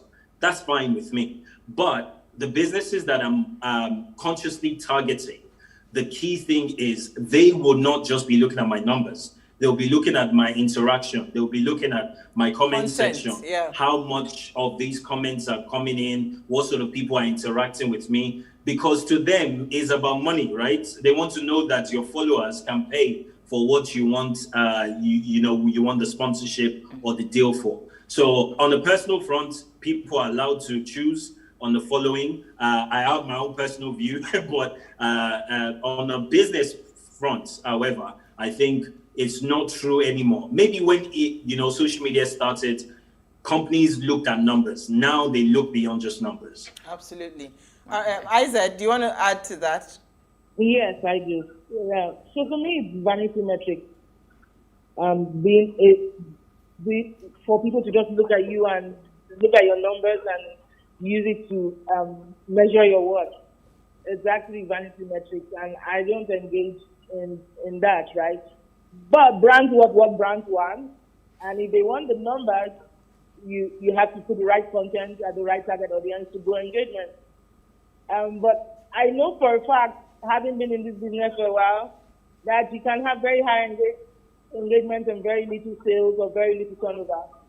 So if that's what the brand wants, to look good on the outside, we ensure that they look good on the outside. But if they want to sell and to have high turnovers, then that's the focus. And vanity metrics is not necessary. Absolutely. All right, so I think we can wrap up on that. I would just like to hear Maury's final thoughts and Sanzi's final thoughts. Our special guest, Maury. Our special guest co-host. Maury, I'd like to hear your final thoughts. Okay, so Sanzi was asking, Sanzi was saying something about buying numbers. First of all, if you buy followers, you're shooting yourself in the leg, because there are now tools that people can use to find out whether your followers are organic or whether you bought them. So that's not even an advisable thing for any brand or any aspiring person to do. And also on the issues of whether you have 600 or whether you have 100,000 followers, I've seen cases where somebody with 1,000 followers is charging more than somebody that has 50,000 followers. And it depends on the kind of content that you put outside. How are you able to sell your content?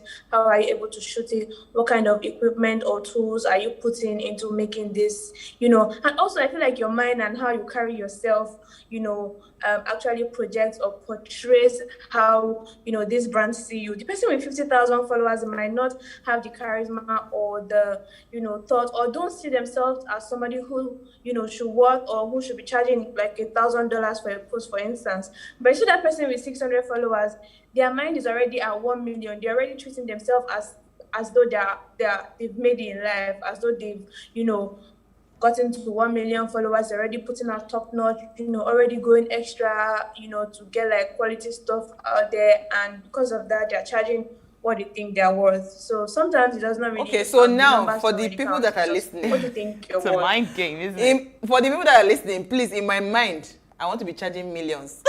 So like $1 million. let me start charging that amount.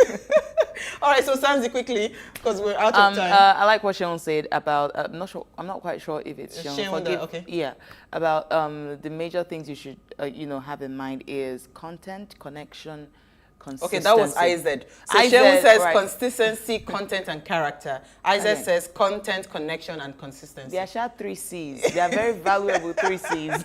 Thank you. So I think we can wrap up on that. I'm happy that we're able to strike a balance to say that not everybody needs to be online. Right. But for those that are online, you need to understand why you're there, know the vision that you're trying to portray. And the algorithm. Yes, you must understand all of that and see how you are going to be deliberate about pushing that particular narrative to the world. Because the future of work, truly, a lot more will go online. That's true. So we need to be positioned and prepared, for the future. Right? So that you do not go and do something crazy. Then you now you go for a very serious interview and they go and pull out your video and they're playing it for you. You'll be embarrassed, right? So everybody has to understand that power and, they take advantage of it. All right, so thank you so much, Isa. Thank you, Shehu. Thank you, Maury. Thank you, Sanzi. We've had a fantastic show. Please watch the repeat broadcast of this episode. I think it's going to be at 6 a.m. Not sure yet. It's been a very insightful conversation, and keep all the conversation going on all our social media platforms at Wayshow Africa 1 on Twitter and at Wayshow Africa on IG and on Facebook as well, as we continue to hear what you're saying. Now, in case you missed today's quote, here it is again. You are the best brand, so make it outstanding. Yes. It's as simple as short. So we'll see you live tomorrow as we bring another great conversation to your screen. Tomorrow is actually our 1-year anniversary. So oh my goodness, time special, flies, doesn't it? So Wow. see you.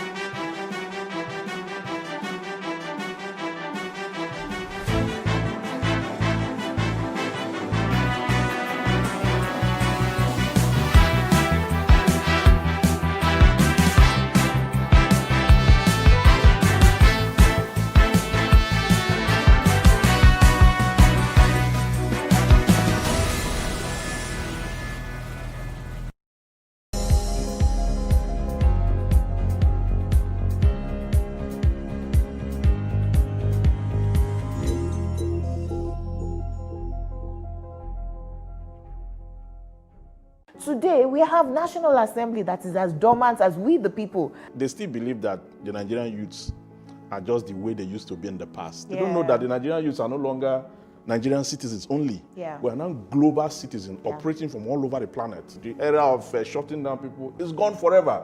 And the government should know that society has evolved. What is special about refineries that we cannot figure out, but that Niger can figure out? When Boko Haram started and we said, look, you need to speak up, they said, oh no, it's against Christians. But today, even governors are being attacked. I think sometimes our leaders just think maybe we're all morons because some actions they take, you just, you know, you ask yourself, do I look this dumb? Do we all just, do we look like dummies?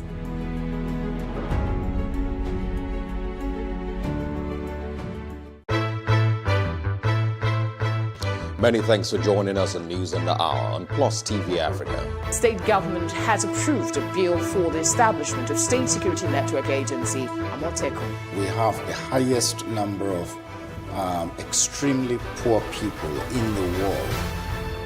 He's not concerned about lecturers that are raping students that are under their care. He's concerned about them being stigmatized. And I can tell you that he will get the result in full measure. He cannot avoid responsibility. Why the focus on Africa at this point? The news only cover, one side of Africa, so we always felt like the picture is incomplete, so we need the whole picture.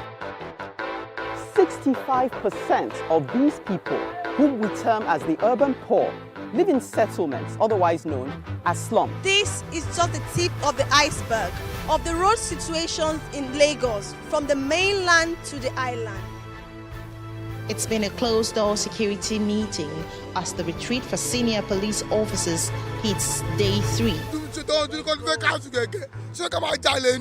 There's this basket or there's this bowl that we all come to the center to pick from. Everybody has to see Nigeria as an investment vehicle, not as a distributive mechanism.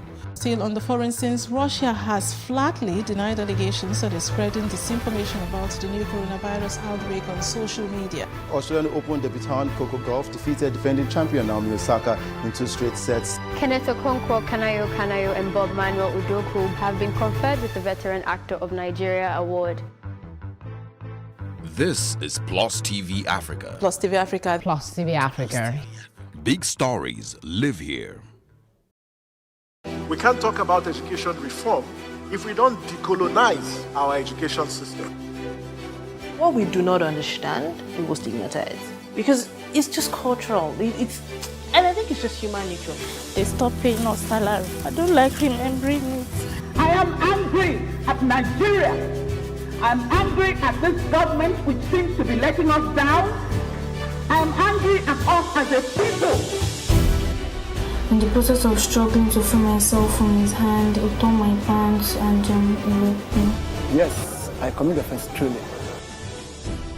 Young girl, do you know where you are going? I say, I'm going to America. I say, now so that they talk, you are going to Libya. Which America? As it then do mark our place, some people they die now. This is Plus TV Africa. Big stories live here. Welcome to Tea Time on Plus TV Africa, where we bring you the biggest entertainment stories and, of course, analyze them for you. You can have both parents and still end up as a useless child. I see them every day. Most times I worry more about where I'm coming from and where I am now. And that determines my next step. Why are you sounding like Alibaba now? Plus TV Africa, we're feeling good. No time to dull, everybody feeling alright.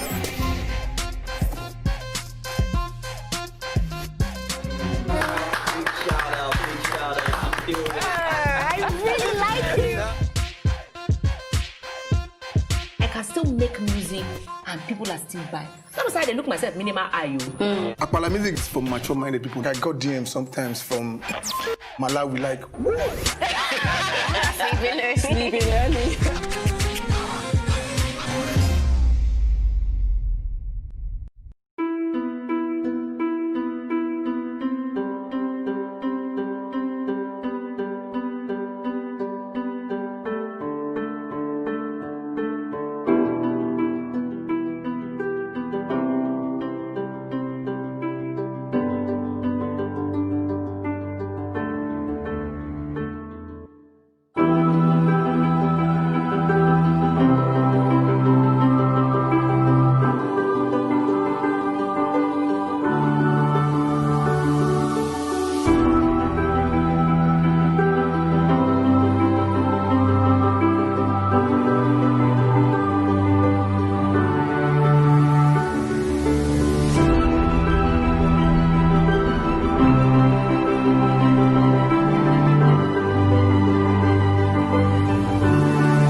Good morning. Thank you for joining us on The Breakfast this morning on Plus TV Africa. As usual, you have the duo of Felicity and Osarige. Feels good to be here. It's a brighter morning for me. Yesterday was a little rough, but I'm thinking, I woke up with better energy this morning. I had a pretty interesting night, had a weird dream, but it seems like it's tell going us to be about a good the day. dream, just a little. Oh, it was a dream about a friend of mine who was kidnapped and being sexually and emotionally assaulted by some white guy.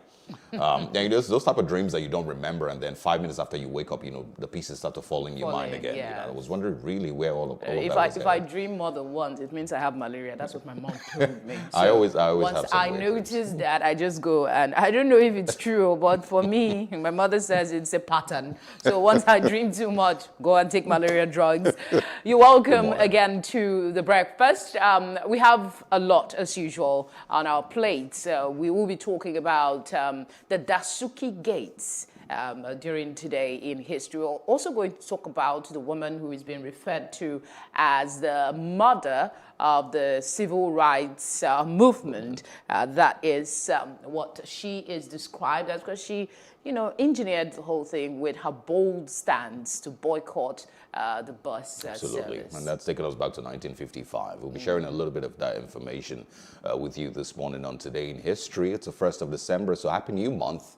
And that means also it's World AIDS Day. For those of you who have totally forgotten about the HIV/AIDS story, you need to, how often do Nigerians even get tested? A lot of people don't get tested until it's time for them to get married. The frightening development, we're talking about it with our guest, is that 2.8 million, not billion, million children globally have the disease, and we have more of the female demography, young adolescent women between the age of 14 and 25, holding about 37% of the infection in 2019. I'm not talking about a far gone time. We'll be talking about that and the need to pay attention to the vulnerable ones, like these ones that are becoming obviously infected. Absolutely. And also on the show this morning, we have another conversation on the insecurity challenges that Nigeria is still dealing with. The government is, of course, not very sure what the figures are. We've said it,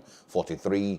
The other sources have claimed 110. I saw yesterday that there were another 35 bodies that have been recovered or have been found. The army is saying, no, that's not true. We have 45 dead. And the explanation given as to the clearance to get to work, and it just brings to mind, if these people were really aware, was hunger more perilous than the fear of Boko Haram? That's the question that came to my mind when that conversation. We'll be talking all about all of that and much more on The Breakfast. I'm also going to be trying to, see how we can look deeper into that narrative that Boko Haram are faceless and you don't know who they are. If you follow these, the incidents in the last few days, you get to realize that these are people that the community, members know. They know who they are. They know where they are. They've, either been working hand in hand with them, for fear of their own safety for a while, or not. So it's some of those things that we will unravel this morning and see how we can know better and hopefully do better. Yes, indeed. So don't go anywhere. Remember, take a glass of water first, and then you can have your tea or coffee. When we come back, we'll start with Off the Press, and Chris Wendu is standing by to help us make sense of all the headlines. We'll be right back.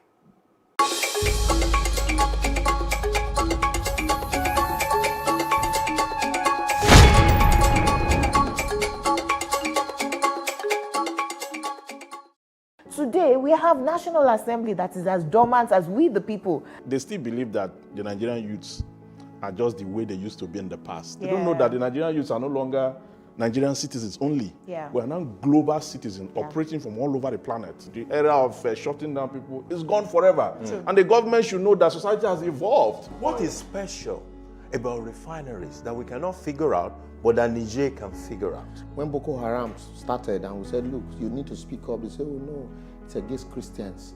But today, even governors are being attacked. I think sometimes our leaders just think maybe we're all morons because some actions they take, you just, you ask yourself, do I look this dumb? Do we all just, do we look like dummies?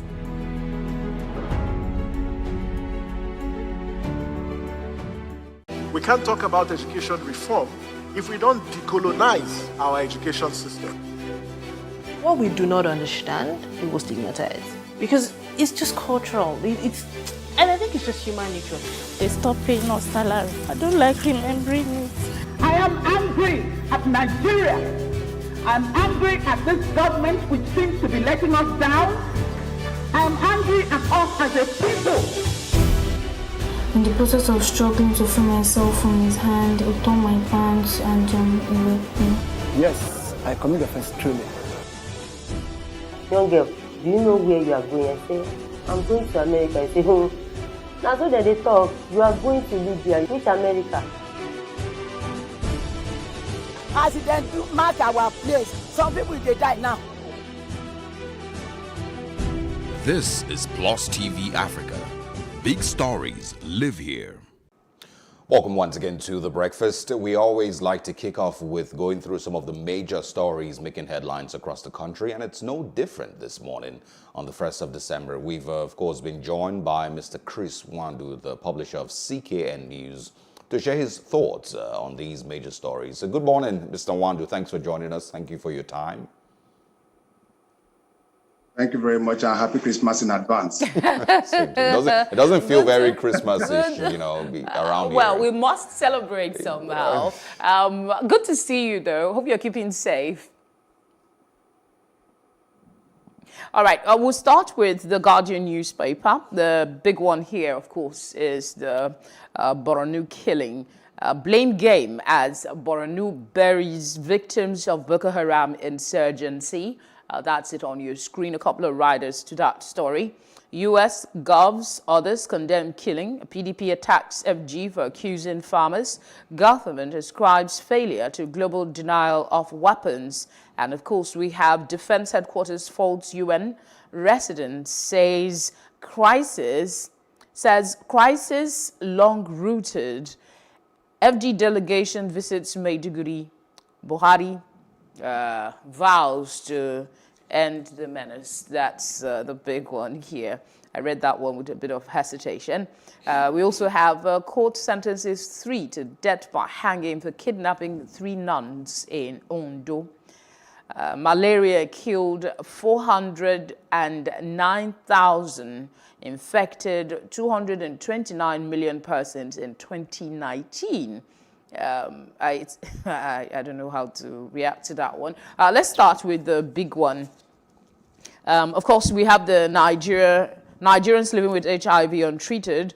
That's 560,000 Nigerians living with HIV. It's World AIDS Day, so that's a conversation we'll be having. Let's start with the blame game.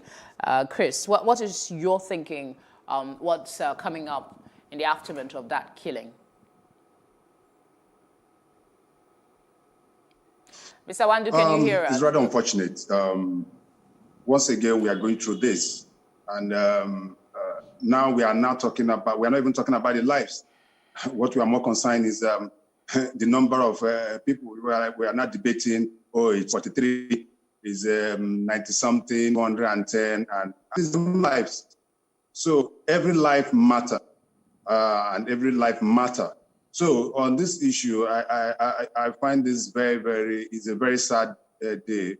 It should be for all Nigerians, wherever they are, at home and in diaspora. And we are taking the headlines of all international media, both television, online, and also print media, and it's not good for us. And the most annoying part of it is, to me, nothing is being done in as much as the government says they are doing something about it. I know somebody, I don't know which of the papers now, the Minister of Information came out to say that we'll continue to have this kind of challenges because they have equipment to tackle we don't have enough equipment to tackle this. But I also remember that the press release from the presidency, immediately this happened, is that the military has been given all the necessary support to succeed and be able to deliver. And why we are leaving this to happen again is very worrisome.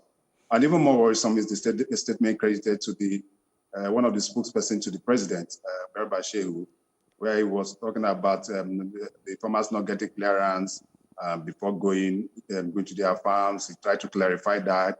To me, the statement, even the second statement, was even worse than the first one, because in that statement, I didn't see any level of empathy. And it's not just in Borno now.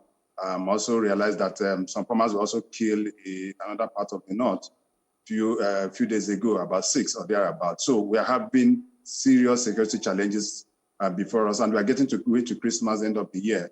This in itself may also affect the prices of food. Chris, because just to take you back a notch, Chris, I want you to the issue of residents not getting clearance from the military before going there. I know this is a very emotive issue for us, but if you look at the explanation behind the comment about not getting clearance, doesn't it hold some water, so to speak? Shouldn't we be looking at the bigger reason why these people seemingly defiled going to the military before proceeding to the farms?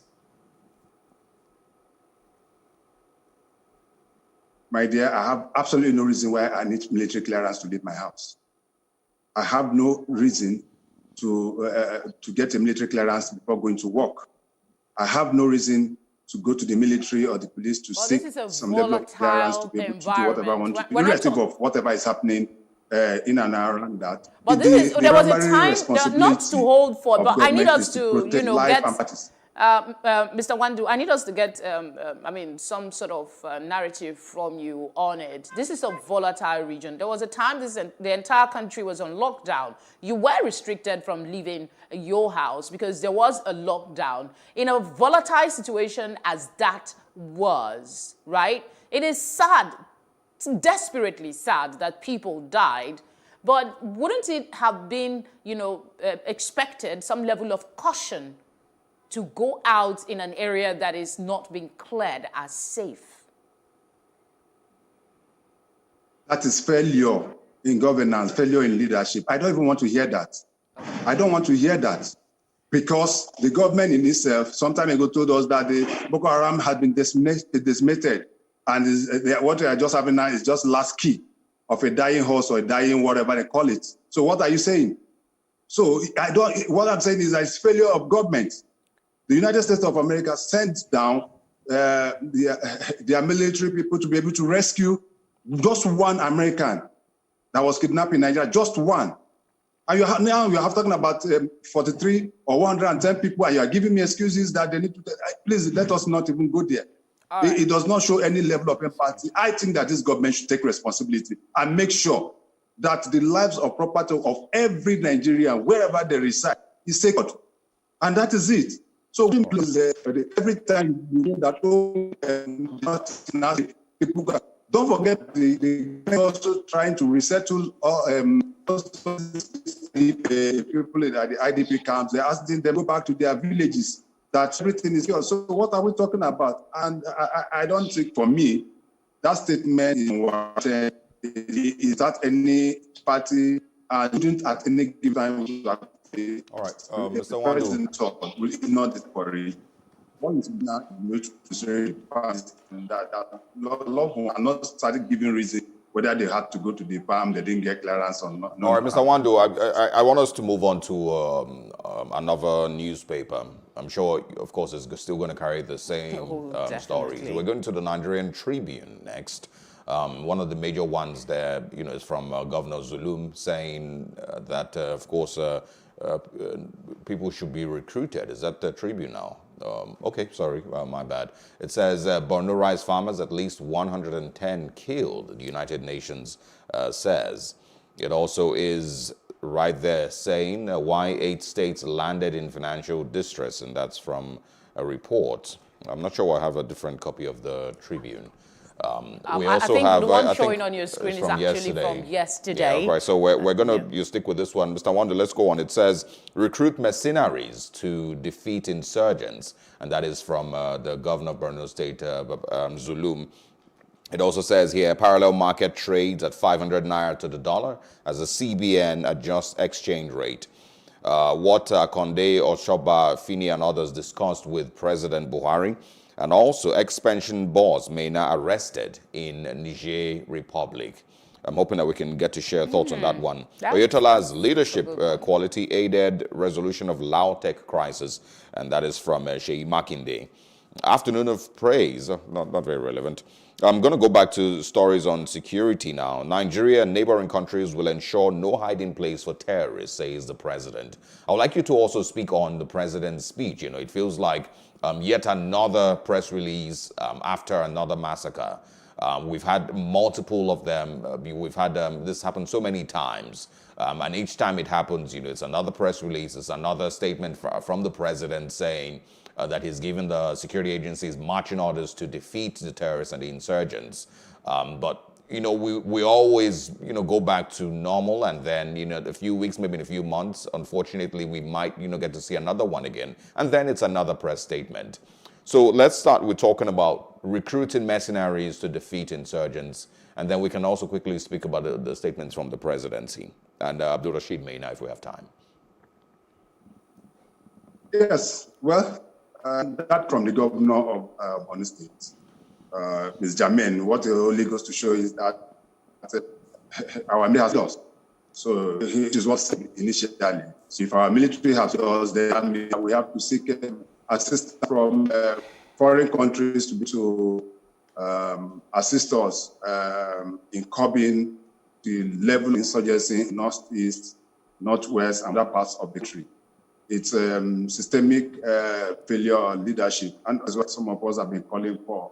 The change in leadership of our security architectures, Chief of Army Staff, and the various service chiefs. I don't believe that will not change anything. But I believe that we'll be able to get young and bright, vibrant officers who want to make their marks. They'll be able to deal with some of the issues specifically. So, mercenaries, going to get mercenaries from Niger, Chad, Cameroon, or are we going to ask the United States of America or United Kingdom or Russia or even South Africa to give us some mercenaries? I don't think that our military are able to handle this issue.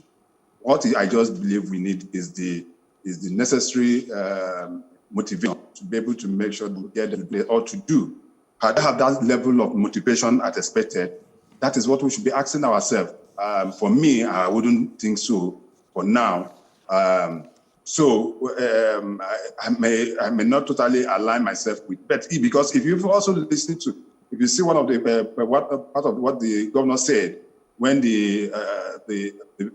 those from the presidency visited yesterday, he was telling the delegation that the situation has improved, but now under President Buhari than it was before. If we are amendment, so what are mercenaries again? So to me, it's double bet be able to get well done. Chad at a point did their own part, and it is just left for us to be able to clear up our own side of it. Have you been hearing this Boko Haram having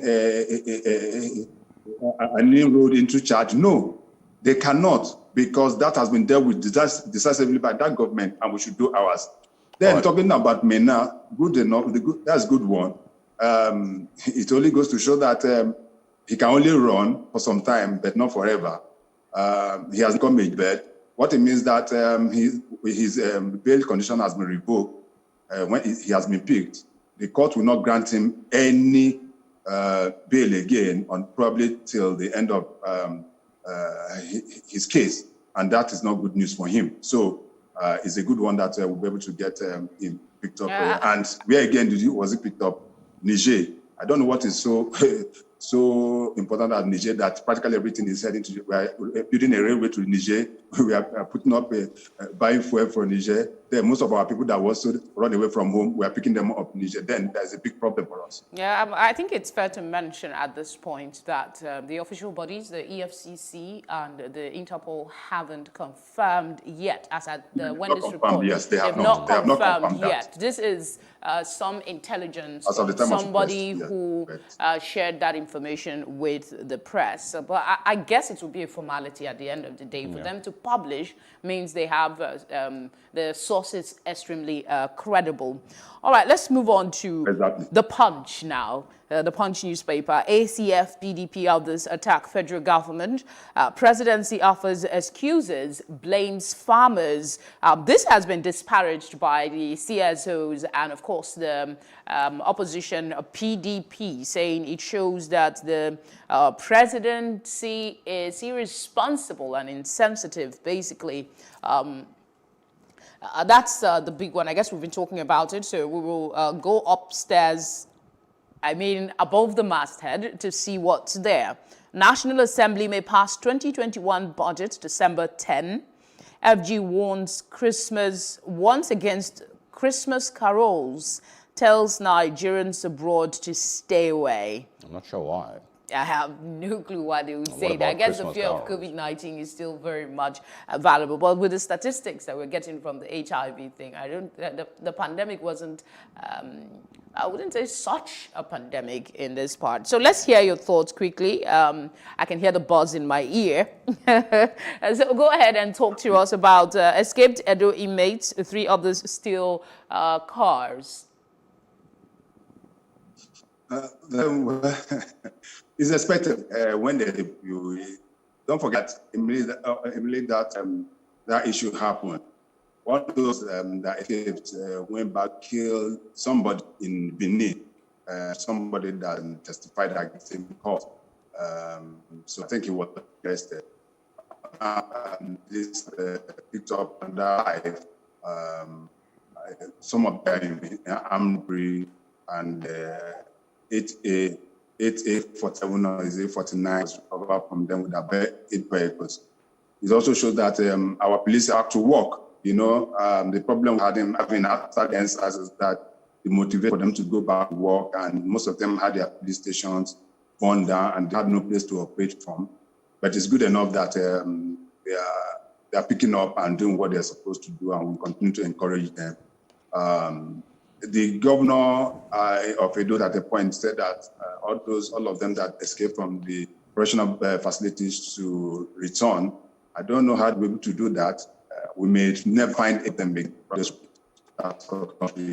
All right, Mr. Chris Wandu, the network continues to break, so I guess we'll just have to wrap things up.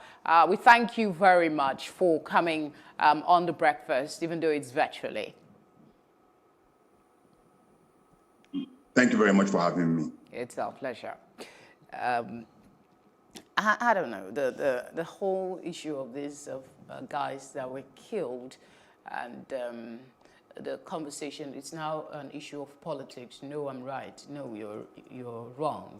PDP is talking, CSO is condemning. Let's see what develops in the coming days. Before we go, I'm also going to say I feel one of the things that has led us to where we are today, and maybe also stopped us from being from achieving a lot with regards our fight against insurgency is a lack of truth.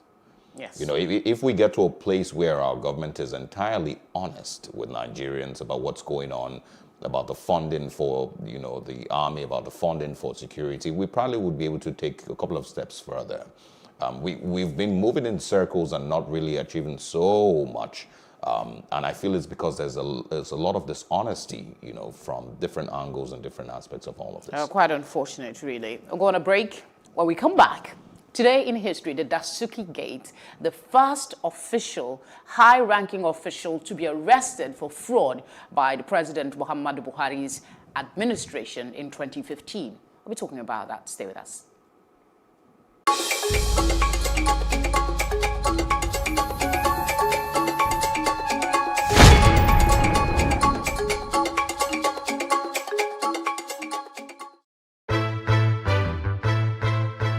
Many thanks for joining us on News on the Hour on Plus TV Africa. State government has approved a bill for the establishment of State Security Network Agency, Amoteco. We have the highest number of extremely poor people in the world. He's not concerned about lecturers that are raping students that are under their care. He's concerned about them being stigmatized. And I can tell you that he will get the result in full measure. He cannot avoid responsibility. Why the focus on Africa at this point? The news only cover, one side of Africa, so we always felt like the picture is incomplete, so we need the whole picture. 65% of these people, whom we term as the urban poor, live in settlements, otherwise known as slums. This is just the tip of the iceberg of the road situations in Lagos, from the mainland to the island. It's been a closed-door security meeting as the retreat for senior police officers hits day 3. There's this basket or there's this bowl that we all come to the center to pick from. Everybody has to see Nigeria as an investment vehicle, not as a distributive mechanism. Still on the foreign scenes, Russia has flatly denied allegations that is spreading disinformation about the new coronavirus outbreak on social media. Australian Open debutant Coco Gauff defeated defending champion Naomi Osaka in 2 straight sets. Kenneth Okonkwo, Kanayo Kanayo and Bob Manuel Udoku have been conferred with the Veteran Actor of Nigeria Award. This is Plus TV Africa. Plus TV Africa. Plus TV Africa. Big stories live here. Hello again. So we're talking about today in history, the Dasuki Gate, the man who was arrested and incarcerated in detention, for over 4 years before he was released. But let's not rush it. Let's start from why it is necessary to talk about it today.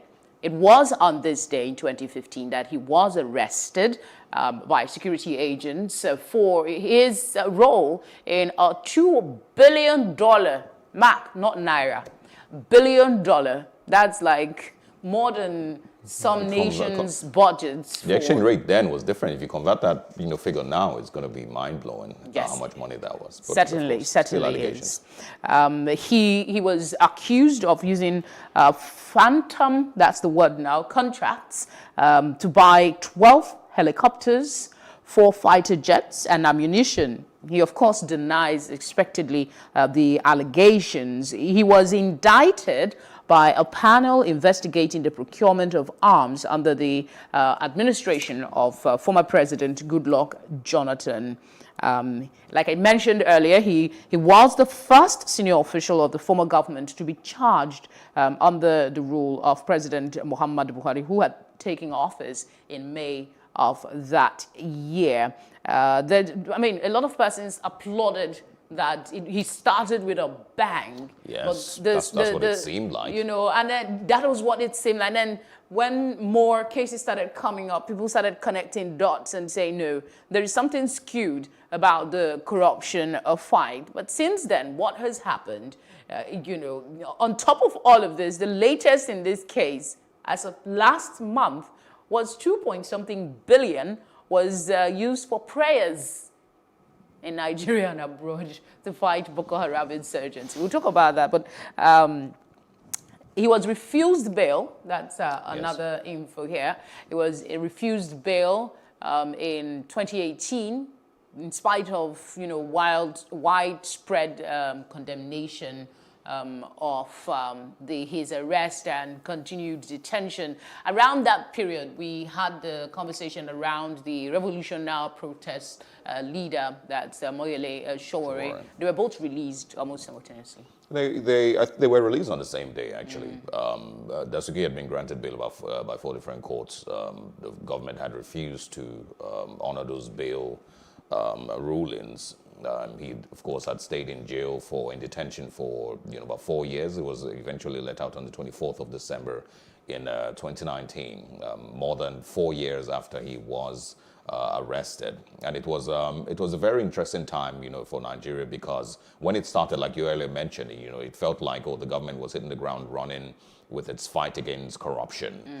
And then, with the way things eventually played out, Nigerians maybe started to see things different and realize, okay, maybe this might not really be a fight against corruption, might be something different. Of course, there was the narrative that Sambo Dasuki was one of the people who had played a role when when President Muhammadu Buhari back then, when it was an sent out of allegation. He government. also denies that Exactly. he was not part of it. So- An interesting development, though, just before Buhari's inauguration, he had promised, like we've been hearing since the inauguration of this administration, even when he was removed from office, he insisted that the military will ensure that Boko Haram is wiped out before Buhari takes office in 2015. This is 5 years down the line. We still have Boko Haram killing innocent Nigerians. He promised us then, and he was incarcerated. He stayed in jail 4 years. The case continues. He's now a free man on bail, moving around. Yeah. Olisametu also is an angle that I've heard, seen a few tweets about, how he is still in detention for allegedly receiving money from Sambo Dasuki. But the person who had allegedly given him money, has been set free. So this was, you remember about 2 weeks ago, we spoke about Nnamdi Kanu and the sentiments around his arrest and, his, being granted bail and, of course, him leaving the country. There were a lot of also other angles that were connected to the Sambo Dasuki arrest and Olisametu's arrest and Amoyele Showare's arrest. It was just a lot of angles that made the focus move away from actual fight against corruption into some, other issues, some personal issues. People in the former administration, like the dark communication media Raymond boss, Dokpesi was also named. We had Atahiru Bafara. He was also a former, I think he was a former governor of Sokoto State. A lot of names were thrown around, and they were held for questioning by the EFCC, and subsequently we know what happened, the media coverage of that. Again, the bigger question of the corruption fight, how is it going? There's a trend on social media, how it started and how is it going? What would be the pictures you would use to represent that? You can share that part of it for us on social media. That's not all that happened today. But I would just quickly add, before we move into talking about what happened in 1955, it's also a good time, and one of the things that I feel shouldn't be lost in these conversations are what truly happened to that, those $2.2 billion. Was it really stolen? Was it really misused? If yes, where are we going? Is Sambo Dasuki really going to answer those questions, or are we going to just ignore, because of the other extra details that have come into this case? Are we going to ignore the fact that money was meant to be spent in the fight against terrorism that wasn't spent? People have alleged that the Nigerian security agencies have basically seen the fight against terrorism and the terrorism in the northern part of Nigeria as a cash cow, and that is what has maybe led it to continue to exist till today. These allegations, these are statements. These monies were supposed to have been used to buy arms, and then we now have today the Minister of Information saying that we don't have enough arms to, how much money has been spent on in the fight Boko against Haram? terrorism? I mean, loads of questions coming up. Your assessment, what is your assessment of the corruption fight, really? I wouldn't want to, put words out there, but there are real concerns about how skewed it became. But we must also acknowledge that there was some success with the corruption fight. Whether we want to see it from a political angle, at least we got some conviction. But the one that still aches me, though, is the one of the former governor of Abia State, who was removed on a technicality. That still hurts my heart. But there's a lot of issues with corruption in this country. Let's move on. Before we talk about what happened in 1955, let's talk about what happened with Ford on this day, what they brought to motor vehicle engineering. On this day in 1913, Henry Ford installed the first moving assembly line for the mass production of an entire automobile. His innovation reduced the time it took to build a car from more than 12 hours to 1 hour and 33 minutes. That's something that happened on this day in 1913. Since then, we have, we have moved on, cars come out like a snap. Yes. It's more than 100 years ago. More than 100 years ago. Yeah. So I and- think that was fair for us to mention because they did a lot for the car industry. And you know, it now makes you really look at how time has passed and how much innovation has, you know, happened in the last 100 years with these with the automobile industry in general. You know, we're now talking about electric vehicles. We're talking also of gas vehicle in Nigeria. And makes you also, I hate to put Nigeria down, but, you know, I really also like to ask, you know, about how we've also been able to develop, you know, with regard science and technology, with innovation. Well, in the we have last, in Austin. you know, It's baby steps, but we have in Austin. And in Austin's vehicles are studied. I've seen some of them. Some of them are really strong. If we do not patronize, you know, inventors, these people took time to think through, and they chose to take the challenge, knowing the terrain that they're working in. But to a large extent, Nigerians... I would just have to agree, because my own personal thoughts, you know, might go left. The So left. I'll just have to Yeah, agree but with I you. mean, efforts must be commended while we wait for the spring to come. All right. In 1955, today was a day that a lot of change started with regards racial segregation in the United States. Last week we spoke about racial segregation in bus parks in South Africa. We're going to the United States now. Her name, Rosa Parks, and it was on this day that she was arrested for refusing to give up her seat for a white man. It was a part of the laws back then in Montgomery, Alabama, I Negroes in believe. back policy. Way back. And the policy back then was that black people will always have to go to into the buses through the back door and give up their seats for white people. The front seats were always taken up by whites, and at times when there was not enough front seats for the white people, black people would always have to stand up and give up their seats. But on this day in 1955, Rosa Parks and two others were asked to give up their seats for a white person, and the two others left, but Rosa Parks refused to give up her seat, and she was arrested.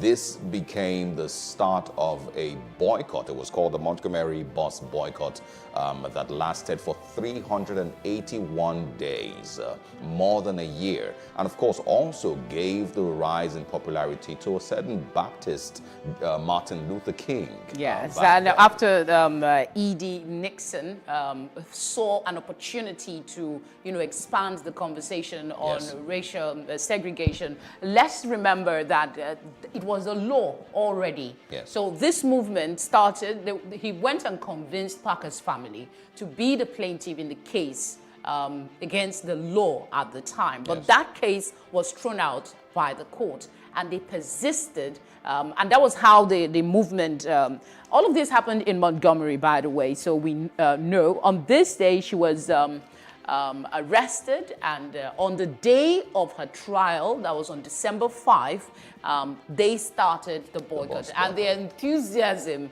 galvanized action towards the creation of the movement at the time, like you rightly mentioned, headed by Dr. Martin Luther King, who was just 26 years at the time.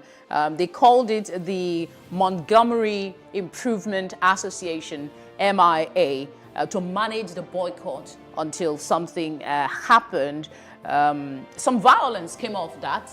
Nixon and Luther's home was bombed by those who felt angered.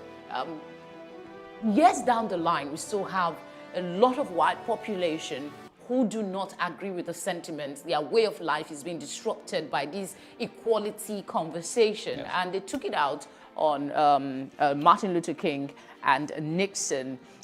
However, there was some reprieve, and that's why she's being referred to as the mother of the civil rights movement. It's also, this story really also makes me bring up the point of different ways to protest. The black community in Montgomery back then decided, you know, instead of going, you know, maybe violent they decided that their way of protesting was to boycott the bus system. They sacrificed having to walk long journeys to work or to the market or wherever they had to go for a whole year. The MIA, like you mentioned, or MAI, yes, MIA, was, of course, very, very instrumental in being able to organize and galvanize people to carpool every now and then, to give people lifts, and to also reduce, for black cab drivers had to reduce their fares as low as possible so that they can also accommodate as many black people in that time. So it was a whole year of boycotting a system, and it makes me come down here to Nigeria, as a reminder that there are different ways to protest. It doesn't always have to be violent. It doesn't always have to be walking on the streets holding placards. If you remember during the EndSARS protest, one of the things that the young people did, well, I'm young, I keep reminding myself, one of the things that the protesters did as their way of protesting was to unfollow the handle on Twitter of President Muhammadu Buhari. In about 2 days, he had lost 100,000 followers, dropped from 3.5 to 3.4. I think it eventually has climbed back now, but it was their way of also protesting. And so the Montgomery bus boycott is, for me, a perfect example to show people that there's numerous ways that you can protest without it getting violent. You can boycott, you can decide that people go on hunger strikes. We've had cases like that. People set themselves aflame. Please don't do that. Please don't do that. Set themselves aflame to protest. But the good news from all of this was that on November 13, 1956, that's 1 year after the whole movement started, the Supreme Court ruled that bus segregation was unconstitutional, and the boycott ended on December 20 when the court ruling was presented, arrived rather at Montgomery on this day. But there's something interesting. Let me see if I can find it. There's something interesting that she said when she was asked about why she chose to boycott, took the courage to do what she did. And remember, the reason she was credible was because she had moral standing. She had somebody who was reliable, didn't have any backstory of corruption or any such issues. So that was why she was a prime candidate for being the head of, the person that motivated the boycott. She suffered. Her family suffered as a result. They had to leave Montgomery because of this, and because of the discrimination they suffered. Back to what I was trying to pinpoint. I'm trying to see what she said when she was asked why she did what she did. In an autobiography, she said, people always say that I didn't give up my seat because I was tired, but that isn't the truth. I was not tired physically, no. The only tired I was tired of giving in. So it gets to a point when your courage doesn't come from, external forces, what is being done. You're tired of feeling a particular way. You need change to happen. And another intriguing part of this was the movement was not started by some famous celebrity. The movement was not started by some maybe enthusiastic millennial who wanted to try something new. It was started by a 42-year-old woman who chose to do something that was brave at the time. It also makes me once again to speak on the power of women. Stop it, I like it. I would never get tired of saying these things. A few weeks ago, I saw a protest, I'm not sure what country it was, that was organized by women also. And they had hundreds of thousands of them on the streets until they achieved what they wanted. The EndSARS protest also, there's a lot of figureheads, not necessarily leaders, but people who were very outspoken and worked tirelessly to ensure that something was achieved. And they're all women. Aisha Yusufu and the rest of them, I wouldn't name them. FK Abudu, Renu, and there's other people that were also on the background that played a very, very pivotal role in ensuring that it was, it continued to create the awareness that was necessary. The feminist core, or whoever they are, I don't know who they are individually, but it's always a woman thing. And I love the fact that there's always been female figureheads with regards to this very carry on. You know, but the truth of the matter, however you look at it, right, we must speak up for what we want. It doesn't matter how long you talk about it. I put up a jingle when I was in radio. I don't know if they still use it now, Community Square. The people don't stop talking until something happens. You keep doing what you need to do. For the people of Montgomery, it was a boycott of the bus service. They had to go through extra pain to get what they want. Yes. What do we want in Nigeria? We have Boko Haram. We have incessant crime and kidnapping. We have police brutality, which some experts are alleging that governments they're not showing commitment to truly putting an end to police brutality with intricate reforms. That's one of the things from our conversation yesterday. It's not surface cosmetic kind of thing. We need something that has to do with policy change, institutional reorganization, and so much more. So individually, we have our roles to play. While we complain about government, how are we living? What examples are we setting? Anyway, it's a mouthful this morning, but once again, 1955, Rosa Parks was arrested. On the 1st of December in 2015, Sambo Dasuki was also arrested. And of course, Ford expanded their automobile production line this day also in 1913. That's all we have. Thank you for your time. Stay with us. We have now a very, very important conversation coming up next, and that is with regards to security. We're having two security experts join us to share their thoughts on the government's response to the dozens of farmers that were killed in Borno State over the weekend. Don't go anywhere. It still is The Breakfast. Right back.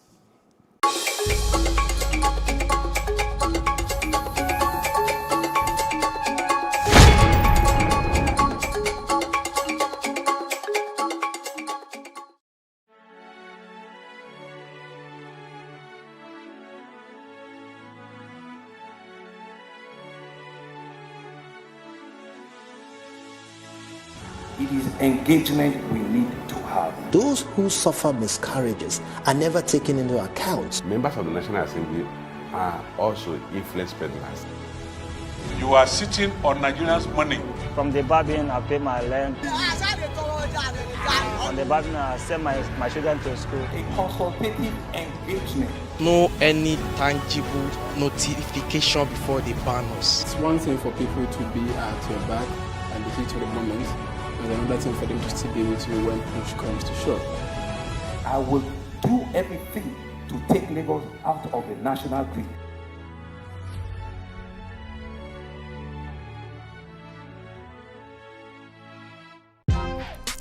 Welcome to Tea Time on Plus TV Africa, where we bring you the biggest entertainment stories and, of course, analyze them for you. You can have both parents and still end up as a useless child. I see them every day.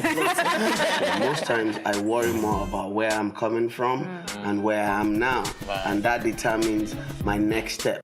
Why are you sounding like Alibaba now? Plus TV Africa, we're feeling good. No time to dull, everybody feeling alright.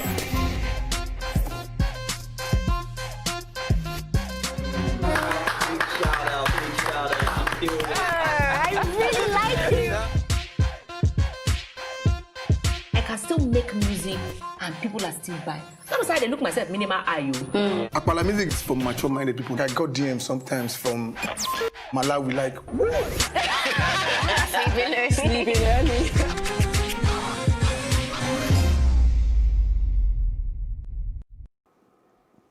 Welcome back to The Breakfast. Now we're moving on to other issues that, of course, are coming up on our plate this morning. One of the biggest discussions that Nigeria has had in the last 24 hours is with regards security.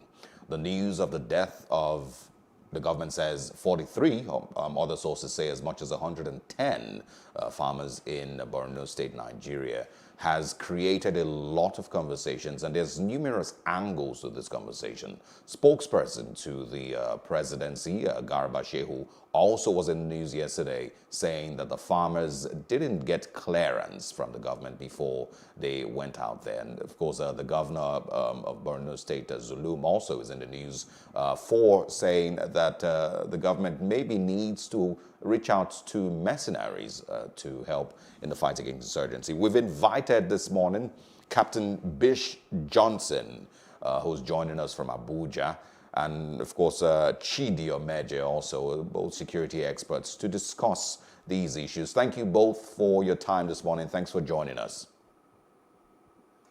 Thank you for having me too. All right, I'll start with Captain Johnson now. The statement from Garba Shehu has been eliciting a lot of reaction. We'll talk about those reactions later. But I want to look at the comments that he made and ask your perspective on, did these farmers willfully put themselves in danger for a meal? If yes, what does this say about the desperation and the level of poverty in that environment? Well, first and foremost, thank you for having me on your program this morning. I'm glad to be here and to add my voice to the ongoing conversation. Now, let me be very clear on this. When you have a situation where every Nigerian, particularly those who live in the Northeast, we have to seek for clearance to be able to go about their normal daily living. That is catastrophic for this country.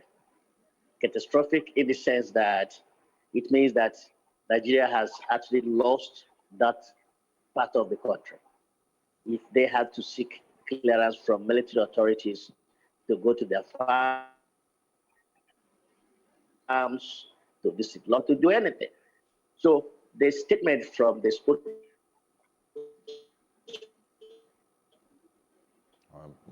Okay, I think, Mr. Major, if you can take it up from there, what is your thinking? Did these people willfully put themselves in danger, like the government is saying? And what does this say about the level of hunger in that environment? Is that for me? Yes, I just pick up from where he stopped. His network got hazy. Okay, fine. I think, look at my perspective here. I think what the man wanted to say came out rather, poorly.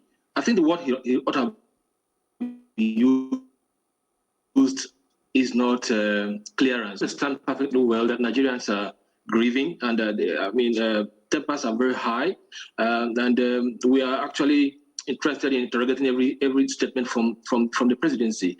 But the actual fact is that there's what we call state of emergency still active in the Northeast as we talk. That particular region of the country is still under, there's warfare ongoing. You can call it asymmetrical warfare, but warfare, there's war ongoing. So I think that, what the man was trying to say, or should have said, is that the farmers ought to have gotten assurance from the military to say that, look, you are safe enough to carry out this kind of socio-economic activity. You have to understand that it's not a normal time in that particular region. There's a state of emergency, and the military is in charge of ordinary law and order that, the civil police ought to have been in charge of. But because there's a state of emergency, because there's military action, military operation ongoing there, there's always a need for the civil population to get assurance from the military to ensure that their safety is guaranteed. But that's not to say that it should be an ideal thing. We Nigerians, especially those people out there, our compatriots out there, they deserve to have some respite. They are not going to starve forever. They are going to engage in socio-economic activity, and it behoves on the government and, of course, the military forces to give them that particular cover. But ordinarily, if not for the fact that Nigerians have had it up to their neck, if we sit down to interrogate that statement from Garba, what should be the problem is the semantics. It should have said clearance, but assurance from the military, because it's the military that is in charge of everything, both law and order, both. Let me tell you, if not the fact that the benevolence of Goodluck Jonathan, because Goodluck Jonathan actually put in place that state of emergency, but he did not take away, the government from the civilian authority. In the time, what do you call him, Obasanjo, if you declare state of emergency in a particular state, you see that the governor, the entire government structure will be handled by the military. So in this case, even though there is a state of emergency in that region, you still have civil governance going on. But it behoves on the people to ensure that our long-suffering compatriots in that area get a lease of life. That's what I think about it. I'm going to go to, I'm not sure if we have Captain Bish clearly now. If you're still with us, I want to ask, from another angle. Of course, the Minister of Information, I believe, was also quoted yesterday saying that citizens refuse to share information with the Nigerian army.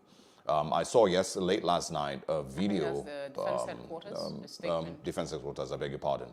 I saw a video late last night of one of the residents in that area that said that the farmers know these insurgents. And they had been helping them over time to carry their weapons. It's not confirmed it was from a resident, so I can't necessarily quote him, and take his word 100%.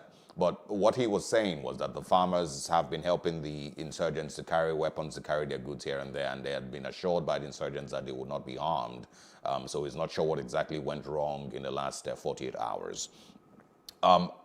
It somehow, some way then dispels the narrative that the Boko Haram are faceless individuals and the army doesn't know who they are and it's difficult to identify them.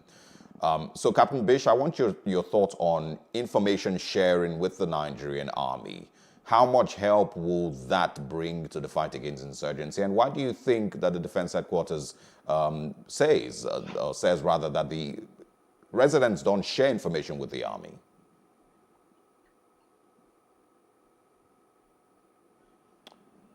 Okay, before, I think I was on my first thought before I was cut off due to, I presume, bad network. Yes. Look, I don't care what you call it, whether it's clearance or assurance. I don't think that any Nigerian needs to get either clearance or assurance to go about their daily living. It is the responsibility of the government to protect lives and property. And when the government fails in doing that, and the citizens have to go to seek for clearance and assurance, it means that the government has completely failed. And in this case, they have failed. It's not today that we heard from this same very government that is asking for clearance and assurances, whatever you want to call it, that Boko Haram has been technically defeated.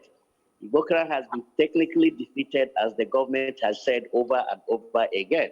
Nobody should seek clearance or assurance to go to his or her farm. So having said that, let me get to your question. Now, that has always been a problem, fighting this insurgency and other criminality in the land, this problem of intelligence and information sharing between those who are charged with the responsibility of prosecuting our security operations in this country. And there are so many factors why the citizens are reluctant to share information with law enforcement or security personnel. One of it is that they don't have confidence in these security agencies. They don't trust them. So as long as that's a trust gap or credibility gap still exists between the citizens and those law enforcement and security personnel, they will find it difficult to share that intelligence information with them. Now, why do they have that trust issue with them? First and foremost, they are not guaranteed of their protection. They're not guaranteed of their safety. You can share information today, and tomorrow that person's identity could be leaked out to the terrorists, and the person be dead. So why take that risk? That is one factor. Another factor is that they themselves, the security operatives, have not made it any easier for people to be able to share intelligence information with them. If you have intelligence information of a planned terrorist attack somewhere, how do you relate to the army? There's no one specific, easy, simple to remember number that anyone can call, and somebody will pick up that call and take the information from you. They just have multiple phone numbers that are most of the times confusing, even for those of us who are educated. Nonetheless, the rural, uneducated farmers and villagers who are in this part of the country. So all these complexities are the reasons why it has been very difficult for citizens to share information with security and law enforcement operatives. It didn't start today. We have been hammering on that point for years now. And so far, I don't see any reasonable effort on the part of the security and law enforcement agents to make it any easier for citizens to contact them and report, give them. Let's go back to Mr. Omeje.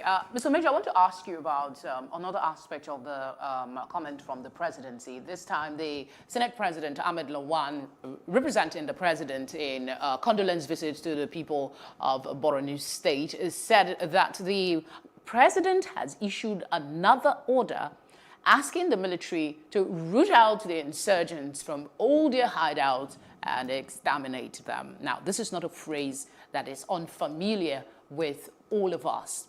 From your perspective, as somebody who is a security expert, these comments that come sounding so authoritative but doesn't seem effective, isn't it time government refrain practically from making comments that will only inflame the sentiments of anger against the government?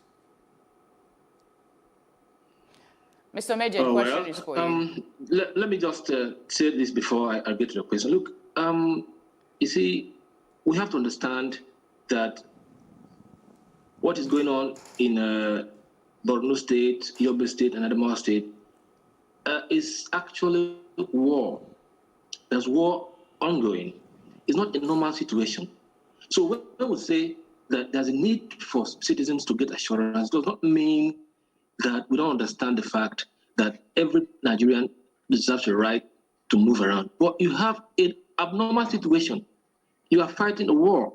So if you don't want to be on the harm's way, you have to get assurance. It's not as if it's a policing state. But that's just about that. Back to your question. Well, the art of statecraft is something that we have to take time to study. I do not understand this idea of every time we have issues, we have attacks, the president comes up to say, I charge you to do this. I mean, wouldn't the military guys ought to have done what they're supposed to do without such charge from the presidency? So to me, what should be important for us is to see how we can re-strategize to ensure that we take the war to them. Yes, Nigerians expect that much because we are almost about tired, seeing a situation where these guys will, sneak in and then wreak havoc in our communities and then, go to God knows where.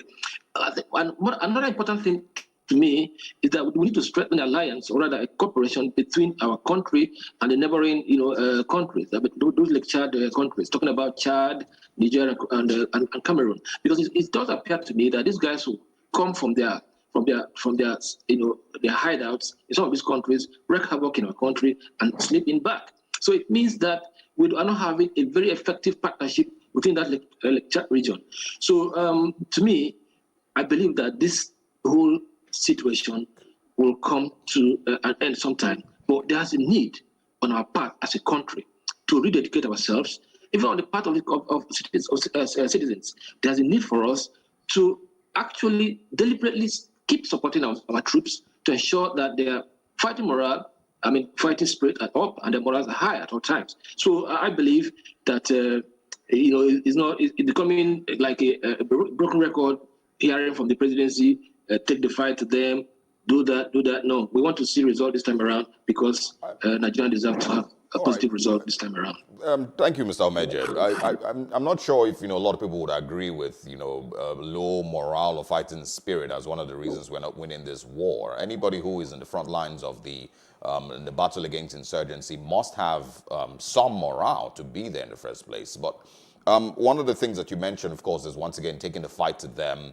And, we need to re-energize and reinforce our commitments and our partnerships with neighboring countries. I'm sure that we've also heard about these things before. The president has met with, presidents and security advisors from other countries numerous times.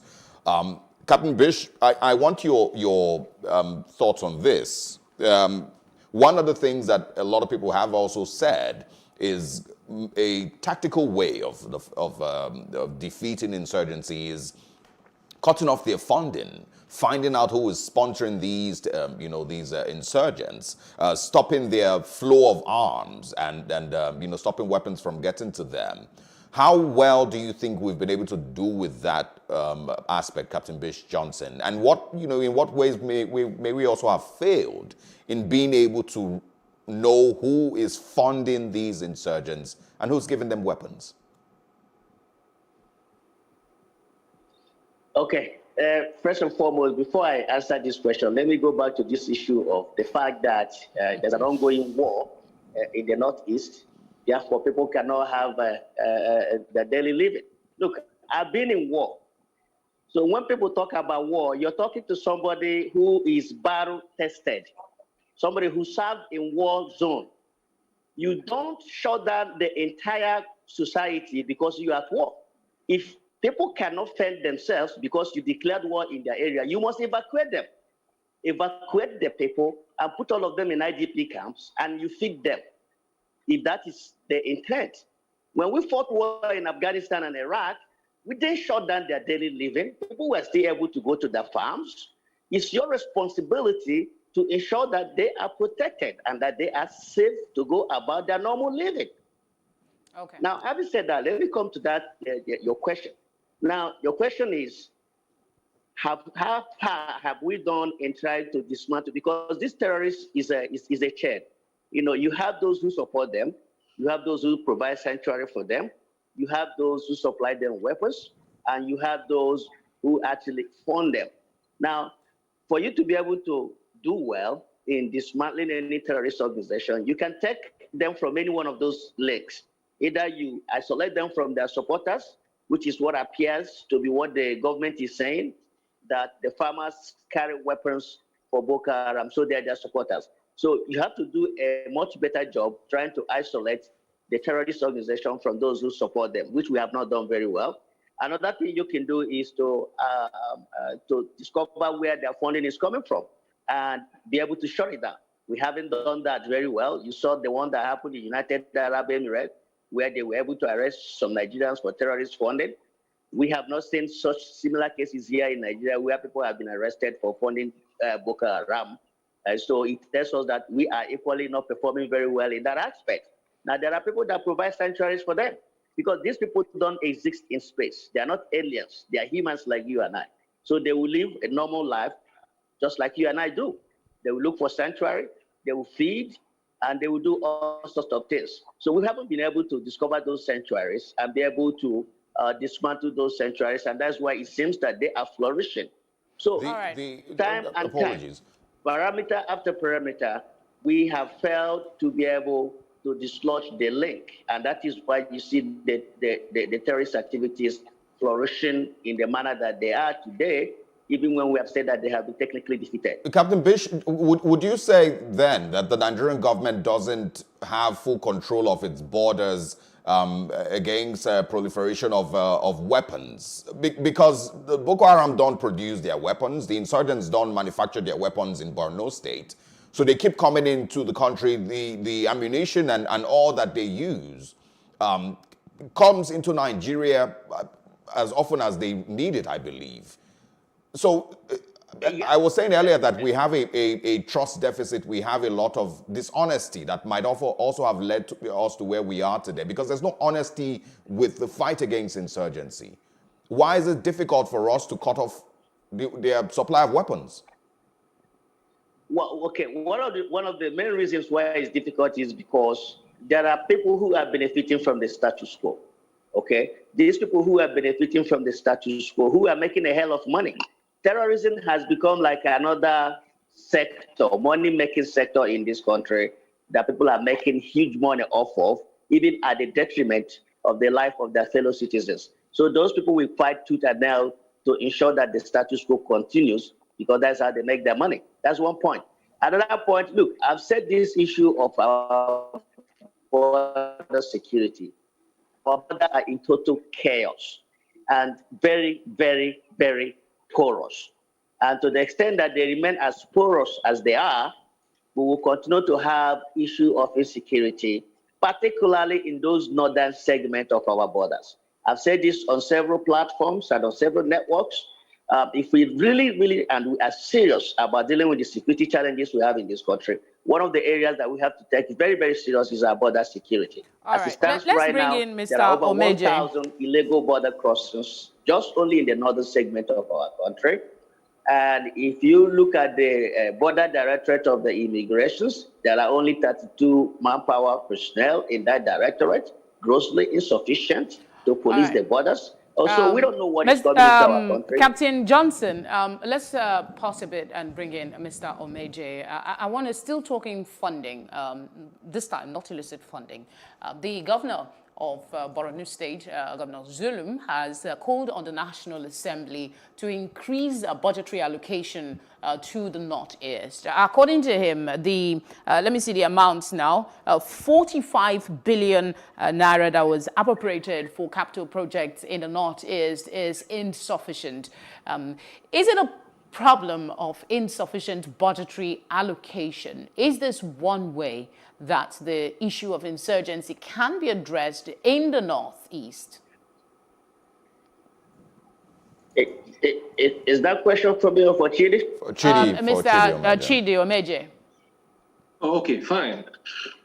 All right, I got you. So I think that issue of budgets and all that is, to me, is not really what we should be talking about now, because I know that we have what we call Northeast Development Commission and all that.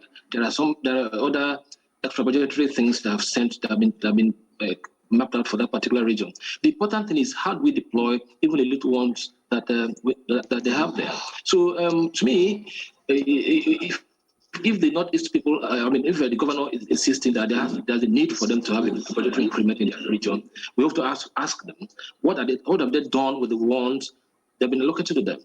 I think where the funding should go right now is our military. We need to ensure that we have more boots on the ground. We need to ensure that we have enough funds for adequate training, for adequate equipment of our troops. If you don't have all this, let me tell you, from your comments, what we have Mr. now Omeje, in the entire Northeast is not I want to infer, I think you made a point already, but I want to infer from your statement that you subscribe to his suggestion that more youths should be put in the civilian JTF. Am I getting that right? Is that a sentiment you share? No, yeah, he made the allocation. It's part of the request he made. He actually requested that the federal government, should be able to recruit more youth, those civilian JTF, to be part of the operation in the Northeast. That is very okay, because actually there's a need to have much more boots on the ground. Even if the troops liberate a particular area, there's a need to hold ground for whichever ground that the troops have liberated. So in that case, there's a need for the government to actually recruit a lot of these young guys who are actually ready. They are ready to help their people. So to me, whatever funds that they're asking for should be channeled to bring in more hands, bring in more boots on the ground, training them so that they can help the military, so that anytime the troop liberate a particular community, we should have enough people to hold ground. I am very sure that if we had enough people on ground in that particular place, that these guys came to massacre our people there, probably wouldn't have happened. But because that the military, well, are really very not much, they're not adequate. Once they liberate a particular area, they have to move to another place, leaving the area they have just liberated, open and susceptible to attacks. So to me, asking for should be channeled to increasing the boots on the ground to ensure that the troops are supported, not just by mere chanting about it, but we need to see this on ground. That's what I think about it. All right, Captain Bish, I'm bringing you in next. We currently, now we're talking about more men on ground, more boots. Of course, I'm sure that everyone is aware also that we have other military operations going on across the country, in different parts of the country, that may have overstretched our military. But I want you to speak on the possibility, and I think it was the Borno State governor who also said this, that we need mercenaries to help in the fight against insurgency. You've been in wars before, like you earlier mentioned. Do you agree with him that maybe we need to hire foreign mercenaries to assist the Nigerian army? And second is there a possibility that there are saboteurs in our security space that may be causing these holes here and there in fighting insurgency? All right, Chidi Omeje, I think you can take that. You can take that question. Yes, at this stage, at this point in time, I think there's a need for us to think beyond, this whole idea of, we can do it alone. In this modern world now, countries even as big as the United States of America, they have alliances. They have other nations supporting them in times like this. So I subscribe to the idea that time has come for us to seek for some kind of partnership, wherever it's coming from, to ensure that we get this, out and done with. And the first step to actually do is to, like I said before, to strengthen the partnership within the Lake Chad region to ensure that that Chad, for instance, stop being a sanctuary for these terrorists, because it's very clear that most of the times these guys come from Chad axis to attack our country and move in there. So these are the issues we need to spell out clearly, that we have to strengthen this partnership to ensure that everybody comes to the table with open hands to ensure that this is gone. So I look. Let's also remember that in the time 2014 to 2015 or thereabout, we read that there was some kind of help we were getting from the South African mercenaries. Yes. Nothing wrong with that, if you ask me. The important thing is let's get results. That contract was our people on that axis are going through a lot, and whatever it takes to bring peace, to bring stability, we must go for it. This is not time for for pride and arrogance. This is time to ensure that we stop this, because look, every part of the country is now a flank for all manner of All right, let me quickly interject. I want to get your perspective on this. We have less than 2 minutes to talk on this. There is reaction from a tweet by the vice president from 2015 before they got into office. I want to get your perspective on the sentiment being expressed now. In February 2015, Osinbajo, during the campaign, tweeted that if the president says, I have lost the capacity to guarantee the security of lives and property, it's certainly an impeachable offense. Now that we have a scenario, people are saying, you said this in 2015. Why are you both still in power? Is that a solution we could consider at this time?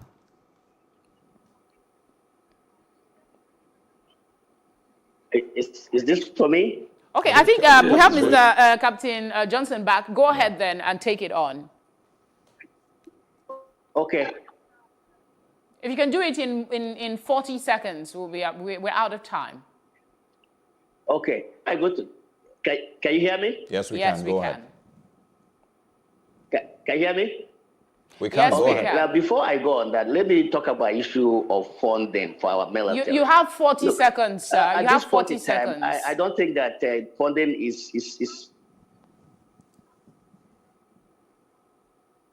Okay. Let me. Okay, you want me to go direct to the question? All right. Look, that is not the only promises that this government has made when they were campaigning that they have not been able to fulfill. You need to understand that this particular administration won the election in 2015 on the ground that they were going to curb corruption, they were going to rebuild the economy, and they were going to improve our security. And if you look at the very three indexes that they promised during their campaigning, you discover that they have been unable to achieve either one or Okay, I think we've lost him again. In the next 20 seconds, Mr. Omeje, if you can, could you speak on that? He says it's an impeachable offense if you can't guarantee security in 2015 or in 2020. Mr. Omeje, can you hear us? Yeah, I can hear you. Okay, in 20 seconds, if you can, your quick thoughts on the reactions now. They went to dig up his old tweet. I want you to react to it. Yeah, well, you see, that is why it's always good to, to hold these guys to account. Because when politicians come to talk all manner of things, you think that they have, magic wand to take care of situations. I remember quite well, before 2015, how this current government, when they were in opposition, how they were bombarding Nigerians with all manner of promises. How they were attacking the then government, and what you can see that the whole thing is getting back. What comes around goes round. So. What can I say? It's just an indictment. It's just to show that politicians are not trusted. That we just have to. All right. Thank you very much, Mr. Chidi Omeje, for joining us on The Breakfast, and of course, Captain Bitch Johnson. Thank you very much for joining us. Breakfast, and of course, Captain. Yeah, unfortunately, the network, it hasn't been nice to us this morning, but at least we're able to get some things that they were saying. I'll just say this off the part of this conversation. This one stuck out for me. Communication is very important. Sometimes we don't take it as seriously as we should. The media aid to the government is alluded, I think, by Mr. Omeje, said the importance of framing to accommodate the, this is me rephrasing what he said now, the prevalent sentiment at the time. The sentiment at this time is high. People are angry, they're saddened, they're disgusted by the continued killing. So the framing of comments from the government must take this into consideration. Otherwise, you will get this continuous backlash. The CSOs are saying that it's insensitive. The PDP is on the attack, saying that they made so much promises and now this is it. So instead of exposing the government to continuous ridicule like this, they should get the services of people who can actually do proper framing that captures the sentiment of the time. No matter how you try to frame it, people are dead. There's no matter how much better publicity that you're able to You're speaking to the leaving. People are still dead. You have to acknowledge, like understand what I'm saying. No matter how great your publicity is, if you're not being able to save lives, it wouldn't matter at some point. I really want, the Nigerian government, for once, to take responsibility and say, we have failed.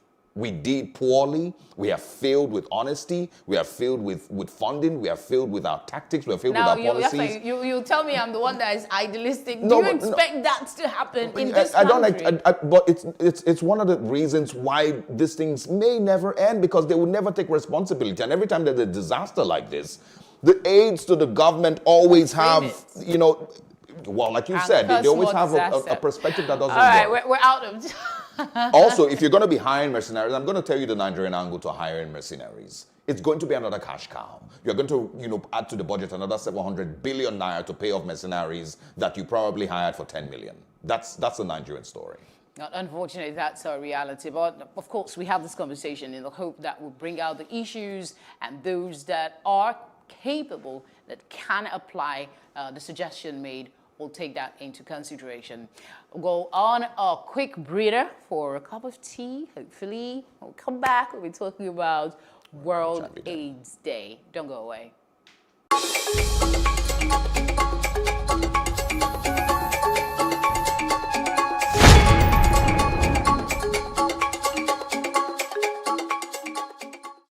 We can't talk about education reform if we don't decolonize our education system.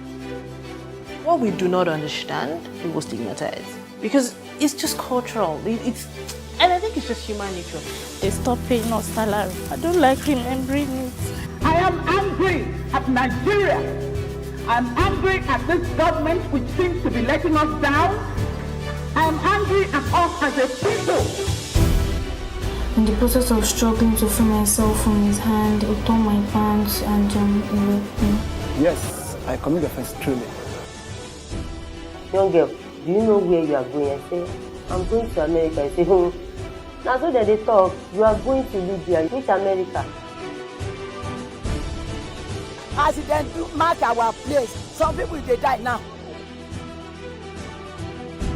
This is Plus TV Africa. Big stories live here.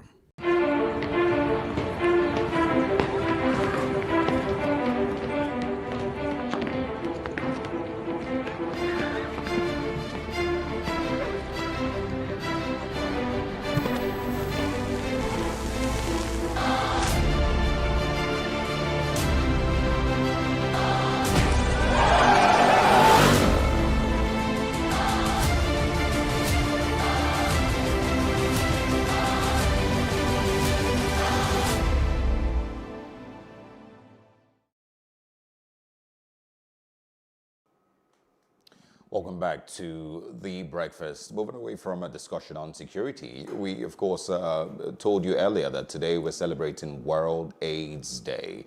Every 1st of December, it is brought into the conversation again to remind us and the rest of the world of the HIV presence in the world today. More than 30 million people across the world are still suffering from HIV and AIDS. We've invited this morning from the UNICEF Health and HIV, Dorothy Ochola Odongo. Thank you so much for joining us and for stepping in this morning. Thanks for your time.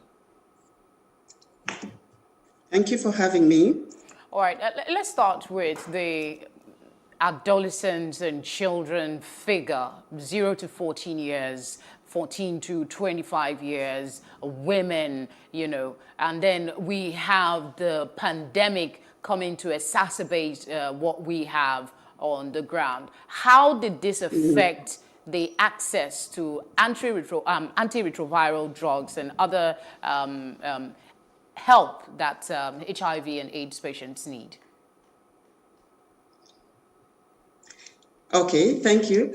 Well, the antiretroviral therapy has had an impact on the numbers of HIV/AIDS in general, but that does not take away the fact that up till now, we still have a huge number of people that have had the virus, 38 million to be exact, and out of those, 35 million have since lost their lives to this epidemic. When it comes to young people and adolescents, a UNICEF report that has been released today estimates that globally in 2019, the total number of children living with HIV/AIDS rose to 2.8 million. That means like every minute and 40 seconds, we're having about 20-something children being infected with HIV/AIDS. In Nigeria, this is about 22,000 new infections occurring in children between the ages of 0 to 14 years.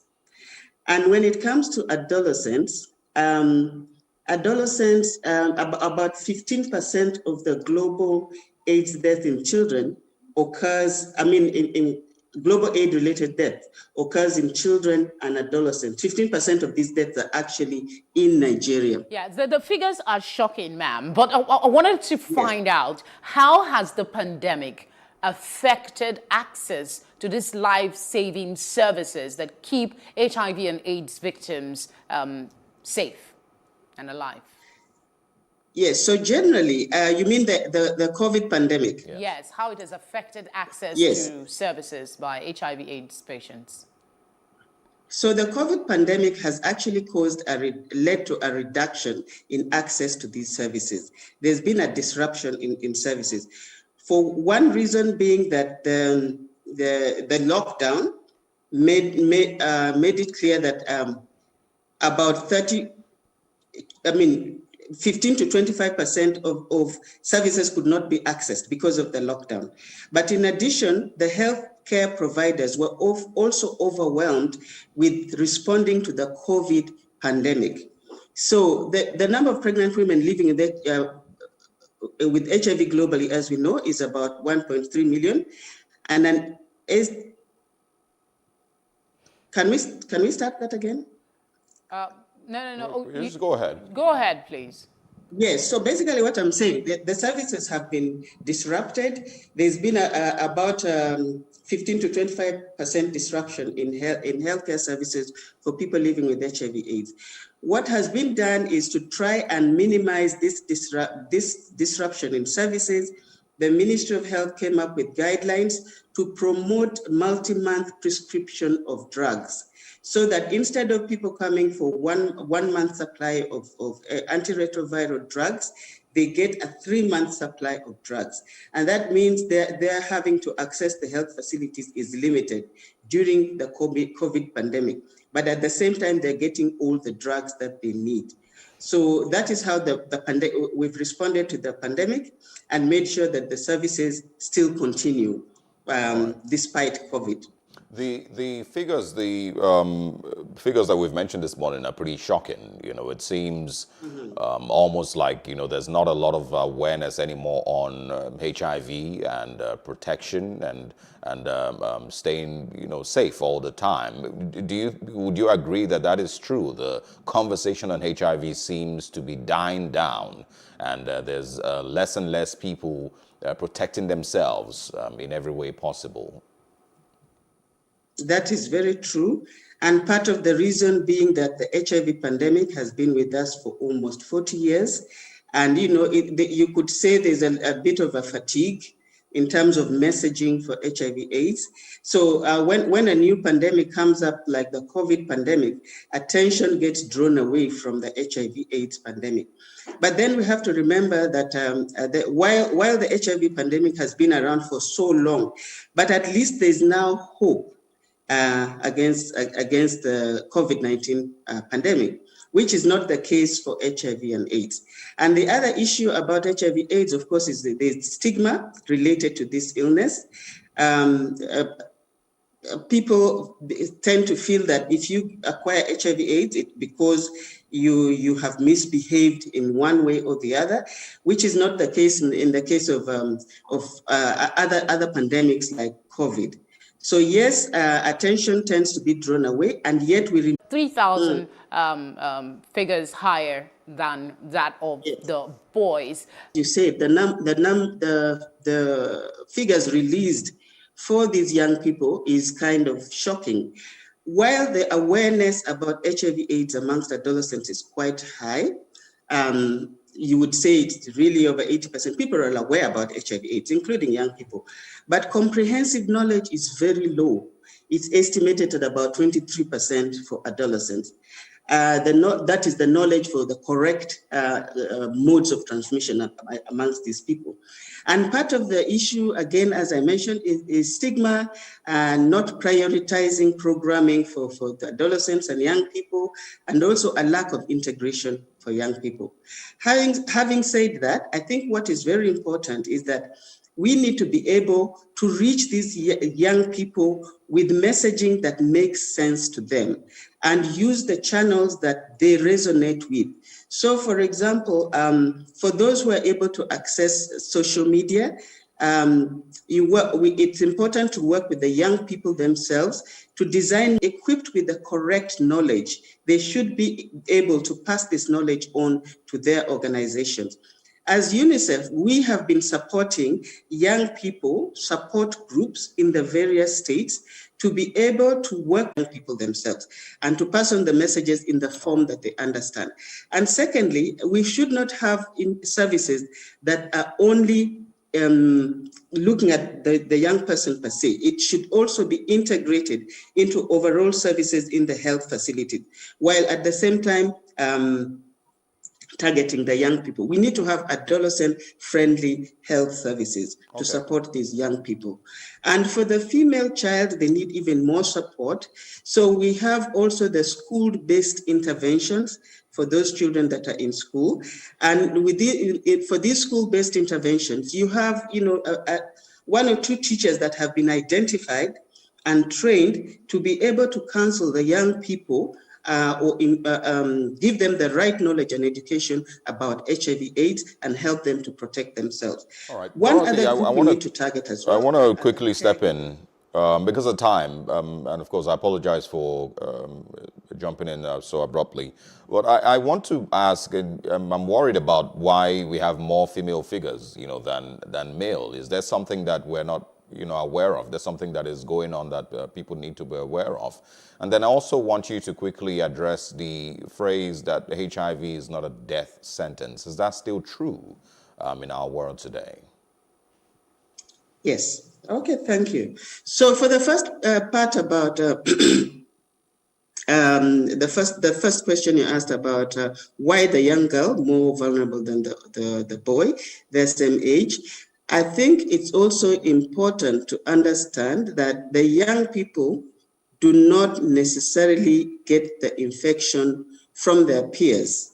So there's the transgenerational sex. Young girls tend to relate more with older men. And I see, I mean, the data is clearly indicating that out of 130,000 adolescent girls who are newly infected in 2019 globally, only 44,000 are adolescent boys. So yes, it's not peer-to-peer, it's more transgenerational. So for us to curb this, we need to address also the older people in terms of, trying to limit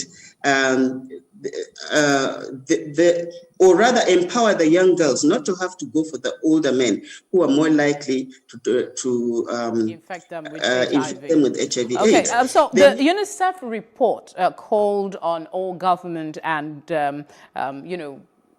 NGOs to protect, sustain, and accelerate progress in fighting childhood HIV. What's your UNICEF's assessment of the efforts put in to educate and provide essential services for HIV patients in Nigeria, and what more can be done to accelerate access to life-saving medications? In terms of life-saving medication, we still do fall short, not for the medication per se, but also in terms of trying to get that medication to the people that need it. So if we start right from the supplier side, important that we have the right forecasting for these medications that will also reach the younger people. But for us to be able to do this, we have to also have the right number of right number of HIV/AIDS testing facilities, so that we know roughly how many people are likely to be tested positive, especially the young people. So yes, we need the right forecasting. We need to work with the different NGOs, with the different partners in the health system to make sure that we get these antiretroviral drugs to the people that need it, particularly the young people. So yeah, we need to address also the right communication to the young people and the organizations that support treatment for young people to be able to get this treatment to them. Okay. Right. Dorothy Ochola Odongo, I hope I pronounced it right. Thank you so much for your time this morning. And we hope that the message continues to travel as far as possible and not get lost in the conversation of COVID-19. HIV/AIDS is still very real and is still very, very dangerous. Thanks for your time, and talk to you again. Thank you very much. She highlighted all the figures, and they're not good. Oh, but I'm worried about the girl to transmission, infection rate. And she's mentioned now it's mostly transgenerational infection. From older men to younger girls. So it really does paint a picture of what we're dealing with in our society. Why do we have more younger girls? Well, I know why, but. How do you know why? There's something that came to my mind as well while she was talking. The proliferation of the internet, the access rather, increased access to the internet has exposed younger people to content that they ordinarily wouldn't have access to. And this has, for me, spiked the proximity, how quickly young people engage in sexual activity. Because if they're, for me, a lot more distracted with things about more of learning and growing and communicating, because nowadays it seems everybody's virtual. You barely have friends. You're focused on your phone. And then when you do find the friend, the only interpretation that can go to that is that of the sexual. It makes it easier for older men to prey on these adolescent girls, which is scary. If I ever have a daughter, You'll be 15 at Really least scary. before you get a phone. Thanks a lot. Thank you very much for staying with us thus far. We will start another part of the breakfast. Yes, we still have a lot. Entertainment is coming up, and we have Ife Oshunkeye joining us. Don't go away yet.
Many thanks for joining us on News on the Hour on Plus TV Africa. State government has approved a bill for the establishment of State Security Network Agency, Amoteco.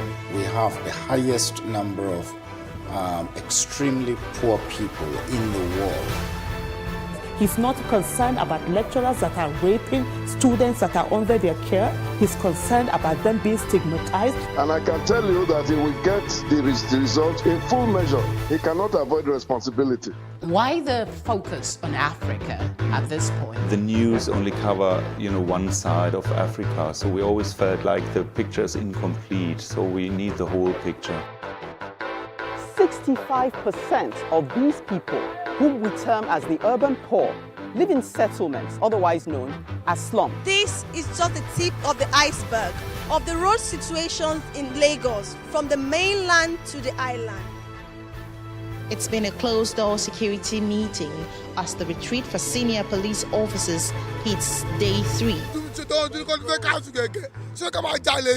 There's this basket or there's this bowl that we all come to the center to pick from.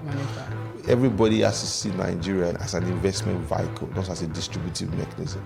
Still on the foreign scenes, Russia has flatly denied allegations that is spreading disinformation about the new coronavirus outbreak on social media. Australian Open debutant Coco Gauff defeated defending champion Naomi Osaka in 2 straight sets. Kenneth Okonkwo Kanayo and Bob Manuel Udoku have been conferred with the Veteran Actor of Nigeria Award. This is Plus TV Africa. Plus TV Africa. Plus TV Africa. Big stories live here. Today, we have National Assembly that is as dormant as we, the people. They still believe that the Nigerian youths are just the way they used to be in the past. They don't know that the Nigerian youths are no longer Nigerian citizens only. We are now global citizens operating from all over the planet. The era of shutting down people is gone forever. And the government should know that society has evolved. What is special about refineries that we cannot figure out, but that Niger can figure out? When Boko Haram started and we said, look, you need to speak up, they said, oh no, it's against Christians. But today, even governors are being attacked. I think sometimes our leaders just think maybe we're all morons because some actions they take, you just, you ask yourself, do I look this dumb? Do we all just, do we look like dummies?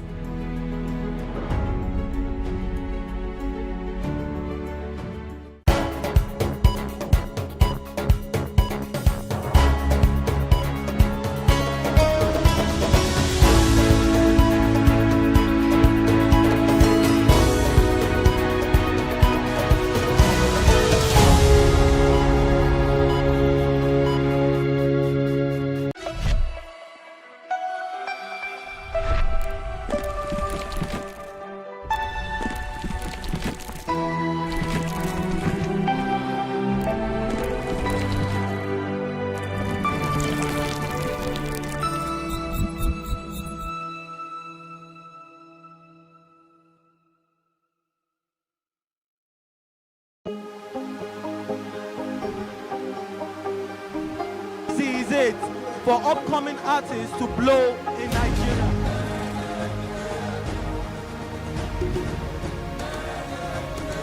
Welcome to Plus Trending. I am Buki November, your host, saying thank you for joining us on today's episode. Welcome back. It's tea time on Plus TV Africa. Practice makes perfect. I'm not perfect yet, but I'm a lot better than I used to be. He's a king. He's entitled to marry 100 if he wants to.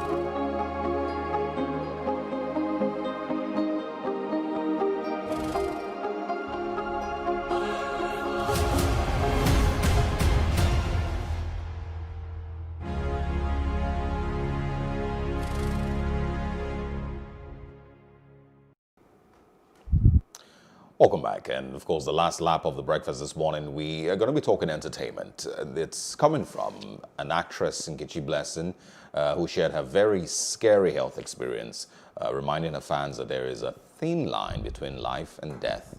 The film star passed out while on set and was only rescued by her colleagues. Nkechi admitted that her body had been giving her signs that she was not feeling it, 100%. She also said that she had planned to rest after the shoot, despite the warnings her body had given her.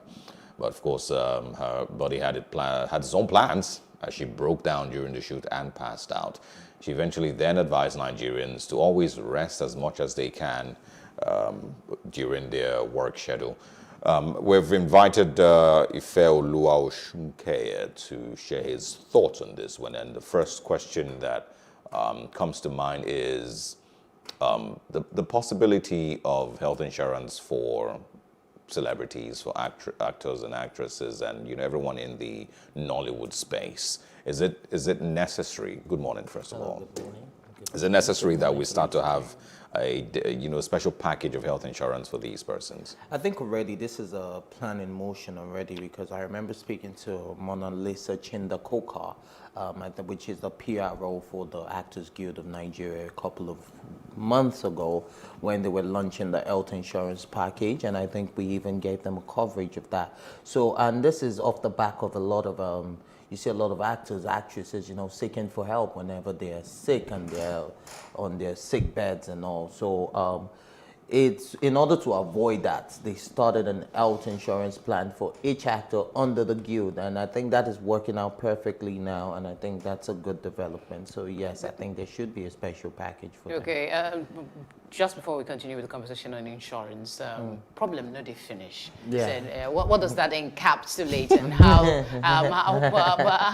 are people reacting to it? It's more like YOLO, you only live once, you understand me? Problem, no, they finish. So at the end of the day, you need to take time out to enjoy your life, rest. I know we're Sorry all... to interrupt. Problem, no, they finish means problem doesn't end. This is the local English, local pidgin English. Problem, no, they finish in Nigeria. But in English, it's problem doesn't. Problem no, not in Nigeria. Problem no, they finish for the world. Anywhere where you go, problem no, they finish. That's the truth. So at the end of the day, I think we need to take time out to relax. You see a lot of these celebrities putting a lot of pressure on themselves, and social media is not even helping either. Because you see a colleague with 5 endorsements, you can only handle 2. But because you've seen one take 5, you want to take 10. And then at the end of the day, if 5 out of the 10 are having an event that same day, you have to represent each brand. How many of them can you meet up with? Do you understand? So you see all of them stressed out. Some will tell you, I was at an event Sunday night, and I saw an artist manager there, and he told me he had not slept. It was on my show a week ago, and he said he had not slept since the last time. Why? Because they were jumping from one show, one interview, one show to another. And you see these people, they need to take time out to rest. But what are they searching for? Money, competition. They're competing with a lot of other people. But I think it's what we all do. So problem, no, they finish. So at the end of the day, it's just a lesson to take home that regardless of what you're doing, it's about working smart and not working hard. So play as hard as you work. As long as the enthusiasm to take on more endorsement would be the experience of the lockdown for those that didn't have savings, who were relying on, being part of movies and all of that, could have contributed. So in a projection sort of way, should they be thinking more in terms of their health than, you know, the financial security that comes with getting a whole lot of work going. Yes, I think everyone should, but you know how the country is. Everybody needs to make extra funds. Say it one way or again. another. Yes. So it's definitely easier said than done. Because if I see any opportunity that will double my income, that will triple it, that will quadruple it, I will definitely go for it before even thinking about my health. That's the first thing I'll think about is my financial status. Am I good enough? Do I have the future I have planned for myself? So you can't blame a lot of these people, which is why when Osaragwe asked me that, do I think they should have a special plan? Yes, because they are more susceptible to, what's it called now? All this That's stress. debatable. Yeah, Very it's debatable. very debatable. Very debatable. But they are doing it for us at the end of the day. No, they're doing it for their pockets. We've already They're doing it for established us. that. They're also All right. entertaining. Well, I'm All in the the- entertainment. And there is no sector for me that's not, I mean, they don't need health insurance. Insurance. Every sector. Nigerian. Every But Nigerian. we need to should. also remember that there is this stereotypical theory about entertainers as well, that they are what's it called, the dropouts. A lot of them are not educated, they just have So they don't talents have and they backup run with income. it. So they don't have, apart from having backup income, do they know how to set a reasonable health plan for themselves? Do they even know the importance, or do they self-medicate? That's why we need to pay attention. I think it's also to them great that even we more. state that health insurance doesn't make you healthier. Health insurance only makes it cheaper. Yeah, it only makes it affordable if you break down, or if you have an health emergency, you can there's completely some afford it. lifestyle But it doesn't choices. make you healthy. Exactly. If you're not resting well Lifestyle, enough, you're not true. feeding well enough, you're not getting hydrated. If you spend all your nights partying and getting drunk and smoking, taking a lot of narcotics, and then the next day you're back to work, your eyes are red, you take eye drops, it's white again, and then you go back to the hospital later that night, you're back with some other Same celebrity grind. partying.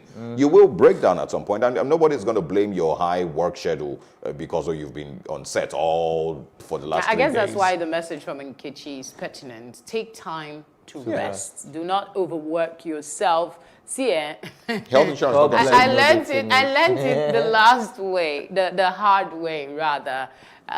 If you die, life will continue. Definitely. The people you're Someone is gonna take struggling that. so hard to take care of and ensure that they're safe, they will find a way to succeed without you. So prioritize your own health and sanity. Do what you can within the means, and don't, stretch yourself unduly like Nkechi. At least she has sense now. I saw a quote 3-4 days ago by a friend of mine on Twitter, and she said, as long as I have enough money for the things that I want, what another person has doesn't concern me. As long as I can I wish afford the things that everybody I will want, have that kind of no other mindset. person's But not everybody money, thinks like that. Not concerns everybody. Some people are really concerned about what the next man has. They see a man with My a- car is bigger than yours. My house is bigger than yours. Anyway, that's a Yes, conversation you're for another actually day. right. Your car, Thank your you. house is bigger than mine. Thank you for Thank throwing you. that in. Thanks a lot for stopping Thank by. you for All right. coming on The Always a Breakfast. You're pleasure. such a naughty person. And of course, that's how we will be wrapping The Breakfast up this morning. It's been engaging as always. We've talked about the highs and the lows. We've reprimanded government, encourage them where they need to be encouraged, and act that we all take responsibility in trying to provide intelligence to our security agencies, and they should also take responsibility where they fail, because that sense of sincerity will engender reduce the friction, the trust deficit that we talk so much about here on The Breakfast. Also remember to get tested for HIV, all right, even if you can't get your COVID-19 test, but get a HIV test every 6 months. I haven't gotten one this Especially year, if you're sexually active, you need yes, to do but that. for people like us who are not sexually active and living our life for Christ, also remember that if you're just like us, you could also get infected through needles and the barbershop and all of that. But Oh yeah, that's true. yeah, That's true. but once again, it's always better that you stay like us and be celibate, live your life for Christ. Okay, I don't know Wait what till to marriage. do in US. till you get, Thank you guys. We'll see you again tomorrow morning. In the meantime, enjoy the rest of your day, and may it be good to all of us.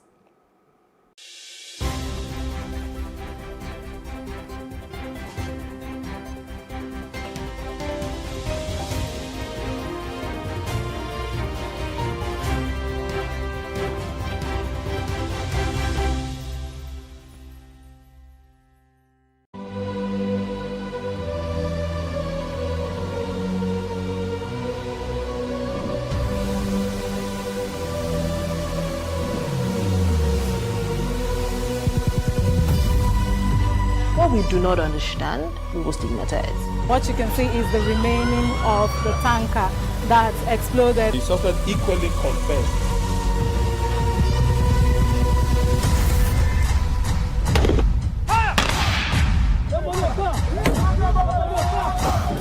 Now 500 naira they collect am. If you no talk, dem go beat you. Now 2,500 I dey pay.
What we do not understand, we will stigmatize. What you can see is the remaining of the tanker that exploded. The suspect equally confessed.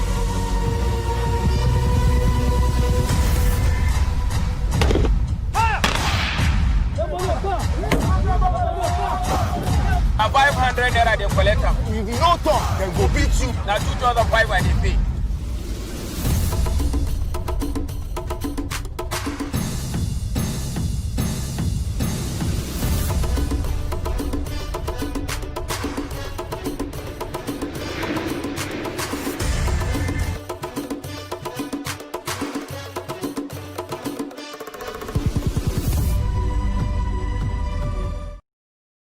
Today, we have National Assembly that is as dormant as we, the people. They still believe that the Nigerian youths are just the way they used to be in the past. They don't know that the Nigerian youths are no longer Nigerian citizens only. We are now global citizens operating from all over the planet. The era of shutting down people is gone forever.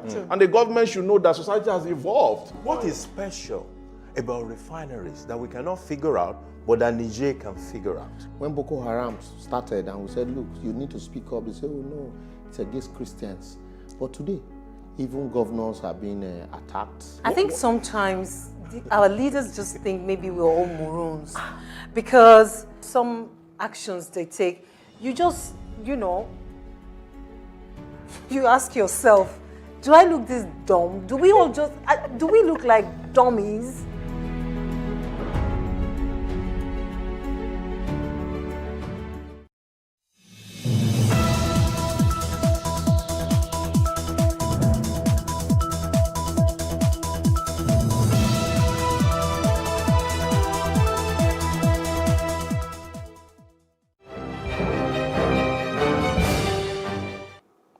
Thank you for joining us on News on the Hour on Plus TV Africa. Here are the stories making the headlines. I am Osaogie Ogbonwan.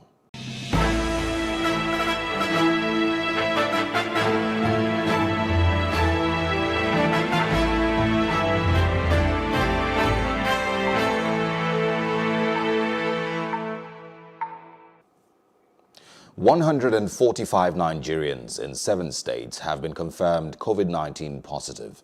The Nigeria Center for Disease Control, NCDC, announced the new cases on Monday on its website. According to the NCDC, Lagos State recorded 49 new cases, the highest number of cases for the day, followed by the FCT and Kaduna State with 34 cases each, Plateau State with 11 new infections. Other states were Oyo with 7, Bayelsa 5, Taraba with 4 cases, and Sokoto with 1 case. The NCDC noted that till date, 67,557 cases have been confirmed, 63,282 cases discharged, and 1,173 deaths recorded in 36 states and the FCT. The Director General of the NCDC, Dr. Chikwe Ihekwazu, has dampened hopes that Nigeria will take delivery of COVID-19 vaccines very soon. At a media briefing of the Presidential Task Force on COVID-19 on Monday in Abuja, he stated that there have been encouraging news about COVID-19 vaccines, but that mass production of the vaccines might still take time. The NCDC boss added that the country is very far from having one with a license and enjoined Nigerians to be health conscious during the festive season. He also advised against non-essential domestic and international travel, especially for persons above 60 years and with all pre-existing medical conditions.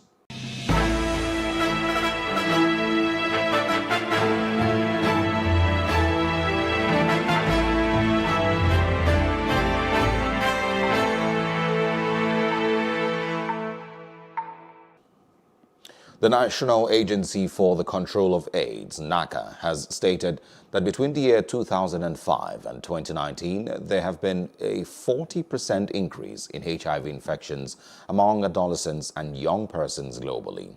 The agency, who shared the statistics during an event to mark this year's World AIDS Day, also added that the figure represents the highest single increase in new infections among adolescents, with most of its demographic coming from sub-Saharan Africa.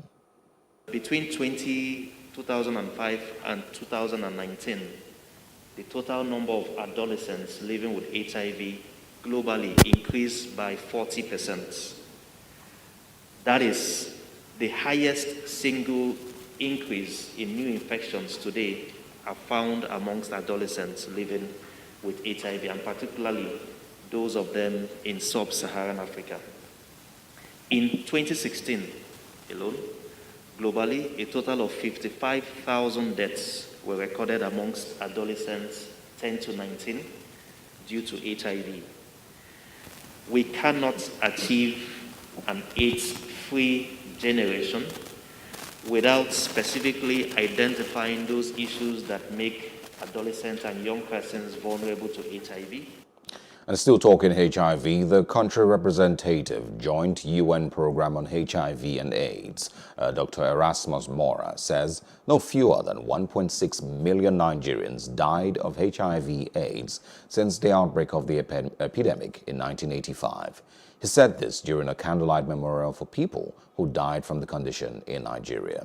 The candlelight memorial is part of activities to mark the 2020 World AIDS Day on December 1st, annually celebrated since 1988.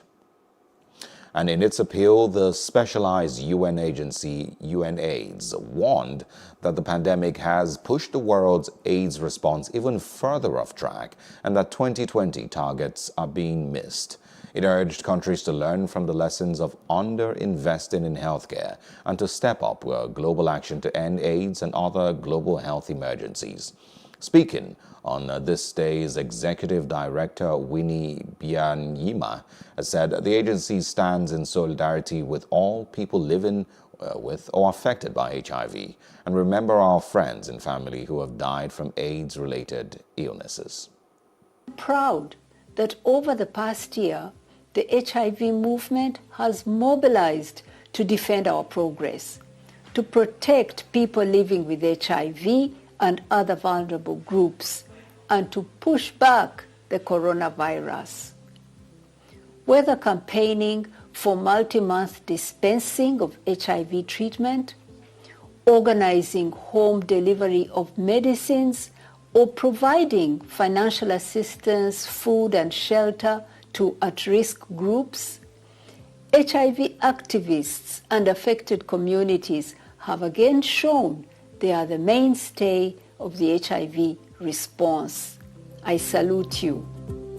It is the strength within communities, inspired by a shared responsibility to each other, that has contributed in great part to our victories over HIV.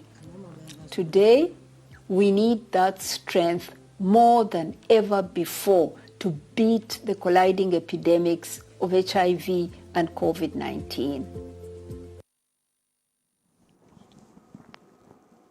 Sexual and reproductive health experts have tasked the federal government to do more in providing family planning information and services to Nigerians across the country.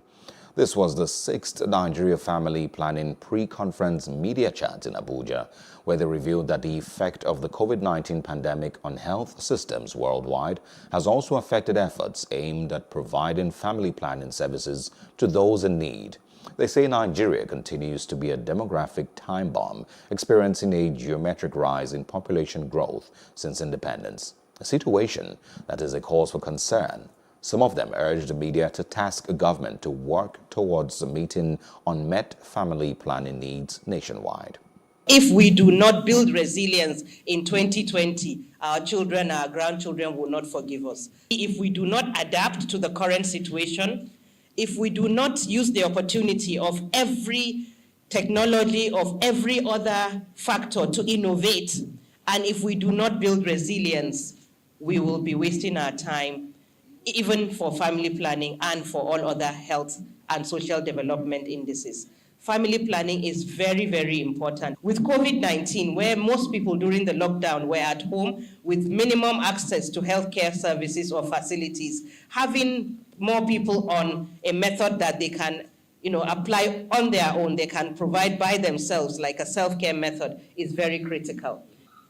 Recently, we found out the Gates Foundation a few years ago brought out a research they had done in Nigeria to show that the major cause of barrier to access to family planning was actually made some misconceptions.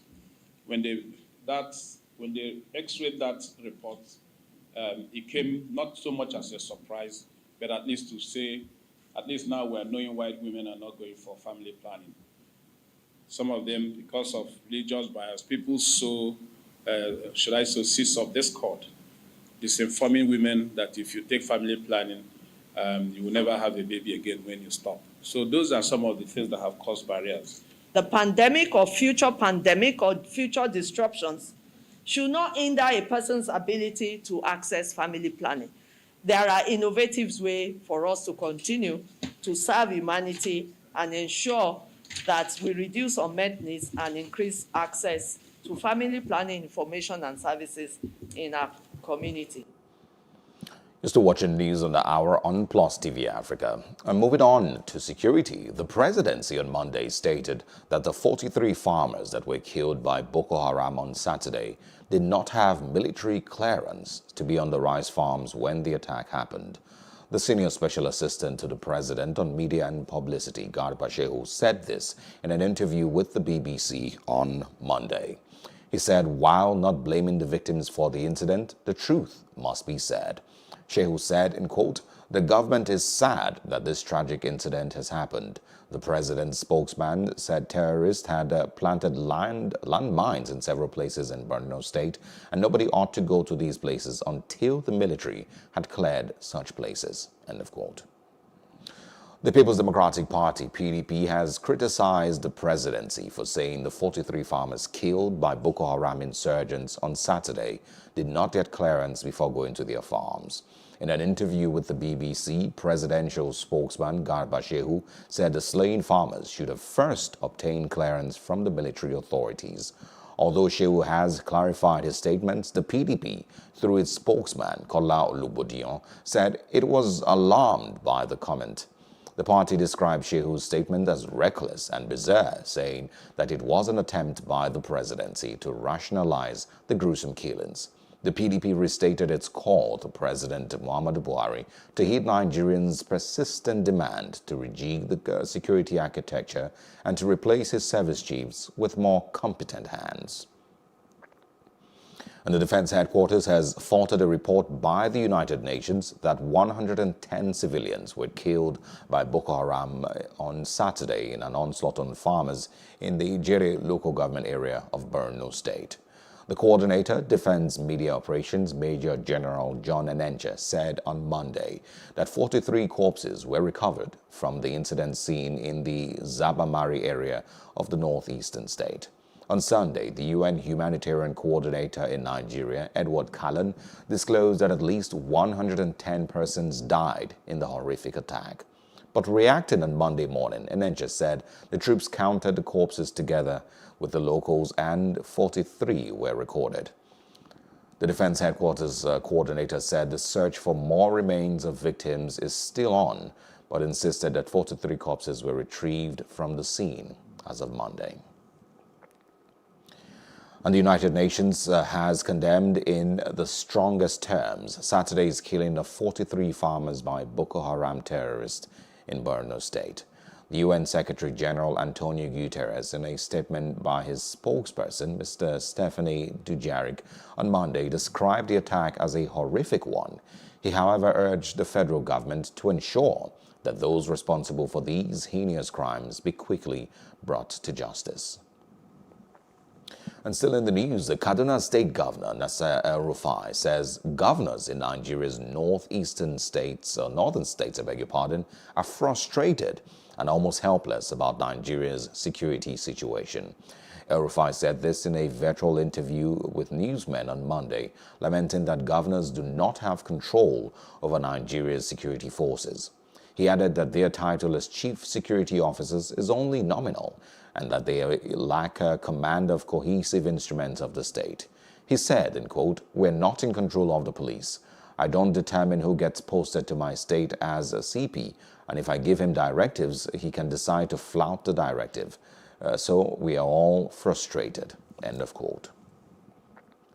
The Nigerian Governors Forum, NGF, has condemned the Saturday massacre of rice farmers in Borno State by the Boko Haram sect.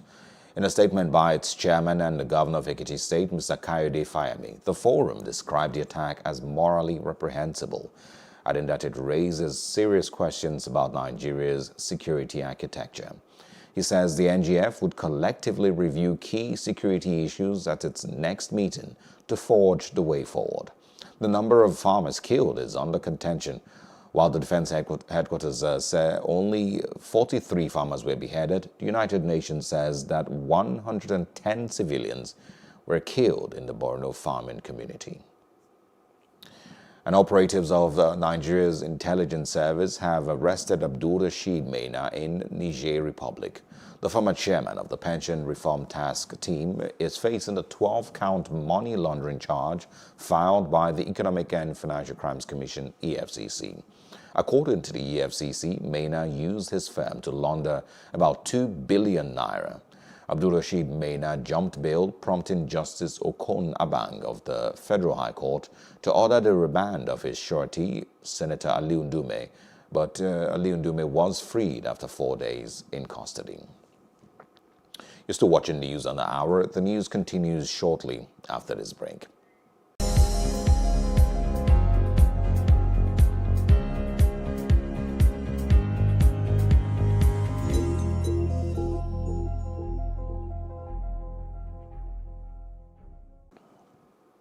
Welcome back, and now moving on to stories in other parts of Africa. Police on Monday, November 30, fired tear gas towards Ugandan pop star and presidential candidate Bobi Wine and his supporters as they made their way to a campaign rally in the outskirts of Kampala. Wine, whose real name is Robert Kyangulanyi, is crisscrossing the country in his campaign to unseat President Yoweri Museveni in an election due to take place on January 14. Wine has accused security personnel of frustrating his campaign through killings, detentions, and beating of his supporters. But the police and the military have denied targeting Bobi Wine for his politics, saying their actions are lawful. Earlier this month, security personnel used bullets, tear gas, and other methods to put down protests in several towns after Wine was detained in eastern Uganda. And Ethiopian Prime Minister Abiy Ahmed has praised members of the Ethiopian National Defense Forces, ENDF, for doing remarkably well in their deeds and in their duty to preserve the constitutional and territorial integrity of Ethiopia. Ahmed made the remarks on Monday while briefing the Ethiopian House of People's Representatives, the lower house of the Ethiopian parliament.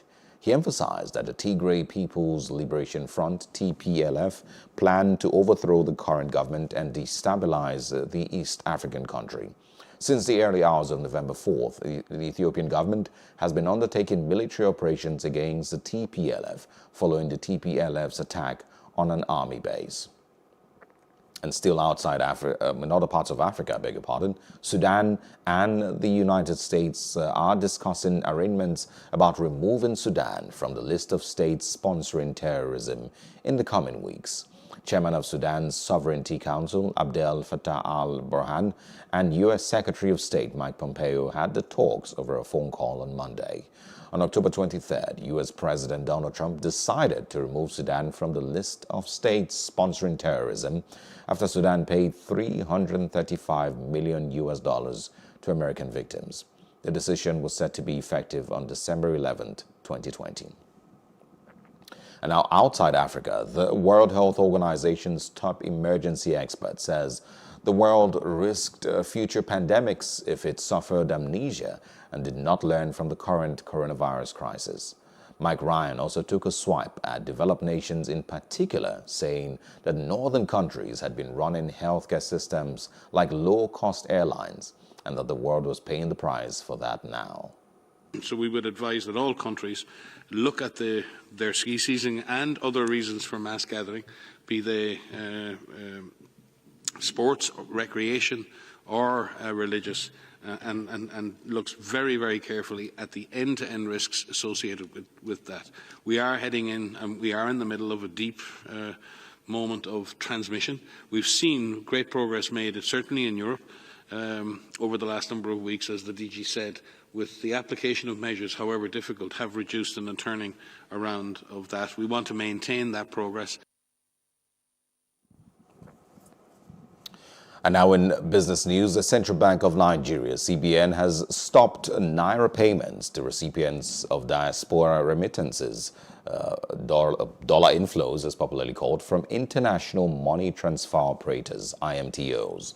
According to a circular signed by the CBN Director, Trade and Exchange Department, OS Naji, customers are allowed to receive their funds through foreign currencies of their choice, including payments of the funds into domiciliary accounts. The new policy is expected to simplify and improve receipt and administration of diaspora remittances into Nigeria. According to Naji, recipients of such IMTO remittances have the option of receiving these funds in foreign currency, cash, or into their domiciliary accounts. According to the Apex Bank, beneficiaries of diaspora remittances through the IMTOs shall now get such inflows in foreign currency through the designated banks of their choice. And the Nigerian economy officially plunges into recession as the country's GDP in real terms declined by -3.62% year over year in the third quarter of 2020, the second contraction of 2020. Reactions have continued to trail the development among some stakeholders, addressing how the country's economy is where it is today, urging the youth not to depend on government for livelihood. Jacinta Obiku reports. Recession, a period of decline in general economic activity where an economy experiences a decrease in its gross domestic product for 2 consecutive quarters, has been faced by various countries in the world today. Recession is not limited to Nigeria, it's a global phenomenon.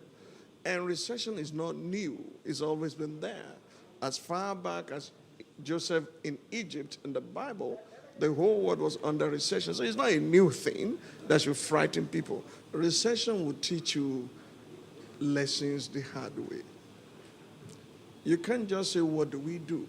You need to look back and say, what did we do that has landed us in this okra soup of lack, of poverty, of exigency?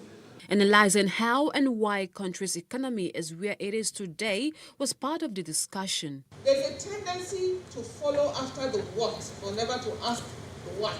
Original thinking, lack of ownership, lack of courage, leadership, these are the things I think that have brought us where we are. Ideas no longer work. dashing people money is what is happening. And so we live in a society that cheerfully accepts misconduct in public service. The question remains, should the government alone guarantee nation's economic growth? We leave everything to government. How many citizens can any government employ?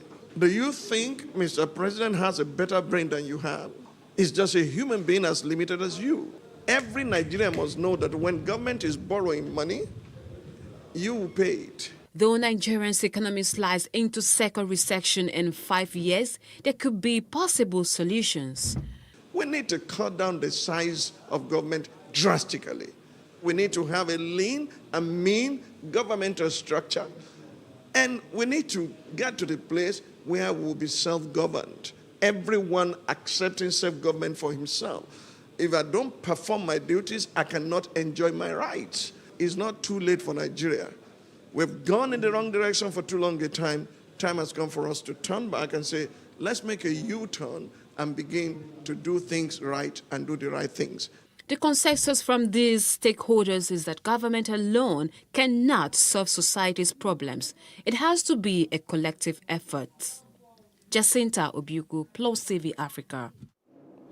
Thanks to Jacinta Obiuku for that report. Still in business, the 108th meeting of the Organization of Petroleum Exporting Countries, OPEC, has deferred discussion on the January 2021 crude oil output to today. After a video conference that lasted about 4 hours, the coalition failed to reach an agreement yesterday on whether to maintain its supply cuts at current levels or increase output as planned next year. There are also concerns that if the group doesn't deliver, the recent rally in crude prices could be undermined.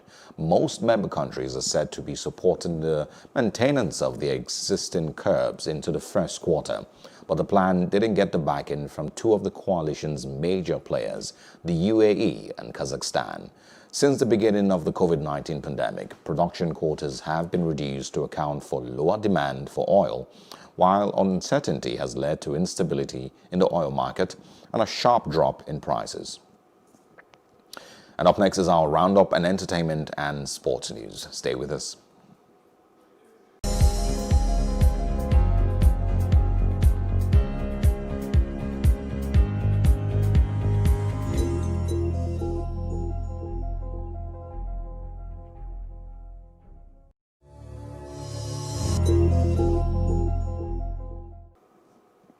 Welcome back now for some entertainment stories. Bradley Walsh and Tosin Cole will make their final appearances as Dr. WHO's companions in the Doctor Who, special on New Year's Day. Doctor Who is a British science fiction television program produced by the BBC since 1963. Walsh said viewers should expect a lot of poignancy from the episode. The pair have been at Jodie Whittaker's side since 2018. Cole said it had been an honor to play Ryan opposite Walsh's Graham and Whittaker's doctor. And now in sports, 7-time world champion Lewis Hamilton will miss this weekend's Sakhir Grand Prix in Bahrain after testing positive for coronavirus. His team, Mercedes, said the Briton woke with mild symptoms on Monday and returned a positive result at a subsequent test and again at a retest. Hamilton, who's now self-isolating, won the Bahrain Grand Prix at the same circuit on Sunday. Mercedes say a replacement will be named in due course.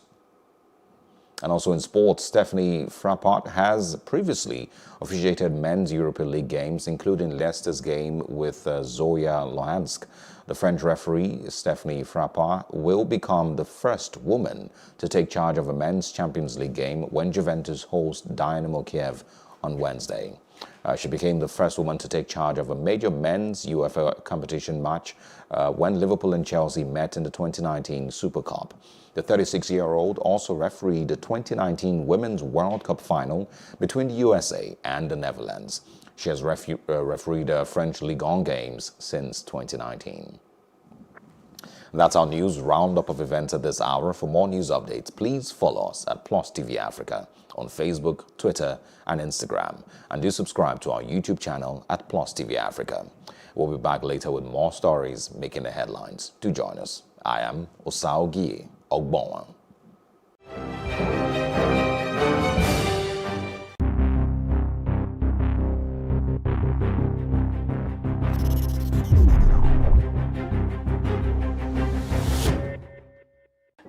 we have National Assembly that is as dormant as we, the people. They still believe that the Nigerian youths are just the way they used to be in the past. They don't know that the Nigerian youths are no longer Nigerian citizens only. We are now global citizens operating from all over the planet. The era of shutting down people is gone forever. And the government should know that society has evolved. What is special about refineries that we cannot figure out, but that Niger can figure out? When Boko Haram started and we said, look, you need to speak up, they said, oh no, it's against Christians. But today, even governors are being attacked. I think sometimes our leaders just think maybe we're all morons because some actions they take, you just, you ask yourself, do I look this dumb? Do we all just, do we look like dummies?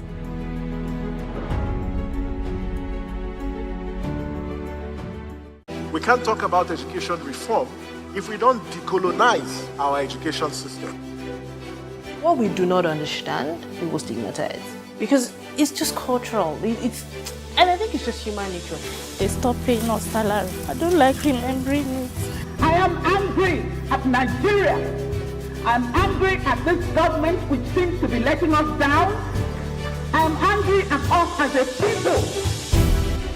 In the process of struggling to free myself from his hand, I tore my pants and